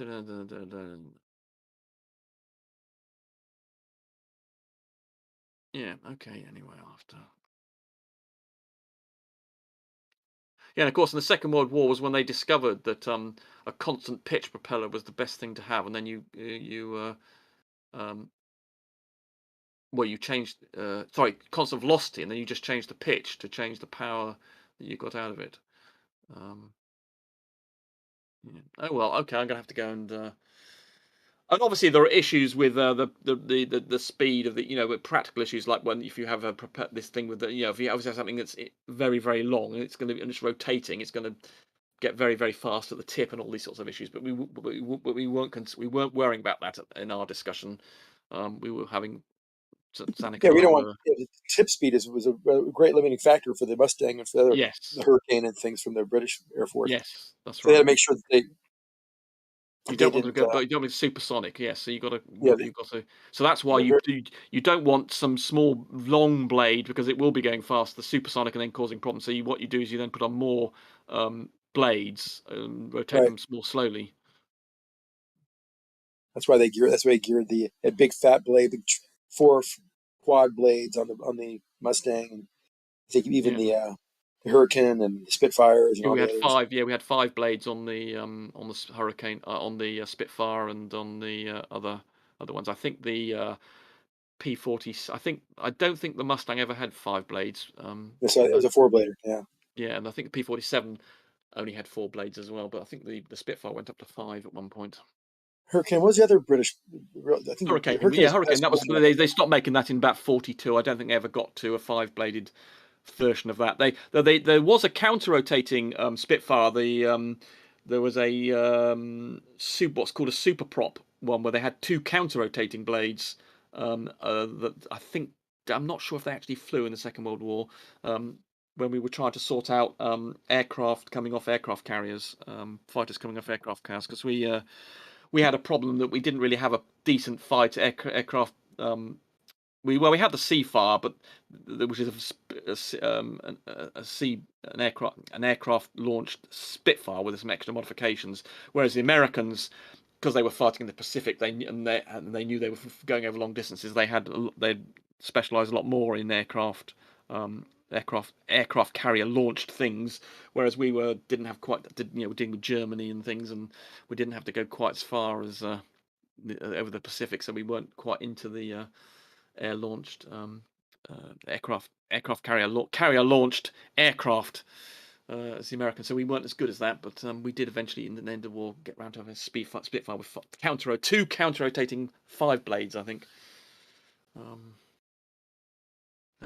things like the Corsair and the Grumman, the Hellcat, which was did its job. Okay, I think I'm going to go and eat something and then chew over this some of this stuff, Zanuck. But yeah, there's something, and there's going to be some. Yeah, I'm not fully understanding this. So I'll have to go and think about it.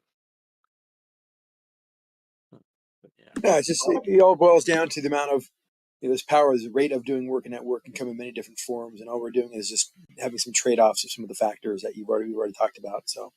Yeah, that was the thing. You see, early on, you didn't make clear that you were reducing the RPM, and I believe that I was having a problem thinking you're moving more mass, and therefore you had to be doing more work. I started out saying the power is going to be the torque times the RPM, and so we're going to trade off the RPM for greater torque. and the force will be Yeah, but greater. that doesn't change that doesn't change the torque of the engine's generating. It doesn't necessarily No, change yeah, what we're talking about the engine. The engine's going to produce more torque through the gearbox. So the output, yeah, but and we were whether talking about what whether you have a gearbox or not, the propeller if blades. the engine the motor or engine can produce, more torque at a lower RPM, then it will produce more. So, for example, a normal piston engine, we have it running at 6,000 RPM to turn this propeller, and we have a certain amount of power. It's max horsepower, right? And if we're able to back that thing, load it down so it came down to the max torque range of the engine, the max torque might be twice as large as the max power. Yes, it is. That's right. The torque, you normally get maximum torque. Right. We have maximum a torque. couple of That's not thousand. max power. That might be half the power or Yes. 3/4 of the power. But we're Yes. able to produce more force, so we can actually Yes. have more. We can actually have more thrust at that, even though we had less. But it wouldn't be as much power. The rate of the work would be less, but still we could produce more on the air. This change in momentum of the total air mass would be greater than we could at max power, which is kind of counterintuitive. Yes. That's another way. But yeah, that's right. Because power is torque times RPM. Obviously, if you have the same torque, then it would you'd think the RPM. The general principle of power is that as speed increases, the force will go down proportionally, directly proportional to velocity. That we know, right? Well, if you look at the power curve, the torque goes in a sort of inverted parabola, and then gradually as the torque comes down again, once it's past its peak, then the power gets to its maximum, about a couple of thousand revs beyond. And that's because the torque goes down precipitously with RPM. But even if you have a flat power curve, a flat torque curve, if the torque was perfectly flat, what would the horsepower do? Well, that would just count getting more and more, obviously. More and more, infinitely, right? So it can't go up. So it's got to go down. So torque's always going to go down with RPM and with velocity. Well, it has a peak value, as I say. There's a peak value of the torque, and then there comes a point when, because of the way the engine works, it has a maximum torque. It could be at start. It could be at zero. It could be zero, highest at just when it starts moving, and every change in angular velocity, it goes down directly, like a 45-degree angle. That means the horsepower would be totally flat. Because if horsepower is tied directly to RPM, and RPM changes the torque changes with RPM, then the horsepower will be constant. That's what we all want, is constant horsepower. So we don't have to worry about gearboxes, and the torque goes down with velocity, directly proportional. Yes, as you say, if it was going down at 45 degrees, the torque was decreasing by 45 degrees, then with RPM, then the power would be constant throughout that thing. Yeah. But your torque would be the highest at 1 RPM. Yes. Yeah. So at that normally, RPM, I'm just talking about with normal engines. That's not normally the case. You're perhaps electrical motors and things. Yeah, that could easily be the case. But with a normal internal combustion engine, you normally get up to about 4,000 or 5,000. Well, certainly on my old motorcycle, it got 4,000 or 5,000. Get about 5,000 or something, and then the maximum power was and like 8,000. Whoever falls the least has the extended horsepower curve. So you want the horsepower to be as flat as possible, because you want to be able to have the maximum amount of power, which is is defined as the ability to accelerate a body. It's potential. It's max potential. That's not the definition of. No, the acceleration is dependent on the force it generates. Well, no. Hear me out. So the horsepower, a kind of a side definition, would be the max potential, max capacity to accelerate any body at any given velocity. So at any velocity, if you want the maximum acceleration, it would be at the highest horsepower. Or at a horsepower. Any horsepower that is greatest, at any horsepower where it's greatest, that is the maximum amount of acceleration you can achieve at that particular velocity. I don't think that's regardless the case. of torque. Regardless of torque. I think you get maximum acceleration regardless of engine with an engine, you get maximum acceleration when you get maximum torque. No. Well, it must be, because the torque's coming out of the engine. Nope. There's a force. It's the same. We're gonna have the same discussion about this as we just did with the propeller. Okay. Same concepts. Yeah, you can have if you're at max torque, you can say, I got the max amount of torque that engine can produce, right? Max. But if I go to max horsepower at that same velocity, that means I've geared it down. Let's say 2 to 1. Let's say it was 10,000 RPM and I'm at 5,000 RPM max torque. Then I go to 10,000 RPM max horsepower and I gear that down to 5,000 RPM output shaft. Now I have double the torque that you had at that particular velocity. So now I'm able to accelerate greater.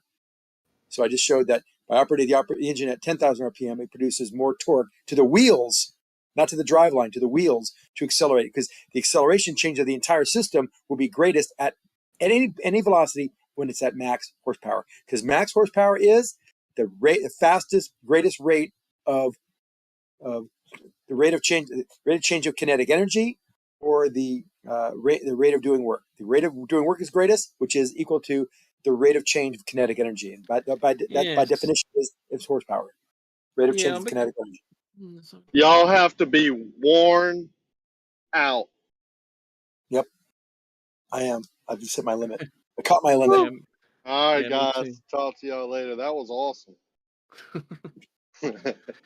Right, I'm going to go and eat something as well. I think yes. You got a lot of studying to do too, Rumpus. I've got a lot of studying to do. Yes. There's nothing worse than talking to other smart people about physics. This is always the hardest conversation. Hard to explain. Everyone has their preconceived ideas and things. Yeah, I think sometimes you're talking past a little bit though on output, where the output is, like in the rotor blade or at the transition point, transmission, so to speak. But like torque at the Where are you talking at the moving body, at the propeller, the torque at the moving bit, that's going to be greater. Right. Yeah, at the same horsepower, that'll be greater than if I have the 1 foot prop spinning at 10,000 RPM at the propeller. Yeah, we deal with this a lot too. I mean, 3-blade or 4-blade props on a boat. Well, that's an efficiency thing. If you went to a 4-blade prop that's bigger diameter, watch what happens then. Yeah, you'll burn your engine up if you go too big. But we're dealing with transmission. Well, I mean, your engine can only put out the maximum horsepower it can. So it may be full. It might, to turn that prop, you might be full horsepower at 2,000 RPM, and you can't go any faster because that's the most the engine can put out. You can't reach your potential RPM if you have too big. If you're trying to put, so you wouldn't be reaching the full power of the engine, but you would be producing the most amount of power it can produce at 2,000 RPM because that's the torque that it can produce at 2,000 RPM. So you want to get a blade. You want to get a blade that's big enough that you can always reach 6,000 RPM if that's your red line, but also not too big that you're going to freaking hit rocks in the bottom of the freaking slough, or hit the bottom of your boat, or chop up people, or whatever, right?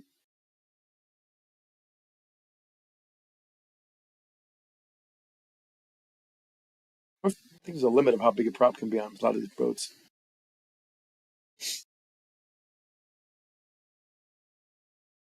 Of course, there's a limit.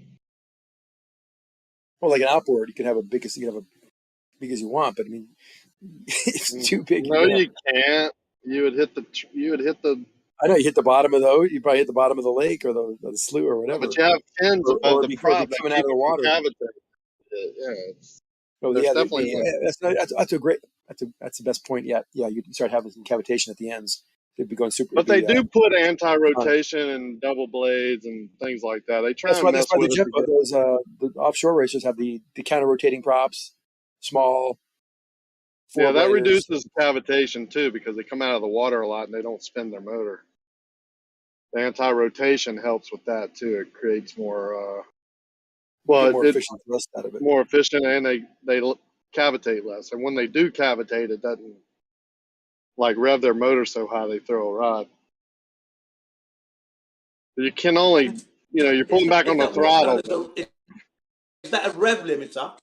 Would that be a rev limiter, like a rev limiter, so you won't exceed maximum revs? You can anti-rotation. You can set fuel cut off on the engine. They don't do that on racing, or it cuts spark. A lot of the race cars will you see on motorbike engines. We have F1 was motorbike engines. We have rev limiters. And all you hear is we have rev limiters on modern engines these days, so you don't blow the engine up. Yeah, some of them are an anti-rotation is. Some of them are fuel rotation. Some of them are fuel cutoff. Some of them are a spark cutoff. Yeah, a lot of them are fuel governors. But when you hear that pop, pop, pop, pop in those souped up cars, they're doing it with electrical. They cut some of the cylinders so they're not that fuel is going through there, so it comes out the exhaust as a flame. Right. Is that what you mean by anti-rotation? Then is that what you mean? No, we were talking about props. Counter-rotating props. Counter-rotating props. Opposite rotation. So you you get an angle of attack that's more efficient for the second prop after the first prop accelerates the air or fluid or liquid or whatever. Then it gets an optimal angle of attack, so it can actually produce more thrust on the second pass, produce a greater change of pressure. Maximum power. Maximum It power per revolution. I just got my props back. It just makes that diameter more efficient. Remember, the power, the amount of thrust you can put out is only determined by the diameter only. All these changes, and counter rotating this, that, and the other, surface area, none of that matters. All that matters is it just improves the efficiency. I just got my props back from the Still not miners. proving that the Earth is a globe, though. With all this stuff, you're not proving your globe, though, are you? All this effort. Perhaps if you channeled all this knowledge of revolutions and shit into proving the Earth is actually spinning, you might do Einstein a favor. He might learn something, perhaps. Santa doesn't think he's on the globe. You know? I doubt it. All the energy he expels doesn't expel it proving the Earth, though, does it? Yeah. A lot of people aren't interested in that topic. Oh yeah, I mean, I agree. So am I. I'm interested, but you know, I would like to see him put as much zeal into proving and winning his argument that the Earth is indeed a globe. He hasn't done that today. Ah, has he now? Fair comment. Something I've noticed.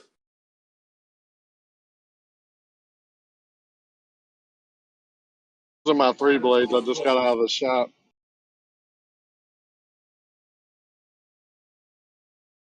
I think he's off.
Oh my God, are you guys still on this? I just took a 30-minute phone call. Yeah. Rumpus, are you ready to admit that you're wrong yet, or what? I had your back on this. You know, you're self-proclaimed never wrong, and now here I am looking stupid trying to back you up on bullshit you were wrong about. He took off.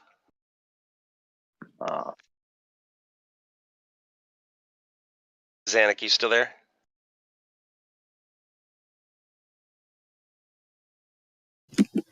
Yep, still here. I just posted a short video for a sphere for you to look at. You like it? Yeah, you know what's new? You know what's new is Gummy earlier this morning told us that spherical triangles have 180 degrees. It's logical. Logic. How you feel about that, Zanuck? It's a triangle? Spherical triangles have 180 degrees. It's logic. Spherical triangles, 180 degrees. Yeah. What's the context?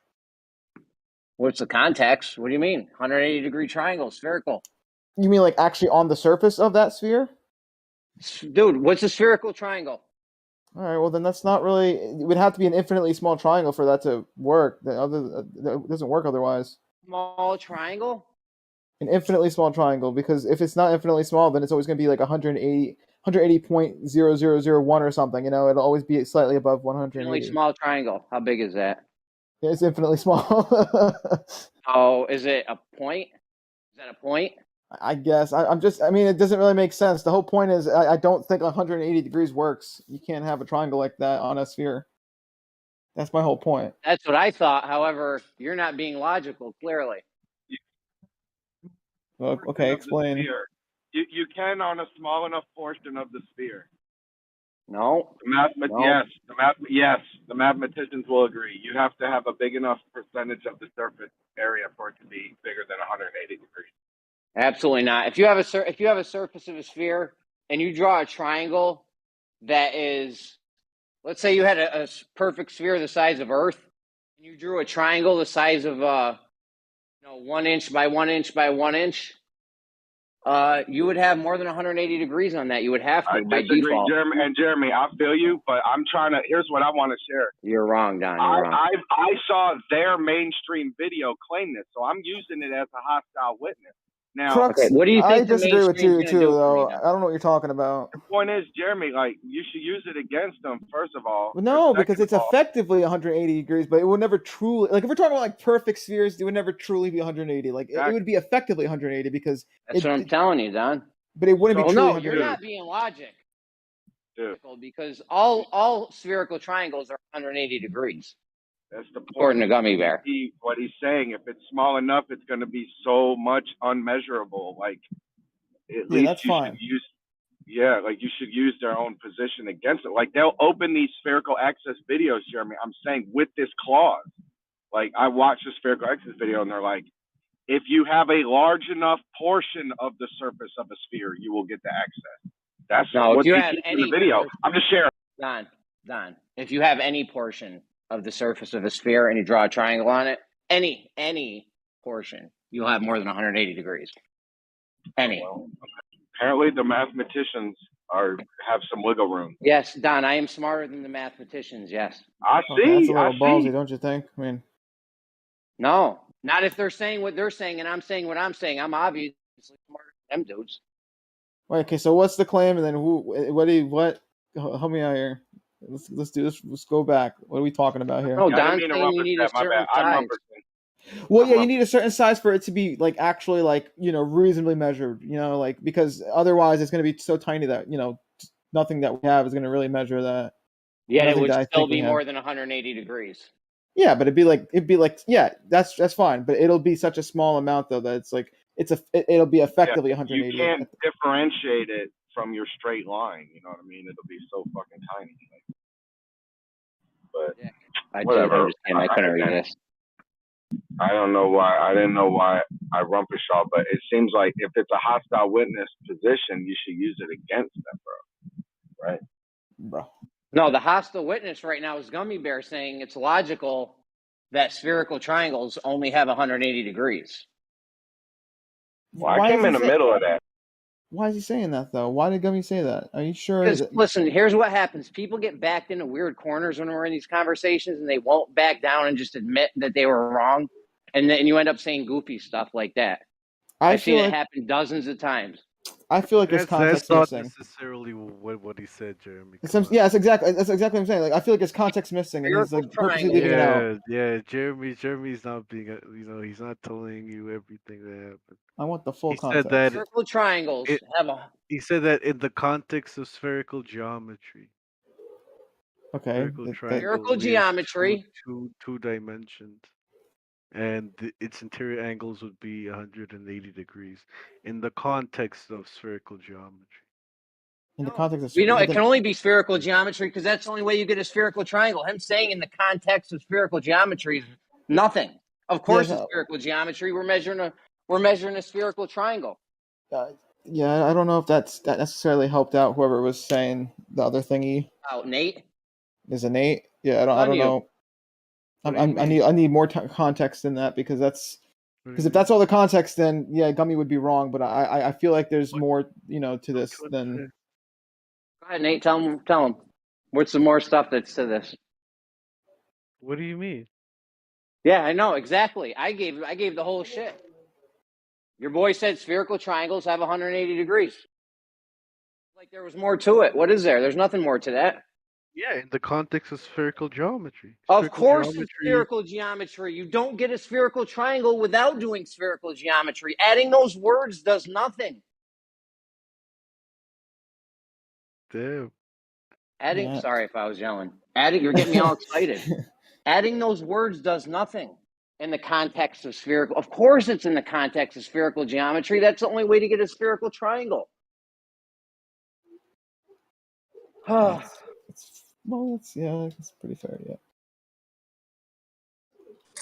Well, Jeremy, if you can walk like 10,000 miles and then make a 90-degree angle, then you can walk 10,000 more miles and make a 90-degree angle, and walk 10,000 more miles and wind up back where you started, right?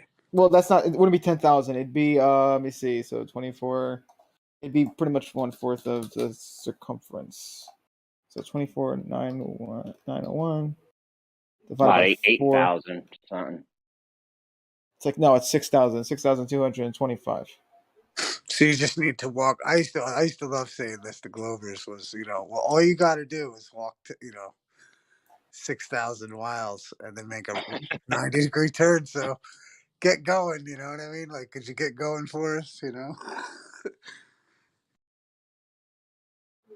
Yeah, so I mean, your boy's in here talking reckless. The reason why he said that, I missed the first part of that even. But I can only imagine that he got backed into some silly corner from some dumb point he was probably trying to make, and you guys won't back down ever. I didn't admit you're wrong. It's obnoxious. Yeah, well, I still want context. I know you said spherical, but I want to. Context of spherical geometry. Gummy needs to come in and speak for himself. Yeah, I want the full thing, the Yeah, full in the story. context of spherical geometry, Yeah, that was the context. Because he might, because it is possible he might have maybe misspoke, and I'll give you that. But I still want to hear what he has to say. Though. He did not misspeak. He's borderline. Go ahead, Nate. Give him the context. You just did, and Armbar said it was worthless. Even he knew that was worthless, saying in the context of spherical geometry. That's meaningless. Of course it's spherical geometry. Yeah. Nate, well, anyway. Nate, I have exposed these guys so many times to you. I can't believe you still defend them. Okay, well, anyway, let's move on because, Gummy probably made a mistake. Anyway. There wasn't a mistake. He tripled down on it. Jeremy, what's the claim real quick? What's the claim? Spherical triangles. Don't get Zanuck involved. Oh my god. We were trying to move on here. In the claim. I want to make a debate it. What's the claim? Triangles. You want to debate the context of spherical geometry. I don't know why you would even add those words, but have 180 degrees. Triangles and spherical geometry have 180 degrees. How you said? Spherical triangles in the context of spherical geometry have 180 degrees. So the triangle's inside the sphere or on the surface? Dude, we're doing spherical geometry. What do you think? Spherical geometry includes things inside the sphere. That's wrong. Wrong. That's not wrong. That is wrong. There is no inside of the sphere. If I'm making something that has a... Jeez. What am I, your bitch? No you inside of a sphere. Like a dog? Zanuck. What? No inside of a sphere in spherical geometry. It only deals with the surface of a sphere. There's no inside. There's no above. It's only the surface. That's not true. Well, in this context, it is. What context? You start, Oblivion. The spherical geometry triangles on the surface will always be greater than 180. Always. Okay, can we just back up a step and realize that spherical geometry only deals with the surface of a sphere? I was with you, Jeremy. I was with you. I wasn't starting shit. I was like, in this context, it means the surface only. That's all I meant. Right. And if it's a surface, spherical geometry, is that the context? All triangles on a surface will have greater than 180. Yeah. Hear me? 2D surface. I know that. Okay. And yeah, so if it's the 2D surface of a sphere in that context, a circle, triangle. In the context of sphere, on a flat coplanar, yeah. Zanuck, in spherical geometry, what is the sum of the interior angles of a spherical triangle? Greater than 180. Always. Unless it's on a projection of a sphere, a 2D projection. You can't 2D project a sphere. A sphere is a non-developable surface. Oh, yes, you can actually project a spherical surface on a flat surface. No, you can't, because a No, sphere hold is a on, Jeremy. because a sphere is a non-developable Called a surface. shadow. No, It's Jeremy. like you're you not can't, hearing what I'm saying. No, Jeremy, you can't have it where all the distances are legit. Like you can project it. Obviously, it just won't be right. It'll be warped and shit. But you know, you can Yeah, project and you know what happens when you warp it? You don't have a sphere anymore. You have something else. Yeah, you have a projection. Yeah, you have a projection of a sphere. That's No, exactly you have a projection of some other How do you shape, think not a they sphere. map? How do you think Yeah, they stick the like map on a the sphere? Earth shadow on the moon during an eclipse, you know? Okay.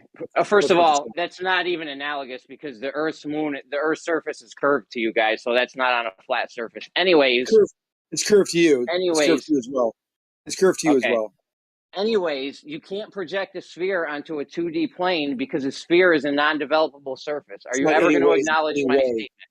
At the end of the day, I don't think we're disagreeing with Gummy, and like there's no argument here, really, Jared. You are disagreeing with Gummy. Zanuck just said anyone that says Jeremy. otherwise is wrong. Jeremy, they call it a manifold. Why won't Gummy? Triangles again. Didn't we? Why won't Gummy left? This is saying a spherical triangle and a triangle are the same thing. Yeah. You guys have literally lost your mind. I never said that though. That was not we got you guys. All right. Oh, who said that? The fly kite. In a membrane. No brain, going insane. You guys, I'm No, tarring all you guys with the same No. brush. There's no you Yeah. guys. No, get out of here. Fly kite. Three angles. Baby. All spherical triangles have 180 degrees in the context of spherical geometry. All right. What do you want? A cookie? Like, come on. Some have less. Some spherical triangles have less. Nate is saying they don't have less. Stop it, Don. Yeah, they do. On the inside of the surface. On the inside. Yeah, Jeremy. Come on, Jeremy. Yeah, What Jeremy. does that even mean on the inside? Okay, I'm just trolling. But... Think about it, Jeremy. Nate, we are all disagreeing because Gummy said they're all 180, and Zanuck said anyone that says that is wrong. Definitely He's a not disagreement. even here. So He's we're gonna gone. roast him while he's gone. It doesn't matter. Well, he can't defend himself, so maybe we're strawmanning him. We'll wait till he gets back. It's fine. You're right. You're right. Because Gummy, he knows the regular stuff. Gummy will defend the mainstream, you know. So he's a I don't mainstream know. kind of guy. He was off the hook with it today. I gotta learn this non-developable, whatever that shit is all about. Yeah, you cannot project a sphere. You cannot project the surface of a sphere onto a 2D plane. Do you know why? You can't project the surface of a cube onto a 2D plane either. You can. Yes, you can. You can break it down and chop it up. You can chop But a it's still cube up. gonna have it's still gonna have teleport zones. Listen, a cube is a developable surface. You can chop it up, and you can put it on a 2D plane. Jeremy, you need the context though for that. Okay, so it means chop upable or whatever. All right, so just without having to. But see, they do. Yeah, They if you were to try to do that to a sphere, Don, if you were to try to do that to a sphere, You can't do it to a sphere because you would have to chop it infinitely. Yeah, I know, we get that. All right, but that's not the point, though. All right, look, listen. Yeah, that is they the make point. A string. They turn it into a string. But you could. No. I get what you're getting at, Jeremy. But you could still. I mean, obviously, it'll be warped to projection, but it's projection. You know, at the end. Do you of know the what day. happens when it's warped? It's warped. Obviously, it's it's That means incorrect. it's You know, not distances a and sphere shit. anymore. When it's warped, that means it's not a sphere anymore. What do you want? What do you want? What are you getting at? The cube is warped too. See, that's what I just don't get. To No, me, Don, the is cube's not also. warped. Don, the cube is not warped. Hey, you guys are What silly. am I you know yelling? what? Am I yelling? My bad. Zanik. You there, Zanik? Yes, I'm here. Zanik, is a triangle the same as a spherical triangle? A planar triangle is not the same as a spherical triangle. No. In They're planar two geometry, different things. They're yeah, two different things, aren't they? in fact, it's Right. two spherical Well, triangles. Hold on. In fact, here's a little fun fact for you. A spherical triangle, two of them are congruent. They're not equal. It's different. It's a difference of planar versus spherical. Just for you. Yeah, they're different triangles. You know. yeah, they're different though. They're not the same thing. So if I said to you, this is a triangle, and this is a triangle, yet one is a spherical triangle, you'd be looking at me going, no, that's a spherical triangle, wouldn't you? They're congruent on it. Triangles on a sphere are congruent, not just similar. Wait, why did you bring that up for though, Zanik? What's the? Is that just a fun fact? Yeah, it's a fun fact. Okay. Listen, Don, a cube can be chopped up. There's no warping to it. Yeah, you can chop a cube up and put it on a 2D plane. There's no warping of the cube. Okay, what is warping? What does the word warping mean? It means you don't have to stretch, bend, distort any part of it. Okay, well they can do that you with can chop it up. Okay, cool. I've seen that happen with a sphere too, and they don't have to distort it. It turns into a spiral. That doesn't happen with spheres. You cannot do that Yeah, with a it sphere does. because it has. Yes, you can. Okay, do you know what Gaussian curvature is, Don? Gaussian curvature. Yeah, Jeremy's busting out some big shit here, bro. But I can show you the video where they, Jeremy, you can teach it to me, but I've seen them do the spiral string thing, and it seems, and I still fight with you, and I'll say that's not a true sphere. Like, they shouldn't call that the surface of a sphere anymore. Like, I'm with you on that. Nah. But if it's on a 2D plane, it's definitely not the surface of a sphere because we know that spheres are non-developable. Well, Shots just because out the it bed, turns I got 2D, that that's why I have a problem with it. Like, I don't like them having any jumps, any fucking manifold rules, and they shouldn't pretend that, you know, that it is. Like, and that's what, you know, they'll be like, longitude and latitude, 2D right there. And you're like, yeah, but it's got to stay 3D. You know what I'm saying? Like you're saying, for all the pieces to be touching next to each other and to say this, you know, not to have special rules. See, they can make this spiral thing, but they have to have all this special rules. This piece is connected to that piece. And, you know, it's not like as easy of a manifold as the cube, but I've seen them do it. I believe I've seen them do it, Jeremy. No, you can't. You literally can't do it. It's Okay, not so a so what's the argument then, Jeremy? You just bringing that up like a fun fact, Wait. like what? No, why can't you peel it like an orange? Why can't you just slice it and then open it up flat, Jeremy? Why can't you just slice from pole to pole and then open them up flat? What's the problem? Well, It's you the can't. same as you did with the cube. Well, you can't with the orange. I mean, I'm not answering for Jeremy or anything, but like if you even with an orange, if you try doing that, you'll notice there's like some sort of like bend to like the peel. You know what I'm saying? Like you can never perfectly get it. You have to force it flat, type of thing. Yeah, Like at that point you'd flattening be a stretching dome. it. Yeah, well, at that point Would you'd be be stretching stretching it. it. Yeah, so because But what it if you has cut them thin enough? Go ahead. No, you'd have to cut it infinitely thin. It has constant Gaussian curvature. yeah, because a sphere is perfect. Like I mean, a perfect sphere anyway is perfect. It's like definition of like yeah. From like, any point on a sphere, there's going to be negative. Is it negative Gaussian curvature? I forgot. I haven't looked into this in a while, but from any point on a sphere, there's going to be Gaussian curvature, which means you'd have to cut it infinitely small. Otherwise, if you want to put it on a plane, you need to stretch, warp, distort it, and now you're no longer dealing with the surface of a sphere because it's some other shape. Okay, so what's the end goal of this argument, though? Is this like a fun fact? Like, what is this? What are we talking about? We're talking about how spheres work, surfaces of spheres. Okay, so this is just for fun, then, right? This isn't like a debate. It's just for fun. Don's trying to test me on it. Who wants to test me? What? Just think about what we're saying here. I want to share with you that their own side has pieces of information that seem to, you know, say differently from what you're saying. And I just thought it would be worth what you to know about it. They are delusional. Their side's delusional, dude. I know. What are you talking about? No one's fucking delusional. You guys are all fucking delusional. My Tell 'em, ass are Bandsaw. delusional. Highly. Yeah, I don't know about that. I I know think you're one just delusional list. Yard, painting blood all over your face, dancing around bloody campfires, howling at the moon. You guys are delusional. Delusional. Anyway. All right, so let's actually have a an intelligent conversation here. All right, so what should we talk about, guys? Are they the same or are they different? Oh, I never said they were the same. Well, who the fuck said they were the same? It'd be I know you guys crazy, said- right, to say they're the same. Yeah, whatever. So he's crazy. All right. Anyway, moving on. All right. So, what's up? What do you got, Armbar? I don't know. You know there's anti-aircraft turret defense system named after you. Oh, that's cool. It's called Arma.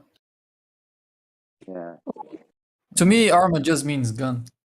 Gun. Yeah. Do you still reckon curvature left to right is one of your best Oh my god. one of your best proofs there, Arma? It wasn't my best proof. It was the best. Fight. It was the best topic where I can jump in and see if there's a hole or not. That was it. Like, it's not my proof or anything, you know. What do you mean? You were given plenty of opportunity to come up with your best argument, and you go, you know what? There's a few, and I said, right? I said, well, don't give us a few. Just give us your best one. And you thought about it. You were silent. Yeah. And then you come up with left to right curvature. Yeah, Right? you're missing context though. I wasn't saying it's my argument. It was just an argument that I feel I can jump in and poke. You know, if I see a hole, I can easily whatever. Because that was the whole thing yesterday. Was that I'm good at looking at holes in people's arguments, and so I was saying if a flat earther was to make an argument about left to right curve, I could easily see the hole in that argument that they're making. You know. Like, Dude, like, if you're good at seeing holes in arguments, how are you still a glober? Because the holes are in the flat earthers arguments. That's why. So there you go. Well, there was no hole in that one, and you didn't pick any holes in it. Well, I never said there was a hole in that argument. Oh, well, there you go. So why are you still on the globe? Exactly. Okay, first, wait, hold on. Let's first address the argument. The argument is me being a glober, but I shouldn't be a glober because apparently there's holes in the glober arguments. Is that the argument? We need because I feel like we're just saying words right now. I need to. You're good at. Yes, you're the self-proclaimed finding holes in arguments. Yeah. No, I never said I was the globe is riddled with expert. I just said I was really good at that. All right, that's it. Self-proclaimed professional at finding No, holes not in professional. arguments. No, not professional. Self-proclaimed really good at doing this thing. That's it. Okay. You're Yes. self-proclaimed really good at finding holes in There you arguments. go. All right, Yeah. I like that. There you go. Good job. Okay. Yet you don't see any holes in these arguments these guys have ever, and there's tons of them. Well, you should bring up an argument of theirs that supposedly has a hole. Let's go. Well, you did. You brought up an argument, left to right curvature. Yeah, right? and I didn't think there was any holes in it. A hole. Oh, man, damn, you got torn to shreds yesterday on it. No, I didn't. You did? Well, what was one of the arguments that tore me to shreds? All of them, not just one of them. There wasn't an argument. You guys are literally asking me, how to explain it, and I told you that it's not that I can. It's not my argument. My arguments is it's the holes that I see. All right, like I see a hole and I go, bam, there's a hole in that. That's it. Okay, Why are you guys aren't getting this shit? You didn't have a hole though. Yeah, because I need someone to bring up a hole. No, not a hole. I need someone to bring up an argument so I can be like, bam, there's a hole in there, right? I need a flat earther to be like, oh, you shouldn't see this or whatever. So you guys need to bring something forward for me to do that. Yeah. So, the context was bring your best argument for Globe Earth, right?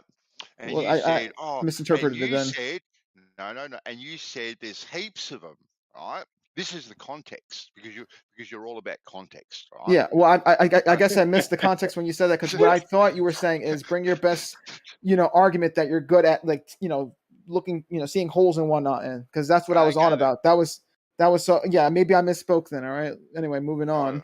well, definitely you misspoke if that's the context that you put it in. Yeah, so I guess I misspoke and then. Yet, okay, and yet, so you bring this whole left to right curvature, right? And well, you still didn't do a very good job at it. Really. Yeah, because once again, my argument strategy is not to actually argue, rather to come on. Right. Okay. Well, we'll give you another shot at the title, shall we? What's your best argument for the? I don't have a best argument. I told you I don't do arguments. Oh, you're arguing right now. What are you talking about? You argue all the time. Yeah, but I don't got an argument for the globe per se. I just see a hole in an argument, go bam, there you go. Just counter argument. Yeah, I'm a counter argument kind of guy. Which is kind of cheap, but it is what it is. Okay. Well, it's a smart choice. You keep away from the burden of proof, right? Yeah, I'm not gonna tackle anything that I don't know about, right? Like, unlike some flat earthers here, all right? I know my place when it comes to certain information. Like I just Well, you're just telling us that you're going to wait for additional programming and not going to use your rational thinking process and brain. No, I can use my to a necessary conclusion. I can easily do that. All right, better than you, in fact. So you're going to wait for programming. I don't wait for programming. Other people No, who try to use their brain to think freely. No, I already poked a hole in your perspective shit. So you can go somewhere. You really didn't. Yeah, I really did. In fact, I can do it right now. I can do it right now. I could do it right now. All right. I'm sure you think you could, but I don't think that. I'm sure your perspective doesn't make any sense. So I mean, yeah, your perspective has more holes than a sponge. Yeah, there you go. Well, the way that you guys think about perspective is frankly not the way it is. It's actually the way it is. It's just triangulate.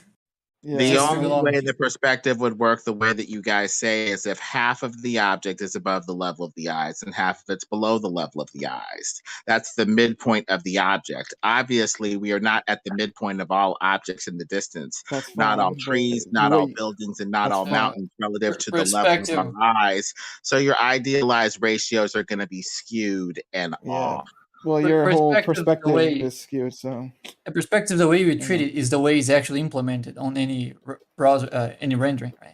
Yeah. The only location where your idealized perspective ratios would be a thing is at the midline of all objects. So quite literally, you would have to line up all objects with the level of the eyes, with half of them above and below the level of the eyes. That's impossible if everything is out of the ground along with yourself. So your ratios would not hold at that point. Well, the fact that the way we describe perspective is the same way it's implemented on Blender, for example, means that if that happens on Blender, then it matches what we're saying. And what you're saying there doesn't happen on Blender. So that's not what a valid implication of what we are telling you perspective is.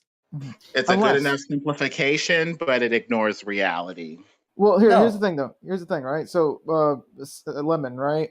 Yeah, Blender is what we would see. And look, I said that before, but imagine, like in a vacuum, no atmosphere, no, whatever, just straight up, straight lines and whatnot. All right. Blender shows just that. All right. I'll be honest, we don't have atmosphere in Blender. All right. But your whole perspective, all right, doesn't even involve atmosphere. You're saying half of the eye, some zone shit, 6 feet above. I don't even know, man. Like, you're making up some nonsense. All right. And we don't see that in Blender. All right. If you at the very least say atmosphere, all right, then I'll give you some credit, all right? But you're not even saying that. You're saying your freaking perspective is bullshit, all right? It's magical, all right? No logic whatsoever. Like, I don't know what to tell you, man. It's ridiculous. Sorry, I didn't mean to go on a rant, but... Yeah.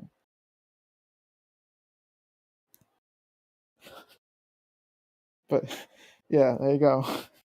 Hello? You should build your own render. It would make your point strong. Yeah. Well, I kind of did. I mean, I actually made. Well, it wasn't so much a renderer as it was just a 3D kind of like engine kind of thing. I did it in Game Maker, which is funny.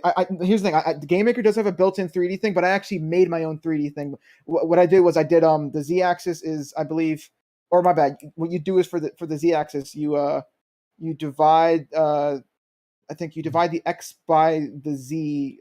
Yep. Thing or whatever. And so basically, if you're I guess like you can't move the camera, right? What was that? I don't think you have camera movement then, right? It's just like fixed the direction. The things you can Well, see is that part. Well, so the first part I know how to do like on my own. Second part I need a little bit of help from a video where you're basically using cosine and sine to pretty much rotate the camera and all that, which was crazy. I got it to work at some point. Like, there was a point where I kind of didn't figure it out because the tutorial I was doing was for like some other like program. It was for Scratch or whatever, right? Because that's like a baby program as well. But I was trying to see if I can use that knowledge and to put it over to Game Maker, and I was using arrays and shit. But anyway, wait, go you first actually. No, I was just gonna ask if you're using like linear algebra, if you're describing transformations as matrices and points as vectors, is that what you're doing? I'm not sure. Like I said, I'm not too like I'm like a baby when it comes to programming, all right? But but all I remember doing though for the cosine and sine stuff was that it was doing this thing where it was applying it to like the x and the y. It was really weird, but like I got it, but I also like like I don't know, it's weird. It's crazy though. Like I understand the principle, like what's trying to happen, like what they're trying to do with the cosine and sine and shit. But I ended up getting the camera to rotate and shit, and it was really cool and shit. But yeah, I mean, in the program though, perspective is literally like double the distance, half the size and shit like that, and that's I mean like it's. And that's what we would expect in real life too. And Lemon doesn't get that. Like literally, we could do the quote unquote Muppet vision that flat earthers hate, and it makes logical sense, but they don't like it though. You know what I'm saying? Like literally, I mean, that implementation of perspective ignores one aspect of reality, which is refraction. So when you're doing perspective like that, you're assuming light is traveling straight lines, but that is what perspective is. So when you have refraction, you have distortions on top of perspective. That's not another perspective. That's just perspective plus refraction. Yes. So that's the whole thing of people trying to say, well, that's because of perspective. No, I mean, we know exactly what perspective does. And it's not up for debate. It's pretty easy to implement. Yeah. And I'll give Lemon this, all right? If photons were the size of baseballs, maybe we would have some fucking issues with, distant objects, because at that point, baseballs will be fighting for space and shit. But, I mean, photons are really fucking tiny, all right? I really don't think, and even then, you're not going to have the image sink down. That doesn't work like that. Like, there's so much information that's being lost in Lemon's, idea of perspective. Photons don't fight for space, even if they were bigger. Because like photons you can have how many photons you want in the exact same spot. Okay, fair. Oh, wait, see that's where I'm kind of like out of my like I'm not too knowledgeable on that though. But I was just like I was picturing them as if they were the physical kind of things, whatever. Right. Then they might be bounce. Oh, but obviously, yeah, they don't bounce off each other though. That they're like that's there you go. All right, well there you go. Then see exactly. So, but yeah. Are you saying light's not physical? No one said that. I didn't hear anyone use the word physical. Said it. I might have. Well, okay, I don't really know what the definition of physical is, because it might be where it's like, oh, whatever. But the point is, all I'm saying is that I don't think light. Yeah, I'm pretty sure the whole thing is light doesn't bounce off of itself. It bounces off of like walls and shit. No, that's cool. That's cool. Just mark this down. Globers timestamp this. Globers are using words that they don't even know what the words mean. That's fine. Timestamp that. Okay, if you want to fucking anyway. So yeah, but yeah, I mean, there's other ways to kind of just prove that Lemon's perspective doesn't work either, because if you want to like really logically think about it, right? There's a lot of ways you can do this. So Lemon will have like a mountain disappear, bottom up, because of his perspective and shit. And then I remember I like logically broke it down. What if I take out the ocean or the horizon? Do you suddenly see the bottom of that mountain? And I forgot what he said. He said yes or no or some shit. But you could take this one step further. Imagine you were to line up, maybe not mountains, but maybe like a sphere or something, right? So a really large sphere, really far away, and you start lining these spheres up 360 degrees around you, all right? Now, with Lemon's perspective, right, the sphere that lines up with the horizon, that would supposedly sink. So what happens to the sphere above that? Does that also sink with it too? And then what about the one above that and the one above that, right? Everything's starting to skew now, all right? It's really like, you know what I'm saying? Like it's a mess. It's a fucking mess of perspective, okay? And that's why I don't like it, because it doesn't make any sense. It's wrong. Yeah, it's wrong. Yeah, but did you guys see that picture when I mentioned the spheres like 360 around you, like maybe there's a sphere above you, and then it keeps going down until it hits the horizon, and then there's even spheres below that. Like you guys can picture that, right? Well, light rays do spread. And so whatever you call the light ray coming from the horizon will spread. And you're going to get more spread of the light ray the further away the object is from your face. So something that is level with something in the foreground could potentially appear to be below something that is level with in the background, since light rays spread like a triangle or like a pie slice. So Wait, if because of it's the way the spreading, light rays spread, it could potentially appear below something that is level within the foreground. no, that's a complete non sequitur. That's a complete non sequitur. That's If a you have, complete sequitur if you because have, you're acting like everything is going to stay level and just appear to be I this didn't perfect answer line you. that ignores the I'm activity not of light acting rays like anything. entirely. I'm not acting like spread the anything. I didn't gravity. even give you my reasoning yet. All right, don't go on, interrupt me. No, dude, you have to listen.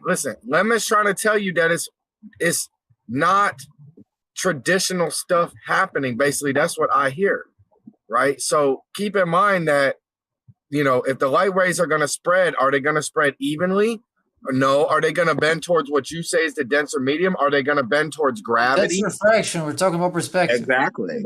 Right, And that's so this one idealized perspective that you're talking about doesn't hold because you guys appear to be holding to perspective lines, light ray lines that are like something that you draw on paper that doesn't spread. That There's no ignores the actual idealized. activity of light spreading entirely. It's not idealized perspective. Perspective is. Oh my god. Okay, yeah, you talk to each other. Go on. No, you gonna teach us. You can teach us. Is this gummy? No, it's not gummy. That's bacon. Why right? people think I'm gummy? I don't sound like gummy, do I? That's bacon with the ham-handed response. My bad. I don't know if they have the same accent, but the accent isn't like the same voice though. Well, Bacon has a different voice. Yeah. Yeah, my He's bad. what, Swedish, I think. I'm Brazilian. I mean, we did. Yeah. Okay. Never mind that. Maybe it's just like, what are these guys? You definitely sound like gummy. I cannot tell you guys apart. It's just don't worry. We're just Americans that don't know how to differentiate, you know, accents and whatnot. All right, don't worry about No, it. we know how. Just because don't bunch us up with you. Okay, first of all, you're using words you don't even know what they mean. Okay, Well, whatever, second of all, Jeremy. All right. second of all, I can definitely differentiate between a French accent or an Italian accent or. But those are easy. Yeah, you guys got similar accents. They sound the same. No. Yeah, but they don't have similar voices though. They're different voices. Yeah, bacon. Okay, but they're bacon. That's all right, so don't be going, you know, talking to me about. Oh no. I mean, you can't even differentiate their voice. All right. I think, for example, gummy bears accent could be mistaken with, like, say, a Norwegian accent, not a Brazilian accent. They're not like each other. They're pretty different. Yeah, that's right. So get out. It might be not close to the ones they're used to. It doesn't mean that they're the same. Very close. All right. Anyway, we're getting off topic. All right. Anyway, so. That's a nicer topic than going again trying to explain perspective to Lem for the 100th time. You got these straight assumed lines with your little sphere on top of sphere all around you type of, you know, setup. That's all nice and good, but the real world is going to offer you, you know, more extra variables than straight lines, you know? So that was conceded right in the beginning of my points. I was saying, like, in the very beginning, I was saying that perspective assumes straight lines, which diverges from reality. We have refraction in reality, right? But if you wanna point out that the light isn't going straight, so you can just use perspective, then you're using something else, not perspective. The whole point against Lemon is that you can use perspective to account for what you're seeing when you're seeing the horizon obstructing something. Ignored how light rays spread, and so if something is far away from you, the light rays coming from that object had more of an opportunity to spread than something in the foreground. Therefore, something that is level with something in the background can appear to tower what is in the background, even though it's level with it because of the spread of the light ray. You guys are forgetting about this with your idealized geometry. No one's forgetting about idealized lines of light that don't spread at all. That's a huge fallacy. That's a complete non sequitur. We don't assume the light isn't spreading. To the opposite, like any ray tracing is going to assume that, and it's going to produce the exact same perspective that we're referring to, because you're using straight lines for the ray tracing, right? And the fact that light is spreading, right, It means that it doesn't mean they're bending because they're spreading. They're just getting the In the ray photons are tracing just diagrams that I they're see, I they're, don't see they're just anything but lines of light that are oh my just like god. what you write on a paper. They don't show any Light spread of a spreading. light ray or I anything like wasn't that. finished, So Lemon. that's Why no why fallacy. why start to talk in the middle of my? I mean, I wait until you got finished. So let me finish my point. The light ray spreading doesn't mean they're bending. So if they're spreading but they're still straight, which is of course what's going to happen if you have like a point light source, it's very easy to visualize. That's not going to affect the direction in which light is going leaving the object and reaching your eye. So that straight line that you're using between the object and your eye is still the same light that you're going to see. So the fact that you have more light rays that are spreading just means you're going to see the object dimmer because there's less light reaching you. But all those lights that are missing you now are missing your eye. You're not going to see them. Then they don't affect how you see the object.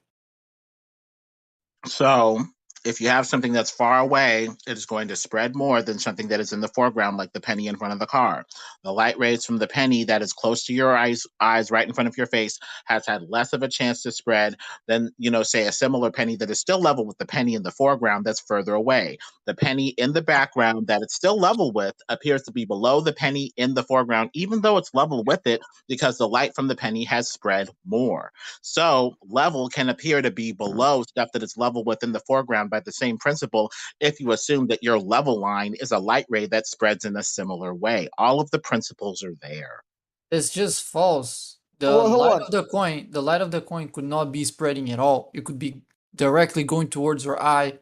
You would have the exact same perspective. That's why Yeah. when we implement the way we do on softwares like Blender, you don't make all the paths of light. You just make the ones that get to the camera, and you get the same perspective. So Yes. what you're saying make no sense. Yeah, the line of sight. Add to All right, that there's the fact that the ground is closer to you in the foreground. The ground is going to tend to be processed, and the same stuff that you're level with in the background, eventually the stuff in the background will appear to go behind a horizon and appear to set because the stuff in the foreground is going to be processed before the stuff in the background. It's the same thing. Here you're saying A and B, therefore C and D, and none of them are follow your premises. There's no reason between your premises and your conclusion.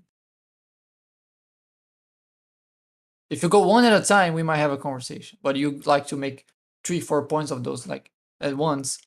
So There's too many that's all premises to about that. integrate. That's not going to work. We have to integrate too many principles, so we're going to need to Yeah, have but we have to agree with one by one, right? Nope, doesn't we make don't. sense. That's not how people reason. People reason with a bunch of propositions, implicit and explicit, intuitive and non-intuitive, that they simply integrate all at once. They don't go Yeah, one at a time like if you want that. to talk about a logical thing, and we don't agree with all the premises, it doesn't make any sense to bring up the reasoning from those premises to the conclusion because we already disagree on the premises. So we have to first agree on the premises, and then we're going to evaluate what's the conclusion we can get out of those. You're making a bunch of premises that I disagree with. Some of them I agree with, and even the ones that I agree with, you're making flawed conclusions. So I don't even know how to start addressing what you're saying because you're bringing too much. But the thing is, I can write a render, and a renderer that produces perspective, right? So I think I'm safe to say that how I understand perspective is what perspective is. And I encourage you to do the same. It's not that complicated. Mhm.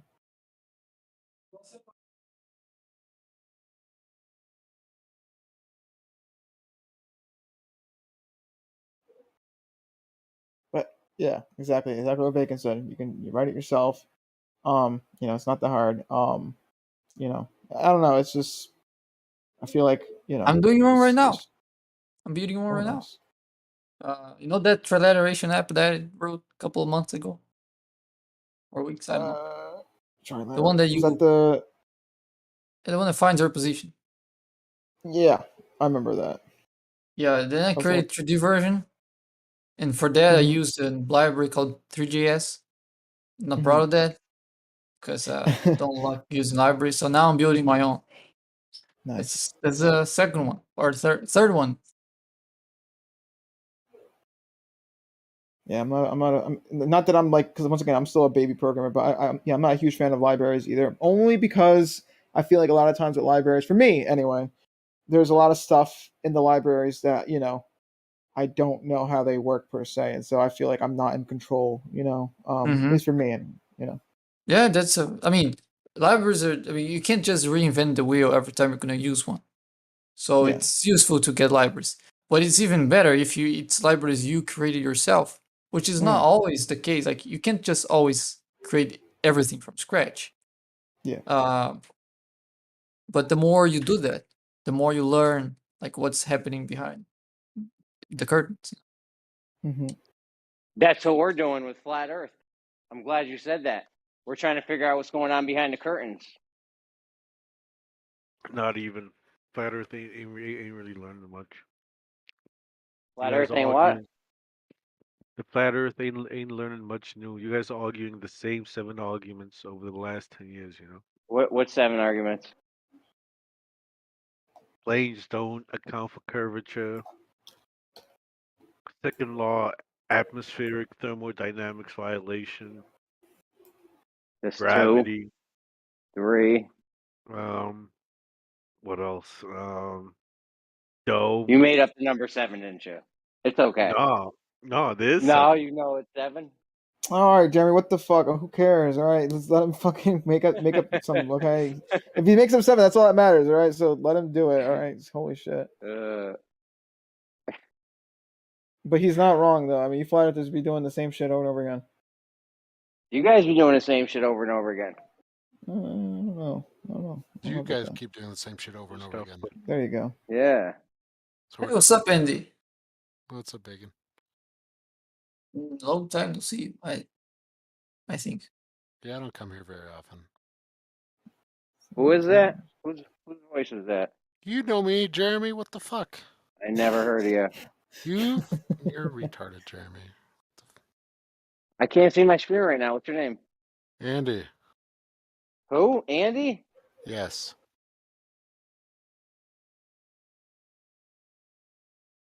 Vaguely. You're not even in Flat Earth Data's book, so I mean, What the fuck?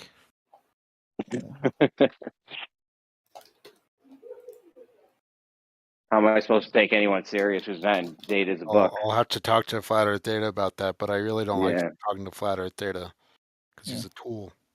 Ooh. No, come on. You guys know. You guys know there's a blood moon coming, right? What? Ooh. Blood moon. A blood moon, yeah, a lunar eclipse in which the moon goes red. Oh, that's only happening in the southern hemisphere, right? Okay, why does the moon go red? Down there? Are you Why gonna does be the able to see moon it go from where red? you live? Because your face. Oh, Sorry? no. I'm thinking of the solar eclipse. Sorry. Guys, why does the moon go red?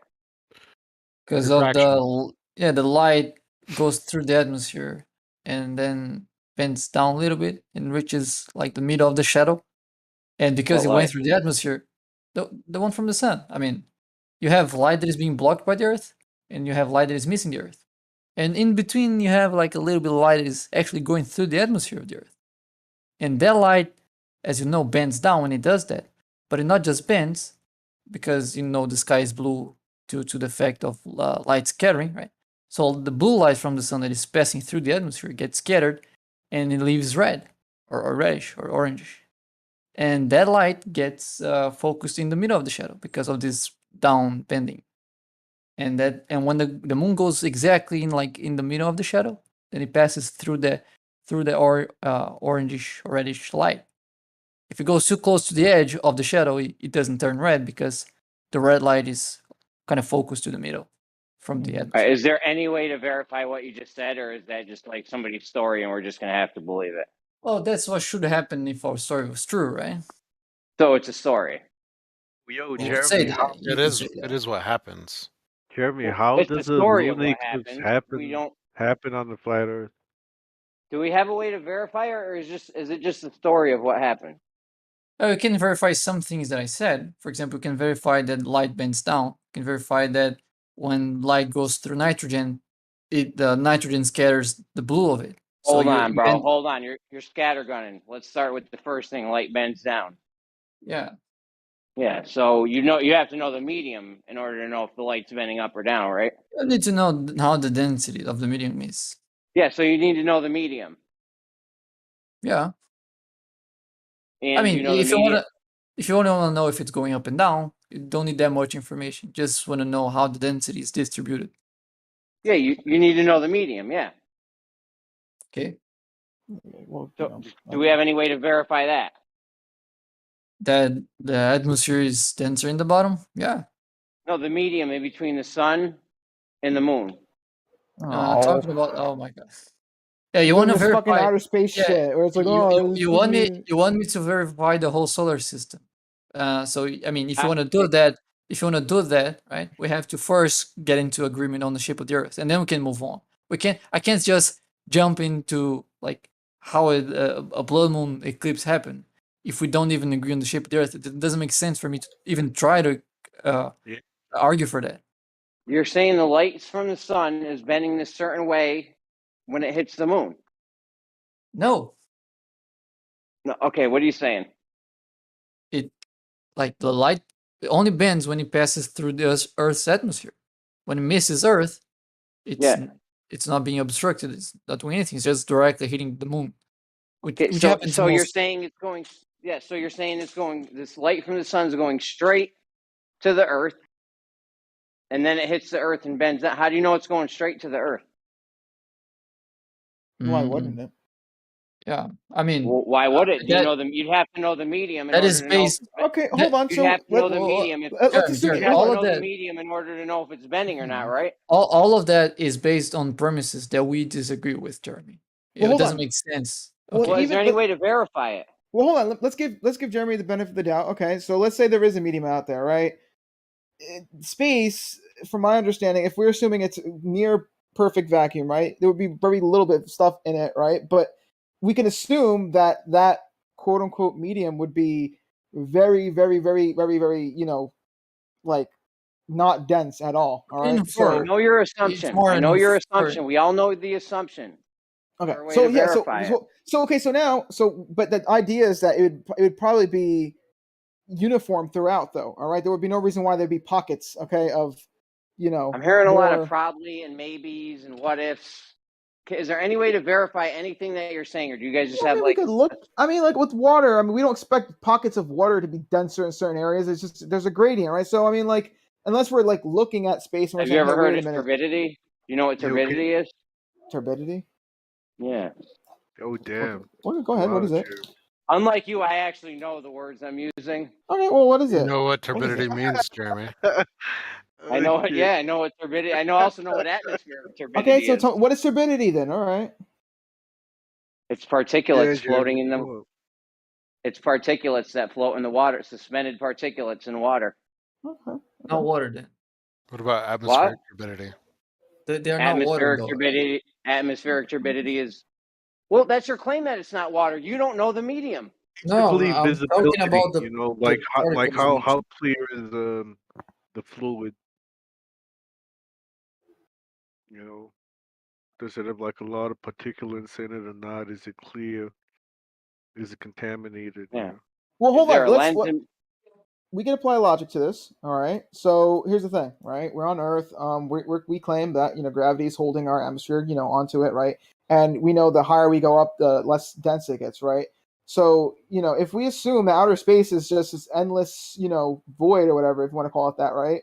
Then I mean, okay, if it is, let's say, okay, so if it's denser stuff than what we have here on Earth, in terms of atmosphere, right? Then wouldn't we expect that stuff to try to flood our atmosphere because it's more dense? You have more dense stuff go to the less dense stuff, right? So that's fair, right? So we know that whatever is up there would have to be less dense than, what we have down here, our atmosphere, right? Obviously, you still have the argument of turbidity, though, where, there could be pockets of stuff that, whatever, that's fine, But wait, what do we know? Hold on, let's go back to what did I say no for? I don't know. You're scattergunning me. Where did I say no at? You said no at the part where I claimed that the stuff up there in space should be lighter than the stuff down here on Earth because that's your claim, yeah. Well, if it's heavier up there, then why isn't it flooding into the atmosphere? I don't know. There's a giant rock in the sky called the moon. Why isn't it falling? Okay, using our model with our our logic, all right, gravity holding the atmosphere together. I mean, holding the atmosphere to the Earth. Electricity. You know, Yes, I'm I not know fucking all doing the this. assumptions, Armbar. We know all the assumptions. Is there Yeah, but any you're way not. to verify any of this? That's all I'm asking. Well, okay, even if we're not, I mean, okay, some of these things aren't assumptions though. Like, you know, like the less dense, you know, well, the more dense stuff, you know, just, you know what? I don't even. I don't know. I don't know. You take a here. Let me help you out, man. You Take a take a mulligan. Here we go, Jace. spectrograph. What's up? You take a spectrograph, that any kind of material, any medium that's made out of real physical things that exist in the real Well, what's universe, the physical? physical universe. Hold on, Jace. What's physical? Because there's some people in here that don't know what the word physical means.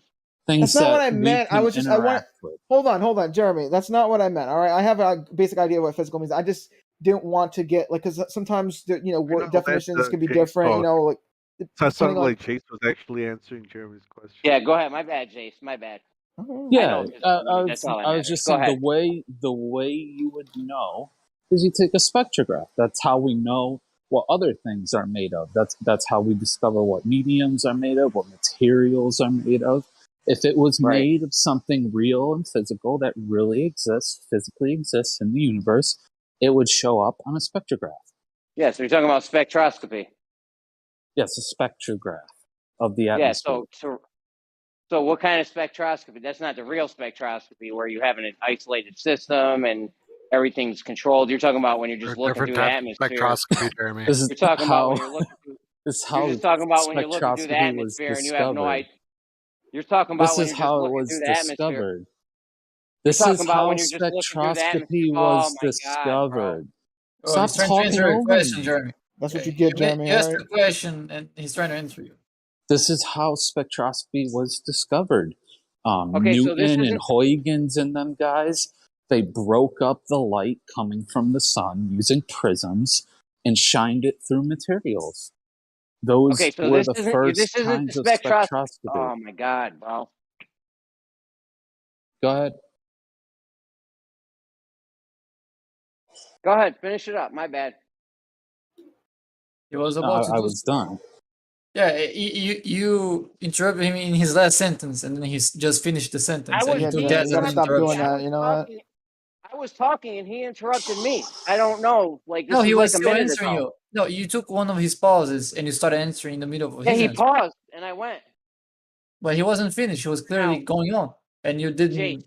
Jay, shut the fuck up. Jay, say over and out when you're done. That way I'll know when you're Why done. are you so I'm done, rude, man. Jeremy? Holy shit. Because I don't know. Other people are trying to mod this. There's no need. If you're not a mod, just don't add to the chaos. Just shut the fuck up and listen. God damn.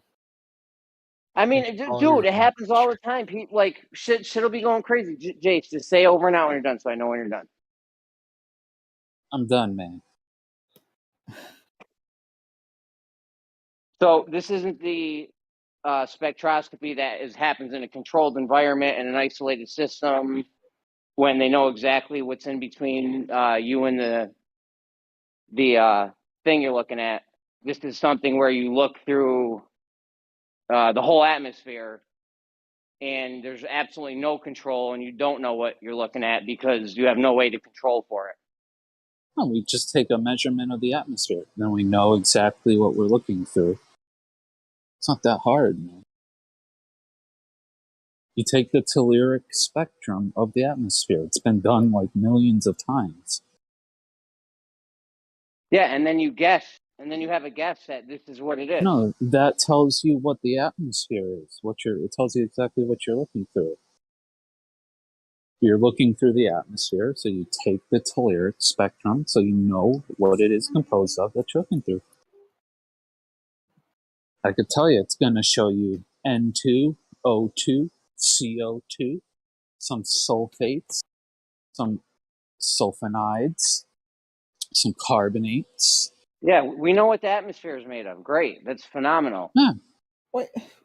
So that eliminates what you said. We know what we're looking through. Space. Well, hold on. I mean, before this, this is interesting, by the way, so we can continue this. But just real fast, let's just remember what the original argument was. It was about why the moon goes red. All right. I mean, at the end of the day, you would have to, you know, accept our model to, you know, for you to, I don't know, it's fucking stupid, this whole argument. No, I don't accept your model. Well, then, I mean, then, okay, then there you go, then, though. I mean, but you guys can continue with the argument. I'm just saying, it's stupid because we're saying this is how it works on our model. This is why it turns red. And you're saying, okay, I don't want that. I want to know why it turns red. And you're not going to get an answer, you know, because. No, I asked if we could verify any of it. Yeah, spectroscopy. You got your answer. Yeah, he's got No. mad answers. Everyone's been answering Jeremy. What do you mean he didn't get an No, answer? he doesn't have mad answers. That spectroscopy shit. Just because you don't understand the answer doesn't mean that that's not an answer, Jeremy. Hold on, guys. I wasn't done. I don't know why everyone's talking. I was definitely not done. You know what? I'm going to have to just fall back out of this and mod because you guys are out of control. Right there. Sound like a cop. So go ahead. Go ahead, guys. Argue amongst yourselves, and I'll just sit here to mod you guys when you overtalk each other. Fucking spastic. Yeah. I mean, Jeremy's got mad answers, you know? Like, I don't know what more he really wants right now. Oh no, I just think it's, for me, I think it's silly because, you know, like, okay, like he wants to know why the moon turns red. He wants, like, you know, like, I don't know, like a down to earth explanation, I guess. But like, I mean, you don't got a down to earth explanation for on the flat earth either. So I mean, like, what do you, like? I don't get, like, there's no like real goal to this argument, you know? Yeah, I'm not saying why it happens. You just want to know to know, right? It's not really an argument, all right? I'm not saying why it happens. You guys are. Okay, well. Could anyone show real quick? Can you hear me? Yeah, what's up? From what I've heard before, that when you look at the readings for the spectroscopy, the variables are insane. Like, it's just so many different things to choose from what I've heard, that you could pretty much play it like a harp. Like, you could just choose your notes on what you want to determine the readings are. No, that's not how it works. You know, I don't know if there's any, not from what I've seen, or not as particular as you guys are describing from what I've heard. I'm not an expert, but from what I'm seeing, though, there's very specific like signatures that each thing gives off. So it's not like you can do what you said you could do, where you could just kind of choose what you want. Once again, I'm not an expert on this. This is just from what I know. So anyone who does know, they can go ahead and. Yeah, it would help if we had like where they get the readings from, like somebody that's looked into this pretty in depth that was talking about it, saying if you look at all the variables of what the readings are actually saying, you could pick and choose if you wanted to get a certain result. That's not true. Yeah, I strongly disagree with that. It's just not how spectroscopy works. Did he actually do it, or did he just look into it or watch? That's not how. No, I'm just saying it would help if we had a graph to. Go ahead, Dave. No, go ahead. I'm working. I just was listening in, and I wanted to offer that. I heard that there's like so many different readings that, you know, if we could see a graph of what they're actually reading from, that would. Mm-hmm. Yeah, this happened like a month ago or so. Like, but like, I was saying the same thing. Like, you know, if anyone's confused about it, you guys should just try it out. You know, because like a lot of times you guys are making assumptions. You know, like, oh, you know, this is. If you want to know about the atmosphere, look up the telluric spectrum or the Fraunhofer spectrum. Those are two pivotal spectras of the atmosphere. Now, there's a bunch of other kinds of spectroscopy, things that like chemists, biochemists do, like nuclear magnetic resonance and all that, but those are different than what we were talking about before.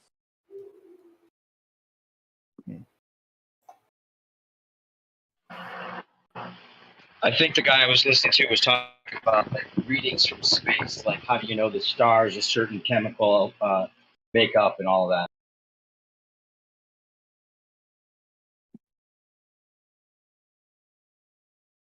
Yeah, you don't know. The spectroscopy is not going to tell you the medium in between us and the sun, for example. Why not, Jeremy? Okay, Why let's see won't it how they did it. Yeah, the No, but telluric Jeremy, and hang on. No, Fraunhofer don't show me. Show spectrums. me the Made a, data. hold Yeah, up. I'll post Jeremy them Show in me just the made a data. claim. Yeah, I'll Hold post up, them guys. in the chat. Jeremy made a claim though. Jeremy said Yeah, we know he makes spectroscopy ridiculous won't. claims. Yeah, but he needs to validate it. Why Saying it won't doesn't he show exist. Your us? guys are saying it does exist. Show me where show me the data for it. That's all. Don't Yeah. tell me does this. Let's see what we're looking at. You guys will tell me 5 more times. This is how we do it. Let's see the data.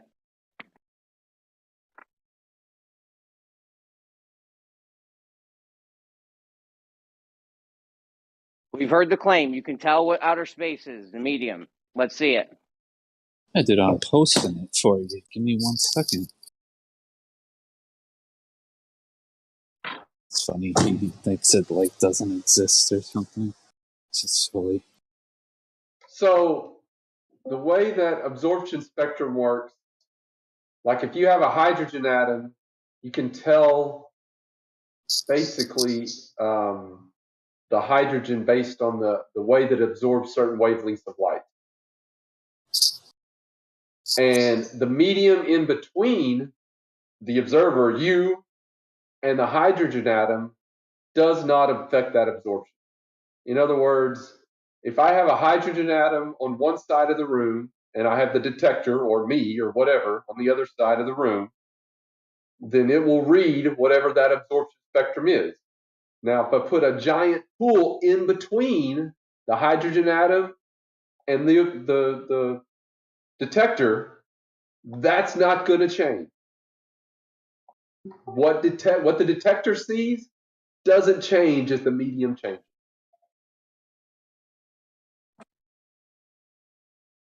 So you're saying you can't tell the medium in between two things.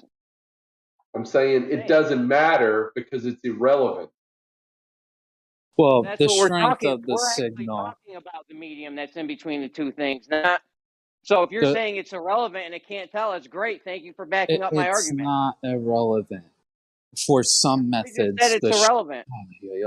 for some methods, the strength of the signal is proportional to the concentration of the atom giving the signal. So for the first guys with me, where you can't tell the difference what the medium is in between you and the thing you're looking at. Do you have something contrary to that, Jace? Say it again, man. Do you have something that goes against what me and the other guy, Andy, are saying? Yeah, Beer's law. The strength of the signal, A, is equal to EBC. C stands for concentration. A stands for absorbance. So the concentration affects the absorbance or the strength of the signal in that kind of spectroscopy. Now, some of them, yes, that's correct. Some of them, it doesn't really matter. The signal, the concentration isn't going to change the signal. But some kinds, it will. Let's have a kind that well, and let's see that. Did you post it?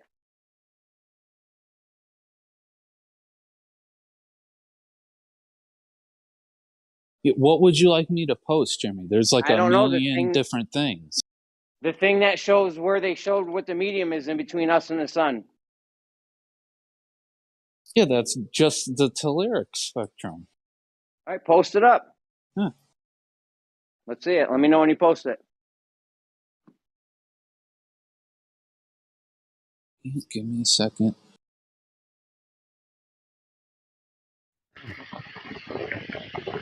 There's like a I don't know if million. you guys are also talking about like distant stars, but if there's like a distant star, we're looking at a star that's already burned out like millions of years ago, right? Not necessarily, no. You're having a class Possibly. tonight? Well, yeah, but possibly, right? Like, so we're looking at like the light that's coming from a star that's not where it was. It's just the light that we're getting from like trillions of miles away, and there's no medium for it to travel through. So, I mean, it all is very iffy. You know, by the time the light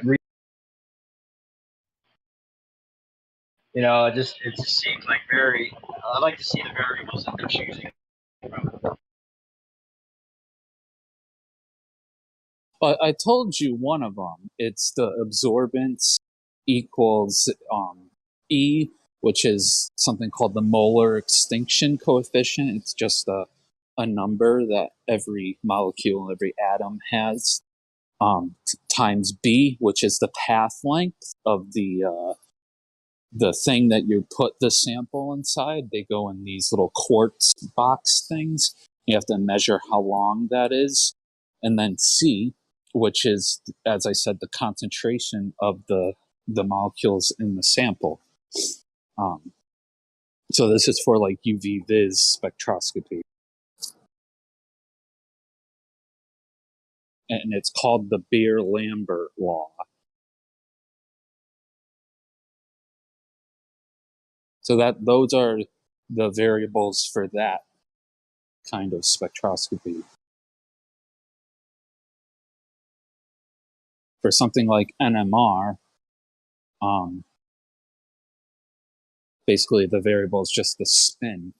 That just has to do with the electron spins and the nuclear spin in the atoms that are in the sample. And then the strength of the magnetic field of the NMR spectrometer you're using, and the strength of the radio frequency photons that it sends at the sample. So those are the three variables in that case.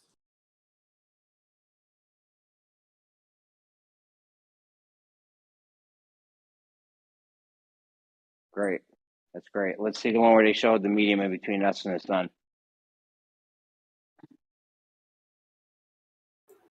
Well, can I ask real fast? Because once again, I'm not too knowledgeable on this, but with the spectroscopy, right? Like with the whole water example, what like, and you have I forgot what it was on the other side of the pool or whatever, or the water, whatever. But would you also pick up that pool as well, or water, or whatever the fuck it was?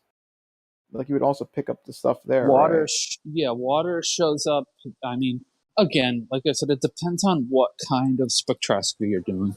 But water has really big absorbances in the infrared band. So if you're doing IR spectroscopy, you get this big hydrogen bond peak.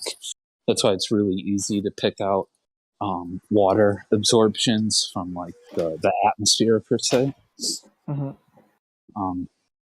And it has hydrogen, so if you're doing like 1H NMR, you'll definitely get absorptions from water in that. Okay. Just trying to think about this. Let me see. But these are known values. So like if you have water contamination in your sample that you're trying to take a measurement of, it'd be very easy to see that and to subtract it out. Yeah.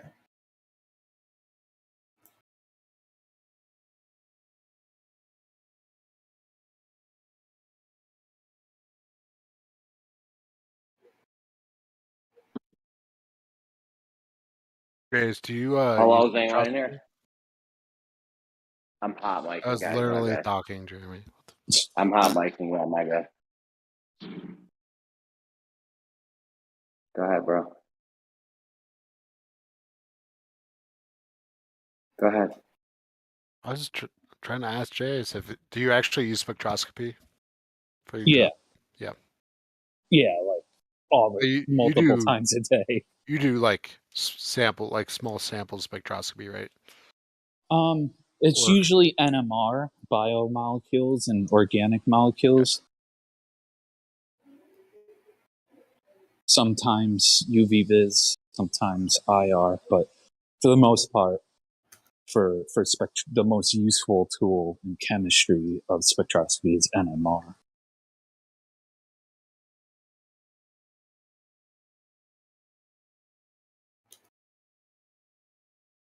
I assume you've done some research into, stellar spectroscopy.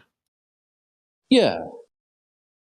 Yeah, like I said, I posted a few of the graphs so far, the telluric graphs in the chat.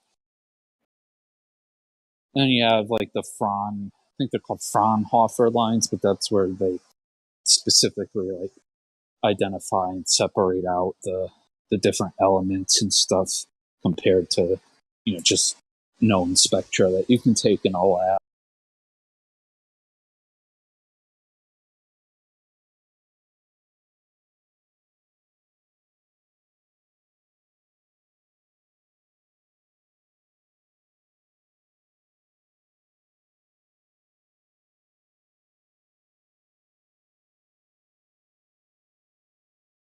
Of course, little graphs making assumptions about mediums in space would never They're really not based prove off much. of assumptions. What's it? Well, Sorry. Jeremy told me he wanted to see the data, so I'm posting the data.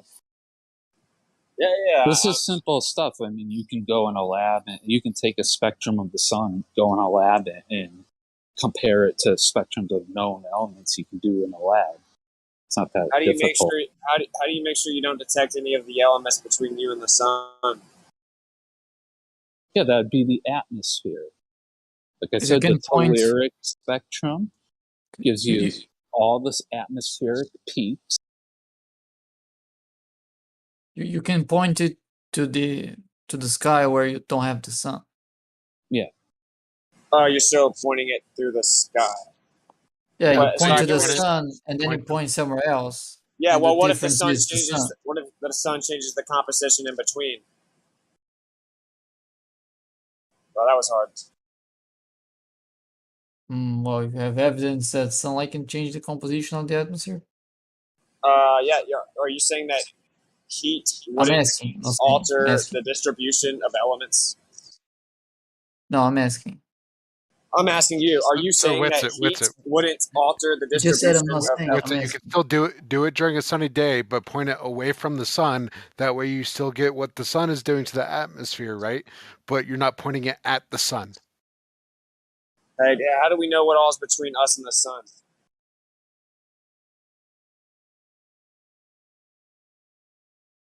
Well, that didn't take long, I We've guess. used spectroscopy. We've Because it was already a been stupid through fucking this, question. man. Were you not listening for the past half an hour? Wait. Or you just So sitting in the room, just spectroscopy is how we verify the medium all the way from us to the sun. absolutely. Yeah, that's what they're saying. That's what they're Okay, saying. so wait. So you're saying you use spectroscopy to validate a vacuum from us to the sun? You sound dumb. So you'd have to point it at the sun. So you'd have to point it at the sun and then see what it says. But I don't know how you know if it was a between us vacuum and the sun or the stuff made of the sun itself, or like I don't know how you would differentiate that. Well, you would need to know it's a vacuum first. Well, we already knew that. Oh, so you agree it does require that assumption? No, It's that's not what an we're trying to assumption. prove.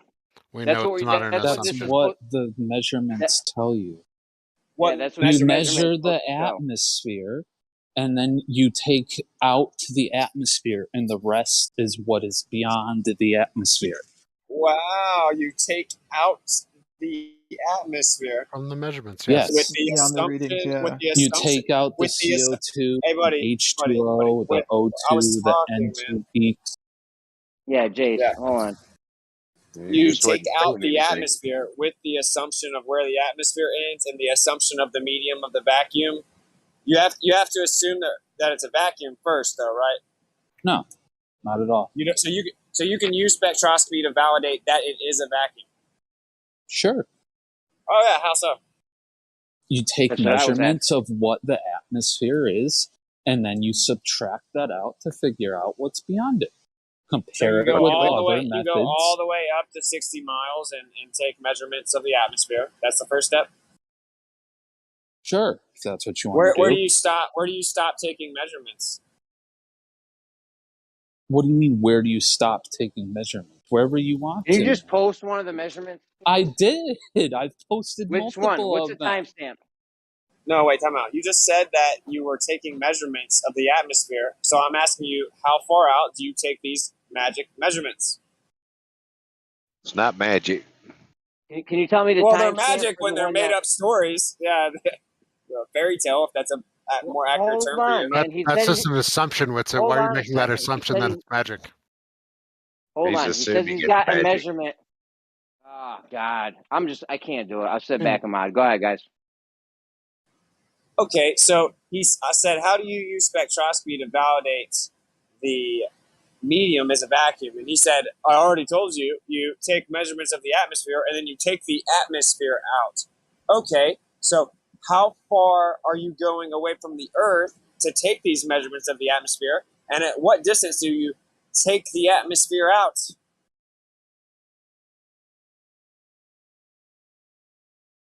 So one of the instruments is the MODIS satellite, and it's 705 kilometers away. That's a good one for taking nuclear spin measurements of isotopes in the atmosphere. At what height? So you said the height in the 705 first one. kilometers. Okay. Now, he said that with the first one. Don't you started talking about? Okay, so anyway, so who owns that satellite? I think NASA owns that Yeah, one. this was supposed to be a way for us to verify it. Right. So we it is. Actually, so we have to I've trust. worked with Wait, time out. NASA We have to before, trust. man. We have to trust NASA's claimed measurements to validate NASA's claim. I guess you have to try. I don't have to that's trust them. ridiculous. I've used Wait, that satellite before. why do I have to trust it? You're the You one don't that have to with you're it. the one that's trusting it to You postulate can remain further. ignorant. You can remain ignorant and pretend like it's fake. God dang. No, I don't have to Or we can blindly just believe. say we can't validate it. Yeah, I don't have to and- blindly believe it. Yeah, it's ridiculous. That's actually just really ignorant.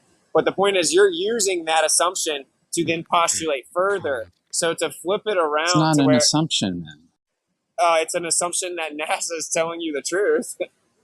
No, I've done this myself. You measured the atmosphere 705 kilometers away. Yes, I've done nuclear isotopic spin measurements using the MODIS satellite. Can you give I've me worked for an NASA example? before. Oh, you worked I've for done NASA? contracts with NASA. So you worked for NASA, Why don't you and check his thing? He says he posted a measurement of it. Instead of going through all this ridiculousness with him, let's just check his measurement and see what the flaws are in it. Now, what's I the posted timestamp the for it? spectrums, Jeremy. Yeah, the measurement of what's in between us and the sun. What's the timestamp Yeah, for that measurement? the Fraunhofer and the telluric spectrum. One is of H2O content and CO2, and then the other is they're up at 628. Okay, what are the measurements at 705 kilometers? 628. All right. How close to a vacuum is it? Right.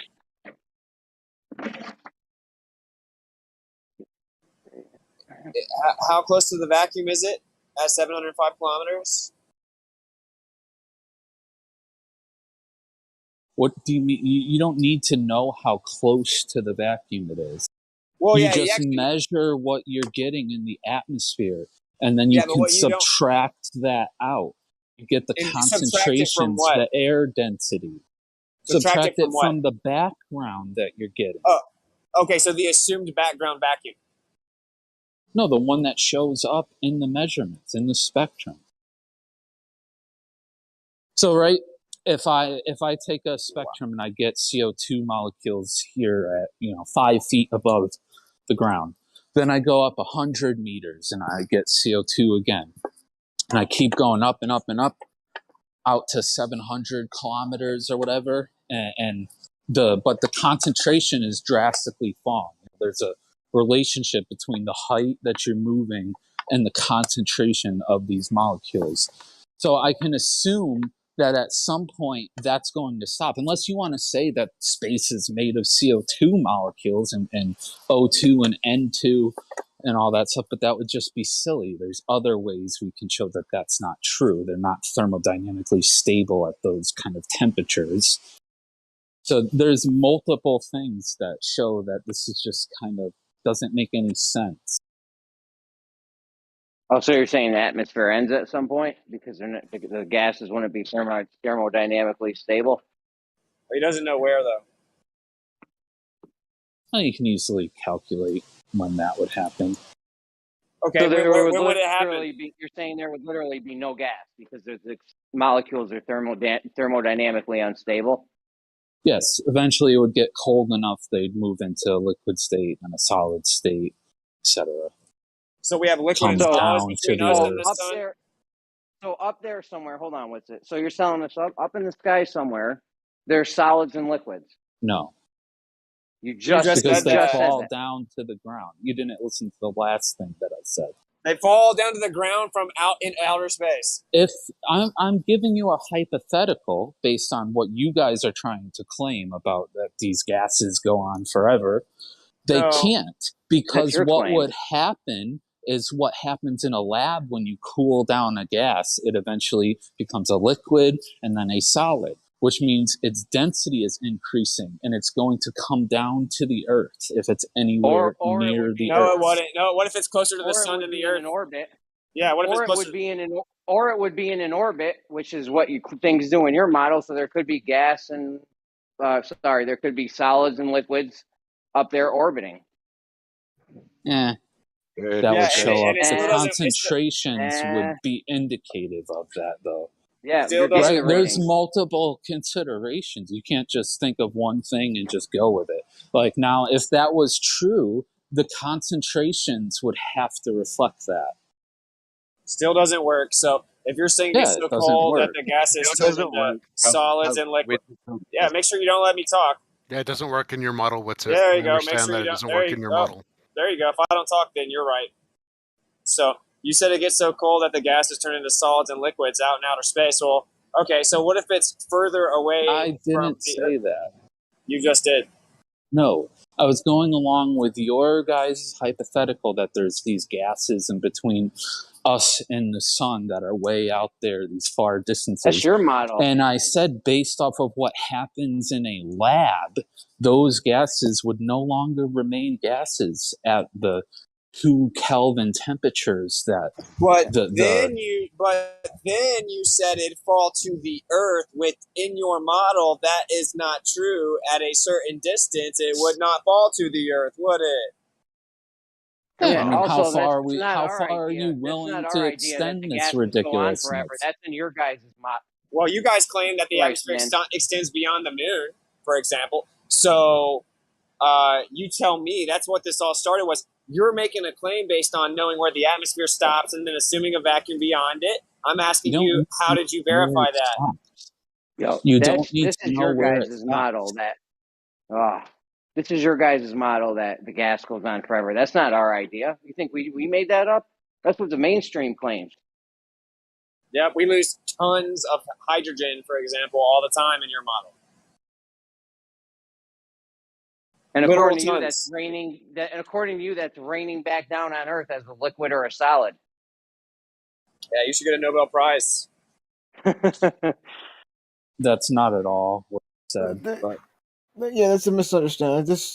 Maybe we should just move on because it's. No, we shouldn't move on, though, It's because silly. the point I'm making is very simple. When you invoke spectroscopy and you look up in the sky and you're like, well, there's all kinds of stuff between us and the sky and all kinds of elements and all kinds of different compositions, but if we subtract all of it out, and then we make up arbitrary lines where it stops but can't define them, and we don't know exactly where it stops, but we assume that it's all empty. You don't need to know where it stops. That's the point he's been made Yeah, like a it's dozen just times. like- You don't need to know where the fucking atmosphere stops. How do you know what all to It's subtract? just common sense Then how do based you- on what we see in a lab, how matter behaves. And how do you know what all to Unless subtract? you're willing to say, I mean, the only rebuttal is to just say that these gases just go on forever.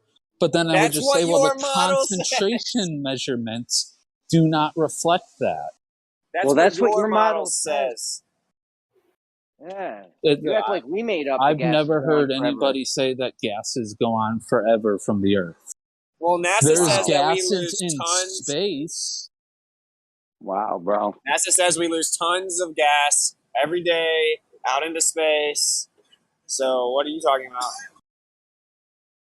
Yeah, we lose helium and hydrogen to the geocorona and things like that. That's not like okay. CO2 and water and nitrogen and oxygen. Okay, and what's your point, right? So there's a composition of a medium that is undefined. You're assuming it's a vacuum. I asked you how you verified it and where the line is. You don't know, but you say it doesn't matter. But then you can use that as a foundation to postulate further claims with spectroscopy. Is that a good summary? No. The medium assumption always destroys your arguments. You guys make the medium assumption with everything. He could pretend. He's saying he could prove it. He's saying he could prove it. What's it? Yeah, because of a satellite. He's and got he worked he's got the at thing, NASA. but No, that was just one thing I did myself. Like I said, there's other things like Fraunhofer spectroscopy and the telluric spectrum. I'm sure Chronic knows a lot more about that stuff and has experience with it. He can tell you all about that, show you all the data. I provided some of it. Well, do you have shouldn't we anything just to verify? shouldn't we just do spectroscopy like out in space? We do spectroscopy out in space. No, I guess you guys. I know you just guys are really deny all arrogant. I that know you're really. stuff. Hey, buddy, I know you're really arrogant, but you should listen to the words I say. You're Maybe. such a fucking clown. Fuck off. So with let me it. let, If let, you're gonna let me call say other it. people arrogant, I'm just gonna start Yeah. talking over you constantly because you are the No, most you're not. arrogant person I've ever fucking talked to in my life. Okay, are you done now with your little fit? So the reason that I called you guys arrogant is because you guys laughed in victory because you literally didn't listen to what I said. I said, why wouldn't you only do it in space? Because you have all of Because the it's interference. expensive. Because it's fucking Hey, expensive to spend make stuff. sure I don't get to talk, That's bro. why. That is the reason. It's expensive. Yeah, make sure I don't get to talk, bro. So because all of the There's your interference answer. We answered your question. all the You happy? all of the interference and impedance of the Earth's atmosphere would drastically decrease the accuracy of the readings. So you would actually just definitely take your little magical satellites out there and you would just do spectroscopy out in space where you'd already eliminated the obstruction of the atmosphere, period. And secondly, again, where does that stop, bro? Where do you stop having to How account would for they things? interfere with the readings? Because you don't actually know. Because you don't actually know where it stops. You just make up But assumptions how about does the that interfere with the readings? Like, so CO2, I measure it here. Let's say we can measure it, 200 or 200 million miles away. How does that interfere with the readings? Well, you It actually still have can to be have, the same signal. well, yeah, but that would be a cool story if it was in a controlled environment, like you're supposed to do spectroscopy. But you just look up at the sky. You just told me it would interfere with the signals. How? I said no. What I said was it's going to interfere with the readings because you have all of that impedance or obstruction in between you and there, right? So when I said interference, I'm talking about a literal material interference. But No, you're just going to get the CO stretch signal. Say if you're doing like IR, you get the CO stretching signal. It'll be at about 700 inverse centimeters. You'll have that signal for CO2. What does it matter if it's coming from 20 feet above me or 200 million kilometers or miles above me? What difference does that make? Hey, check this. Would your spectroscopy readings be interpreted differently if instead of a vacuum, it was a very dense medium?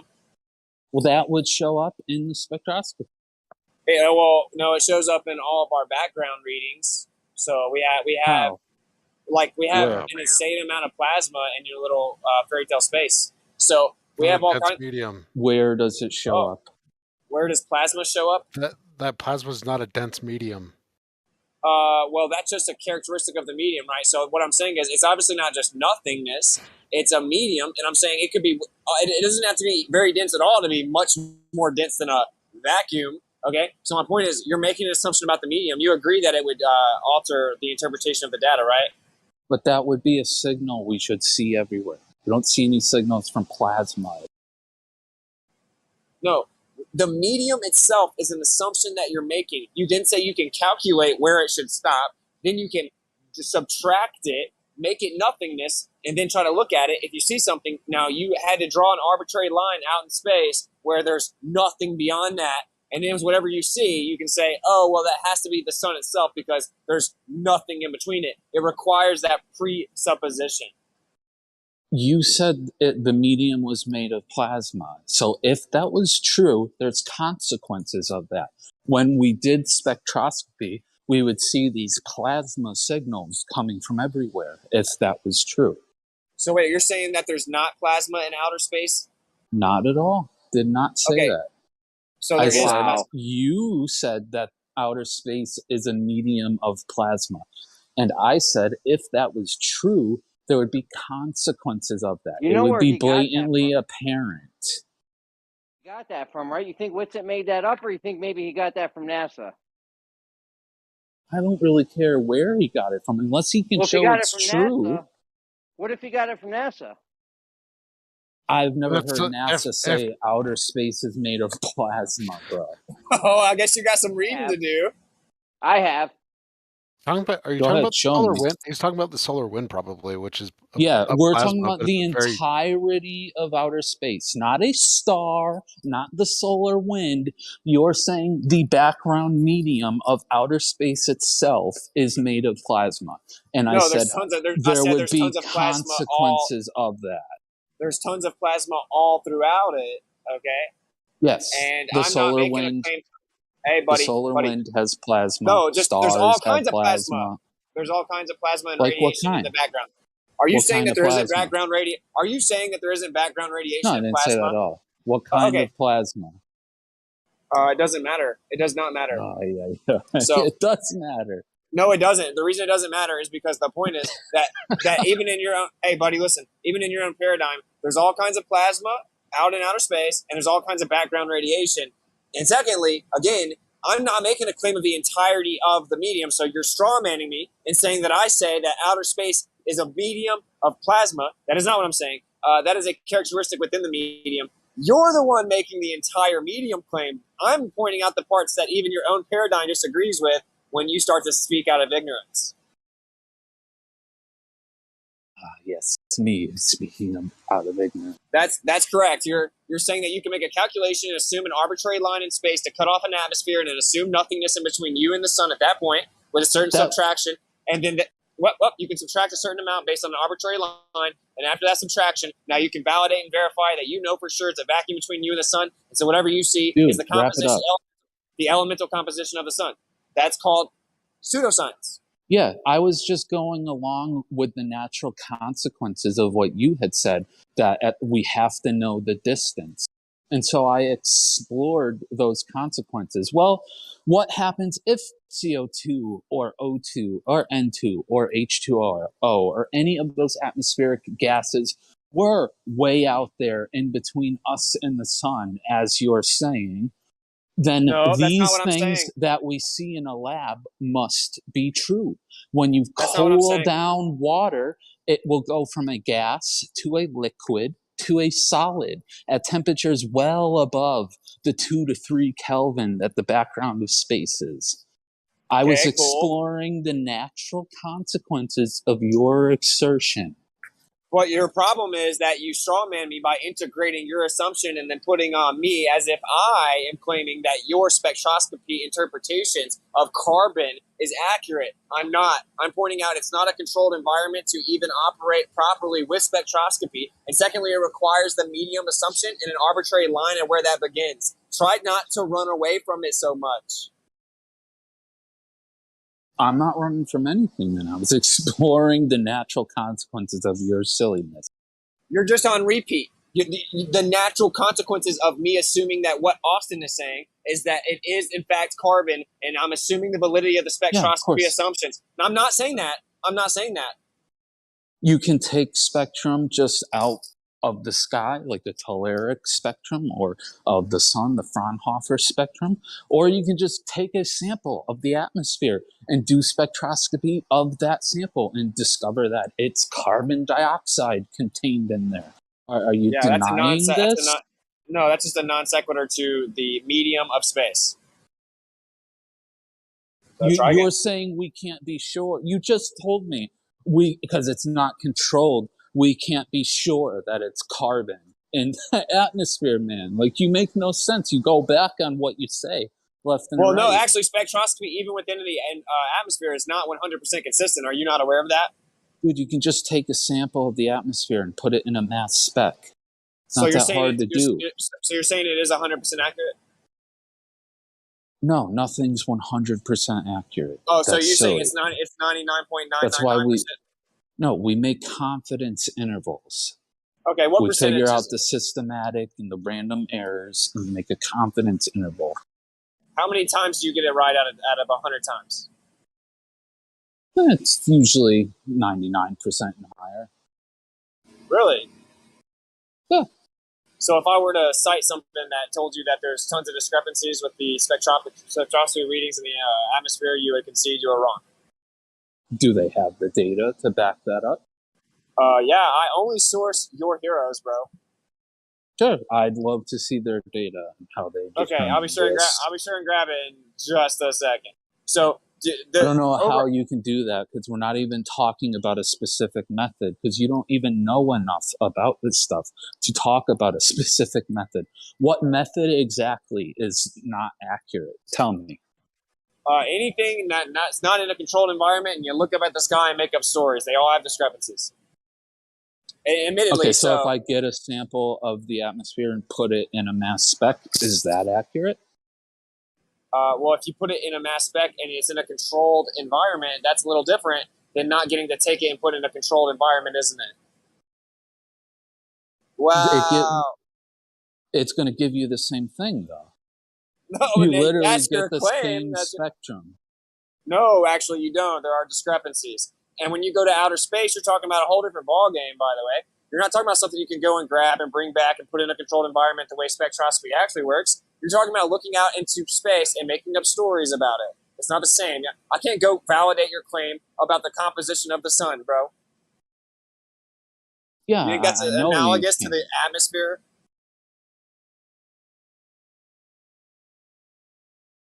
The sun spectrum and the atmosphere are different. That's why we can differentiate between the two. Right, and so the way we came up with the alternative spectrum is the assumption of a vacuum, right? No. Oh, it's not. So what's the difference then? They're different spectrum. The sun so? will give you a different spectrum than the atmosphere will. They give you different signals. Even though they're the same elements. They're not the same elements. And they're not even close to the same concentration for the ones that are in common.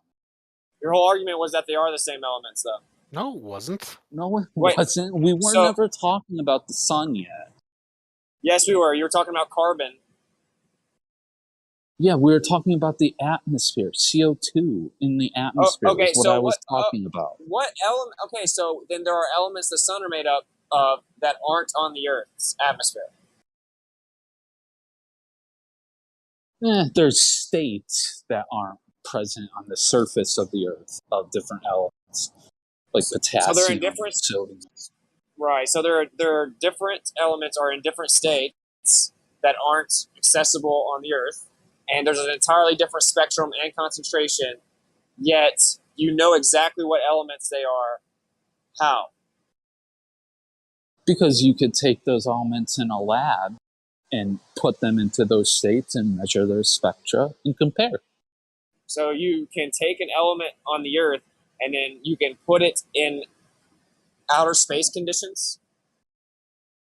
No, the conditions that I'm talking about on like the sun, it's just massive ionization states. And you can easily, it doesn't happen naturally on the Earth, but you can take an element into the lab and easily put them into those kind of ionization states.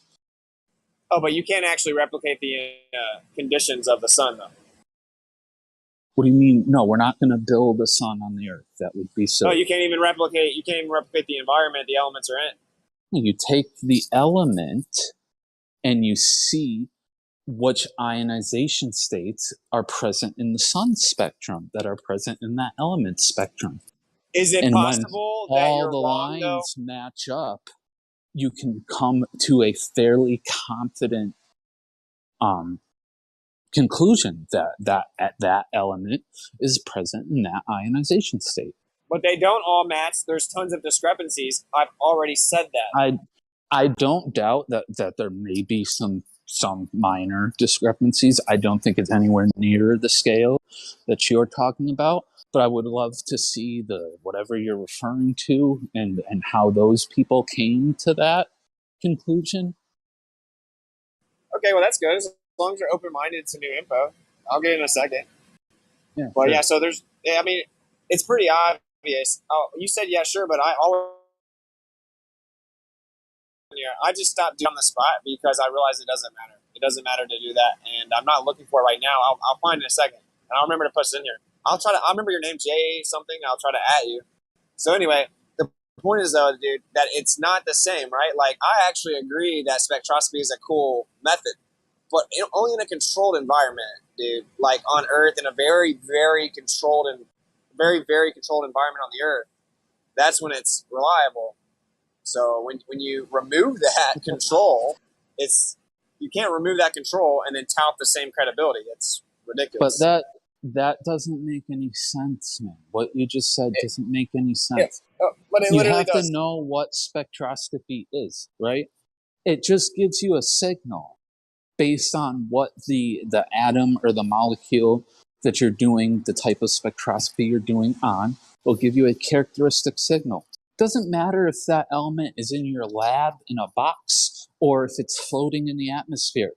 That atom or molecule always gives that signal for that kind of spectroscopy. It doesn't change just because it's in the atmosphere. That doesn't happen.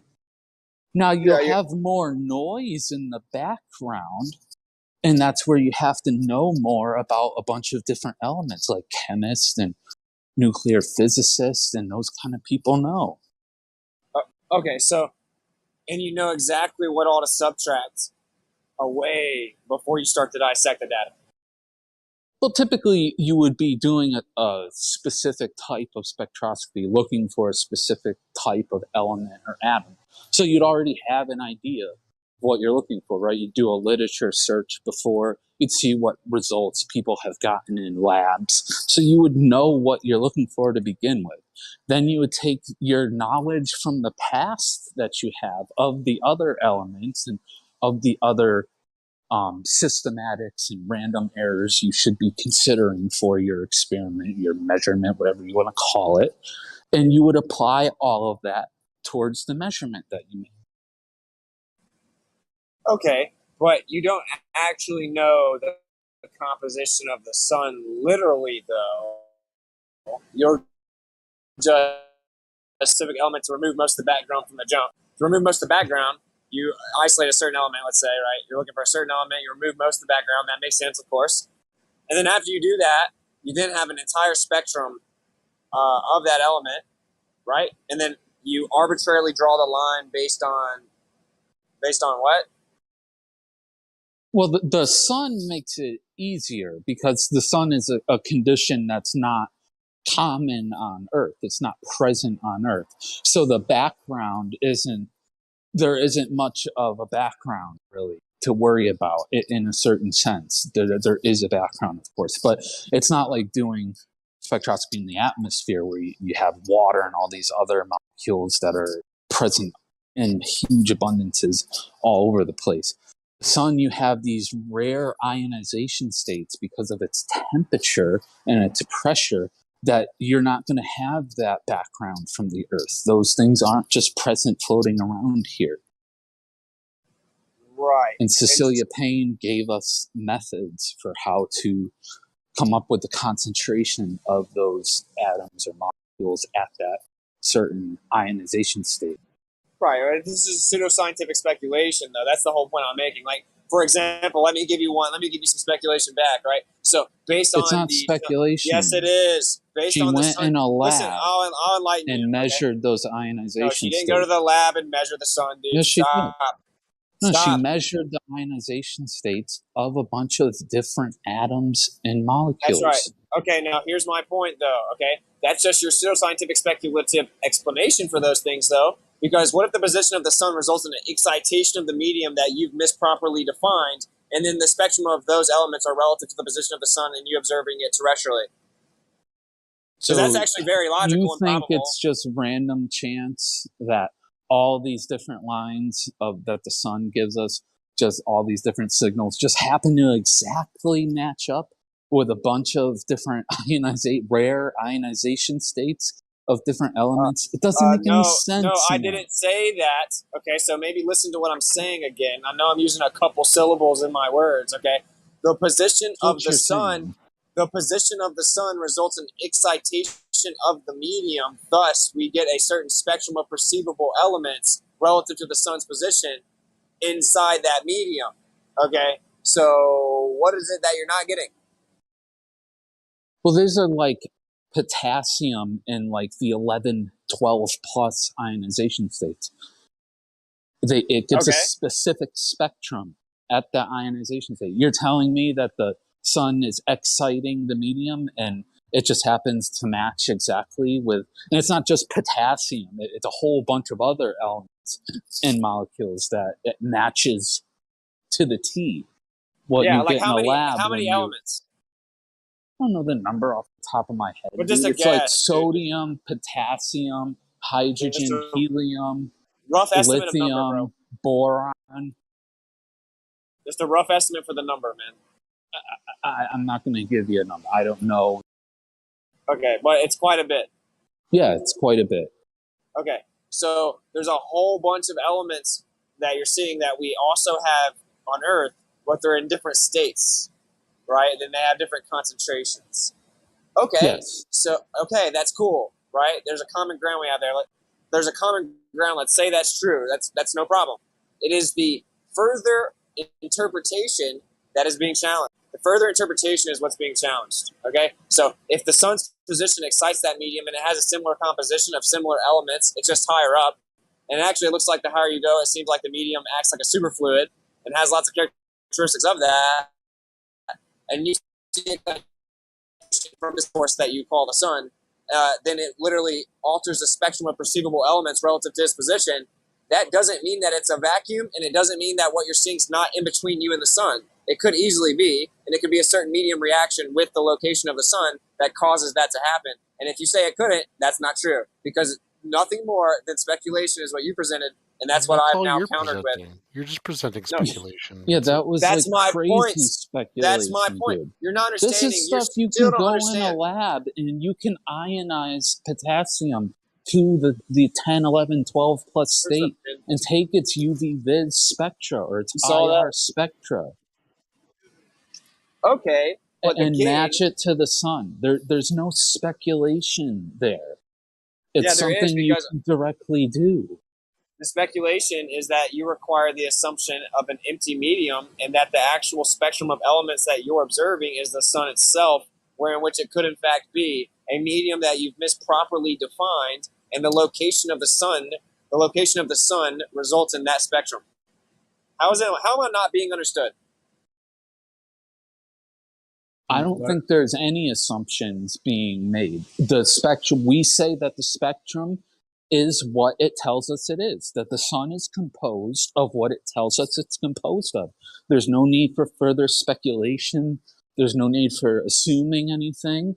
It's composed of what the spectrum tells us it's composed of. We don't have to make up crazy reactions with the medium and things being in between the medium that we can't measure. We don't need any of that.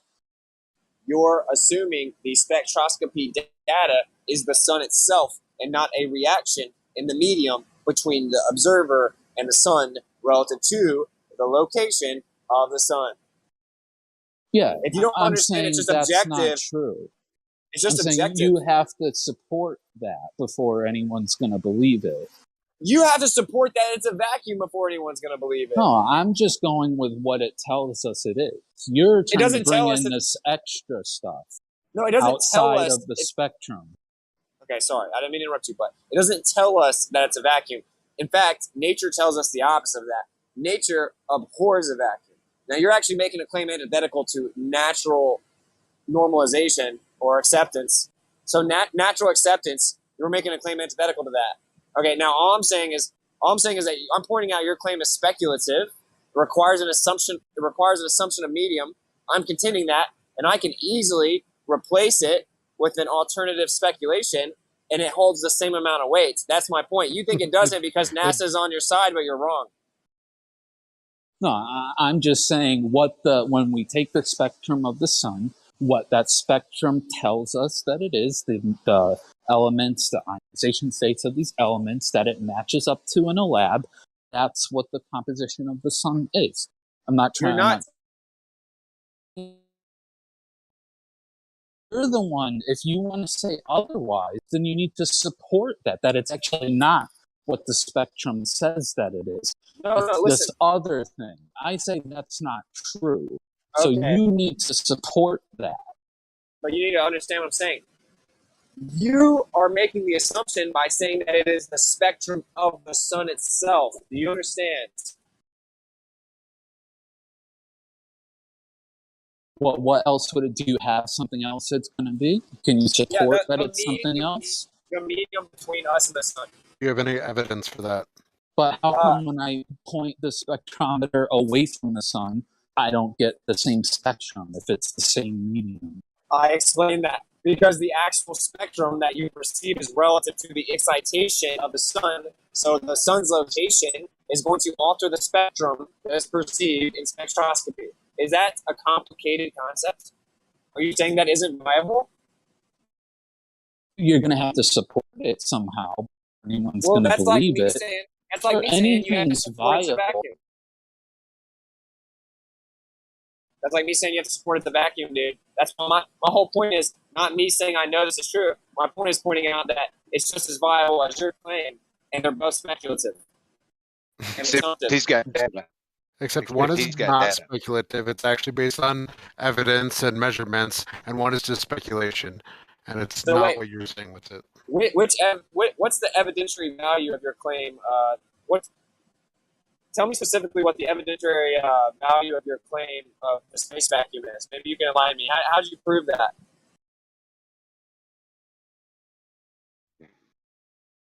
I've been gone for 30 minutes and y'all are still on it. What? Yeah, because it's important because people don't seem to understand that I have respect for the minds that look into this. I have respect for the people that can understand it, and I even have respect for people trying to figure out more about it. But that is not in any way able to be conflated into objective reality, and that's what you guys often do. And what happens is when you look into the depths of these claims of space, they all just start off with the assumption of the medium. It's just an assumption. Like, everyone doesn't even think about it. They don't acknowledge the assumption. When I tell people like you guys to get mad, I say it's an assumption. It's just assumed across the board. It doesn't matter if everyone assumes it. It's still an assumption. They actually don't assume that when they do stellar spectroscopy. They actually try to measure the stuff that's between us and other stars and try to figure it, because we do have absorption lines of stuff between us and other stars, right? So we can actually detect that other stuff. We know that it's there.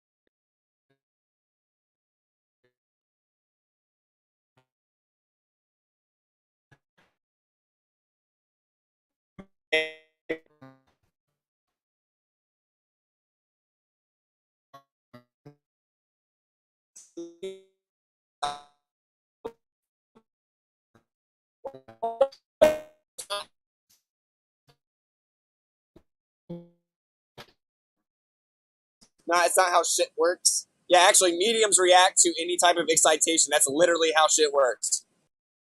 Ionization is literally They dependent won't on the reach the same introduction of energy. ionization rate. The ionization state I was talking about, these require enormous temperatures and enormous pressures, things that aren't just naturally lying at the surface of the Earth. We can create them in a lab on purpose. We're trying to create them to replicate this. But other than that, these aren't just naturally occurring types of ionization states of these elements. Well, first of all of it is naturally occurring, and even your model says that. But outside of extremely high temperatures and pressures, they need extremely high temperatures and pressures for these things to occur. When you move away from the sun, you're not at extremely high temperatures and pressures anymore. Well, they need extremely high pressure differential. Yeah, what I mean is, like, you're not going to walk down the street and stumble upon some potassium in the 10, 11, 12 positive ionization state. That's just not going to happen. Well, you like, wouldn't you have expect to to. purposely create that. You wouldn't expect to. If up there's a different medium than here, you wouldn't expect to. That would be very naive and ignorant. Oh, we're still talking about the Can't count. medium shit. Oh man. Oh, you mean like the most important thing that all the Globers just assume is true? No, I just didn't know we'd be still talking about it. I went away for a while and it's still going on. Me too. Well, it's literally the primary assumption that almost all the lies of outer space require. So. Well, I agree with you about the medium thing. We absolutely wouldn't expect the medium to randomly just contain a bunch of potassium in a 10, 11, 12 positive state just randomly without it being part of something. The sun, because those are the two situations that it appears to be prevalent in, is in the sun and when we purposely replicate high temperatures and pressures in the lab. It doesn't just occur naturally on the street, and it doesn't just appear to occur randomly out in space, because space, the 2 to 3 Kelvin temperature, which is a very low temperature. Is the spectroscopy of the sun and all the other stars the same? No. Right. So we should stop conflating them, maybe. But it's all similar. It's all extremely similar. We see lots of hydrogen and lots of helium and trace amounts of other elements. Those are But they're literally not the two. all exactly the same. But you see the problem, right? Because those are literally the two elements that even your model claims get lost from our atmosphere and go out into space. And so if we actually don't assume that that medium is what you say it is, and we also don't even assume that fairy tale, but either way, if it's a different medium and it has a different elemental composition, then it can have all kinds of explanations. But even within your paradigm, the primary elements you just invoked are the very two that leave our atmosphere in abundance. So we don't know what the medium is. Let me say this. If your guys' assumption about the vacuum is correct, then you have a decently probable interpretation of data. Okay? Like, I'll give you that. Like, it's a decently probable, like, it's speculation. It's pseudoscience if you claim that it's science. Like, that's reality or anything. It's not reality, but it's theoretical and it's decently founded in probability if you assume the vacuum. Now, this is why the reason this is so foreign to you is because I'm being honest. This is how intellectual exchange is supposed to work. I'm pointing out the actual validity in your point, right? I don't, from your paradigm, it's one of the better explanations, sure, but I'm contending the assumption. Contending the assumption required to view it from your paradigm. So this is a fundamental thing that you're going to have to acknowledge if you want to have a productive conversation. I mean.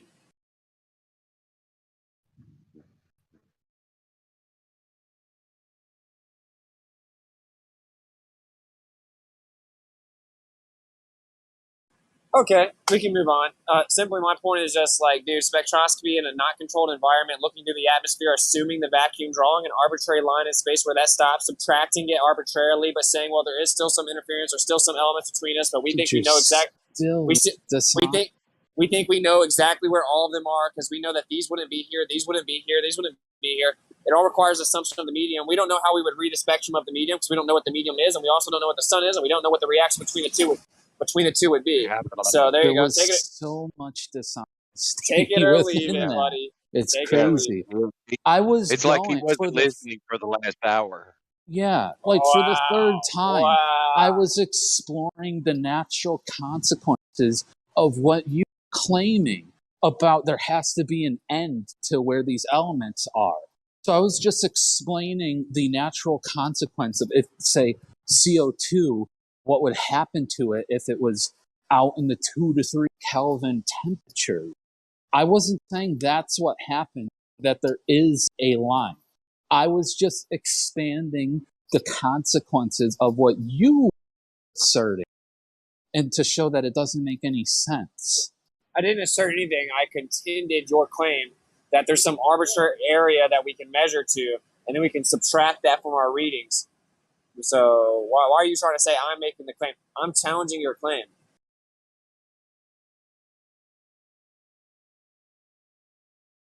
There doesn't have to be any stop to it. So are you saying that it goes on infinitely? So it doesn't, but it could. Okay, and so is it impossible that these elements that you think you see looking at the sun are out in space? I'm sure they exist somewhere. Okay, and The likelihood of them being anywhere near that where we can get a spectrum of and anywhere near the concentration range for us to get a spectrum of them, that's highly unlikely. well, not if the sun is the one that makes those spectrums perceivable based on the reaction of the medium it's in, which is the same thing that you claim, by the way. It's the same thing. The only difference is I am disputing your medium claim.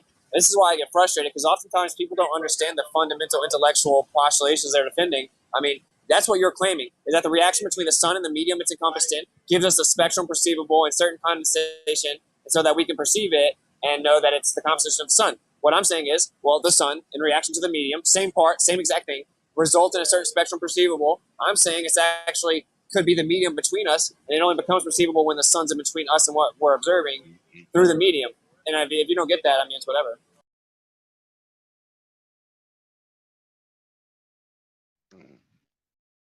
It's getting very circular, though. I agree. So, whoever else wants to say something, go ahead. Yeah, circular. Like the Earth.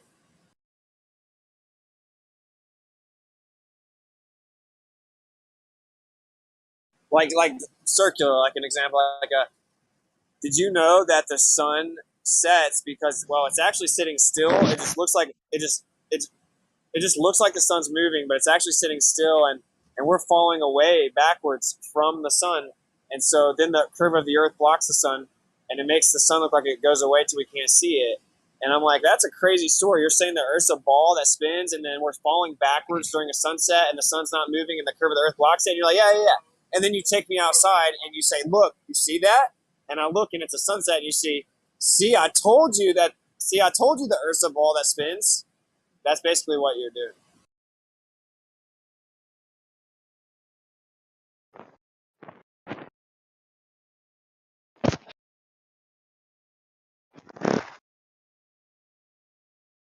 Not to change the subject, what's the status of your court cases? Getting in appeals. So you're going to file an appeal to the district court? Yeah, I already filed notice of appeal in both of them. To the district court, it goes up to the circuit appellate. It still goes to the district court next. Well, it goes to the appellate districts, or like the circuit court.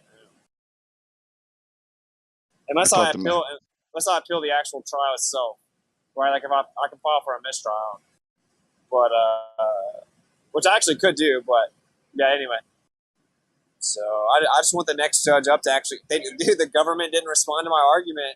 They tried to say it was moot, and then they tried to say that I didn't have standing. And the judge turned both those arguments down because they're just stupid, and I objectively did. But then they didn't address my argument, and then the judges didn't either, and basically strawman my argument. So it's pretty interesting, actually. I mean, we'll see what the appellate judge does, and then we'll go from there. And then, of course, we have civil action outside of that, which is also going to be pursued. So I actually predicted the whole time that the first judges would deny my motion and find me guilty. I went out, but I was saying I knew the whole time. I said on my YouTube a lot that the first judges would deny my motion and I'd be found guilty, and that the only way we'd win would be up in appellate, or if the Supreme Court takes it. Yeah, well, the magistrate judges don't typically handle evidentiary or complicated evidentiary issues. They just, kind of handle the petty cases and discovery disputes and stuff like that. They don't typically get deep into precedent and stuff like that. Yeah, for sure. And this is like a crazy law question, right? It's a question of law. It's like a First Amendment law. So, like you said, that judge had never had to rule on something like that before, and she's been there for 7 years. It's guaranteed. Yeah. Yeah. I mean, the appellate might hold me down. Might be real about it. Who knows? So, I don't know how this works from the magistrate, but I know typically from if you had been in the district court and you appealed, then it would go to the circuit court, where it could be heard for where you can have oral arguments in front of a panel of judges. That's what this is. Yep. So you're appealing past the district court into the appellate courts, or you're appealing to the district court, to the circuit. Yeah. to the circuit court. So that's the first true appellate level. Yes. Because if you were just appealing to the district courts, it would be pretty much the same thing. Those are trial courts, and so the appellate courts are the courts that typically handle appeals. So if you want to take a swing at it, they're sticklers on form, right? So if you don't attach or brief properly, or you miscite a case, I'm not sure Yeah, how. for sure. Yeah, and like, dude, it's hard, bro. Like that motion I wrote, I had never done anything like this, so I had to read federal rules of criminal procedure. I had to read like all kinds of stuff. I read so many Supreme Courts. I had to learn, because you're right. But I got all the technicalities right. But I actually have now a guy that's going to help me out with it a little bit. He thought I already had help when he read my motion. I'm like, no, it just took me a really long time. You know what I'm saying? Like, I wrote that by myself, but it just took a really long time. But because they just don't take you serious per se, and attorney help always helps with the technicality thing. Like they love the technicality thing. Like you only have 14 days, so if you don't get it in 14 days, sucks to suck. Like if you don't establish, or if you go like one page over, nope, the whole thing gets thrown out. It's a little tricky game they play. No, there's no doubt. I mean, that's why attorneys make $800 an hour, right? Yeah. Now I have newfound respect for although I don't really typically like attorneys, I have newfound respect for the profession, because it's very time consuming. Yeah, well, people spend 3 years in grad school basically to be an attorney, and then spend many years after that specializing. Yeah, I basically tried to cram it in 2 months. Yeah, well, I think the argument's interesting. I don't know that you are going to win, because I don't. Yeah, the court seems to view reasonableness sometimes in certain restraints. Well, like, I'm not really arguing so much from the angle that I didn't do it, and that's kind of what the judge kept saying. Like, I did go speak on the speaker, bro. I have no interest in lying. I don't like to lie at all. Like, but like I'm saying that I have the constitutional right to do that, and that because of like how unconstitutional law is, I have no choice but to disregard it and use my own discernment. that's just the facts. The Supreme Court said that. So it's like I want someone to read my motion and address every point I made, because I wrote it very specifically with a lot of traps, and everything's built upon Supreme Court precedent. It's like a trap motion, which is why I knew the lower courts would rule wrong, because I wrote it. I don't want to say deceptive, but like preemptively manipulative in a way, like because I know that's how they play. You got to beat them at their own game. I just hope it doesn't get lost in the ether, because I want them to have to address the arguments. Well, you have to write your motion so that you make your argument clear. If you try to catch them in a trap, that may not get caught. By when I say a trap, I mean like I would say a point, and it sounds like, oh, that's his opinion, but no, it's not. It's a Supreme Court ruling. Just that's how I put it. So like, yeah, I see what you're saying. I personally think if you read my motion, that like it seems pretty straightforward. But I don't know. I guess I read so much of it. I know that when I read it, I know the context. Boy, the judge is supposed to know the context. I don't expect anyone in this room to read it and be like, "Oh, I really get it," but the judge should, Are you supposed to cite the specific case that you're basing these statements on? Did you do that? Oh yeah, of course. Like I directly quoted and cite after each direct quote. If it's a paraphrase, you just put "see that case." So the whole thing is full of citations.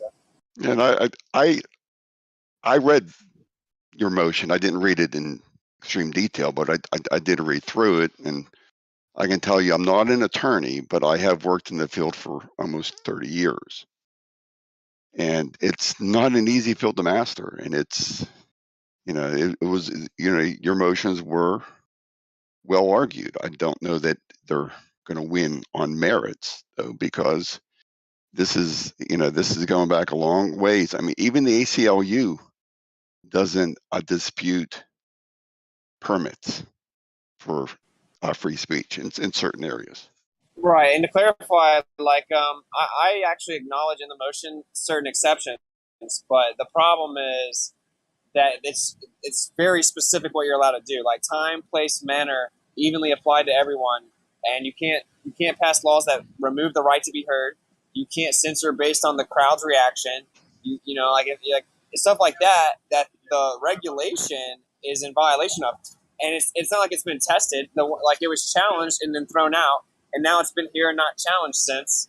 And so now I'm challenging it again. It's like that thing's hanging on by a thread, man, and they just keep going down swinging. It just basically should say the First Amendment. It literally should just say the First Amendment. That's why they call it First Amendment areas, right? They changed it from free speech areas to demonstration areas, but they colloquially call it First Amendment areas. Because if you read the regulation, it's just the First Amendment, man. And permits applied to individuals are unconstitutional. That's what the Supreme Court said. It's reasonable to want a permit for a group of 25 people or something crazy that could require additional attention and safety concerns and stuff like that, right? Like a big protest. Also, the reasoning behind it is you're not really censoring their ability to spontaneously speak, because big groups of people don't spontaneously speak, like to go meet on a certain day and protest requires planning anyway. So you're not really infringing on their First Amendment because they're not spontaneously doing it. But an individual that wants to spontaneously say something has the right to do it. And if they had to go get a permit to be able to say it, they cannot spontaneously say it. And the Supreme Court says that's wrong. You were able to say it without the speaker, though. I mean, you went back after they took you away and continued, and they didn't. That's right, you. but technically, what I did when I went back is against the regulation. That's my point. Like when I went back and did it without the speaker, it's against the regulation. And actually, the regulation on the speaker is also unconstitutional. Like the Supreme Court ruled that you can't just outright ban it unless the supervisor, and it's typically city ordinances, but same thing. It's superintendent here, unless they say you can have it. It says sound amplification can be regulated by decibels relative to ambient noise, and that's a reasonable concern. But it doesn't have to be. That they can simply say don't use a speaker. Well, no. The Supreme Court said they can't say that.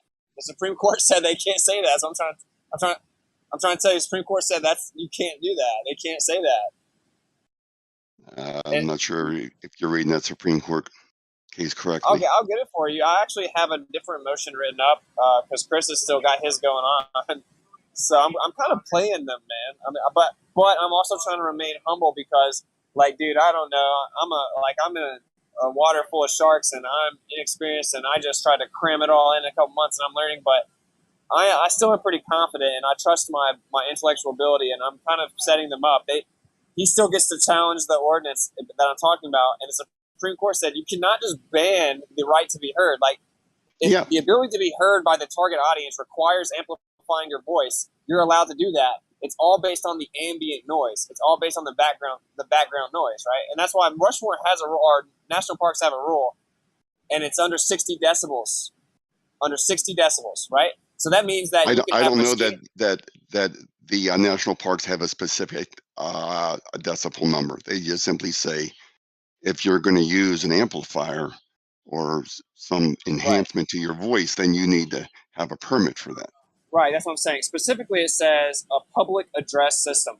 But at the top of that, for the audio disturbances, 2.12, 36 CFR section 2.12, audio disturbances, the top says audio devices and radios and stuff have to be maintained under 60 decibels. And what that means is that you can run a chainsaw at 60 decibels. You can bump your jukebox at 60 decibels. If the person that's trying to speak and be heard can't at least talk that loud, then you're eliminating the right to be heard. So the Supreme Court said it has to be relative to the background noise. And the background noise where you were was not extreme, right? So I don't see where No, I it would agree. be. I I agree. don't So see it. what they would have to do is come up to my machine and they would have to say, look, this can't be over 60 decibels. Because if someone's playing a I don't jukebox think at they have 60 to do decibels, that. well, the They Supreme cannot. Court said they have to do that. But. No, they just have to be uniform in how they do it. They can't censor you for speaking about flat Earth and Right, not censor somebody for something else. I mean, right. they That's just that's part of the right. permit application. They can't Well, ask you what you're going to do. that is you're primarily right. That's the primary distinction, and it's called content neutrality.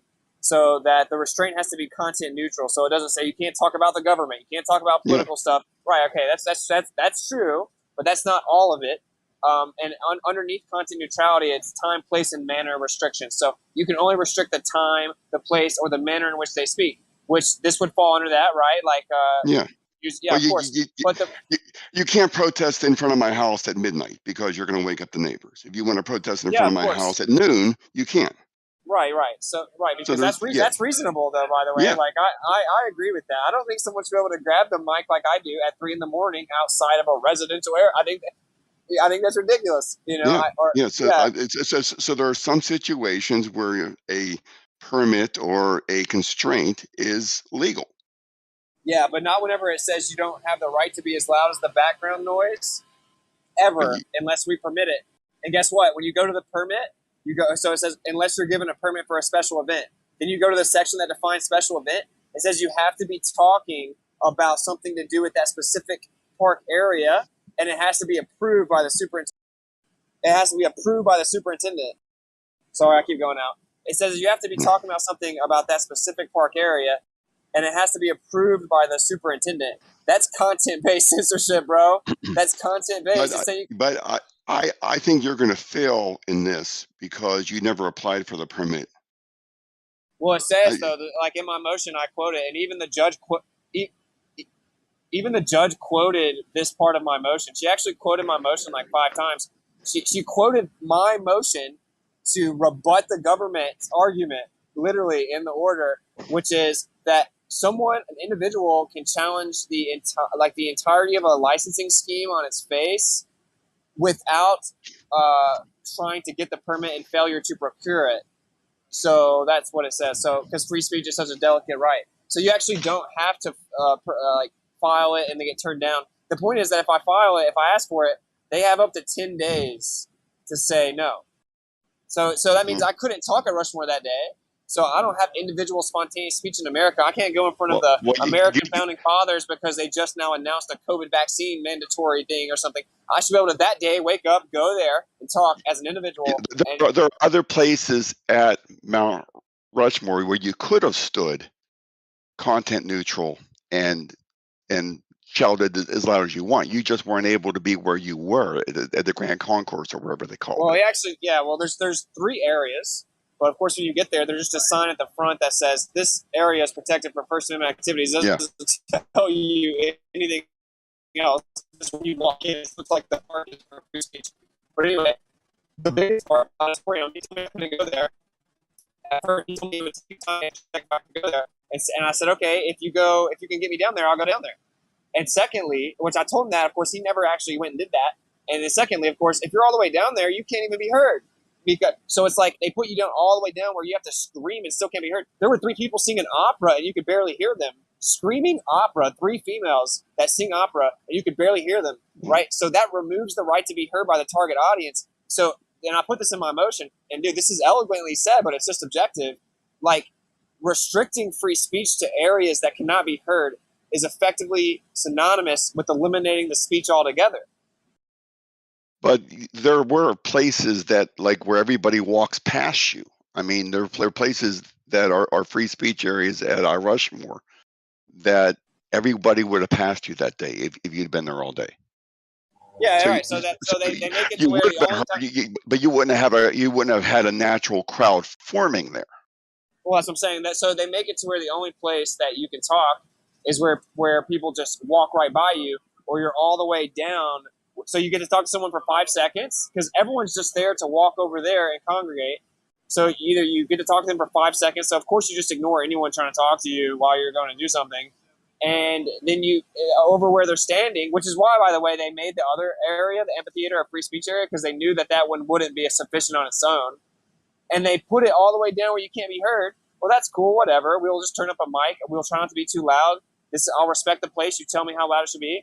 No, you can't use a mic. You can't be heard. So if you follow the free speech areas at Rushmore, you will not be able to talk to the target audience at all. And that's the only reason I went there. I actually don't. I had like 50 lawsuits I could have filed. I had all kinds of cops, but I always let it go. I've had cops abuse, like not abuse, but assault me, like grab me and be. I always let it go. I just use my discernment, and I'm like, I have the right to be heard by people that are here, and whatever I have to do that, I'm doing Yeah. it. But So- yeah, and you have a right to be heard, but you don't have a right to take over the room. I mean, that's a place for where people go to contemplate and look on the thing, and they don't want you there with a loudspeaker. You're able to be there without the speaker. But the You went Supreme back Court said you're allowed to have speakers, man. And in fact, it's even more egregious. The ruling was a truck with a crazy loud speaker on it.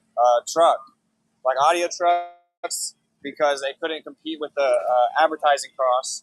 And so they said it's unconstitutional to ban them. And because it had to be regulated by decibels. They have the right to speak and have a machine amplify their voice. And actually, this is in the 80s, dude. And it says, nowadays, you have to amplify your voice to be heard. Dude, imagine 2022. It's 100 times worse. The cities are way bigger and way louder. Even Rushmore. And that's where it would vary by where you're at. Again, if you're protesting, in front of City Hall, always based on ambience, backgrounds. Yeah. Yeah. So where everybody else is being quiet, you don't get to be the loudest person in the room. That's all. That's basically what they're doing by putting that no amplifier used at the Grand Concourse or whatever the place was called. I don't remember. The Grandview Terrace, but you have to. Yeah. But no, it's like. Okay, for example, national parks have a rule. Okay, you can't be at a national park and play any type of audio or use any audio device that goes over 60 decibels. Okay, now that's actually pretty low. Like big cities will have like 100. Okay, or it'll be like 50 within 150 feet or something. It has to still register at 50, 150 feet away. Now this one is really low. It's because it's a national park, right? Mm-hmm. It's supposed to be a peaceful place, a tranquil place. I get that. And I was probably too loud, honestly. But the point is, I kept telling him that if you show me, I'll comply to whatever the decibels are, dude, right? Because I agree with that as well. I don't think I should be able to go there where it's relatively quiet, at a national park, and just scream and turn the mic up crazy loud. I don't think you should be allowed to do that. But you should be allowed to use the mic.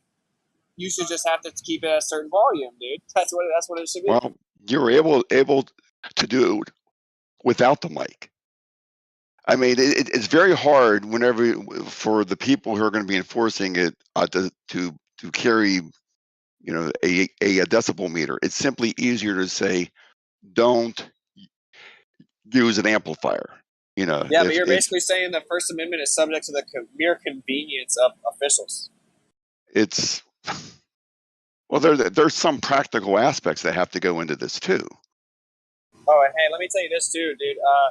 This is crazy, and they didn't even let me present this in court, which is actually it's why I could get a mistrial. But anyway, long story short, the cop, right? So I agree with you.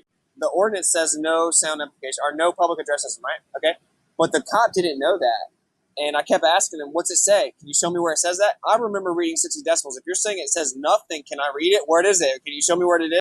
Can you tell me? I'll look it up if you know what it is. Can you cite it so I can look it up? He never gave it to me the whole time. I said, he doesn't have to do that. The cop doesn't have to read the law to you. I know he doesn't have to do that. Okay, I'm making a point. So he never told me. He didn't know. Okay, I said, okay, well, I'm confused because I read it on the way here, and it says that audio devices have to be maintained under 60 decibels. And I was just at the White House and other national parks, and they told me I could use my speaker, but I couldn't be too loud. So if you could just show me where it is, and I actually have the initial part on my GoPro. Anyway, I'm like, if you can just show me where it is, then, I'll comply to whatever it says. But I remember reading something different. I know he doesn't have to. That's not my points. Yeah. It's not my points. Okay. Even though what you're saying is that I have to be more informed than the official, which is freaking laughable. Welcome to Nazi Germany. But anyway, my point is that citizens shouldn't be held to a higher standard of knowing the law than the actual cops that enforce it. That's ridiculous. But the point is, anyway, that in the call to the attorney's office afterwards, when I'm in the car, which is on the body camera, he says, well, he also has a speaker that's too loud, but I didn't have a decimeter on me, so I couldn't charge him for the speaker. He says that out of his own mouth.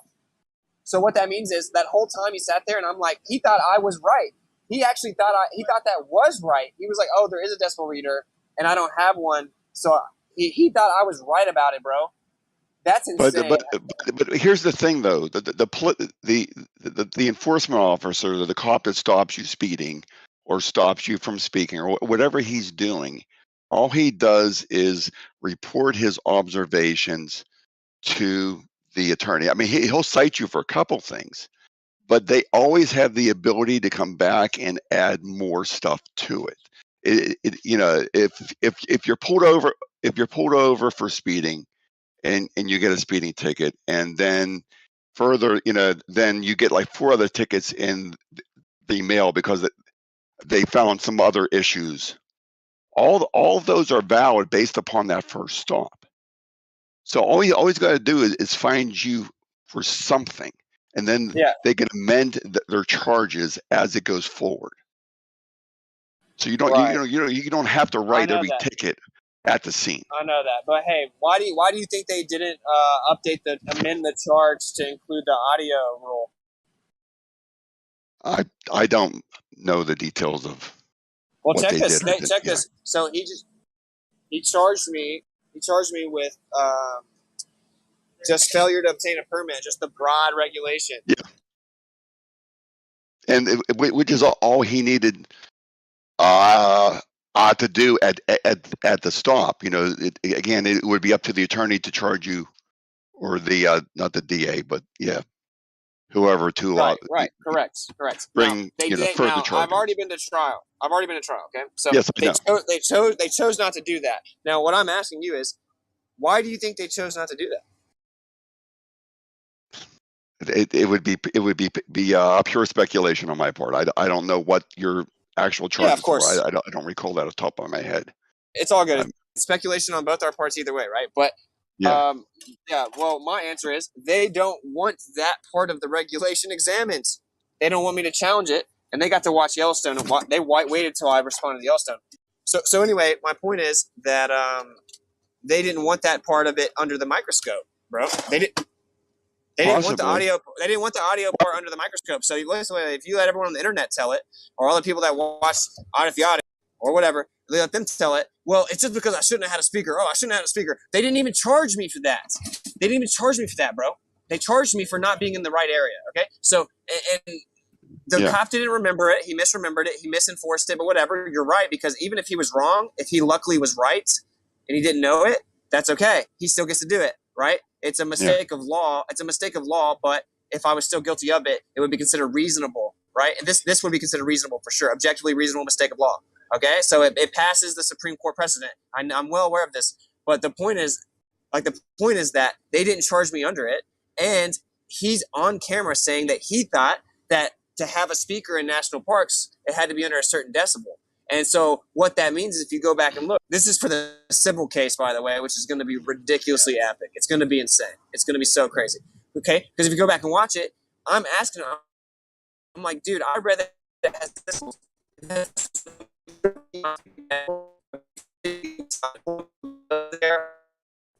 You're fading out with it.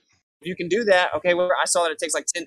I saw it takes 10 days. And he said it's something about trying to see if I can get your permit. I'm like, okay, I'll go where you want me to. I'll keep it under the certain decibel. And if you can show me that it says no, if you tell me it shows, if you tell me where to look for it, so I can see that it says no audio devices, then I won't use it. I'll comply. And he thought it didn't say that. He thought it actually said a decibel reading. And he admits this to the U.S. attorney on camera. And the U.S. attorney. But again, they chose not to charge me. But that's, I mean, it's a nice point, but it's meaningless. I mean, it's not going to stop the Civil court. prosecution of everything else. Yeah, but it's not meaningless in civil court though. All he has to And what have, makes it so I bad is mean, you're not what's your civil case that you civil. that he should that the cop shouldn't have stopped you at all?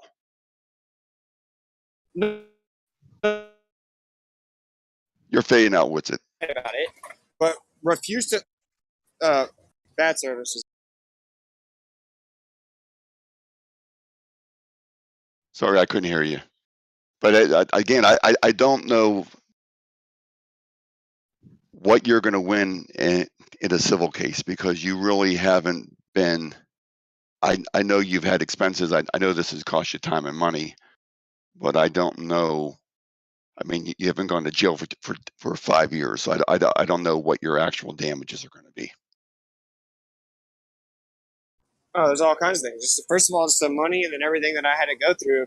Over 1 million people have seen that. So, anyway, that's not the point. The damages are very easy to see, but the reason it's so bad for them is because you can say it's not relevant to the criminal prosecution and material facts. You can't say that in the civil case.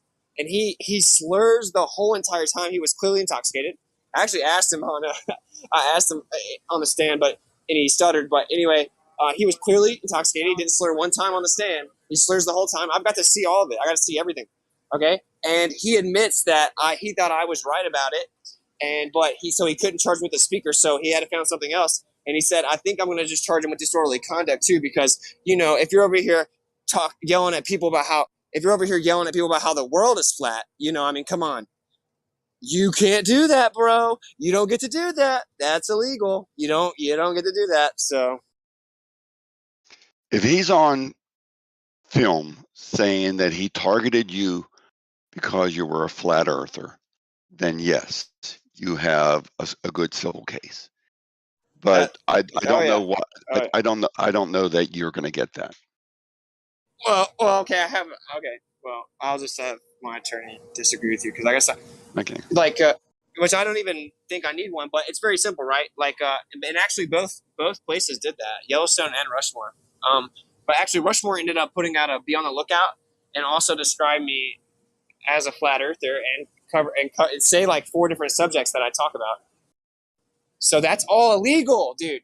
Government officials don't get to talk to each other and be like, hey, there's this guy that talks about how the earth is flat and the moon landing's fake. Be on the lookout for this guy talking about the moon landing's fake. They can describe who you are in your actions. They can't target you because of who you are in your actions. Okay, so they're allowed to describe you though. They're say that he's a skinny guy with a beard and he talks about this. And that's okay. I mean, no, the content is supposed to be irrelevant. Well, that's just part of the description of who to be.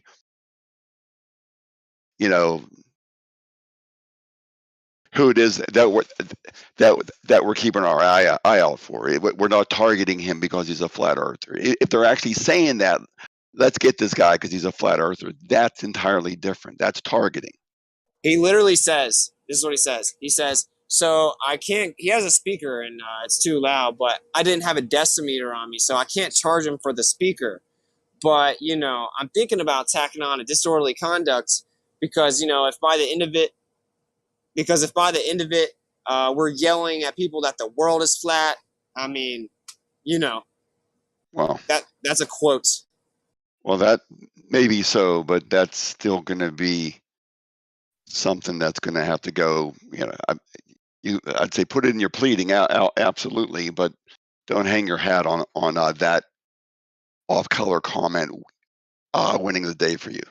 Well, yeah, but if that was the only thing, you'd have a point, right? And then they put a federal, and I'm being kind of tactical, but they put a federal bolo out, right? And they say, be on the lookout for these 2 individuals. They are filming on TikTok. Subjects that they cover are anti-government anti-government. But that's just a description of who you are in your activities. They aren't targeting you because because of your activities. They're targeting you because you did this at Mount Rushmore, and they want the other departments to Okay. be aware of that. Okay, but they don't have to say like that this guy. You can say political or anti-government maybe one time, maybe passable, but they say like 4 different things, including flat earthers, Nazis in the government, something else. They drop all these specifics of my content, and that is illegal, bro. That is unconstitutional, dude. Hey, Witzel, what happened with the criminal trial? Oh, I lost. But I kind of knew I was gonna lose. Like if anyone watched my YouTube, I was kind of like I was willing to take it on the chin because I didn't really think what's the worst they're gonna do is they're gonna put me in jail, and so now it goes appeal. I can actually file a mistrial. They didn't even let me present my evidence on record. It was all recorded. Really crazy stuff. It was a crazy experience, bro. Were But you representing yourself, like something like that?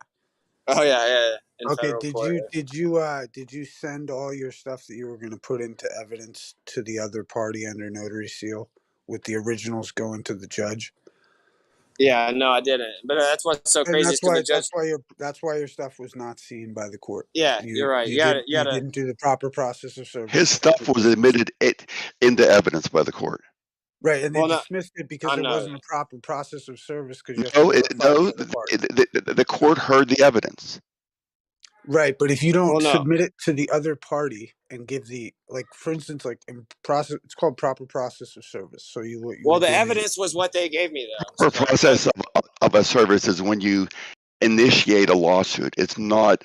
No, I think he's right though, right? Because you have to get approval of an exhibit of evidence. The only thing with this is though, the evidence I was presenting was actually part of what they sent me and chose not to present. So it's like they are about it. I mean, how about this? Did you notify what your what your claim was in regards to this issue, and send what you sent to the court, to the judge, to the other party? Yeah, the motion to dismiss was delivered on all parties, but that's all I did. Yeah, But there was no. So you had a motion to dismiss, but there was no. What was the reasoning for the motion to dismiss? On the paper for a motion to dismiss, what was the the caption? Yeah, motion to dismiss for facial invalidity of 36 CFR, which just means it's unconstitutional in its face. And then the government responded, and the judge actually dismissed the 2 primary arguments from the government, trying to claim mootness because they couldn't argue what it was about. And then the judge just kind of strawmanned my argument and denied it. But I kind of expected that might happen. And I know there's a lot of ways I could have won or whatever, but I want this to go up. When he said, what did he, let's say when he said, well, I'm not going to let that in, what did you say? Wait, when he said what? When he said, I'm not going to entertain your dismissal. You know what I mean? How did that interaction go down between you and the judge or the prosecutor? Well, right. That was electronic delivery, and she stopped me from even talking about it in the trial, dude. She was saying that it wasn't relevant, and we're not here. And I know you just want to argue the constitutionality of it, but we're just talking about the material facts of this case. And did you do that? Because I already ruled on your motion. And what did you say after she said that, though? I said, okay, well, I disagree, though. I would like to look at why. That's where you said, you literally said, I disagree. I don't think I literally said that. Sorry. In Yellowstone, I said, I respectfully disagree once. I don't think I literally said those words in Rushmore, but I couldn't even tell you, dude. It was such a crazy experience. I understand, brother. I understand. I understand completely, dude. And I just, but I want, anytime I always just think to myself, the way of the rules of the game and the process. He can still appeal any order that was made by the judge in the course of that trial. He doesn't have to object. No. Well, what he could have done was, let's say, when the judge said, I'm not really going to take that in.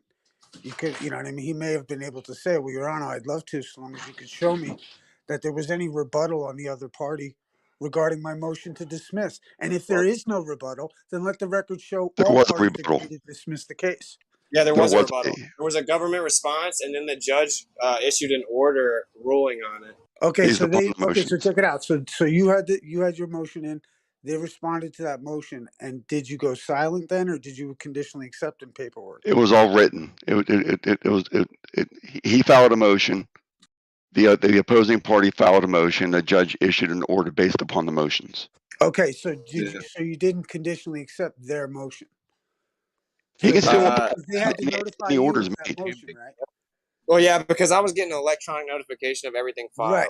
So when they returned with their notification to your motion, you technically went silent, right? Yeah, I just let the judge rule on it. Right, and that's where when they respond there, I'm just saying, like, just something to think about, because it's never over, right? It's like the idea of just like when they did that, like, you probably had a couple days in order to respond before any court dates, and when they did that, you may have been able to conditionally accept their offer. What offer? You know what I mean? What's that? What do you mean? Well, their offer to reject your motion to dismiss. It wasn't an offer. It was an order of the court. Right, and any order is just from the way The court is an order of the court. it's just an offer, man. No, it's not. It's an order. It's spelled ORDER, order of the court. Right, and then you can conditionally accept that. No, it's an order of the court. The judge ruled, and that's the way it is going forward. If you want to appeal that order, then you can ask for a interlocutory appeal. If the court makes an order, there's and there's a hearing date coming up. The hearing date is going to be about that order. Is that correct? They didn't have a hearing on these motions. It was he filed a motion, the opposing party filed a motion, and the court issued an order, and that was it. So there was no hearing, no request for a hearing, none of it. No, like it was just. He still has the ability to appeal that order. The concept of offer and acceptance. That's the problem. It's part of his But appeal. look, here's the deal. Here's the deal. Just for everyone, like I know. I just wanted them to have to rule on it, and I wanted it to go up the ladder. Okay, I'm crazy, bro. It's not a big deal though, because I knew I wasn't going to go to jail or anything. I get it though. Overall, I think there are a million different ways that I could have beat them. But what happened was the government responded to my argument. If you want to call it a rebuttal. No disrespect, please no one freak out, but it was literally like a Glover debate, bro. It was just like, don't address the arguments and then like divert in an attempt to hand wave dismiss. The judge like denied their first two arguments and then said that she was reading it and she thinks that I'm wrong. Basically, that's all it comes down to. But with very vague terms and doesn't respond to the specificity of my arguments. So it's all good because the appellate gets to read it. The next judge gets to read it. Technically, I can see if the Supreme Court will take it. They may, because it is like an unanswered question of law, so they may take it.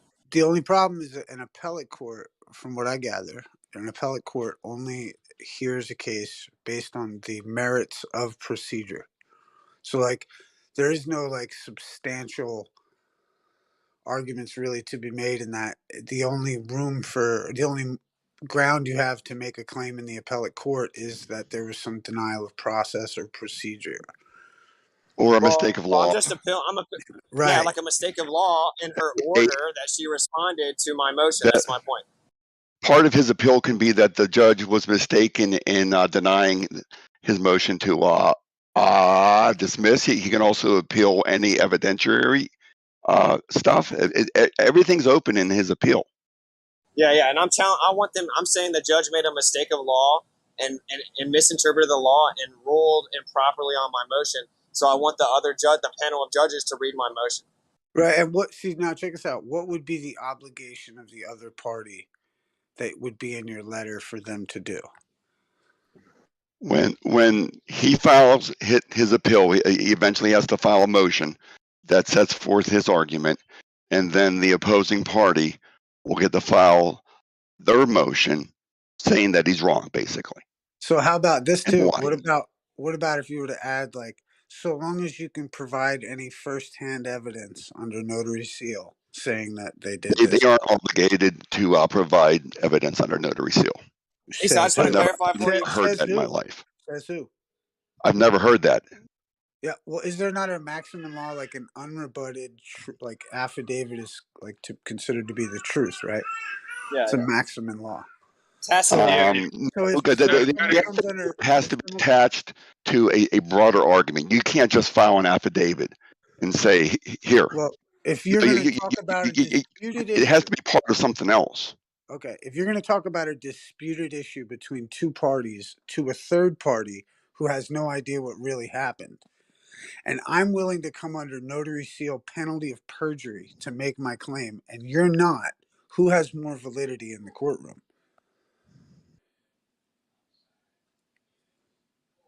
The affidavit has more. That's right. Has, And so has if the you upper. were to, if But one were it to doesn't. put They don't both have to rebut a affidavit with another affidavit. No, they don't. They can rebut the affidavit saying the person is simply wrong because what he's saying is immaterial to the you argument. must be an Let's say. attorney. You must be an attorney. I work with them. I work with them. Because I'll tell you what, I remember I've taken many attorneys to task on these issues, and their willingness to think that they don't have to come under notary seal has come under scrutiny for them and been a problem for them. And I think that if you were to add, let's say, with it, like, hey, so long as you can come under notary seal with any firsthand information that these guys didn't deprive me equal protection due process by doing this, that, and the other thing, then let the record show all parties agree the case be dismissed. They I just want to understand that this is a kangaroo court, right? They're never They're never going to just say, "Oh, you guys got me. We were just fucking around," right? They're never going to say that. It's a kangaroo court, all right? It doesn't matter how many arguments. It doesn't matter the law. They don't work with the Constitution. Okay, but here's the deal, right? I need you to understand. Okay, so there are many things I could have done. I didn't do them. I keep saying this. I guess people just still assume incompetence on my behalf or something. I agree they're kangaroo courts, and actually Issa's right. There are ways that you can beat the kangaroo courts at their own game because it's commerce court, and that seems to be the case with lots of what's going on. But nevertheless, I want them to have to respond. I want them to have to respond to my argument. I want to change the law. Now, if I just got it thrown out really fast, hey, listen, if I got it thrown out really fast, I definitely wouldn't be changing the law, would I? Now, I know you think I can't, but that's okay. Almost anyone that's ever done anything epic was told they couldn't do it. So I don't really mind that. Okay. The government brought witnesses. Those witnesses testified under oath. That's all that's needed to rebut your testimony. Then it goes to the trier of fact to determine guilt. That's all there was to it. There's no notary involved here. What I'm trying to tell you is, Austin, hold on. What I'm trying to tell you is that the only way you're going to get them to semi-comply with anything you say, you have to warn them on exposing the fraud. What fraud? Fraud on the connection between the judge and the police officer and who pays them. You understand? So you could demonstrate that the judge and the police officer, they are against you. Right, you have to expose that publicly. It's the only way that they might comply with you. If not, they're just going to string you along because it's a kangaroo court. Can I say one thing real quick? Is that a deposition, a testimony, right, is not as respected by the court as an affidavit before the fact. That's why an affidavit has so much strength. So it's not a That is absolutely fucking wrong. Any sworn statement is a sworn statement, whether it's by affidavit, whether it's in person. In fact, a witness testifying at a deposition is more credible because it's under cross-examination. Yeah, I mean, I understand. If you're already in a trial, because we've already gone that far, then you're already in the dispute too far, in my opinion. But I mean, whatever, brother. I get you. Remember, we're trying to understand two worlds, right? The guy, the attorney help or whatever he is, he doesn't understand the things that we're talking precedent for sworn testimony in court or sworn testimony in a deposition. A deposition is where you and the opposing party, your attorney and the opposing attorney, are questioning you, and you have to answer questions under oath. That takes precedent over any affidavit that you may want to file. Okay, but Issa's trying to say that if you file an affidavit before the fact, that just cut the legs out from the entire argument that they're presenting, or any claim of damages, or any insinuation of such, and they don't rebut it, then it's on the court record, accepted as true as tacit agreement, because they had the opportunity to rebut it. Affidavit has to be filed with something else. You don't just file the affidavit. You have to file it with a motion of some sort. And all they got to do is rebut the motion. Well, you would have to actually go in person and be like, look, just so you know, I'm bringing this to the attention of the courts. Here's my affidavit. He didn't even rebut it. Now let's go from here. Okay, what do you got? If all this is true and they can't rebut it, then what else do you got? And if you write the affidavit correctly, they have nothing. But yeah, it does. The motion would be, in that scenario, your personal appearance. But I want to really clarify this for everyone. I intentionally did it the way that I did it on purpose. Just like Chris is still going on at Rushmore, and we're going to send in 2 different challenges, 2 different laws that they're going to have to rule on, and those can also be brought up the ladder to the other courts. And we're saving stuff for the civil, and the civil is an entire new ball game. And so I was trying to be, I've been tactical about this. If it was something like they're going to try to threaten to put me in prison for 5 years, that would be different. I made the decision to take it on the chin and to fight it all the way and to set it all up, set the traps up, and then set the plan in motion and make it go up the courts and go down fighting and see what happens. Now, that was my decision. So when people were like, Austin, you could have done this. Austin, you said you're a citizen, which I didn't. But, Austin, you said the word defendant. And I get it. And there's actually a lot of truth to that stuff. And there's also a lot of misinformation there. But nevertheless, a lot of it is true. I chose not to do it. So everyone should just know that I chose not to do it on purpose, tactically, well thought out. I didn't just write that motion overnight. So it's just gonna get exciting from here on, but it's gonna take some time. So that's why I've chosen not to keep talking too much about it, because I know no one really gets it, and everyone thinks I'm either being naive and I'm gonna get my ass kicked. I have no idea what's going on, or the people that actually care about me, that are truthers, that have found out that there's a bunch of stuff that East is talking about that's very real, that changes the whole game.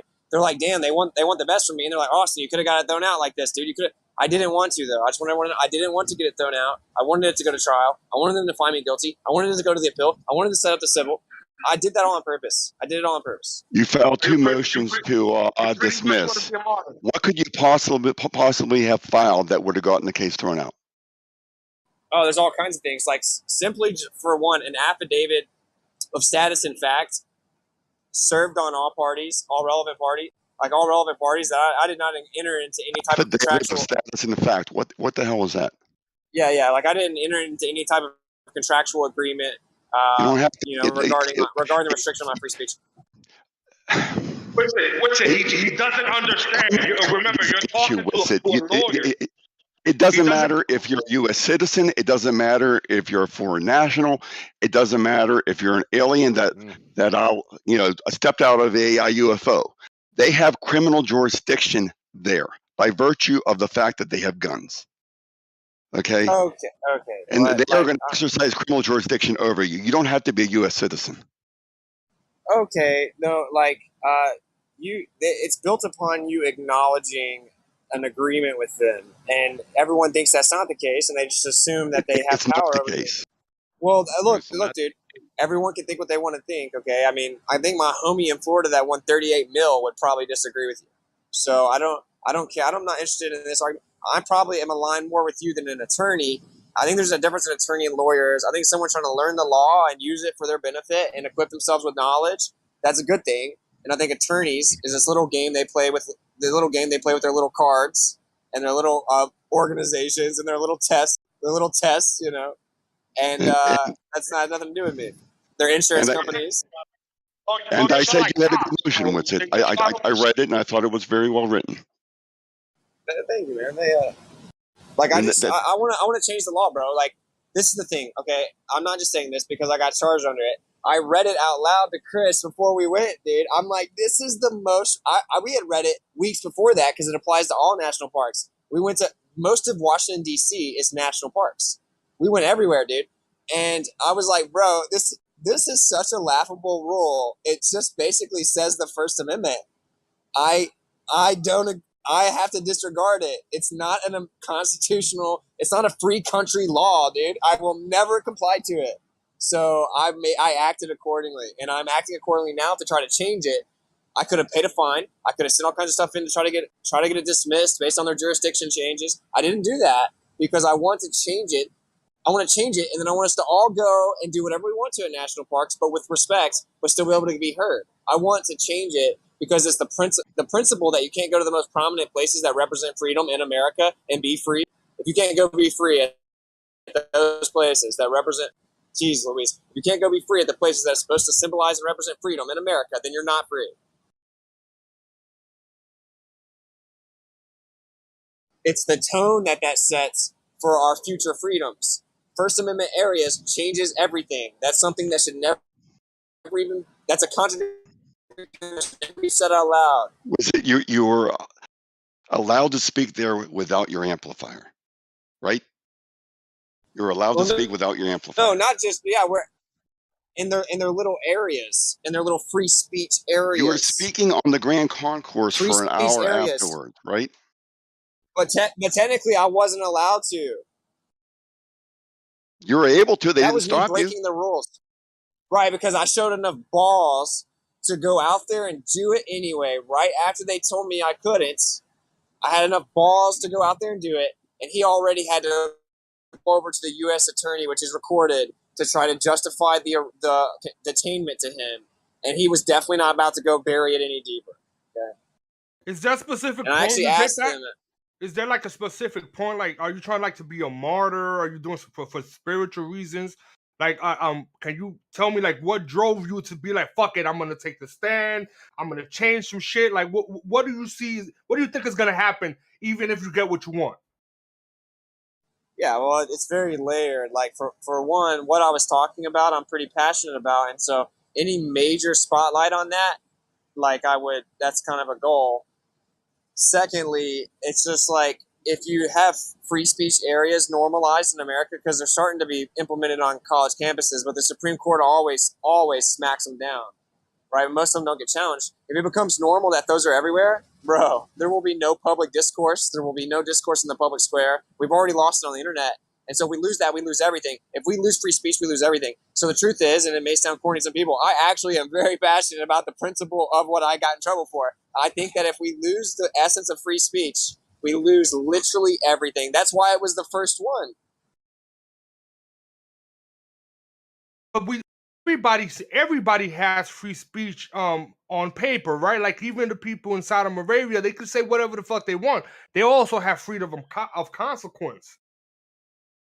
If you can be punished based on what you say, with a few exceptions, then that is not free speech, right? You can't incite violence. You can't like try to harm children. I agree with some common agreements, but and in a way that's a whole philosophical debate, like free speech absolutism.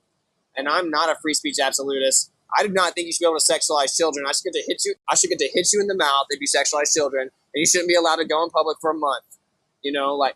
But like that's just my opinion. I don't run the world, but I think that if we just let them censor, if they get to make sure that anyone that's voicing dissent or grievances of the government get put in little corners where no one can hear them, we are nowhere close to free, bro. And our country will die, and it's already dying, but it will be dead. If free speech dies, everything dies. Everything is dependent on the first part, because if you can't critique the government, it's guaranteed to get immensely corrupt. Dude, ideologically, I get it, bro. I'm with you. I'm there.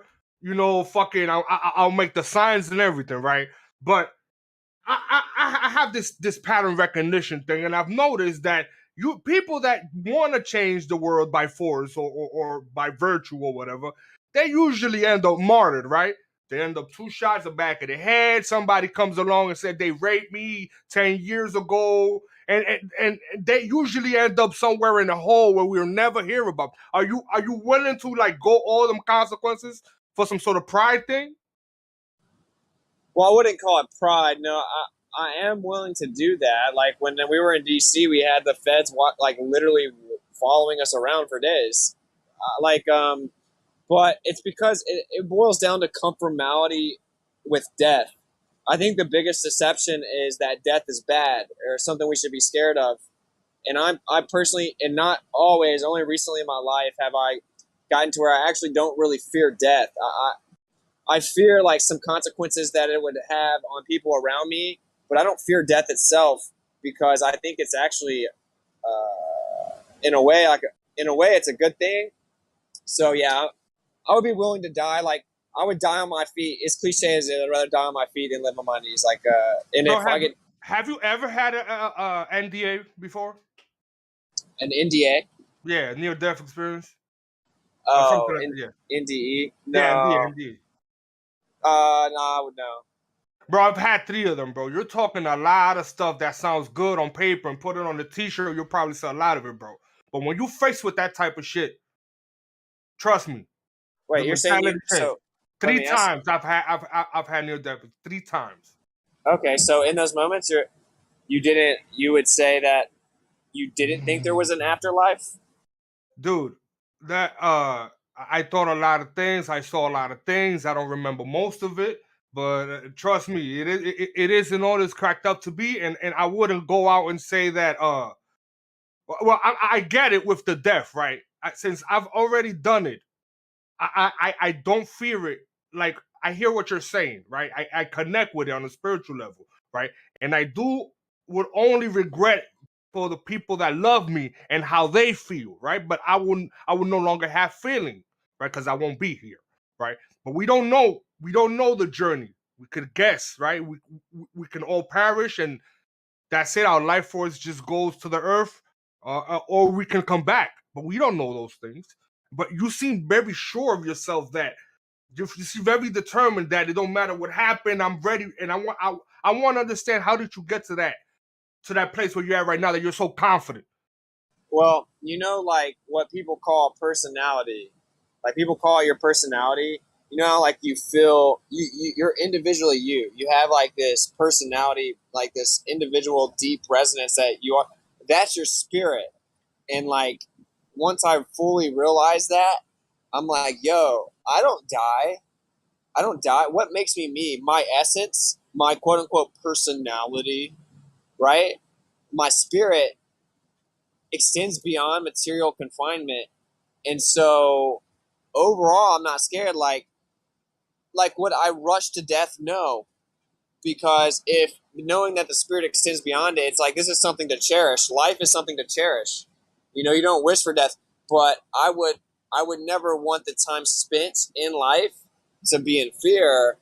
And if I have to look at death to speak truth, then I'm willing to do it. I mean, I was financially ruined by going on YouTube and talking about flat Earth, which doesn't make a lot of sense, right? Right? If you go look at my numbers, it doesn't make a lot of sense. Who even sees it? But I have a lot of really famous people hit me up that seems contrary to that. But either way, I had to accept financial ruin to speak the truth. I would definitely accept. I always looked at it like, if I get enough stuff out there, if they take me out, honestly, if it can be in a way that gets out and they don't get to like suffocate it, now everyone's going to go look at everything I put out. So it's like, haha. But possible that some of us just have a wrong conception of, like, because I see like a lot of hero complexes that a lot of us have, right? I don't exclude myself from this, right? That we want to save the world. If only people just listen, if only people do it this way, we'll somehow save the world, right? And I have this other idea. What if this place, whatever this place is, you're not supposed to save the world but yourself? Okay. Yeah, like, that's a good question. I don't think personally, right? Like, I don't think you could ever save the world. I think a big part of wisdom is accepting that you can never save the world and you can never get everyone to think anything. It's much more like my driving factor is like just getting the truth out to people that haven't been able to see it, like laying it out there. And laying it out there, if most of the people denied it, it's okay with me. Like, mission still accomplished. I don't think you can save the world. I just think that I would rather live trying to get the truth evenly represented. Does that make sense? Like, I don't care if everyone thinks the Earth's flat. I just want it to be given like a fair representation. I genuinely don't care if everyone realizes it. I genuinely don't. I think it would be a much better place if they did. I definitely do. But so what I'm gathering is, you, like most truthers, also myself included, you want the people to just know the truth, right? Have you ever considered that maybe that truth? that may be that truth that you want to tell them, or is it possible that you yet don't have the full truth, and you're spreading only a process, right? The process of getting to the truth, but not yet the full truth. Yeah, I think that's probable. I actually think that's like a guarantee. So, for example, what if you find out that you're some sort of brain in a brain in some sort of jar in some simulation, and you find that that's definitive, right? How would you feel unleashing that shit on reality? How would you feel doing that? Well, that seems like a very far-fetched idea that doesn't really have any evidence. And when the mainstream pushes simulation theory after evolution fell flat on its face, but it took a few decades, now they're just acknowledging design in the mainstream, but they're trying to still formulate it via nihilism. But so long story short, to answer your question anyway, if I were to hypothetically address it, which I literally don't think that's even possible, but I would still be content with the fact that I live within the simulation with the conviction of truth and with purpose, as opposed to apathy. Dude, but that's cool. That's you, right? And some of us that are enlightened and we see the information differently. But now you're a regular person working a 9 to 5, right? You're very serious about your job. You're very serious about your life. You're very serious about your wife and your kids. And then you find out that they might not exist in the way that you think, that you're some sort of entity somewhere else, right? How would you think they'll handle it? Well, this is just a super crazy hypothetical, Like, I don't, like, if we don't actually exist, rather we're simulation concepts that perceive consciousness, it's just a very far-fetched thing for me to address. It wouldn't even matter. It wouldn't even matter. No, This is still our reality, regardless. So it would see, that's my thing. It would, regardless of whatever the reality is, whatever we truly are, it still matters. It is still our life, right? Regardless of however you want to perceive the significance of it. But what I'm saying is, what if the truth and the reality it isn't rainbows and flowers and Jesus waiting for us at the end of the line? What if that isn't the case? Yeah, well, I would find it highly unlikely that anyone named Jesus would be waiting for you at the end of any line, because it's just a made-up Talmudic word that actually means, may his name be blotted out. May his name and remembrance be blotted out. But I agree that's not your point. But yeah, like, that's a bit of a straw man, right? Like, in a way, it's not a binary like that. It's not creation or even Messiah that cares about you, or personal creator, or nihilistic nothing. I mean, I see what you're saying in a way, but it doesn't really matter. Like, if it's that nihilistic and apathetic, I'd rather see that afterwards, because this realm in that scenario, like, gives you the perception of importance and purpose, and it helps you you physically resonate with truth, and giving it to other people and trying to help other people, like being selfless and helping other people, like, is a really good feeling. So in the scenario that outside of this place, none of that matters, whatever, while I was in this place, it was objectively the right thing to do, and, like,